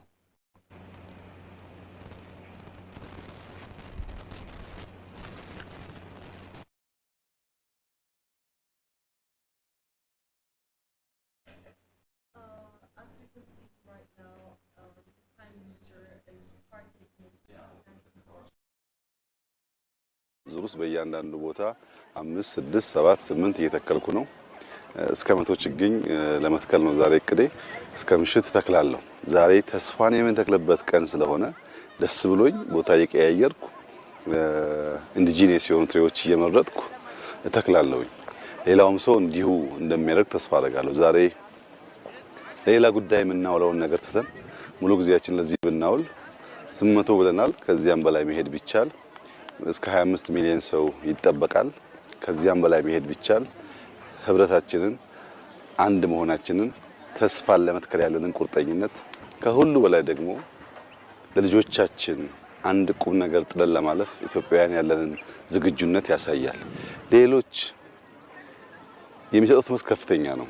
ኢትዮጵያውያን ህብረት አላቸው። ለሚፈልጉት ነገር ለሀገራዊ ፍላጎት፣ ለሀገራዊ ትልም በጋራ ይቆማሉ። በረባ ባረባው ኢትዮጵያን መተንኮስ አያዋጣም። ተስማምተን ተግባብተን ብንሰራ ይሻላል። አባቶቻቸው አስቸጋሪዎች በጀም አይሉ ማይገዙ ናቸው። የአሁኖቹ ህብረታቸው ከፍተኛ ነው። ፍላጎት አላቸው። ጨክነዋል ለመበልጸግ፣ ለመለወጥ፣ ለማደግ። ያ ነበር የሚባለውን ሲቪላይዜሽን አልቀው ለማምጣት እየተጉ ያሉት የሚለው መልእክት ስለሚያስተላልፍ አድካሚ ሊሆን ይችላል፣ ግን ሳንደክም በገባነው ቃል መሰረት መትከል አለብን። ቃልን እንደማክበር፣ ቃልን እንደመፈጸም፣ የተናገሩትን ነገር ሳያንጠባጥቡ እንደመከወን አኩሪ ተግባር የለምና ኢትዮጵያውያን በሚያስደምም ተስፋ ላይ ነው ያለነው። ኢኮኖሚያችን በመልካም ስራ ላይ ነው ያለው፣ ያበበ ነው ያለው፣ የለማን ነው ያለነው። ለውጦች አሉ፣ ከተሞቻችን የተቀየሩ ነው ያሉት። ግን መሰረት ካልጣል ያ ሁሉ ዋጋ የለውም። መሰረት ደግሞ አፈራችን፣ ይሄ የሚያሳዝነው አፈራችን ተሸርሽሮ እንዳይሄድ ማስቀረት ነው። አፈር ማስቀረት፣ አካባቢን ግሪን ማድረግ፣ ኢንዲጂነስ ዛፎች መትከል፣ ከዚያ ውስጥ ደግሞ ምግቦች እንዲወጡ ምን ያክል ፍሩት እንደተከልን ዛሬ እንግዲህ አስቡት። በየቦታው በርከት ያሉ ፍሩቶች ተተክለዋል። ባለፉት ዓመታት የተከልናቸው ፍሩቶች በተለይ በዚህ ዓመት አቮካዶ ከአፍሪካ ሁለተኛው ኤክስፖርት አድራጊ ሆነናል። ይሄ ከጨመረ አንደኛ መሆን ይቻላል፣ ከዛም ማለፍ ይቻላል እና እንትከል ነው። 3 ተኩል 4 ሰዓት አለን። እኔም እቀጥላለሁ፣ እናንተም ቀጥሉ። ያልናትን እስክንፈጽም ድረስ መድከም አይቻልም። እንበርታ ለማለት እወዳለሁ። እጅግ አድርጌ አመሰግናለሁ።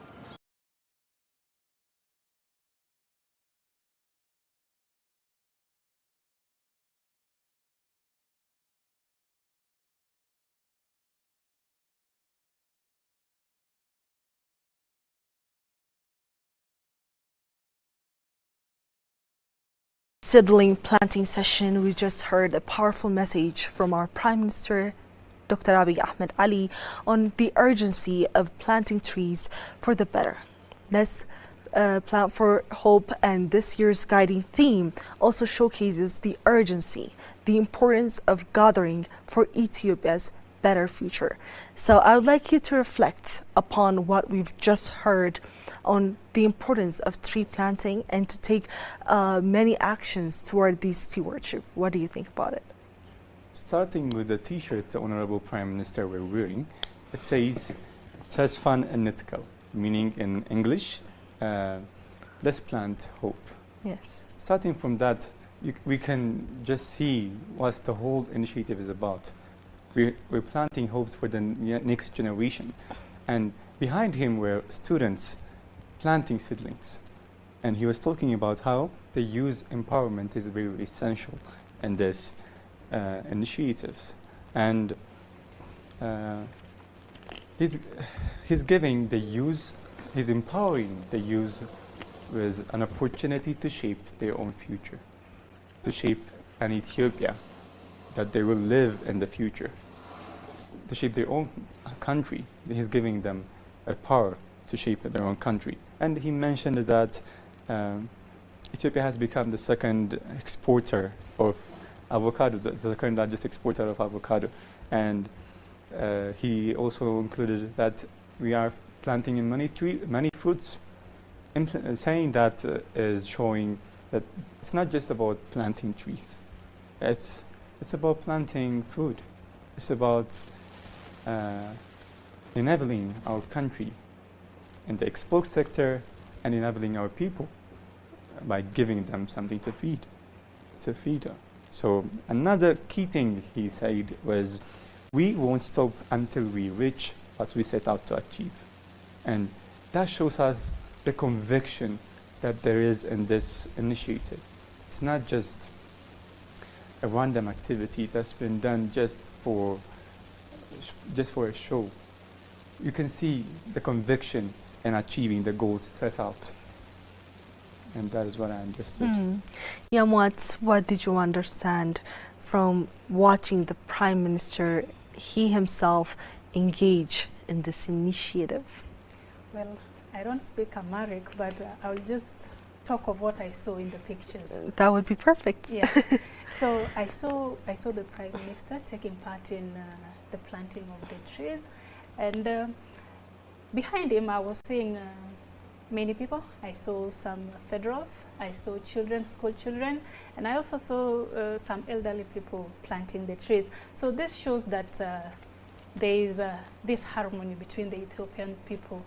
There is this love that the Ethiopian people have for their country, and the Prime Minister was acting as an example. Him as a leader, you know, coming and planting the trees himself. Like he said before, he should have, you know, he can just hire people and let them do them themselves, but no, he came alone and participated together with the people. So I'm seeing people who love their country. I'm seeing Ethiopians having so much love for their country, and the children and the Prime Ministers here, the Prime Minister here worked as an example. That's what I saw from the picture, because I can't speak Amharic. I didn't understand anything he said, but from looking at the picture alone. Yeah.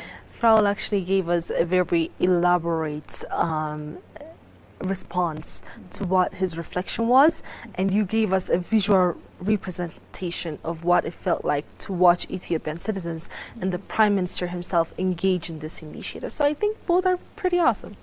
But 800 million seedlings in a day is quite a hard concept to grasp. You can understand people outside Ethiopia be very intrigued if this is actually happening. Well, the answer is the Prime Minister has been engaging in the AI University planting seedlings there earlier in the day, and now in the afternoon we see him around the Yekka area planting seedlings, right? We just saw him. So what we can understand from this is the tree planting session doesn't just end after you plant a certain seedling, either one or two. It's a rigorous activity that needs engagement throughout the day. So one person may plant at least 50 to 60 seedlings in a day, which is a very high number for just one person, but 800 million siblings, that's a very much higher number. So what's your take on watching ministers, the Prime Minister himself, engage in one area, then go to another area, engage there? What's your take on this, Fraul? How can it contribute to the social fabric being woven in Ethiopia, and how can it, you know, work towards engagement better? But as a leader, he could just be sitting in his home, watching the progress and giving reports on the progress, going around and collecting research from other delegated people. But he was there actively planting, because he knows the goal set needs every hands planting seedlings at this time. As he said, we won't stop until we reach what we set out to achieve. But he's not just saying it as an order to the people. He's out there planting rigorously to achieve the goal himself too. So He is helping out by planting seedlings. He's also standing there as a symbol, as a unifying symbol for the people.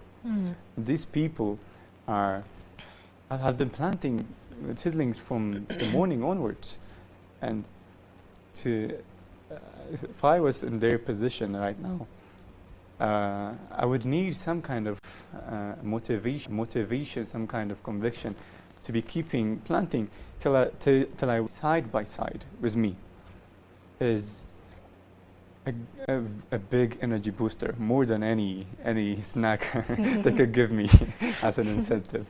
So him being there is not just a political act. It is a support for the people's mind. It's supporting people and it's giving them a reason to keep going on. If my Prime Minister is planting right beside me, why should I be tired? Why should I not plant?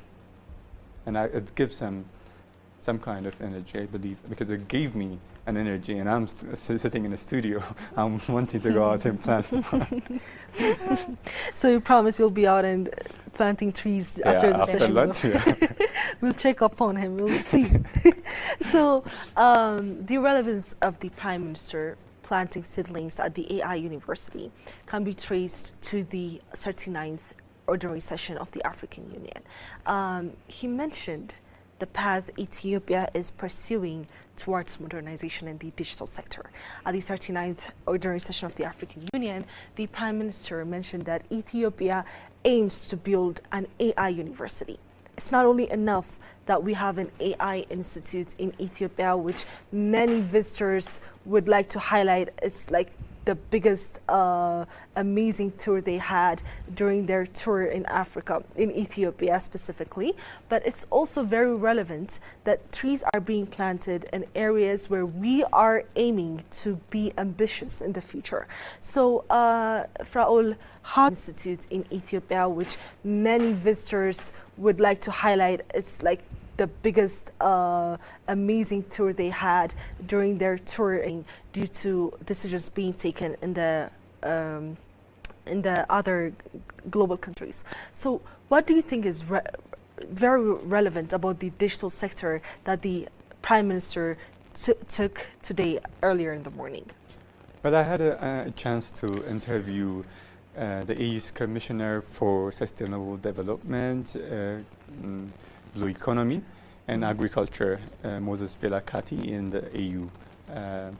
So from what I got from him is he emphasized that Africa needs to be digitalized. He emphasized blue economy and agriculture, Moses Velakati in the EU. So from what I got from him is he emphasized that Africa needs to be digitalized. He emphasized digitalization. This is his quote unquote, this is his word. Digitalization is the way.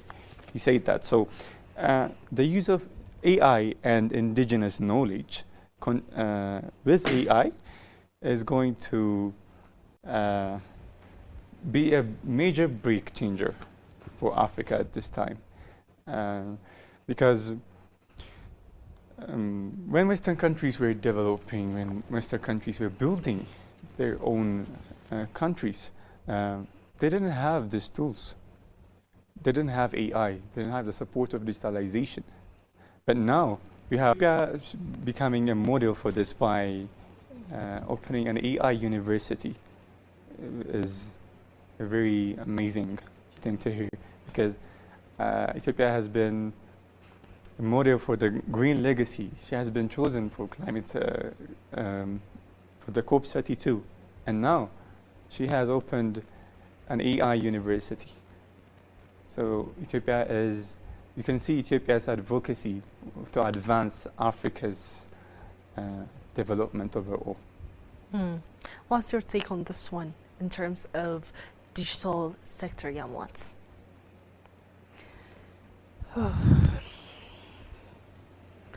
Okay, to me,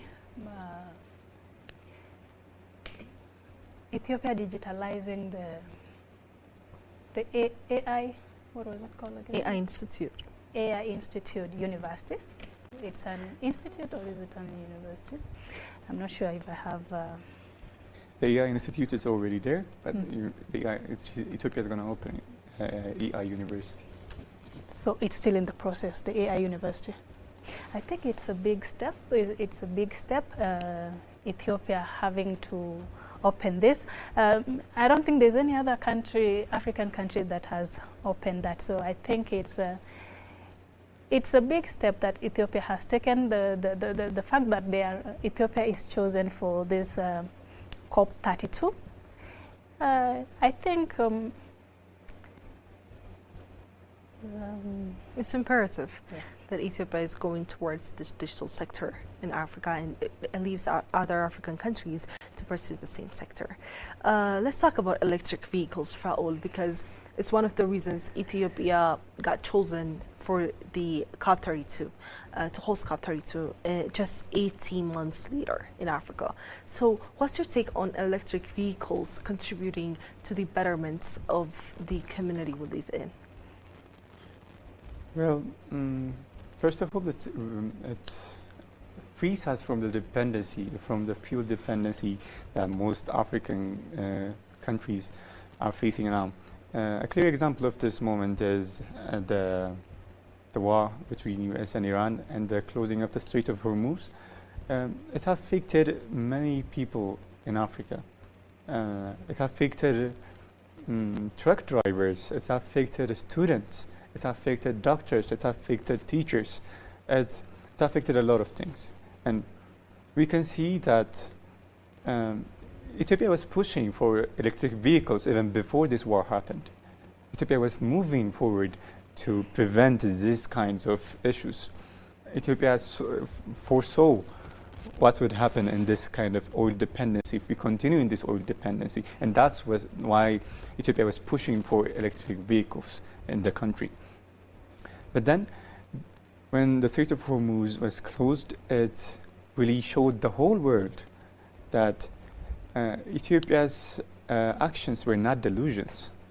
Ethiopia's actions were grounded on proof that we cannot live in a place, we cannot live in a constant dependency from outside external actors, especially on as vital as energy, because energy can be used for transportation, energy can be used for cooking, energy can be used for a lot of things that human beings cannot live without at this moment of time in the contemporary world.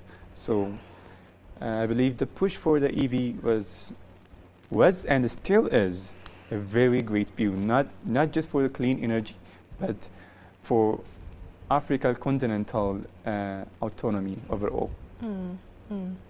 As we move forward, we appreciate viewers to comment which of the 10 questions they want a deeper follow-up episode on. And I will need a 1-minute reflection and a recap of everything we've talked about. If you were to summarize the 4-hour-long session we just had on this live with our viewers, how would you summarize it as? Well, I would summarize it as Africa not just preventing in the way of preventing climate crisis, enabling itself and developing the whole continent, having a framework or a model that can hit 2 birds with 1 stone: climate crisis and development at the same time. How about you, Yamaz? Just the key takeaway from this session. Okay, I will summarize it as Africa is moving away from dependency. It's learning how to be dependent, to work out on the things on their own, like solve issues on their own. It's moving away from depending on the West for maybe funds, like this Green Legacy Initiative. I think Ethiopia funded it by its own. It funded it. It's also, it took the initiative alone without getting the help from the West. So I think Africa is moving away from depending on the West. It's learning to be a sovereign continent. Yeah.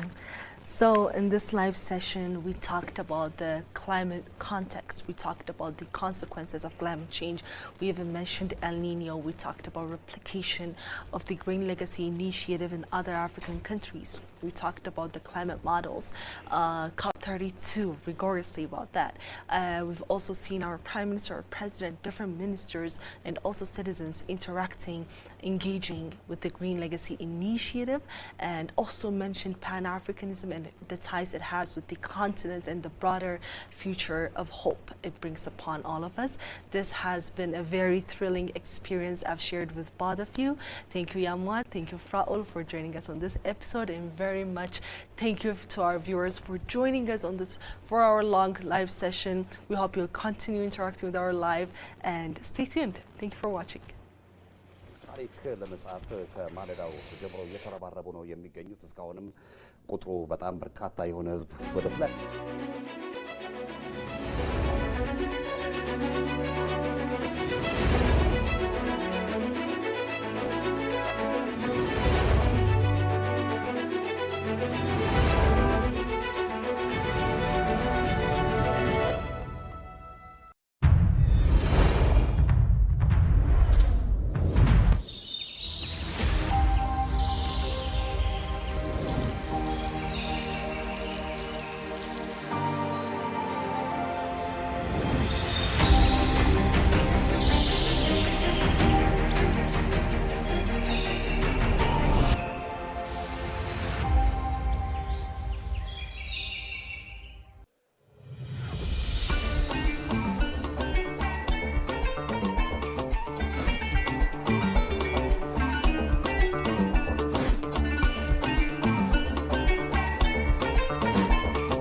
What if a country's greatest monument wasn't made of stone, but of leaves?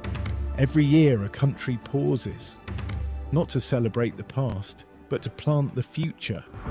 Millions of seedlings, millions of hands, one shared responsibility. A farmer starts, a student joins, a child follows, a grandmother smiles. Different generation bound by one promise: to leave tomorrow better than they found today. Many states measure progress by the skylines they build, while a nation is choosing another measure on the forest it restores, the air it renews, the future it protects. Ethiopians. Because every tree rooted in Ethiopian soil gives something back to the world. Every forest begins with a single seed. Every movement begins with a single vision.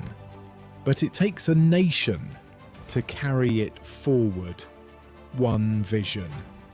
A leader who dared to plant the first seed. A living hope that will outshine us all.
don't tell your story, it will be told by others. They'll talk of hunger, they'll talk of war, they'll talk of conflict, but they'll not say the things that are happening in Africa that are positive.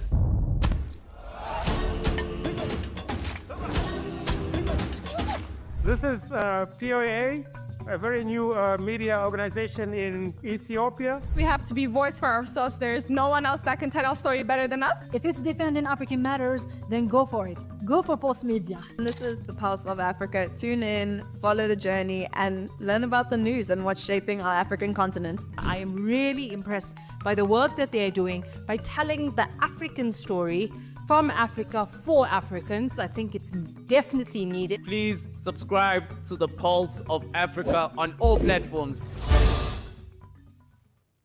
Welcome to the Pulse of Africa, your gateway to Africa's vibrant stories, voices and visions. Join us every Monday and Wednesday for POA in Depth, where we provide sharp analysis of pressing current affairs, keeping you informed and engaged. Tuesdays feature the Africa We Want, dedicated to the African Union's Agenda 2063, discover Africa's journey toward a prosperous and integrated future. On Thursdays, tune into El Dorado, highlighting Africa's rich natural resources and how they can drive true prosperity. Fridays bring you Roundup, where seasoned journalists discuss enduring issues shaping our continent's destiny. Saturdays showcase the editorial, offering Pulse of Africa's perspective on Africa's challenges and opportunities, and celebrate the notables, recognizing remarkable Africans making a difference. And don't forget, Sundays are for Africa Melody, honoring our culture, music and entertainment. So tune into the Pulse of Africa and experience the vitality of our continent every day of the week. Subscribe now.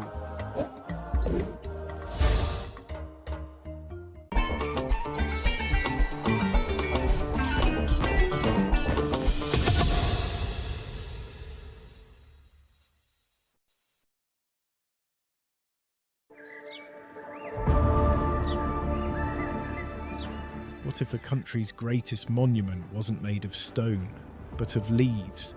Every year a country pauses, not to celebrate the past, but to plant the future.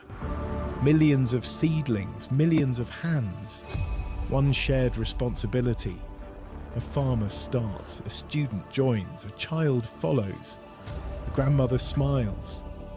Different generation bound by one promise: to leave tomorrow better than they found today. Many states measure progress by the skylines they build, while a nation is choosing another measure on the forest it restores, the air it renews, the future it protects. Ethiopians. Because every tree rooted in Ethiopian soil gives something back to the world. Every forest begins with a single seed. Every movement begins with a single vision. But it takes a nation to carry it forward. One vision. A leader who dared to plant the first seed. A living hope that will outshine us all.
What if a country's greatest monument wasn't made of stone, but of leaves?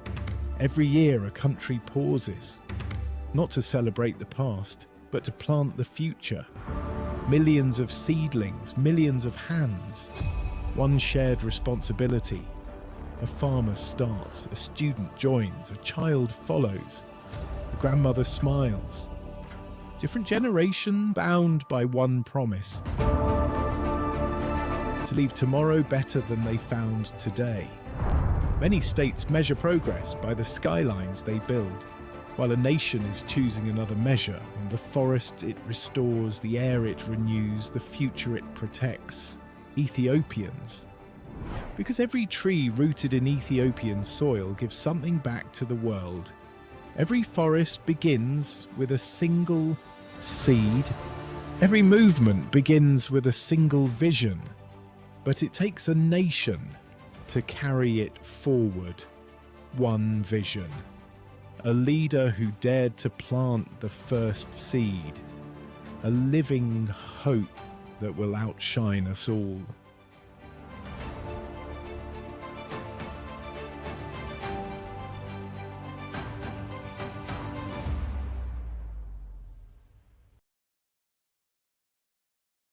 Let's talk about climate change. For decades, the world has been told the same message: cut emissions, move away from fossil fuels, protect the planet before it's too late. In 2015, nearly every country on Earth agreed to a plan, the Paris Agreement, you might have known, and the target was clear: keep global warming below 2 degrees Celsius and pursue efforts to limit it to 1.5 degrees. But almost 10 years later, the question remains: are the countries that created the climate crisis moving fast enough to solve it? Because climate change has created a new global debate. One side says the planet cannot wait, and the other side says development cannot wait. And nowhere is that tension clearer than Africa, a continent that contributed the least to historical emissions, but faces some of the harshest climate impacts: drought, food insecurity, extreme weather, displacement. But one country is attempting a different path: Ethiopia. A country asking a difficult question: that can a developing nation industrialize without repeating the environmental costs of the industrial power before it? The science is very simple, because for more than a century, economic growth has been powered by coal, oil, and gas. Factories expanded, cities grew, countries became wealthy, but the same process released massive amounts of greenhouse gases into the atmosphere. Today, the countries that industrialized first remain among the largest historical contributors to emissions. The Paris Agreement created a global framework. Countries submit nationally determined contribution plans showing how they will reduce emissions. The expectation: the world must move towards net zero emissions. But the challenge is this: many developing countries argue that the path used by wealthy nations is no longer available to them, and the industrial ladder was climbed using fossil fuels. Now they're being asked to climb a different ladder, a greener one though. This created one of the biggest debates in climate politics, as climate responsibility versus development rights. The Global North argument says the climate crisis is urgent and that every country must reduce emissions. And on the other hand, the Global South argument says the countries that built wealth through carbon-intensive growth cannot demand the same sacrifices from countries still trying to develop. The contradiction is visible. Many wealthy countries have already built infrastructure, industries, and energy systems, and many African countries are still building them. Africa's challenge is not only reducing emissions, more manufacturing, more exports, more economic transformation is also needed. So the question becomes, can Africa develop differently? Ethiopia believes the answer is yes. Ethiopia has positioned climate action not as a limitation on growth, but as part of its development strategy. Through its climate resilient green economy strategy, the country has created one of Africa's most ambitious climate plans. And under its updated national determined contribution, Ethiopia has committed to reducing greenhouse gas emission by 70.3% by 2035. The goal is to reach net zero emissions by 2050, But Ethiopia's approach is different from many traditional climate policies.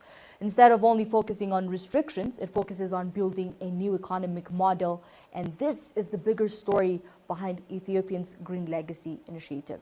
In 2019, Ethiopia launched one of Africa's largest environmental mobilization programs, and its goal was to restore degraded landscapes, protect water systems, fight desertification, strengthen climate resilience. And since then, Ethiopia reports planting more than 48 billion tree seedlings across the country. But first, what did the Green Legacy Initiative achieve? Annual planting numbers have grown, because in 2019, 4.7 billion seedlings, and then in 2020, 5 billion, then in 2021, 6.8 billion, and in the next year, 7.2 billion, and in 2023, about 7.5 billion was registered, and 2024, 7.5 billion again. And in 2025, about 8 billion seedlings have been registered. But the importance is not only the number of trees that have been planted, because the bigger strategy lies under what this plantation will bring, or in other terms, the economic value that comes from restoring nature. This is where the story gets bigger, because Ethiopia sees forests more than climate as infrastructure. Infrastructure for food security, agriculture, water protection, rural livelihoods.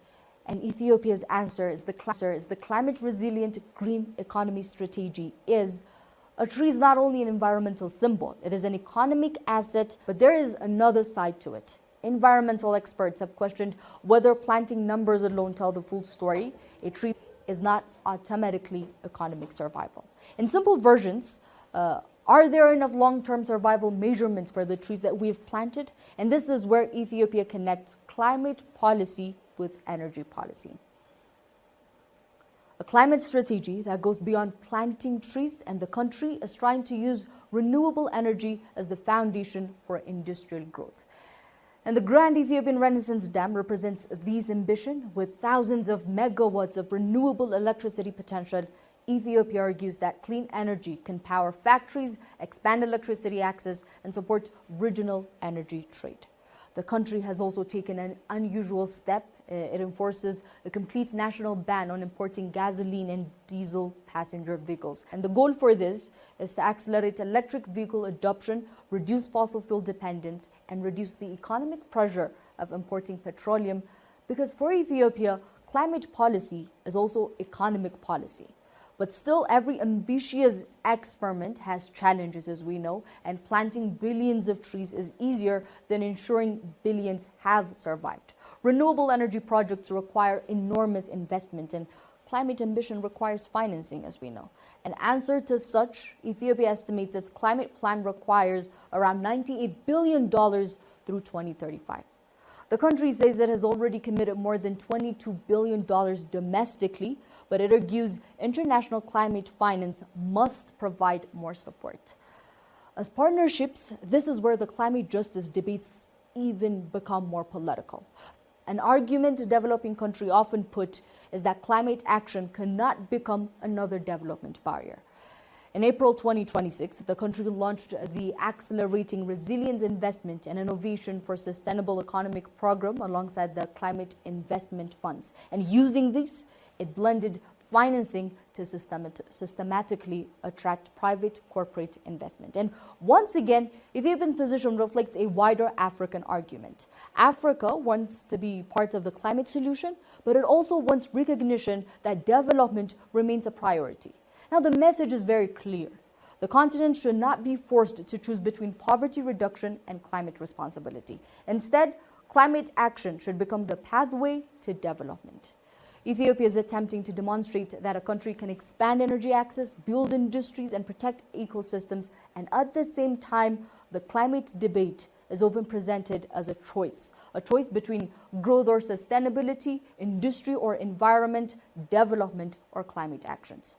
But Ethiopia is facing another possibility. A country that did not create the climate crisis is attempting to avoid repeating the same mistake made during industrialization. Because the future of climate actions may not only be decided in countries that already became wealthy, it may also be decided in places that are still trying to get there, and Ethiopia is proving the world with the development happening differently this time?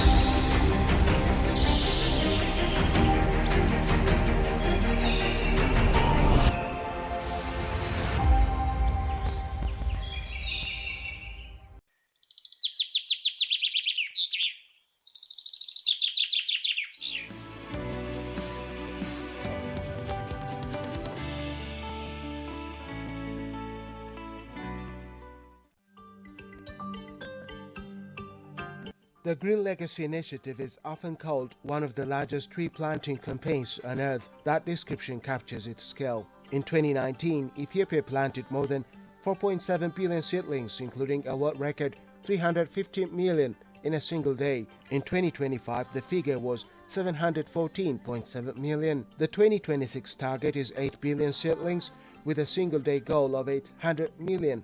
On the 3rd of August. Since the initiative began, more than 48 billion seedlings have been planted. Official estimates place forecast cover rising from 17.2% in 2019 to 23.6%. These numbers are not the story. They are the foundation of a new category of national wealth. Ethiopia is building sovereign climate assets, measurable stocks of carbon sequestration capacity that can be verified, valued and monetized under the rules of the Paris Agreement. This is not ecological restoration alone. It is infrastructure for economic transformation, climate policy, energy policy, and industrial policy treated as one system. The central development problem of this century is clear. Late industrializing economies must raise productivity and reduce poverty after the fossil fuel era that powered earlier world. The Paris Agreement of 2015 committed every country to progressively lower carbon pathways through nationally determined contributions. Developing nations are now expected to industrialize under climate constraints that did not exist when today's advanced economies accumulated their capital. For Africa, the challenge is dual: cut emissions and expand manufacturing at the same time. Ethiopia rejects the idea that the two must compete. Through its climate resilient green economy strategy and its nationally determined contribution 3.0 submitted in 2025, Ethiopia has committed to reducing greenhouse gas emissions by 70.3% by 2035 and reaching net zero by 2050, while continuing industrial expansion. The Green Legacy Initiative is one pillar of that model. Restored watersheds and expanded forests secure the national systems on which long-term productivity depends. The same logic runs through the rest of the strategy. The Grand Ethiopian Renaissance Dam supplies renewable electricity for industry, domestic electrification, and regional power exports without locking the country into fossil fuels. In 2024, Ethiopia prohibited the import of new gasoline and diesel passenger vehicles, accelerating the shift to electric mobility powered by that same clean generation. The policy reduces foreign exchange pressure from oil imports and raises domestic demand for renewable power. Climate constraints are treated as design parameters, not external losses. The planting campaign is one component of a wider architecture that links landscape restoration to climate finance and industrial policy. Green industrialization requires capital. Ethiopia's NDC 3.0 identifies the need for substantial finance through 2035, including $22.13 billion to be mobilized domestically, together with international climate finance.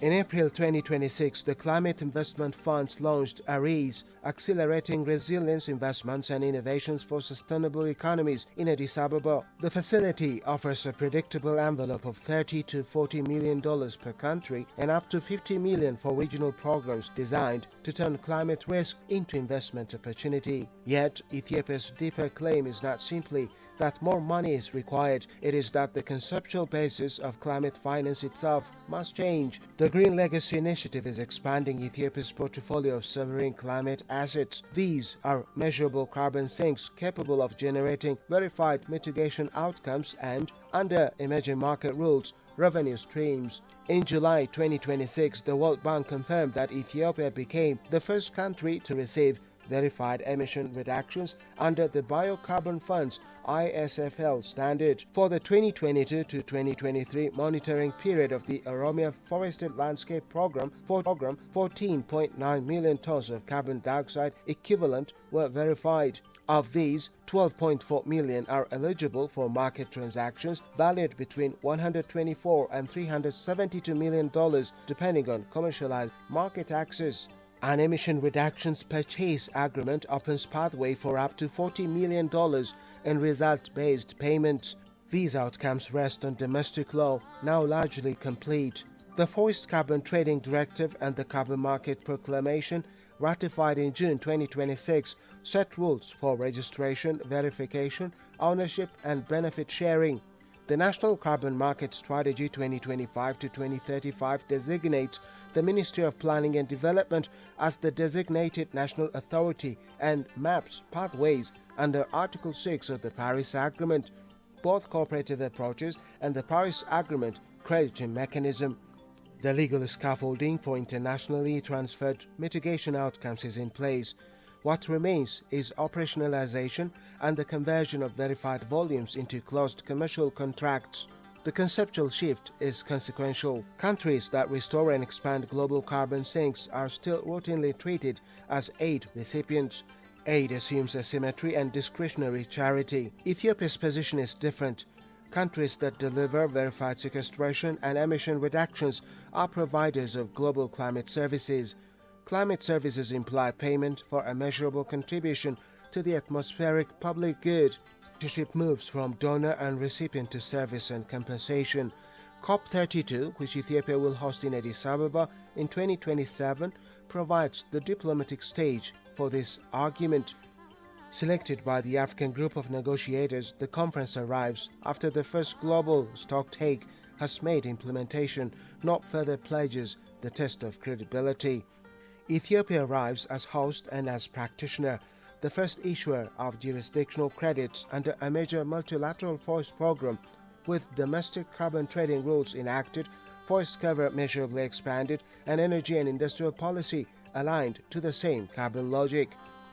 Hosting is both demonstration and claim, demonstration that large-scale landscape restoration can generate verified mitigation outcomes, and claim that the providers of those outcomes should be recognized as suppliers of climate services rather than legacy initiative, the climate resilient, the verified carbon credits, and the decision to host COP32 are not separate policies.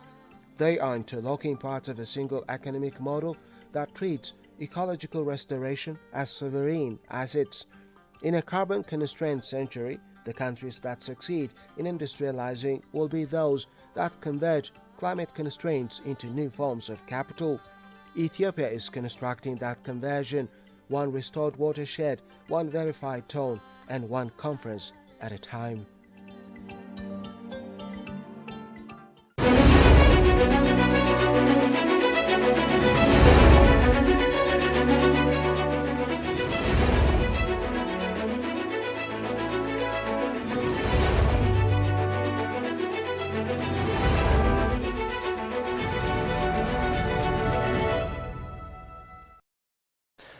Hello and welcome back to our broadcast from our main studio in Addis Ababa. Well, viewers, we would like to remind you that our broadcast started at dawn today on the 3rd of August 2026. And Ethiopians from across the country, from all walks of life, have been planting seedlings in different spots in the country. Of course, the Ethiopian leaders as well have been taking part in this campaign, and for instance, the President, His Excellency Taye Askeselasi, also took part in this campaign, and he took part to plant seedlings of his share, of course. And he just said one important thing among the many things that he said. I would like to share to remind you. He just said, this campaign is not just about planting seedlings, rather it's just beyond that. We are planting not only just seedlings to cover our forests, our abandoned places, lands, but we are also planting our food. And His Excellency, Ethiopian Prime Minister, Dr. Abiy Ahmed, of course, has also taken his part in this campaign with the motto of planting with hope. And he stressed one thing, which is we are planting not only for this current generation, but for the coming generation as well. And both leaders have also mentioned the fact that Ethiopians are really committed to make this campaign successful. And at the same time, he called for, both leaders called on every Ethiopian, every citizen to engage actively in this campaign. And so far, Ethiopians from across the country, well, this also involves other leaders, for example, presidents of regional states in Ethiopia. They have also taken part, and as many as 570 and beyond seedlings have been planted so far. And we do believe that this continues the whole day until we either surpass the 800 million set, of course, or at least 800 million seedlings will be planted during the day. Well, viewers, I would like to say again, welcome to our broadcast from our studio here in Addis Ababa. And at this session, I'm joined by two of my colleagues, and we have got a new colleague here, Ane Mojoko Lifongo. Welcome to our session. Thank and you. Of course, Magdalene Nega was also with us this morning, and she's been contributing a lot. And we do hope that you are going to learn a lot from what's taking place across the country in relation to this wonderful campaign. And we encourage you to stay with us. Ane, let me start with you. Okay. Well, climate finance is, something very important, especially in allowing this kind of initiative to come to success, to achieve in this kind of campaign. Climate finance is very important. Of course, many experts in the field claim so. They assert the importance of climate financing. And let me ask, why is fair, equitable and sustainable climate finance critically important for African countries bearing the brunt of climate impacts? Okay, thank you. So climate finance has been able to recognize that there's some shortcomings in Africa, and those shortcomings have come a long way because it affects our economy, it affects our environment, and so climate finance is going to help to boost, is going to help to harness possible solutions for the people of the African continent. And also many African countries are limited financially because when we keep on asking for loans, it increases our debt. It makes us debt dependency, and so this climate finance is not only helping us for the now, it's helping us for later on, because this climate finance is going to help us to be able to ensure that certain countries, like for example my country Cameroon, doesn't have necessary it doesn't have the necessary response disaster response mechanisms. So when this climate finance is being brought together, it's going to help certain areas in the countries that go through drought, that go through flood, and go through earthquake. It's going to help them to be able to provide these necessary mechanisms to be able to keep the people safe. And also, in as much as involved, it's going to push the finances to go forward. We're not just keeping it for now, we're keeping it for later on. And I decided to go further and realize that, according to what the World Bank is saying, if we don't make effort, if we don't make fine measures in making sure that these finances are because the amount that they're giving now is not suitable for us African countries. So the World Bank is showing that if we don't push for more than 180 million, which is extremely poor as per the average that they are advocating for, it shows that by 2030 a lot of African countries are going to suffer a lot. So I do believe that climate finance is going to go a long way in helping African countries. As you said, in essence, without this fair, equitable and sustainable climate finance, a lot of African countries are going to face a lot of droughts. So I do believe that it is fair and it is possible for us to hold on to our climate finance and encourage our brothers and sisters in various countries to come together as one to make sure that our climate change is in effect. Yes, thank you. You're welcome. Thank you, Annie. Well, Magdala, let me come to you. Countries like Ethiopia, many African countries, when they are not taking part in emitting these bad gases, carbon monoxide, carbon dioxide, because we're not as industrialized as the case is elsewhere, and so we don't produce, these emissions. But we pay for it in some way. These emissions, impact us negatively, and as a result, droughts happen suddenly. The problem is that the droughts, happen out of the blue when people are not ready, when our farmers are not ready, and this has been causing, huge damage to the economy of developing nations, most of whom are African countries. So, in this case, some developed countries, people or institutions in developed countries would say, that's not our problem, that's your problem. And they try to get away from, of course, taking proper responsibility. They're not as responsible as they should be. And African countries, on the other hand, assert that since these developed countries are the causes, then they need to be responsible. They need to take responsibility, and this responsibility need to exhibit itself by covering damages in finance and by supporting initiatives such as the Green Legacy. What do you say on this? Well, first, Gomages, it's very nice to be back at the studio with our new colleague. Yes. And as Coco has already said everything, just to add on that. Yeah. So for every action, there are equal and opposite reactions in this world. And if we see about the carbon emission, it is most probably not being contributed by any African countries.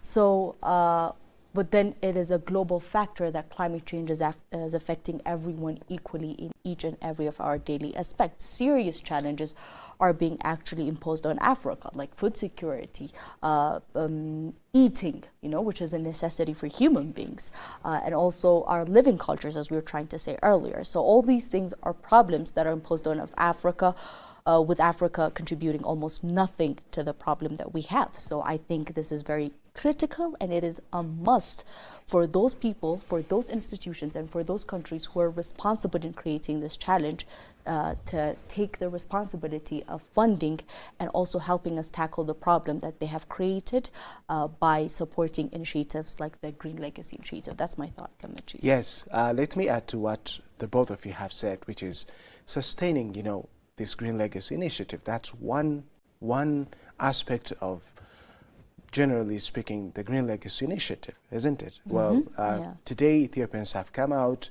they have marched to different places, including the leaders. They have shown their commitment by planting seedlings, and even the Ethiopian Prime Minister, Dr. Abiy Ahmed, has done it twice, and which is a very good thing. He becomes, a very good model, a best model for Ethiopians to be encouraged to engage in this kind of campaign. Well, how about, after that, we talk about, success rates. And success rates can be high only when we look after the seedlings that we have planted. And looking after the seedlings after they're planted requires finance, doesn't it? Yes.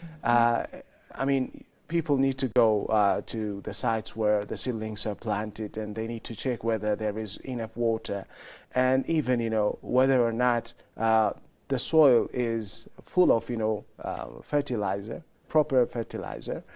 And if it is lacking fertilizer, then you need to prepare one. And all these activities, require finance. Now, it's not that easy. You have to do it, for a period of time, such as, 3 months, for instance. I don't know what agricultural experts would say on this, but from common sense, I would say you need to look after the seedlings for quite some time, at least until you ensure that they are really starting, growing. And this requires finance. Now, 800 million seedlings, imagine, just the land that they cover, the portion of land they cover. It's so huge. And and again, those people who planted them need to take responsibility. For example, if each of us planted, at least 5 seedlings today, and it is at least our responsibility for 5 of us, just to look after the seedlings. Unfortunately, we know many people, do not look after, do not check on the seedlings as they grow. And even if they can do it, for the first week, they don't do it for the second, the third, the fourth. And there are, of course, intermediary situations or events that possibly can halt the growth of these seedlings. For instance, human intervention is one. Especially in the countryside, we know that farmers bring in, just their cattle, and then they don't care as far as their cattle can feed on the grass. And in between, the seedlings that have been planted get damaged. And all these things, must be considered. And the point is, of course, all these activities require finance. Yeah? And even though the Ethiopian government has allocated 0.5 to 1% of its GDP for the Green Legacy Initiative, we don't know if that is adequate, if that is enough to do the follow-up for the seedlings that have been planted. And my point is, in order to sustain what was done today for quite some time until we find, our seedlings grow, some finance is needed. And if these developed nations or those responsible for emitting carbon dioxide or carbon monoxide, if they support, they can at the same help the whole global community to engage in mitigation efforts. Mitigation efforts. So generally speaking, we can say that it is important that climate finance is critically important for these kinds of campaigns or for this kind of initiatives.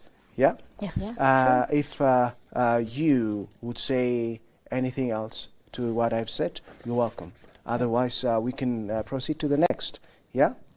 How about, this renewable energy portfolio through solar, wind, and geothermal sources?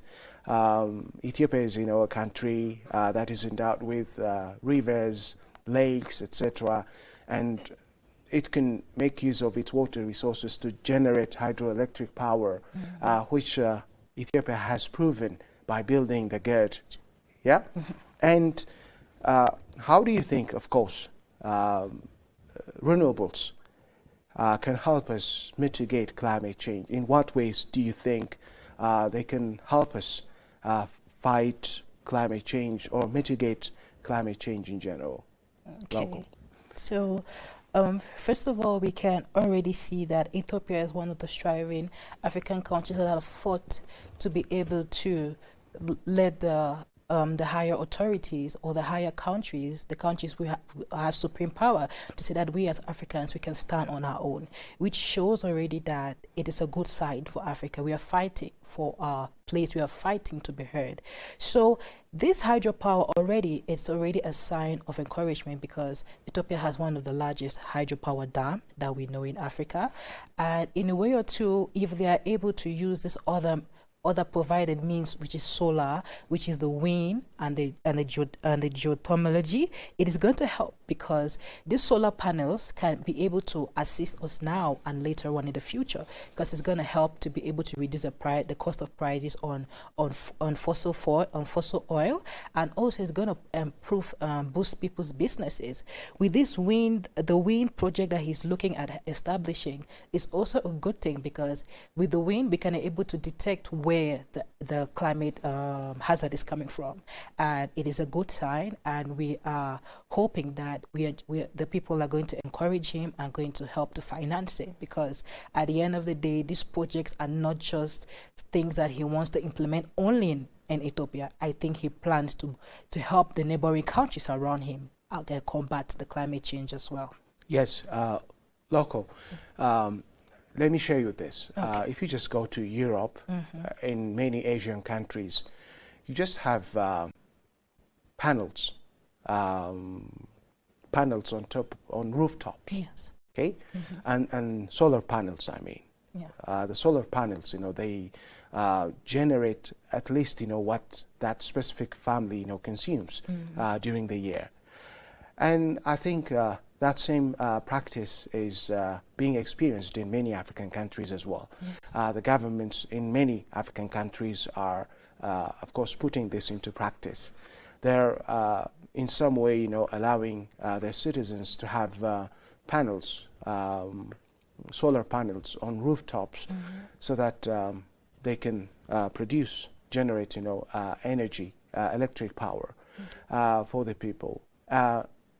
Let's go to, the DRC, the Democratic Republic of Congo. It has water resources, rivers, lakes, and, well, we hear that the DRC, they are planning, just to build a dam that is much bigger than, even the GERD, that is able to generate as much as, 15,000 megawatt. And I think they have started it, or they are on the way to start it. Okay. I'm not quite sure, but this shows that many African countries are taking lessons from Ethiopia's experience. As they saw Ethiopia building the GERD, then they're taking, similar steps by harnessing, their water resources, which is a very good thing. Yes. Not only that, of course, geothermal powers. African countries, if you take, those countries in the Rift Valley, okay, starting from North Africa, that of course crosses, just the whole continent down to South Africa. These are countries that have potential for geothermal energy, and if those financial supports can be ensured by from rich countries, then African countries, can be able to harness, what they have, which is, the sun. Yes. Yeah, the sun. Just imagine, the Sahara in general, the source of, energy that comes from the sun. Yes. That has not been tapped a little bit even yet. And African countries, if they invest into this kind of investment, into this kind of project, I think they can not only support, just their need, their energy need, they can also export it. Yes. Well, Middle East countries, we know they extract petroleum, they refine it, and then they sell it to the global community. And imagine, how much money they generate from that. How about, African countries do the same thing from what they have, using what they have. We have abundant water resource, we have abundant solar source, energy source, which is, the sunshine, especially, we can say the whole Sahara region. And so these are natural resources that have not been tapped even a little bit, let alone fully. So the world is also moving to clean energy sources, isn't it? Yes, climate-friendly resources. I think we can mention what is really happening right now when we have, problem, especially peace and security in the Middle East, when the Strait of Hormuz is closed. Yes. Then the sale of, or the export of petroleum from those countries is halted, and they take the opportunity, of course, to keep, the price high and high and high until African countries find it very difficult and in some cases impossible to afford it, to import to respected African countries. And this tending to the renewables is a very important thing that needs to be considered by everyone. And if we can move to the renewables, then there is a chance that, we can avoid the consequence of being halted to import, gas, petroleum from the Middle East countries. And having said this, how do you explain again further the possible benefit of utilizing renewables in general? What benefits do you think they have for us? Should I go ahead? Yeah, please. Okay. With this, it helps to create more jobs, and I think it's going to be beneficiary for the people when you educate the children on the skills that is necessary to be able to handle these greenhouses, because technical skills are really necessary, because we are not just planning to develop a country where our students, our young minds are not being used equivalently. So it's going to benefit the society when you educate the children from as little as maybe grade 1 and they start learning skills. And you can open vocation programs and training programs where we enable them. So this is where we call in our most able brothers and the other the elites. The elites, like the AU, the UN, where they should be able to help us with the finances that we are seeking for, because we're not only doing it for our children, we're doing it for the next generation. And this also is going to help our economy to boost harder, because like you said, you know, I believe that we African countries are gods on our own. And when they see that we are standing to stand on our feet, we are not trying to depend on them, it pushes them a little bit. But if we stand together as one, it can make us unified. Our voices can come together and we can be able to push for a democracy in which we are all united as one, despite the fact that Africa is heterogeneous. But we do believe that if we come together, it's going to help. And this new solar and wind and geothermal that is going to come up is not only something that has just been in the talks, but it's something that has to be effective in the works. So it goes as far as showing that if we come together, it creates jobs already, and people are going to be trained. It helps even in agriculture, because like you said, if we are planting all those seedlings and then we are not able to check on them, which is lack of accountability on our part, but it also is because of the fact that we don't have good roads. And so when those finances come in, we can build good roads, we can find the necessary equipment that can be able to use to handle all these things. So at the end of the day, it has a great impact. I just hope that we as Africans, we take that bold step and try to fight to make our country or make our continent stand out once again. Because when we have leaders like Nelson Mandela and the rest who have fought so hard to show that Africa is a big continent on its own, we should not let them down, because they have not died just for us to sit here and not do anything. Exactly. Yeah. Thank you, Annie. Magdi, let me come to you. Well, not only Africa, or not only some advanced nations such as China that are tending more to renewables. Of course, they're trying to get away from depending on fossils for source of energy. And people say when we tend more to renewables, we benefit a lot. For example, economically, with respect to the environment, and socially, we benefit more if we tend, or if we come closer to using, renewables in general. If we are able to generate energy from the renewables, people say in these three aspects, especially, we can benefit more. Can you tell us about that? Well, a lot has been said by both of you, but just in order to add, what I really think is that when we're using these renewable resources, we're creating independence for our countries and for our continents. Because as you've mentioned, Hormuz can be a very good example for African countries, and including Ethiopia, to wake up and to understand how serious the situation is. Energy is a necessity. You can't go anywhere without energies. But fuel is not the only energy that exists in the world or across our continent. Yes. If we take solar energy, the wind and the geothermal sources are found in bulk in our continents and our countries. So I think it is time that we look inwards and discover what it is there in our continent, so that we can actually be fully dependent on ourselves. Because for sure, if we keep on going like this, and with the economy and the currencies buying strength of our currencies, it's in a very short term that all African countries will be in a very high risk of achieving or being able to afford the fuel prices across the world. So The fact that Ethiopia and other African countries are expanding to these other opportunities and discovering other opportunities such as the wind, thermal energy, and the solar systems are very critical. It is all about independence. It is all about discovering your own continent. And it's also about a shifting mentality. You know, there is no fixed method of living in this world. Yeah.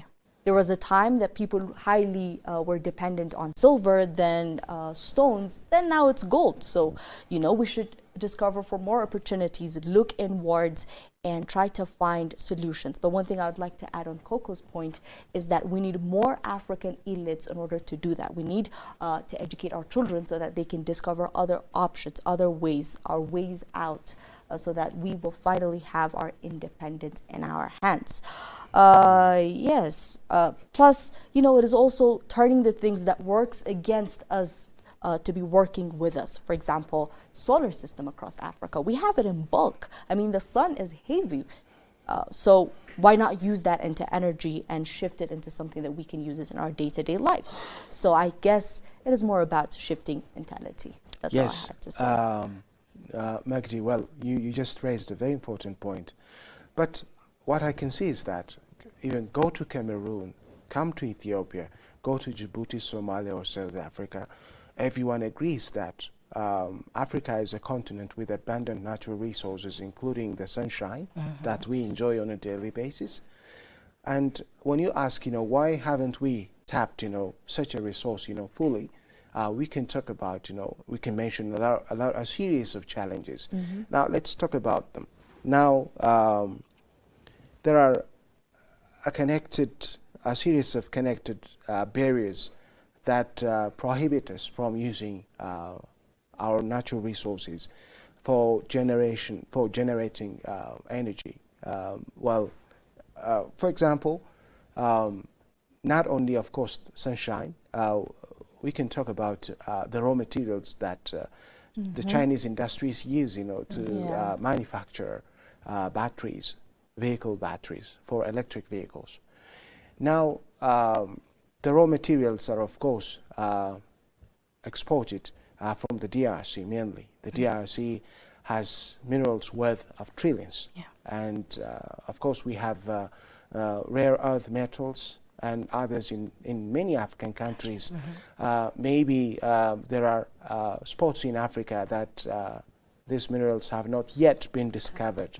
But we know Africa is a continent that is full of natural resources.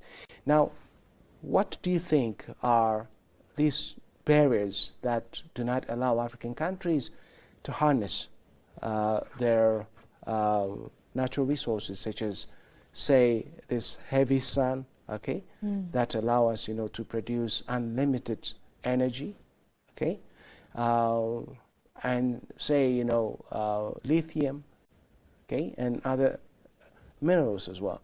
What do you think are the barriers? Okay. Before I get into your question, there's this book I've read. It's called The Paradox of Plenty. In a short form, it's called The Resource Curse. It was written by Terry Lane in 1997. It literally dictates that it deals with countries that have all these resources, that have all the oil boom and everything, but yet we are cursed with the ability not to use it, because the higher authorities or the higher countries that feel like they have the power are able to push us down and gets our resources from us without us tapping the real resource. So now, to get into your question, the barriers that we face already as an African country, why we are not able to tap our resources, because like you say, we rely deeply on superpowers like Russia and America and the rest, because we are depending on their finance when it comes to when it comes to groups like the AU and the UN and the EU. We cannot move on our own because we are solely dependent on their finances. And as well, also because if you look at the youth population, it is so high, but yet they don't have that trust. They don't feel like the government is doing well for them. So there's lack of accountability, which also pushes them not to want to get involved in the politics, on the diplomatics of the country. And also we have insecurity in food terms, insecurity in the way we move, because we can't move out of the countries because we have all these people who come in and cause war. They come in and bring in arms, or they come in and steal in arms. So in a way or two, that also hinders us from tapping those rare materials. And also, we as the people, we don't push for unity in our country, because, for example, like Prime Minister Abiy Ahmed is pushing for this green legacy. There are people out there who still don't trust why he's doing this, but he's not just focusing on now, he's looking at the better future. So in as much, I'm happy that he's not taking into account what people say, because that would have been a barrier for him psychologically, but he chose to go ahead despite what people have to say. And also, if you look at it, like you said, Africa holds 30% of the most critical minerals and earth elements. We have countries like the DRC, we have Zambia, who are also countries that have the resources, but they're not tapping it because they are highly dependent on other foreign countries. My country, for example, we produce rubber, we produce oil, but guess what? We have to export it out for it to be harnessed and liquefied before it is sent back to us, which shows that we don't even trust our own government. We don't even trust their ability for them to be able to give us financial accounts on how things are being done. So I think these are just the major points that I find that is a barrier to why we can't be able to tap our resources. Yes, policy gaps and of course technical capacity are two major challenges that African countries, I would say, suffer from. Well, it's just like, it's a package, okay? You have one of the packages having raw materials. If you consider that as a package, one aspect, one element of the package, well, it's very good that you have, the resources, the raw materials, but another things, follow. You need to have political will, and you need to know how to deal with these resources, and you need to know the worth of what you have, and at the same time, you need to have the technical capacity to extract the valuable minerals and to make them, useful. Okay. Well, sometimes when I look into, say, electric batteries, batteries for electric vehicles, I don't believe that once they used to be part of the soil. Yeah. And it's because of the technology, the knowledge and the skill, and of course the infrastructure that that thing could turn from just soil to this thing which we use in electric vehicles. Now imagine gold is extracted from the ground. You just dig it, and then you use water, you use machines until you melt the soil, and then there is a process that it needs to go through, and finally you have that gold. And African countries don't have advanced technology to extract these minerals. And even if we take rare earth metals, the Chinese have been working for the last 20 years to be able to extract these earth minerals from the ground, and which other Western countries could not do very well. And this has created a gap between dominant Western countries, powerful Western countries, and the Chinese. And the Chinese are really doing great work by developing the skill, the technical knowledge, and the infrastructure to be able to extract these rare earth minerals to the refined stage, where they can use them in different aspects. For example, in weaponry, they use them in missile production, they use them in war machines, they use them in medicine, they use them in agriculture, in every aspect of life, which is a very difficult thing to do even for some advanced nations. And so technical capacity is one aspect of utilizing the natural resources that you have. And of course, the policy gaps are also very important. You could have, the scientists, you could have the infrastructure. If you leaders do not allow it, it's good for nothing. Yes. So the political will must exist, and the technical capacity must develop. And the two need to be integrated to allow, African countries to come up with, the ability to harness, just the natural resources. And what I see is that the world is changing so fast. Very fast, And very rapidly, yes. many countries, well, dominantly, I mentioned, China, they're getting away from depending on fossil fuels, and they're rather working on extracting, energy from rare earth minerals, okay? And they are producing in mass vehicles that run, that are powered by batteries, by charging, and it has, many benefits, different benefits really, and African countries need to catch up with this change. Well, many African countries are still in the days, back in the days. I mean, left behind. They are left behind. We are left behind, and something needs to be done. In Ethiopia, as well as in many African countries, the use of electric vehicles is being made popular by respective governments, which is a very good thing. But along it, we need to consider the infrastructure that electric vehicles need, and even about the mechanics, the personnel to run electric vehicles. Now, if a single wire gets cut for some reason, and if I just take my vehicle to the traditional mechanic, they may not be able to identify the problem. And even when they charge you a lot of money, and that's not affordable. If you take my financial capacity, I don't choose electric vehicles right now, because if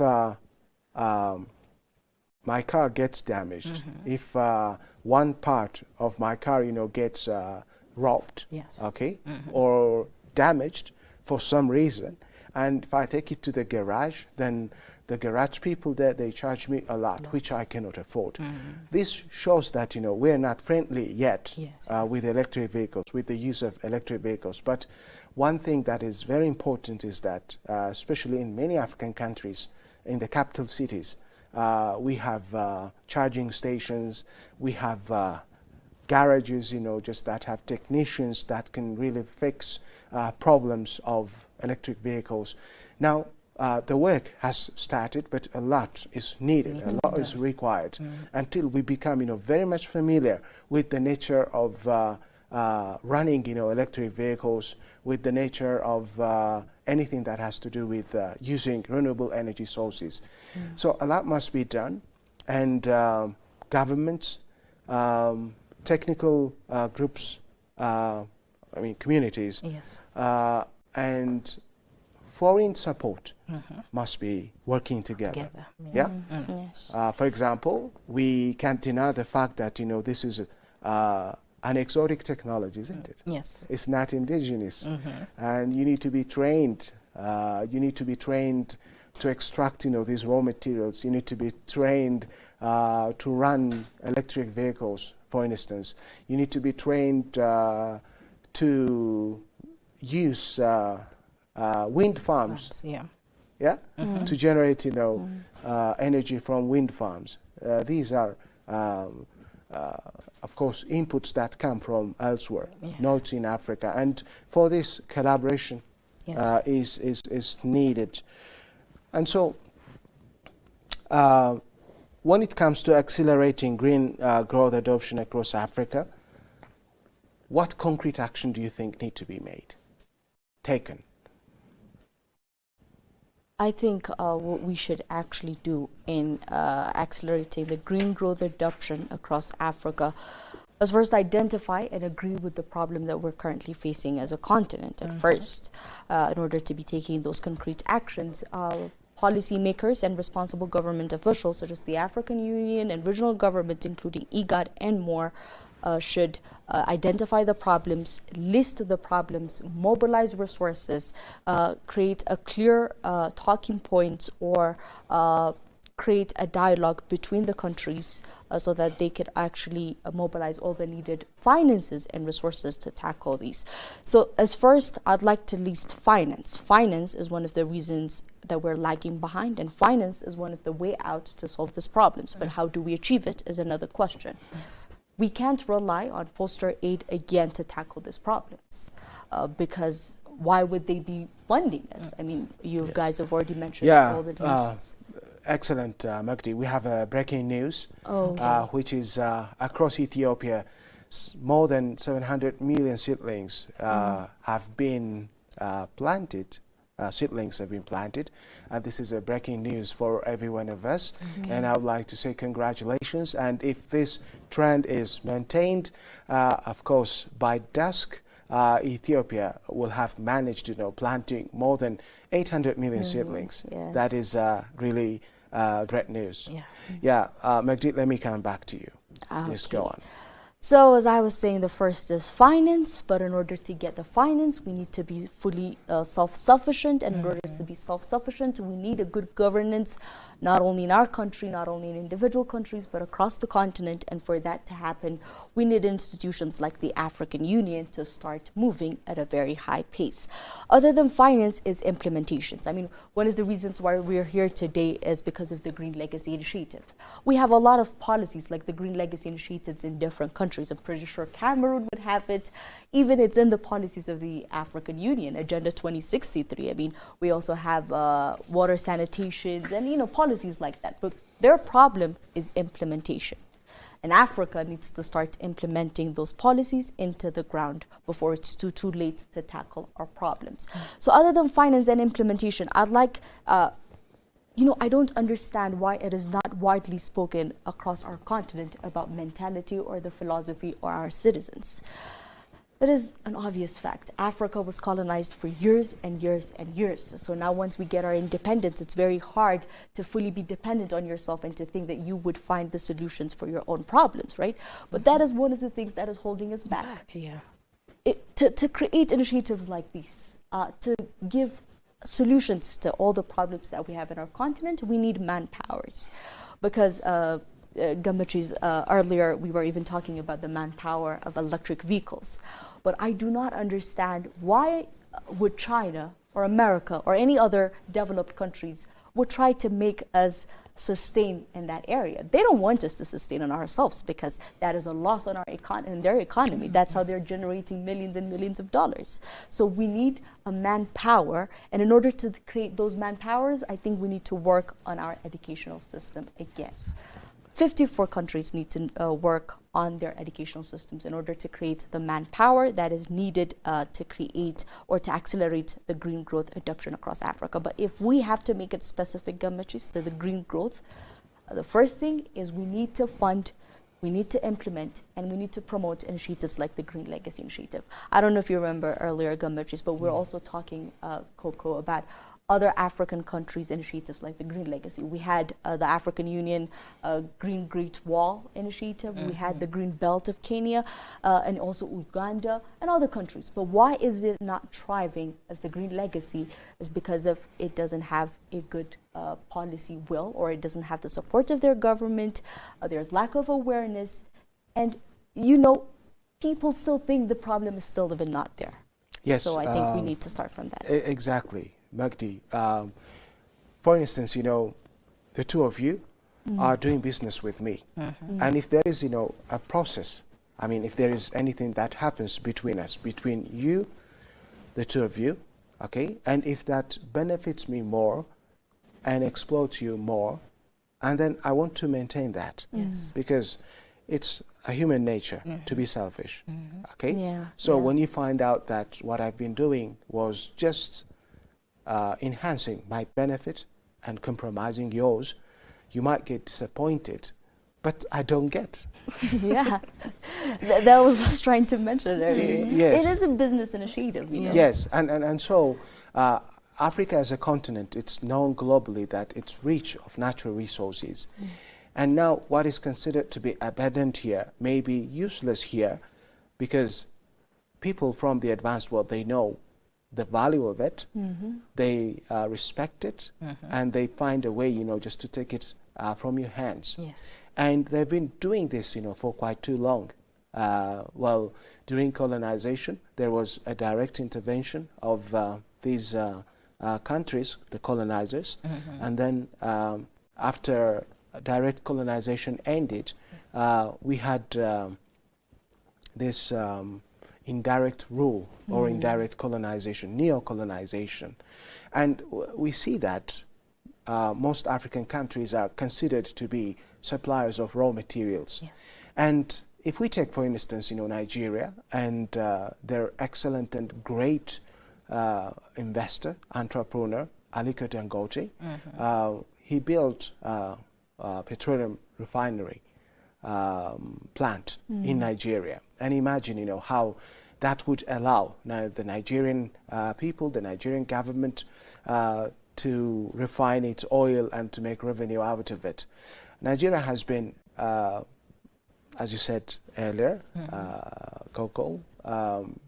Nigeria has been exporting crude oil to European countries, and it was just buying the refined petrol. Now imagine, just the loss that Nigeria has been entertaining. But now, because of the work of Aliko Dangote, they could manage to refine their own oil, and they could sell it even, to African countries. And that would enhance integration amongst African countries, especially when we are at a time that we suffer from the consequences of the war in the Middle East, the closure of the Strait of Hormuz. Now, in general, as I said earlier, these developed nations, call them institutions or industries, don't want Africa to stand on its feet, and be able to add value to its natural resources. And earlier I was listening to the radio, and a journalist was talking about how African countries, including,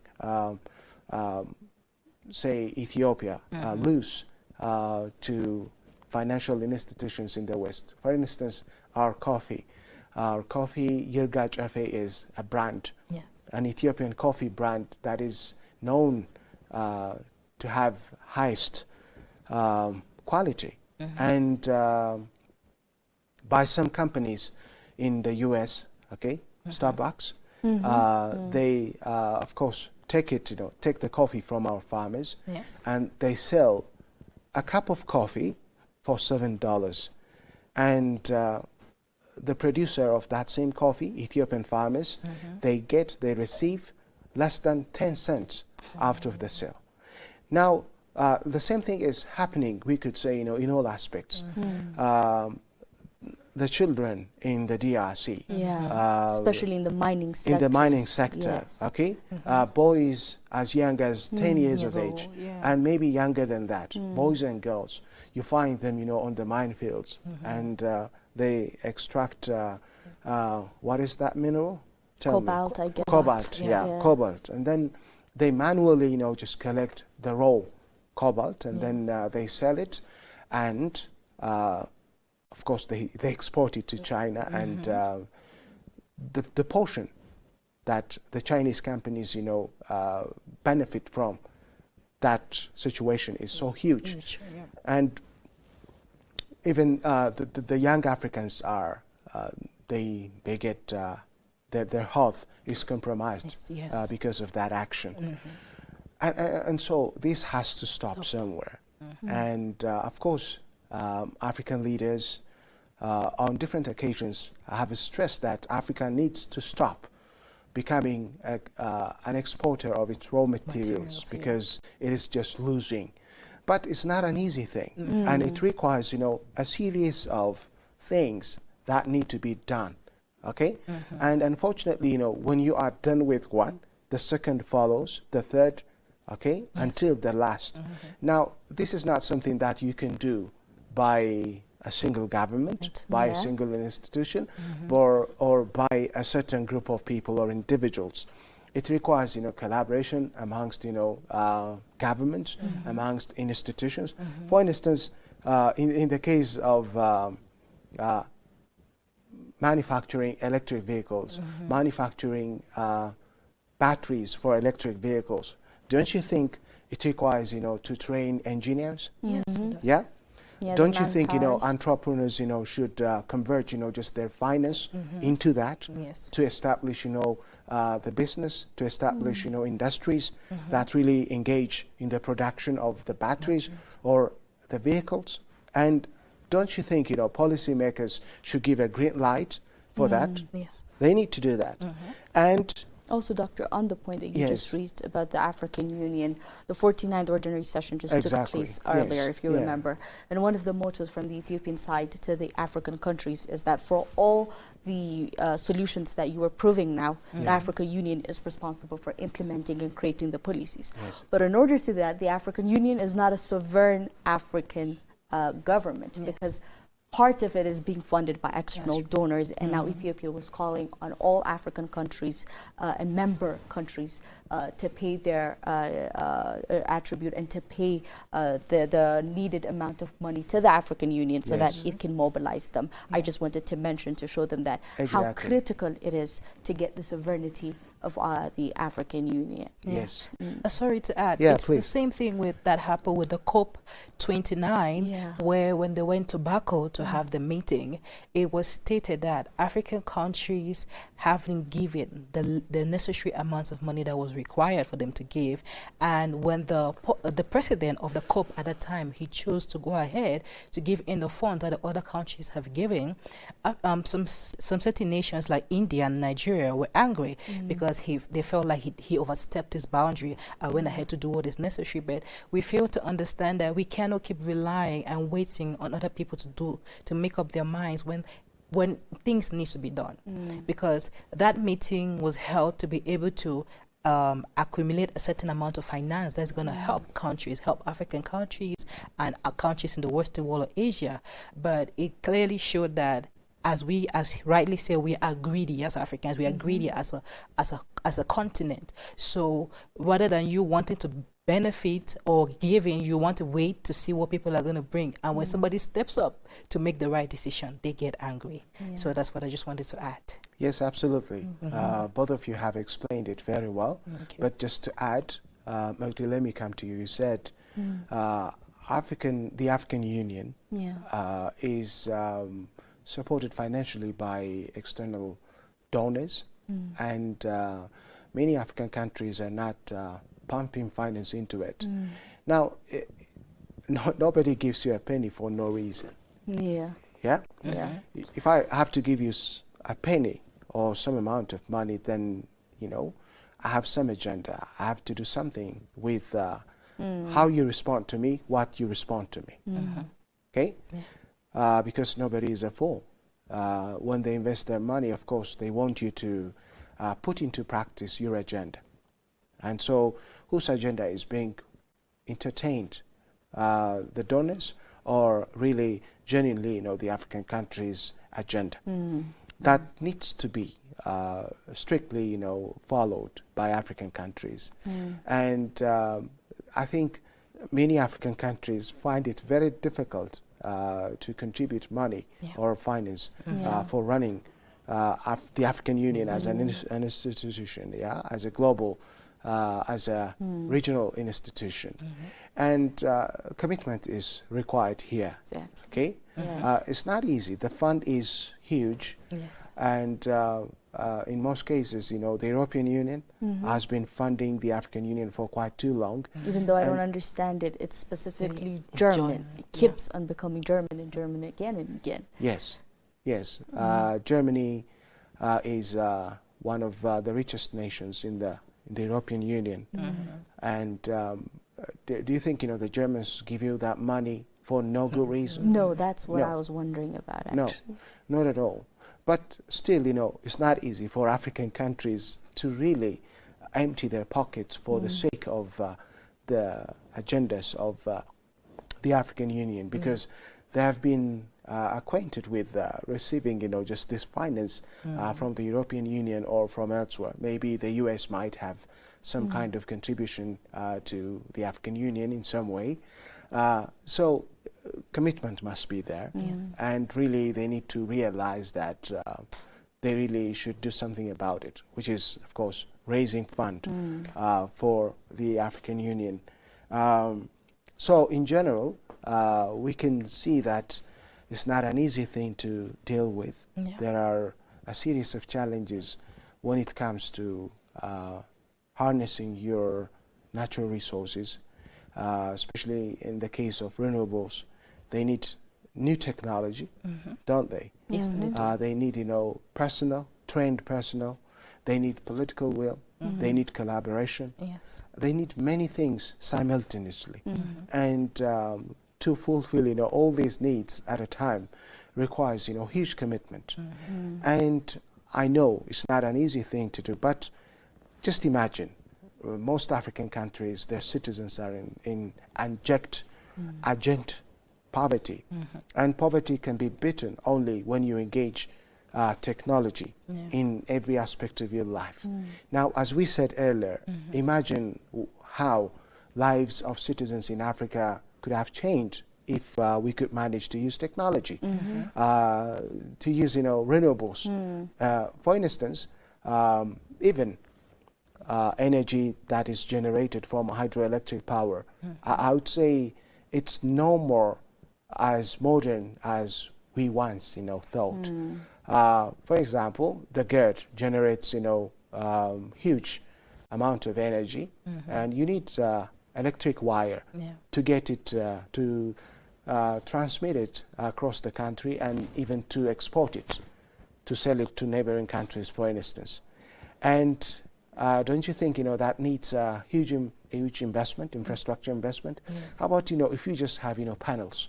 Yes. Panels. In the countryside, houses in the countryside on their rooftops, you just have, panels. Yes.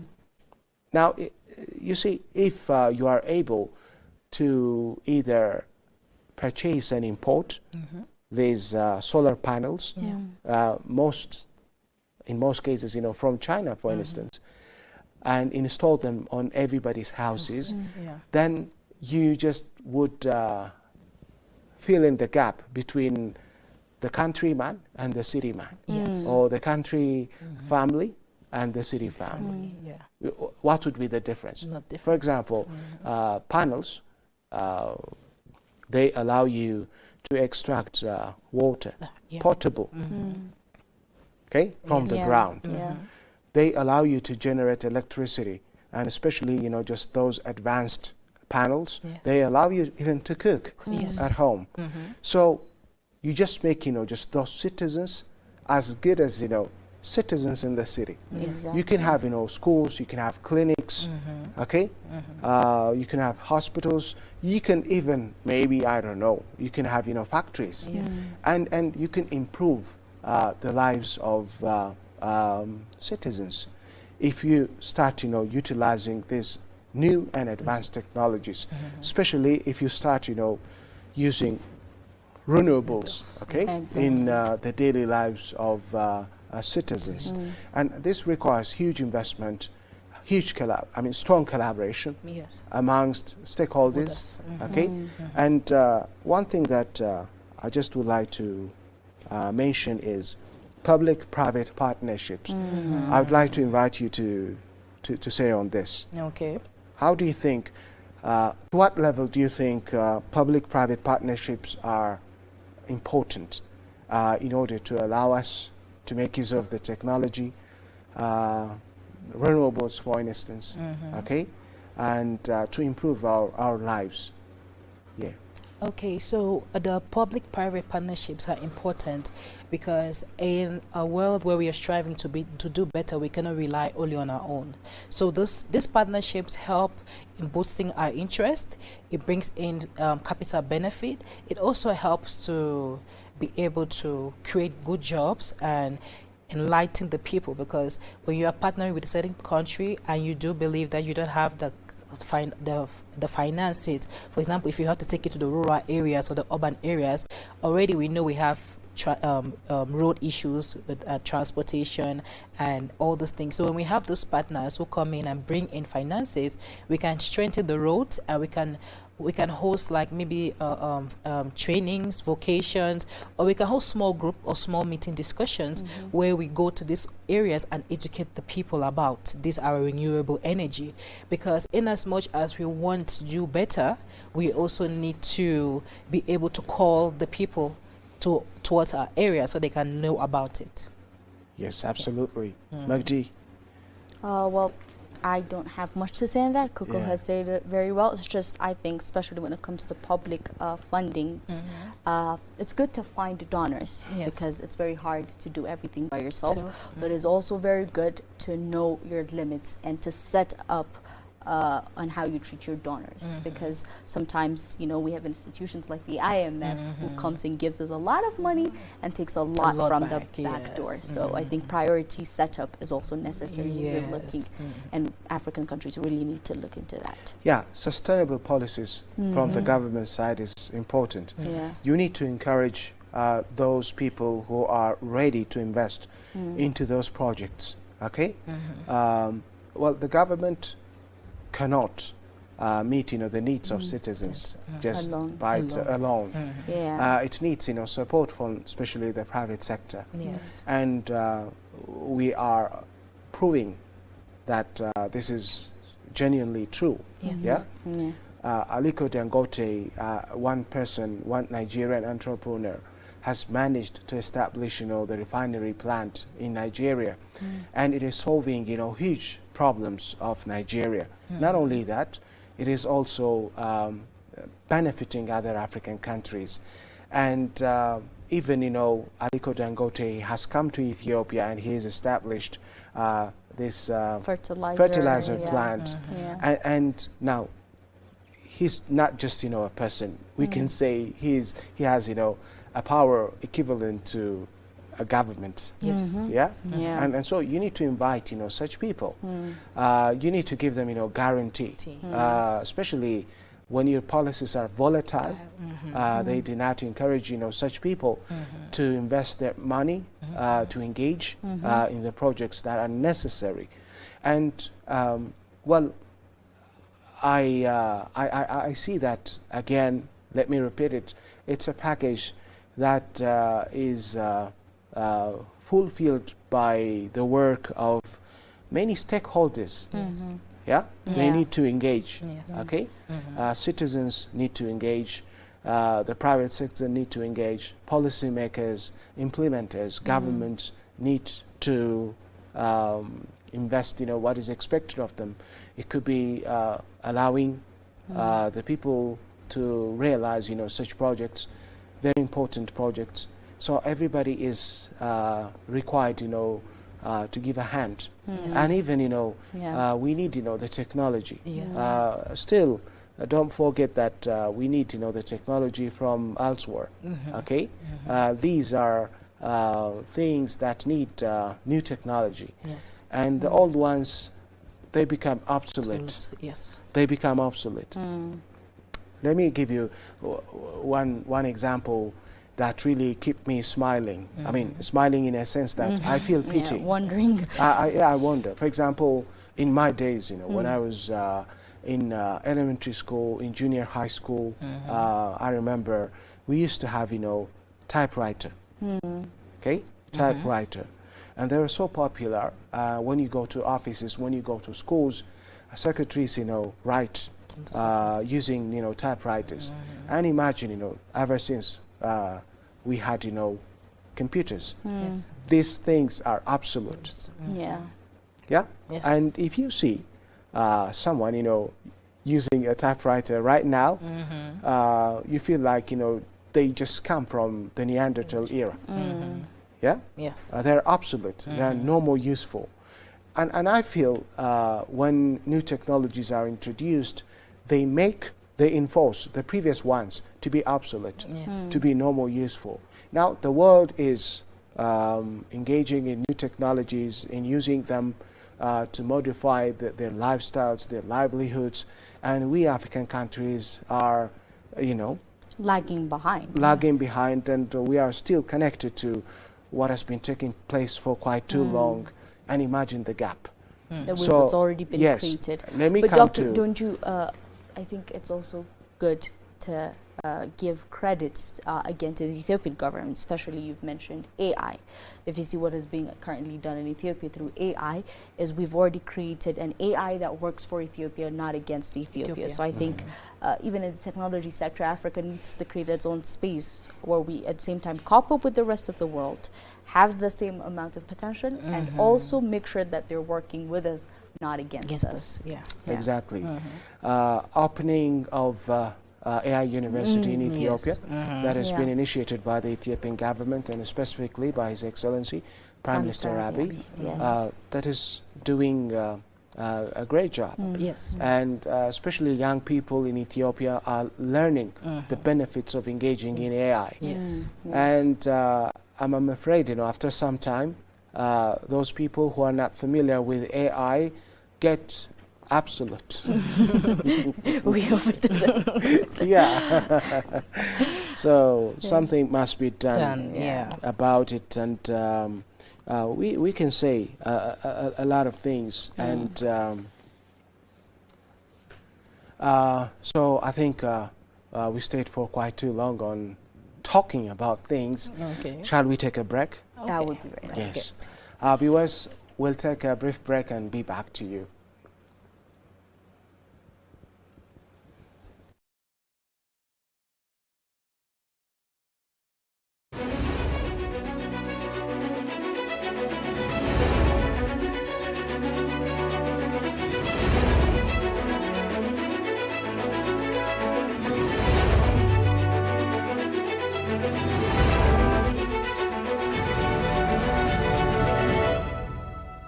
What if I told you that one African country has spent the last 8 years trying to build a forest so large that it could reshape landscapes, restore degraded land, and potentially influence the future of environmental policy across an entire continent? The country is Ethiopia, and according to official figures, it has planted more than 48 billion seedlings since launching the Green Legacy Initiative in 2019. 48 billion. Have you imagined that? That's like roughly 5 trees for every person on Earth. It is one of the largest tree planting campaigns ever attempted by a single nation. And yet the story of Green Legacy is about much more than numbers, because planting trees, it's very easy. Anyone can do it. But growing forest is very hard. And transforming a country's relationship with nature is even much harder. So 8 years after its launch, what has Green Legacy actually achieved? Has it helped restore ecosystems? Can it strengthen food security and economic development? And could it offer lessons for a continent increasingly confronted by droughts, floods, desertification, and climate change? Long before Green Legacy, Ethiopia was fighting a slow but a serious environmental crisis. Like many countries across Africa, there's a decades of population growth, agricultural expansions. The urban development was in a serious problem, and heavy dependence on firewood steadily reduced forest cover. Then the consequences were profound when forests disappear overnight, when the land became vulnerable, rain washes away fertile soil, water sources become less reliable, the biodiversity declines every single day, and crop yields suffer. And communities became increasingly exposed to drought and the extreme weather for Ethiopia, where agriculture supports the livelihoods of millions of peoples. The environmental degradation was never simply an ecological issue. It was an economical issue, a development issue, a food security issue, and increasingly a climate issue. Because as temperature rises and weather patterns becomes less predictable, degraded landscapes becomes even more vulnerable. The question facing Ethiopia was becoming increasingly urgent. And how can a country protect its future if the very ecosystem that supports life are under huge pressures? To understand Green Legacy, we must also understand a larger African reality. Africa contributes less than 4% of the global greenhouse gas emission, yet it still remains one of the regions most vulnerable to climate change. Across the Horn of Africa, prolonged droughts have threatened millions of livelihoods. Southern Africa has experienced destructive floods, and across the Sahel, desertification continues to place pressures on the farmlands and communities, and the irony is very difficult just to simply ignore. The continent that contributed very least to the global warming is among those experiencing some of its harshest consequences, and nowhere is that more evident than in agriculture. When rainfall becomes unpredictable, farmers feel it first. And when rivers shrink, communities feel it first. And when harvests fell to the ground, economies feel it first. This climate reality has forced African governments to rethink environmental restoration, because it's no longer viewed as simply as conversation. Increasingly, it is viewed as development, and it was within this context that Ethiopia launched the Green Legacy. In 2019, Ethiopia launched the Green Legacy Initiative. Its goals were very ambitious: restore degraded land, increase forest cover, improve water conservation, protect biodiversity, and combat climate change, and also strengthen long-term economic resilience. But what made the Green Legacy different was its scale. This was not designed as a small environmental project. It became a nationwide mobilization efforts, because schools participated, universities participated, government institutions joined, and then the community organizations joined, farmers, students, civil servants, military personnel, and volunteers all become involved. Every rainy season, millions of Ethiopians participate in tree planting campaigns, and across the country, environmental restoration became something more than just policy that government is responsible. It became a national activity. And then in July 2019, Ethiopia captured the international attention after officials announced that more than 350 million seedlings had been planted just in a single day. That achievement generated headlines around the world, but beyond the headlines, something deeper was taking shape. A country was attempting environmental action on a scale rarely seen anywhere in the world. Every major national project has a driving force behind it. And in the case of the Green Legacy of Ethiopia, that force has largely been by the Ethiopian Prime Minister Abiy Ahmed.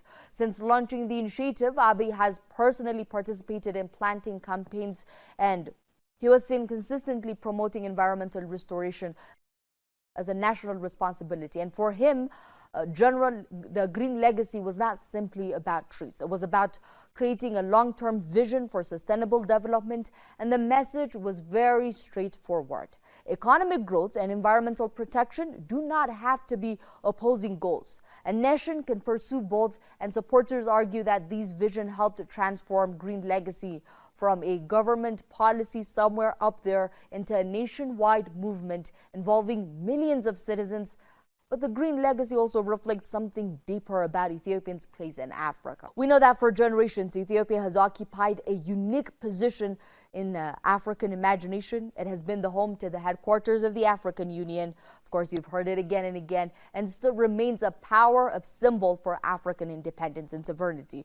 I mean, if we begin from the victory of Adwa that happened in 1896, where Ethiopian forces defeated a European colonial power, Italy, to its historic role in the creation of continental institutions, Ethiopia has often played an outsized role in shaping Africans' political thought. And in many ways, the Green Legacy can be viewed as a continuation of that tradition, not through military victories that we usually picture it, and not through diplomacy that for certain Ethiopia is known for, but through environmental leadership. At a time when climate change is becoming one of humanity's defining challenges, Ethiopia is attempting to place Africa at the center of the conversations and about solutions, rather than just simply discussing about vulnerability. And perhaps that is one reason that initiative resonates beyond Ethiopia's borders. Because Green Legacy is asking a broader question. Can African countries design and implement large-scale solutions to African challenges? For many, that simple idea reflects the very essence of Pan-Africanism.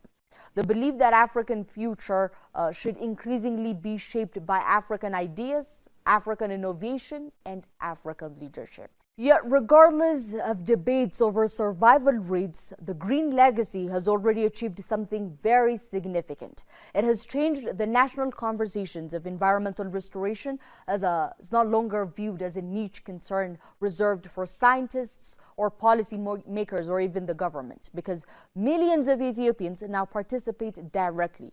Students plant their trees, communities organize campaigns, families contribute seedlings, environmental stewardship has become part of the public life. And changing public attitudes may ultimately prove just as important as the trees themselves, because lasting environmental solutions require more than government directives. They require public ownership, and changing behavior on a national scale is one of the most difficult achievements any society can accomplish. The significance of green legacy extends far beyond Ethiopia. Africa is the youngest continent on Earth, and by 2015, it is known that 1 in every 4 people globally is expected to be African. That means future demand for good water, housing, energy, and even infrastructure will increase dramatically, and the decisions made today about land management and environmental protections will shape the lives of billions tomorrow. These rises are a critical question for African governments. Can development and environmental restoration happen simultaneously? Because for decades, many believed countries had to choose one or the other. Either you grow first and protect later, but the climate realities are now forcing a reconsideration of that assumption, because degraded land undermines development, water scarcity undermines development, and climate disasters keep on undermining development. Environmental protection is no longer separate from economic growth. Increasingly, it is becoming essential to it. And this is precisely why countries across Africa are paying attention to Ethiopians' experiences. Not because the green legacy is perfect. There is nothing that is perfect, but because it represents one of the continent's boldest attempts to address environmental challenges at a very huge scale. So, can billions of trees help secure Africa's future? That specific answer is very complicated. Trees alone will not end poverty. They will not stop climate change. And obviously, they cannot solve every challenge facing the continent. But they can become part of a broader solution. They can restore degraded land, protect water resources, and they can support agriculture and also strengthen climate resilience and create opportunities for future generations. 7 years after its launch, the green legacy of Ethiopia remains a work in progress. A forest is still growing, the experiment is still unfolding, but whether it ultimately succeeds or falls short, it has already achieved something very important. It has demonstrated that Africa does not have to wait for solutions to arrive from elsewhere and always depend on the aids that is given to her by someone else. It can imagine its own solutions, design its own solutions, and taste them at a scale that captures global attentions. In that sense, the green legacy is about far more than just trees. It is about leadership, it's about responsibility, and most of all, it's about a continent increasingly determined to shape its own future. For Ethiopia, the question is whether billions of seedlings can become a thriving forest. But for Africa, the question may even be much bigger. Can bold, homegrown initiatives become the foundations of the continent's next chapter? If green legacy succeeds, its greatest achievement may not be the forest it leaves behind. No, not at all. It might be the example it sets, because an example that Africa can lead, that Africa can innovate, and that Africa can confront global challenges with its own solutions of its own. And in a century increasingly defined by climate change, that may become the most important legacy of all. Why trees matter more than we think. At first glance, planting trees sounds simple, but trees perform extraordinary functions. Trees stabilize soil and reduce erosion. They improve water retention. They recharge groundwater systems. They provide habitats for wildlife. They improve air quality, and they help regulate temperatures. Perhaps most importantly, they absorb carbon dioxide from the atmosphere. Carbon dioxide is one of the primary greenhouse gases driving climate change. Scientists often describe forests as natural carbon sinks because they store carbon that would otherwise contribute to global warming. But forests do more than store carbon. They help create the environmental conditions upon which agriculture and human livelihoods depend. In many ways, forests function as natural infrastructure.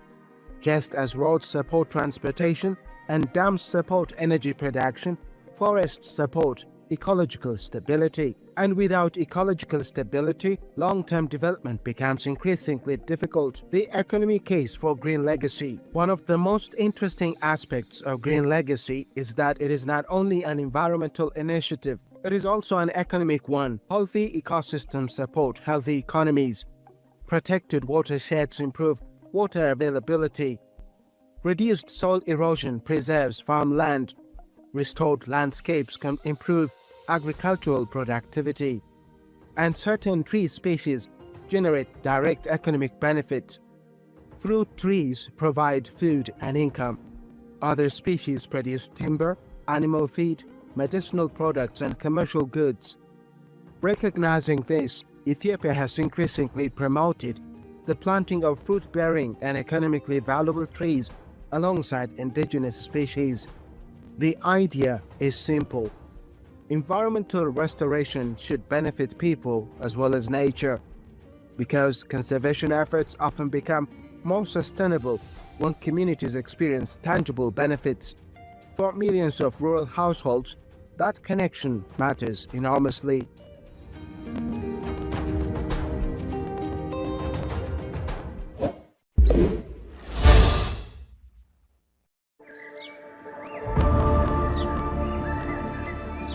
What if a country's greatest monument wasn't made of stone, but of leaves? Every year a country pauses, not to celebrate the past, but to plant the future. Millions of seedlings, millions of hands. One shared responsibility. A farmer starts, a student joins, a child follows, a grandmother smiles. Different generation bound by one promise. To leave tomorrow better than they found today. Many states measure progress by the skylines they build, while a nation is choosing another measure on the forest it restores, the air it renews, the future it protects. Ethiopians. Because every tree rooted in Ethiopian soil gives something back to the world. Every forest begins with a single seed. Every movement begins with a single vision. But it takes a nation to carry it forward. One vision. A leader who dared to plant the first seed.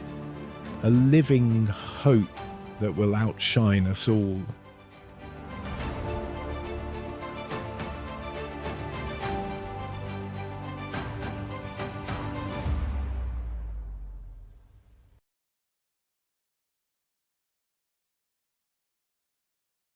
We are actually honored to get the opportunity to participate in this green legacy initiative of Ethiopia. I think it's a very important initiative, especially now that the whole world is facing adverse impacts of climate change, and more so even in Africa. So the green initiative campaign or initiative is very important, especially for African countries. So we're very delighted and honored, and in the spirit of Pan-Africanism, we'll be participating in more of these events. Ethiopia is doing a lot in terms of green legacy. By planting trees like this, it has already done within only a few years, 48 billion trees planted in Ethiopia. No country in Africa has really done as much as what Ethiopia has done in terms of the number of trees planted in Ethiopia. Kenya is also doing similarly, tree planting across Kenya. We have a goal of planting 15 billion trees between now and 2032, but Ethiopia in a very short while, only in a number of few years, has really surpassed many countries and done 43 billion trees, and there is no country therefore well suited to be able to host COP32 in Ethiopia next year. The outcome, as I said, is to have a more greener planet, less warming of the planet, and more balanced ecology, and more rainfall. For us who are coming from a very dry country? I think the indigenous people and communities are at the forefront of trying to conserve the environment. So they're part and parcel. We cannot do this without the indigenous community. And as you see, we drove at least more than 30 kilometers, I think, where most of the local communities are staying. So it's very important to make sure that the entire community participate in such initiatives. The replanting session for the continent is very important. It is going to help in improving the problem of climate change. It's important towards preventing desertification, and it's important really for Africa to be able to reverse the problem of climate change in Africa and help in terms of bringing more rainfall to the continent. First of all, I think it starts with the governments themselves. It starts with domestic governments because this is really important for engaging, trying to mobilize domestic resources. But also, it's also important, I think, to engage the international community as well, international partners, because as you know, Africa is adversely impacted by the impact of climate change, but it's a very small percentage of African countries that are causing climate change. So we really need to partner. Apart from domestic resources, it's important to partner with also the international community. Very important for Africa to be able to plant more trees and be able to reverse the problem of climate change in Africa. I'm coming from a very, very dry country, a desert country. So reforestation is very important for the environment, to address the issue of climate change. But also, as the minister said, we are planting hope, hope for peace, for African integration, prosperity, and all the good things.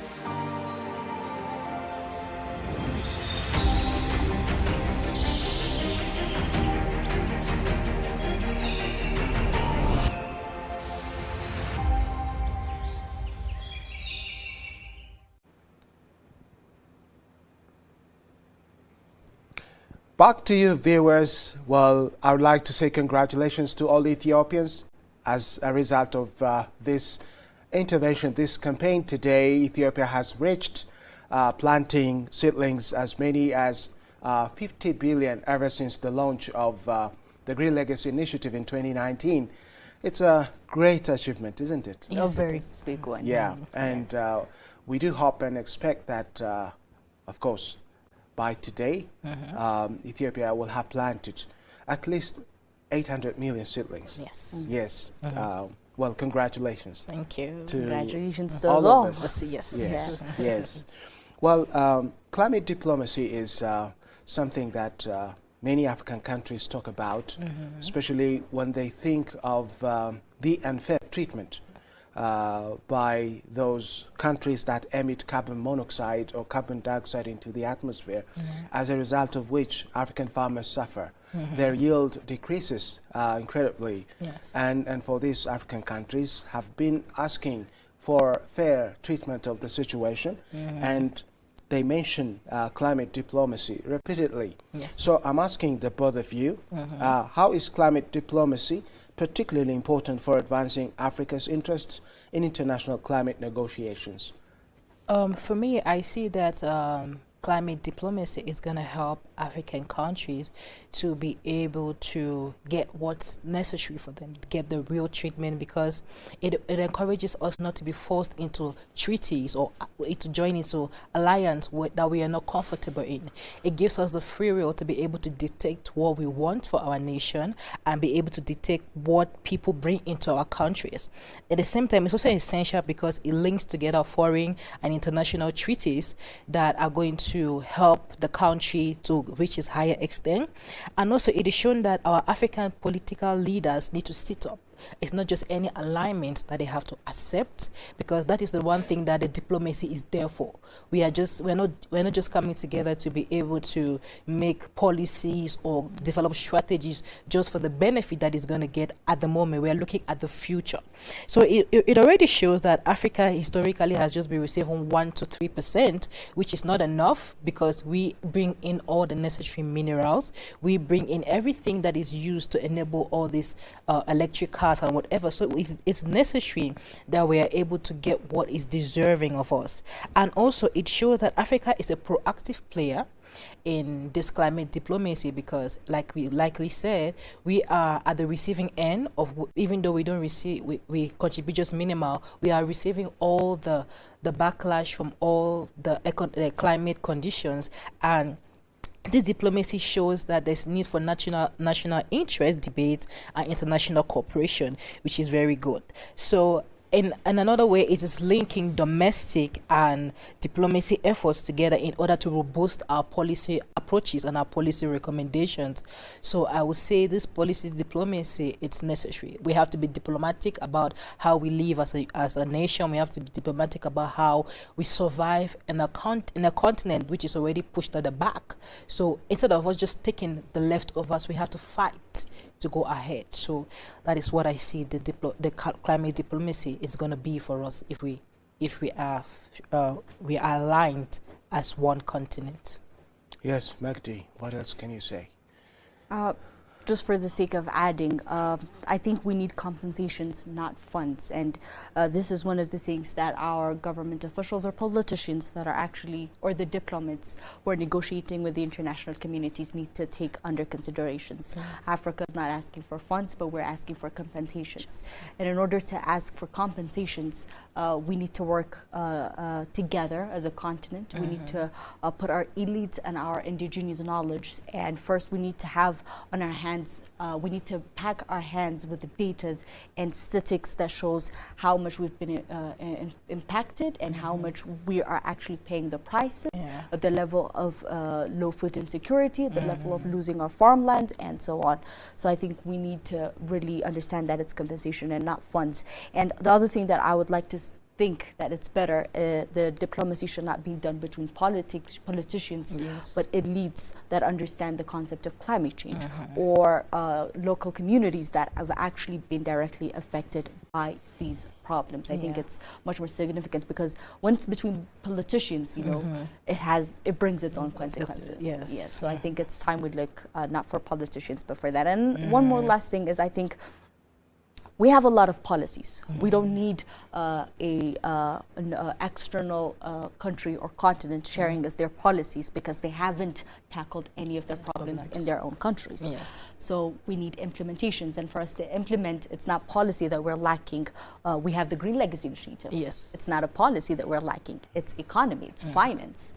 We need the manpowers. I think even the diaspora, African diasporas, really need to participate in this, because don't you think so, Coco? Yeah, I mean, we might get backlash for this, but we have to understand that at the end of the day, they'll always be part of us. They always have to come back home at some point, and in order for them to come back home and enjoy, they have to be able to participate in it.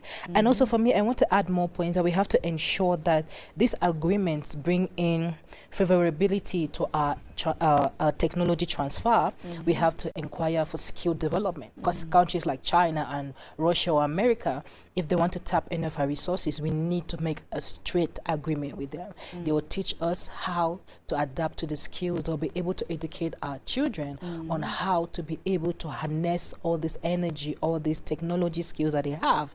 So I do feel like, and then we also don't have to rely totally dependent on the fossil exports, which is also a good pact for us. So I think the climate diplomacy, it's like you said, it has to do with elite, because like we say, it's diplomatic, so we have to deal with people that understand. Even though as much as they are diplomats, they still have to come down to the lower level to understand the people, because they are just talking based on their statistics, but we at the lower level are working hard to show those statistics to them.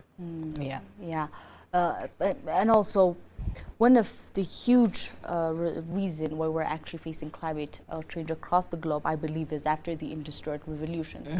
I mean, the EU Commission or the EU was actually asking those specific companies that have profited, but at the same time made carbon emission very high. Yeah. So why not Africa? I mean, if we see it in regards of fiction, Africa is being directly and more affected than the EU or any other continent. So I think that diplomacy really, really needs to work. And conversations should also even be, as you said, peer-to-peer compensations. Yes. You see, I mean, Morocco has created a factory where electric vehicles are now being produced. Yes. So we need China now to invest more on that industry instead of taking the investors out of the continent and wasting the money on the Chinese-based electric car factories. Let's bring the industrialization to Morocco and let's make the AFCFTA build more. Let's all African. Imagine how powerful can we be if all African countries get to buy their electric cars from Morocco, developing AFCFTA. So, but I think we should say no to policies and we need more implementations such as the Green Legacy Initiative. That's my thought on that. Yes, absolutely. The both of you have said a lot with huge relevance to the Green Legacy Initiative. Just to add to what you said, and of course, when the two of you talked about how to make African institutions capable to produce by value adding to the raw materials here. Well, let's go back, some 70 years. In China, for example. China used to be just a developing countries, and before it opened itself to the rest of the world, especially to the advanced countries such as the US and Europe in general. And one requirement from these Western countries, for companies from Western countries, was that the Chinese, would enforce an agreement that would make these companies to teach, to train Chinese, say, trainees in the industry. And so if one company, enters China, after some time, the Chinese, make sure that they know everything about that company. Yes. They make it, a requirement. And of course, they opened their country, Chinese opened their country, at the same time, to benefit from those companies that enter China. And after some time, those Chinese professionals became as knowledgeable and as skilled as the Western individuals who work, in Western companies situated in China.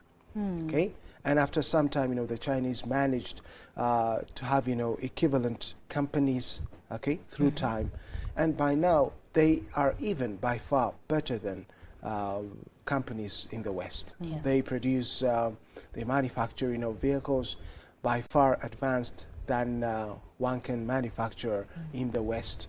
And China is rather exporting its technicians, its skilled manpower to the rest of the world, and it's competing neck on neck, with Western companies.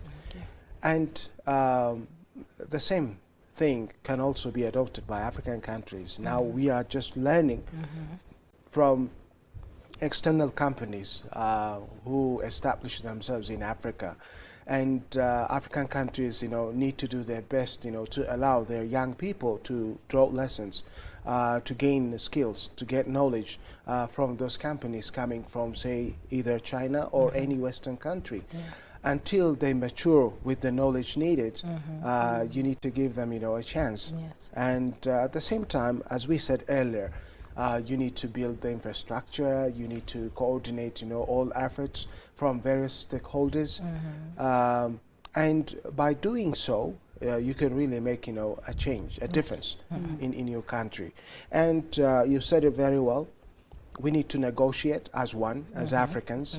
That's when, we'll be able to have, a big muscle that can resist the influence of say, Chinese companies or Western companies.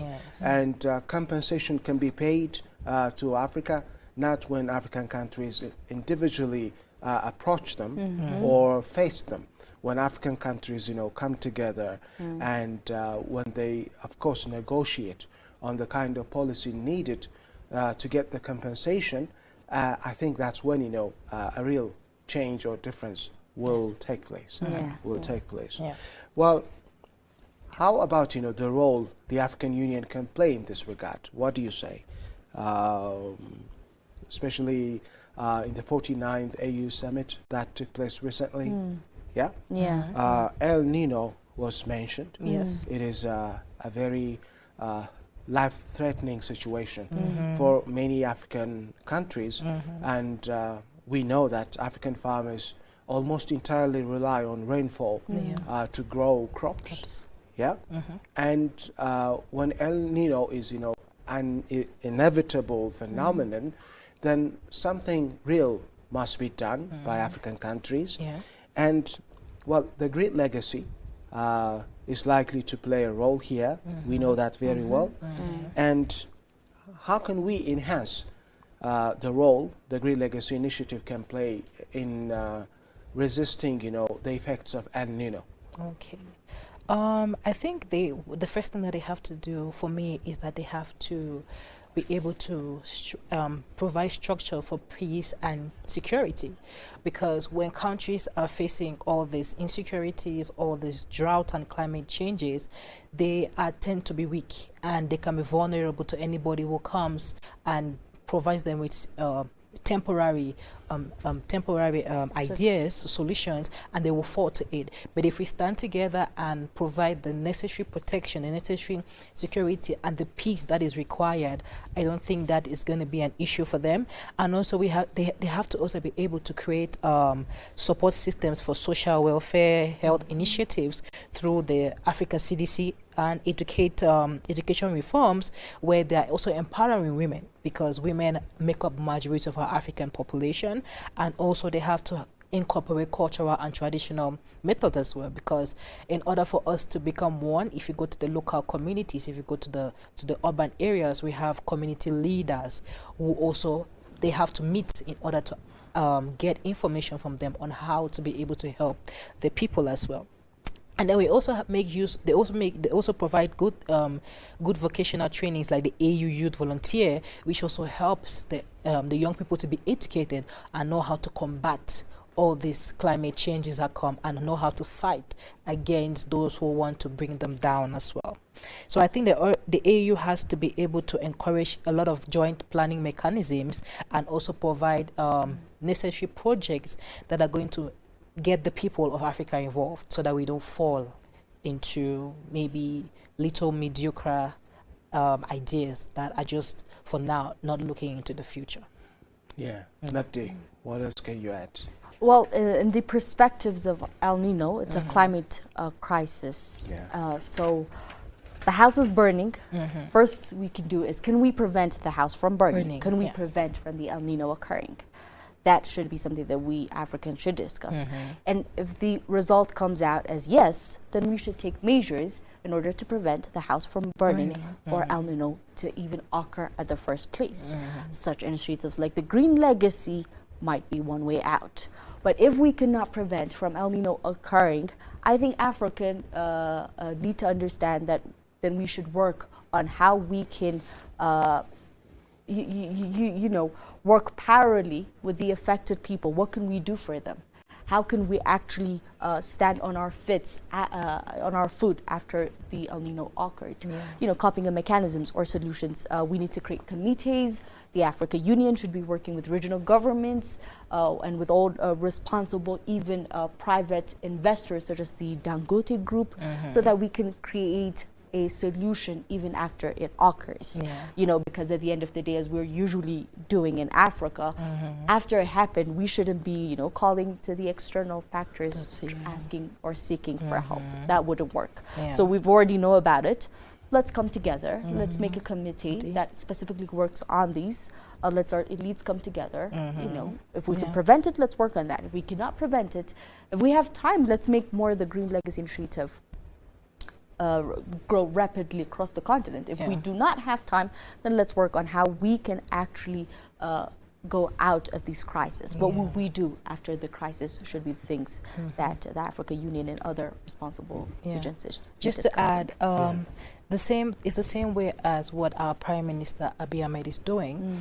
The trees are also possible ways to help us combat the climate change, because once we are being able to plant all these necessary trees, they help us to prevent things like they protect us in a way that we don't know. Yeah. They are also medicinal, and they are also good forms of shade protection.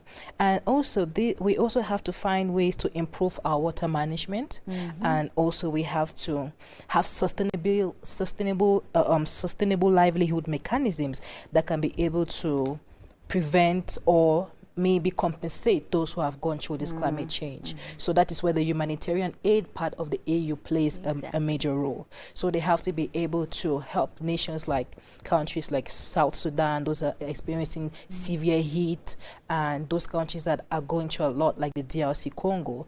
So for me, in general, I just feel like AU has a lot to play.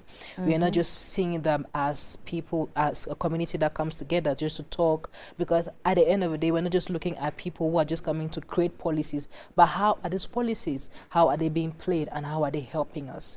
So I think that it's necessary for them to look deeply, because every year they keep coming up with different policy agreements, but they don't go back to look at what has happened before and see how they can fix it.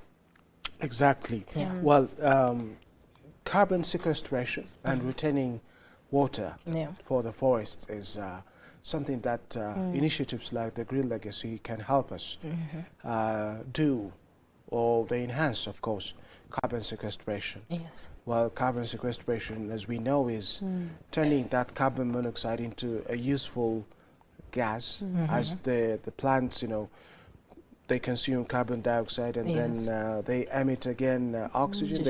They generate oxygen. And that is, of course, an input for us. We breathe it. And, that is a source of survival for us. Without it, we cannot survive. And so Green Legacy Initiative has multiple benefits, we can say. And this is not something that we take easy. Yes. Okay? Obviously, its impact takes time. Now, look, we plant these seedlings, and how long do you think it takes us to see the fruit of this initiative? And even if we give care, follow up, for these seedlings, they grow to become adults, grown-ups, and to give us, what we want them to give us, we need them to give us, it takes time. Yes. Okay? But still, the next generation is going to enjoy them. And at the same time, soil is to be retained. We can save, water that could have been lost because of erosion. Yes. And Ethiopia is, one of the countries that suffer from soil erosion.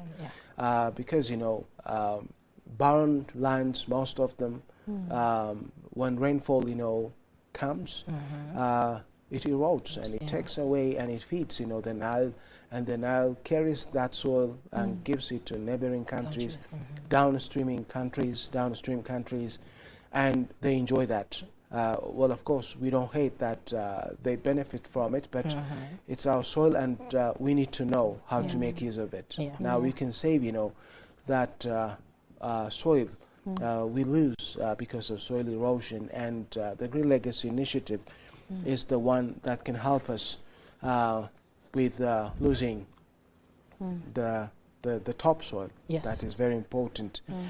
Well, again, one last maybe I'm just this global Africa is a continent that contributes little to carbon monoxide and carbon dioxide emissions. We know this very well. And this is, a cycle that has taken place for quite too long. And I don't think Africa has done something real about it. We are just, observing as it happens. We are watching as it happens. And I think this is a time for Africa to think of the kind of response it needs to give to this phenomenon. And something must change, Yes. And what practical change do you think that should be? Okay. One of the practical changes that we have to be able to put in order to not get affected a lot by what is happening is we have to be able to come, I think uniting and bringing together our voices is very important, because we cannot keep receiving the end forces of what they keep giving us, because Africa is already a country that is known to be great. It's a country that is known to be superior, but due to the lack of education, our lack of trust in ourselves, because we don't even believe ourselves to even be able to carry out basic measures like this. Because like we said, imagine we want to carry out necessities for our people, things that our children are going to enjoy tomorrow, and we're seeking finance from outside. Meanwhile, we can be able, as a united continent, fight for ourselves. For example, like you see countries like Mali and the rest that are coming out of these major groups. It just shows that Africa is beginning to learn our dependency of ourselves, and it shows that we have to be able to stand on our own. Because when I was growing up, I never heard anything of climate change, all these toxins in the air. As I was growing up and things were getting tougher, people are only thinking about their benefit, their interest, because they keep polluting our seas, they keep polluting the air. So maybe don't even care, because the trees that are being cut down are trees that are giving them money, but it's helping us medicinally. Just like you said, those trees are going to help us. But if they keep cutting down those trees, because it gives us the oxygen that we take in.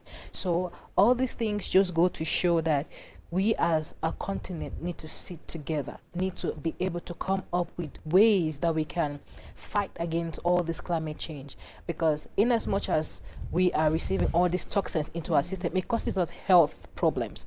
Because like now, we already as a continent, we're battling with Ebola, we are battling with all these other diseases, and then adding to us all this climate change thing is not helpful, because we don't even have necessary mechanisms to be able to put in place to prevent the things that are happening to us. So I feel like we have a lot to do as Africans, and I do hope that in as much as we are disproportionately we're suffering with everything that's happening, we can be able to maintain our stand and fix all these necessary ideas. Yes.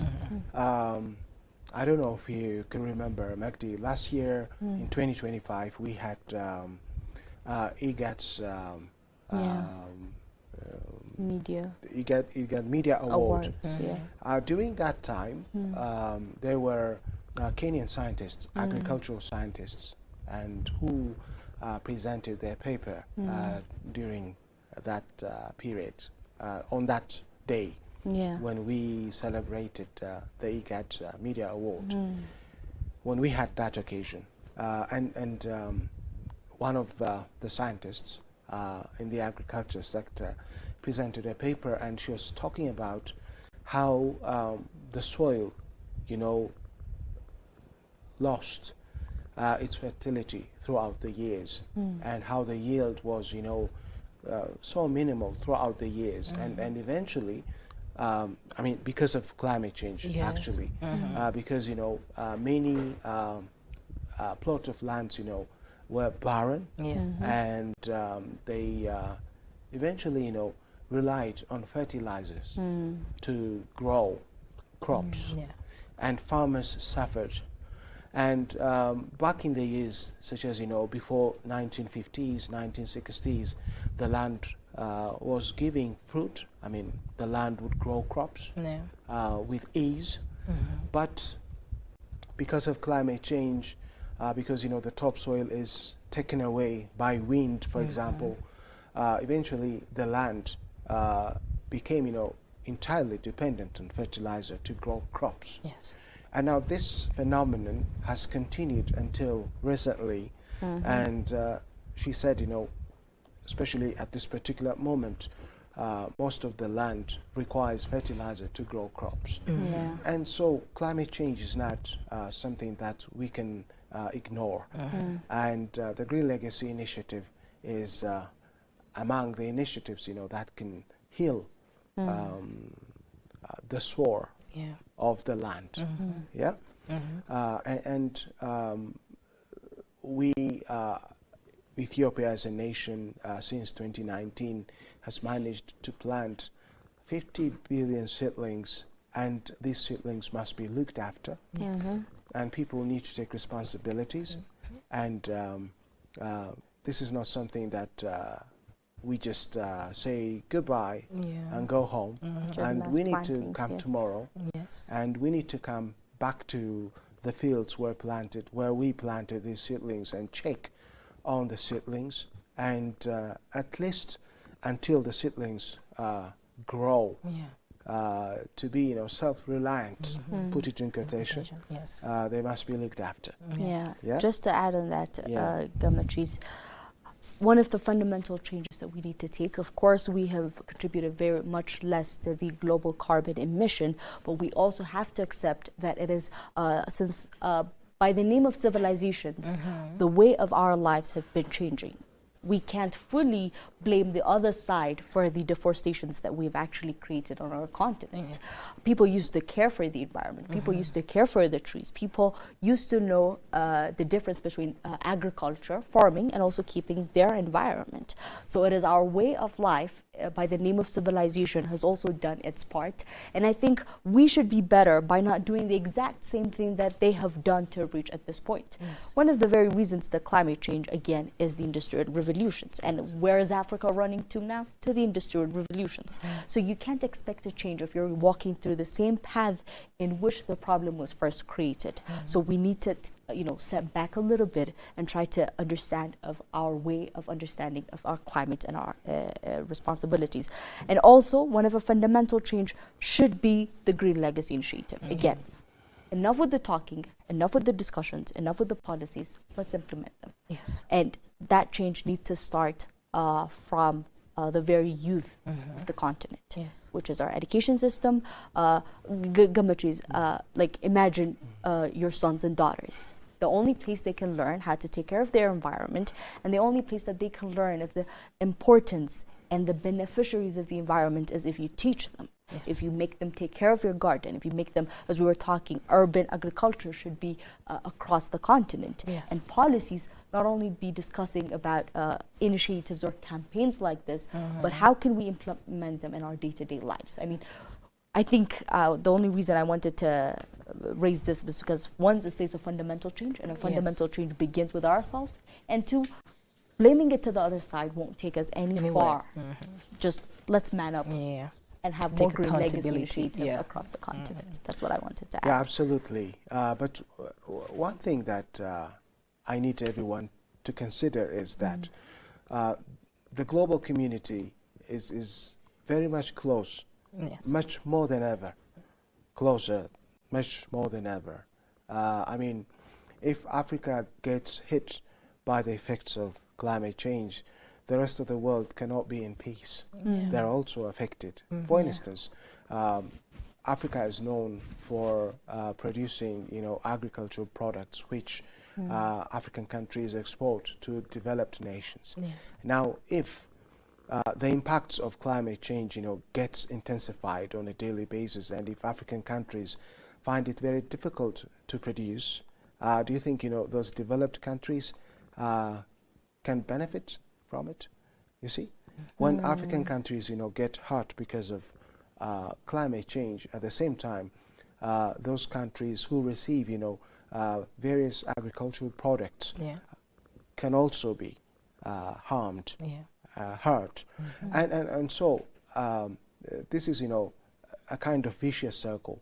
They emit their industries, industries from developed nations, they emit bad gas, bad emissions, CO2 and CO, and then that affects the agriculture sector in African countries, in developing countries, and then African countries find it difficult to be as productive as they were before, and then that hampers productivity. Well, I'm mentioning this agricultural productivity because that's what Africa in general as a continent is known for, isn't it? And so it's a vicious circle. So I just would like to raise this thing, which is African countries, they should demand something from the developed nations. And in terms of, climate finance, technology transfer, and capacity building, African countries might be required to seek support. And what exactly should it be?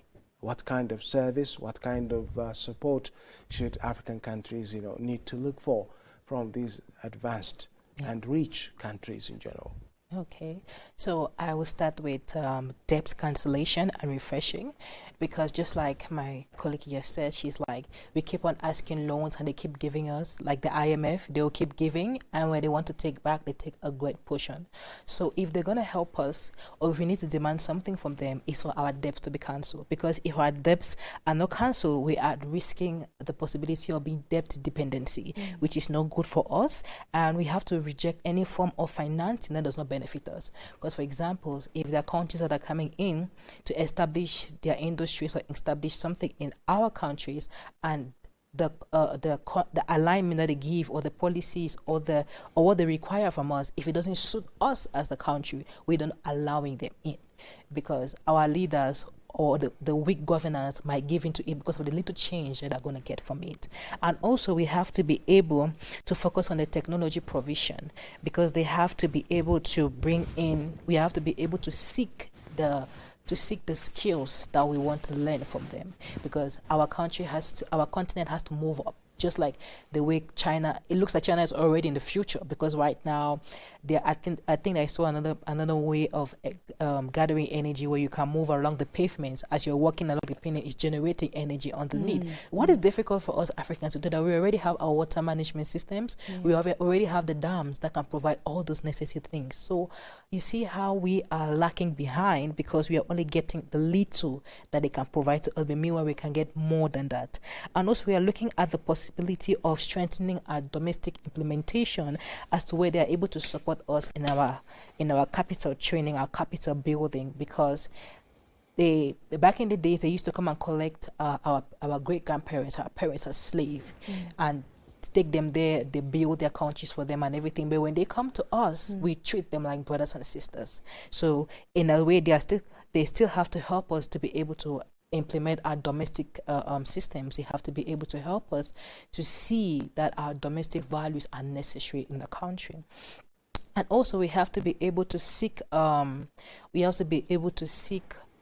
to help our governance system, because there's no African country that doesn't have corruption. There's no African country that does not go through all this lack of accountability. That is why we as a youth, we don't trust them, because they are not transparent with us. And we employ the people that give us this money or the bond, that if they are giving out the money or we are seeking anything from them, they should be able to see records of our previous loans. They should be able to see reasons why they should continually keep giving us the money, other than just handing it to us like a child who needs candy for the moment. So I think for me, those are the necessary requirements that we should seek for or demand for if we have such an opportunity. Just to add, Megdi, if you don't have anything. What I actually have three things. What we need to ask is justice, independence, and compensations. Because once we have all these three equipped, we'll figure it our own way. I think the world has forgotten what Africa was like and what African countries has achieved before we were discovered. I mean, that's how we're stated, right? We're discovered. But we are countries. Africa is a continent with countries, member countries like Egypt, Ethiopia, 3,000, as I tried to mention earlier, 3,000 of years. So as long as we have the independence, as long as we have the compensations, and as long as we have the justice, including the climate crisis that has been caused and imposed upon us, I think we can thrive much more fully. Of course, in the area of technology and capacity building, I think, again, we need to take the initiative of the current Prime Minister of Ethiopia, Prime Minister Abiy Ahmed. The AI University can show that, of course, we took some help from different countries outside the African continent, but we only took what we needed. And it was based on our own terms. We did not create a pattern where everybody can come and tell us that they can give us something, and on the other hand, take another thing.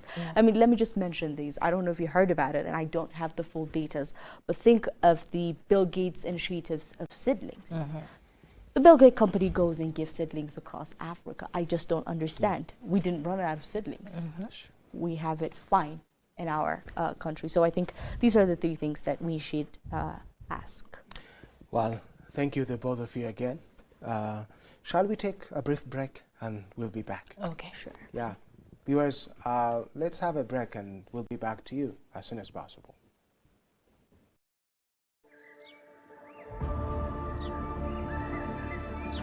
What if a country's greatest monument wasn't made of stone, but of leaves?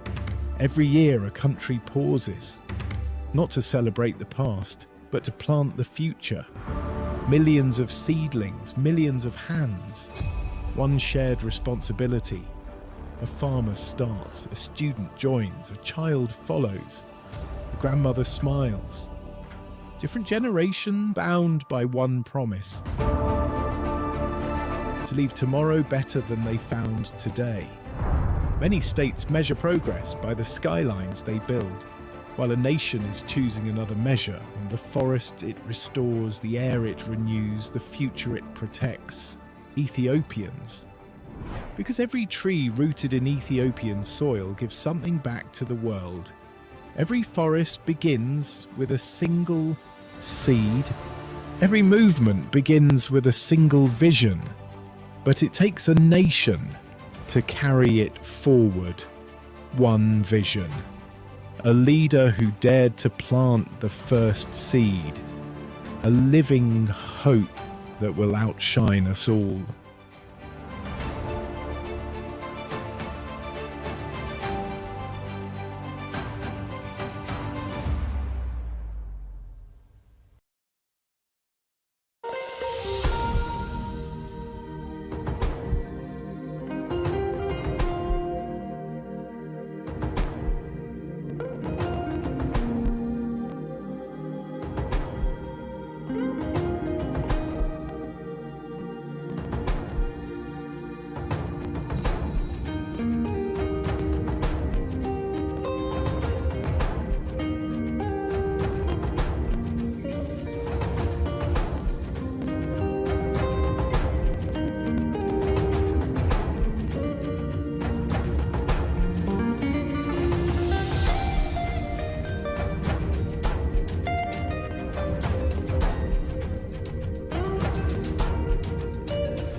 I think this shows that Ethiopia is leading by example, by pioneering this kind of initiative and by inspiring our neighbors and friends across the continent to do something similar. We are exercising leadership, and we are very glad that they are emulating Ethiopia's experience and example. So this concerted effort would result in the planting of billions of trees in our continent. This improves our forest coverage, so it helps combat soil erosion. It also helps us combat desertification and mitigate against climate change. It cements Ethiopia's leadership in climate action and climate diplomacy. It also backs our words and declarations with concrete action, and it shows our commitment in this sphere.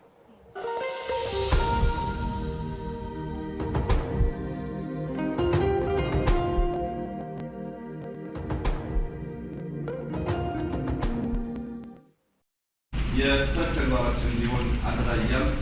ዛሬ መላው የኢትዮጵያ ሕዝብ ወጥ መፍጠሩ ብቻ ሳይሆን ተቋሞቻችን ያሳዩትን ብቃት ከወራት በፊት 54 ሚሊዮን ዜጎች ከ50 ሺህ በላይ ጣቢያዎች ላይ ምርጫ ፈጽመዋል። ዛሬ ደግሞ ኦልሞስት በሁሉም አካባቢ ማለት በሚቻል ደረጃ 26 ሚሊዮን ዜጎች ወጥተው ሲተጉ በየቦታው የሚዲያ ሙያተኞች፣ የአይ ሙያተኞች፣ የግብርና ሙያተኞች፣ የግብርና ኤክስቴንሽን ሙያተኞች፣ ሌላ በጎ ፍቃድ ማገልገል የሚፈልጉ ወጣቶች ተሳትፈውበታል። ስታዩት የዋላችሁት አዛውንቶች፣ አሮጊቶች፣ ወጣቶች፣ አካል ጉዳተኞች፣ ህፃናት፣ ሴቶች፣ ወንዶች ኢትዮጵያውያን በሚያስደንቅ ብርታትና ብቃት ሀገራቸውን ለማልበስ ተስፋን ለመትከል ሙሉ ቀን ያሳዩት ተጋድሎ ያሳዩት ጀግንነት ለእኛ ከፍተኛ ሞራል ከፍተኛ ተስፋ የሰጠን ስለሆነ ህዝባችንን በድጋሚ እንዳመሰግን ይፈቀድልኝ። መላው ኢትዮጵያ ሕዝብ እንኳን ደስ ያላችሁ። ባለፉት ጥቂት ወራት የዘንድሮውን የግሪን ሌጋሲ ተስፋ መትከል አለብን ካልንበት ቀን ጀምሮ እስከ ዛሬ 6.5 ቢሊዮን ገደማ ችግኝ ተተክሏል። ቀሪው 1.5 ቢሊዮን በቀሪ ወራት እስከ ሰኔ መጨረሻ አካባቢ ድረስ የሚፈጸም ይሆናል።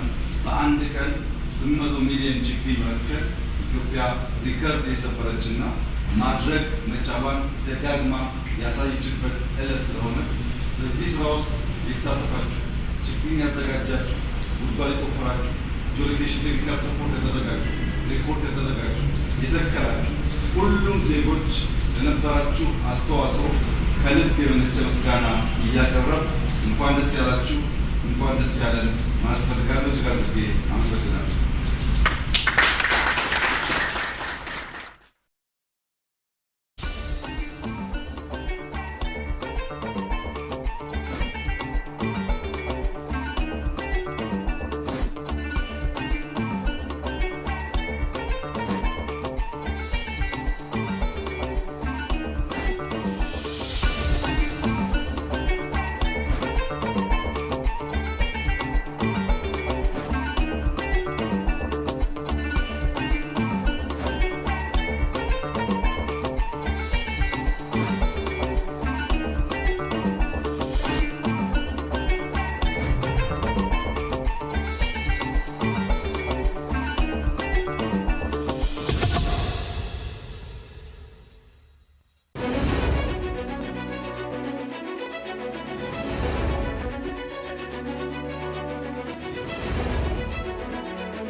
Welcome back, viewers. We're back to you.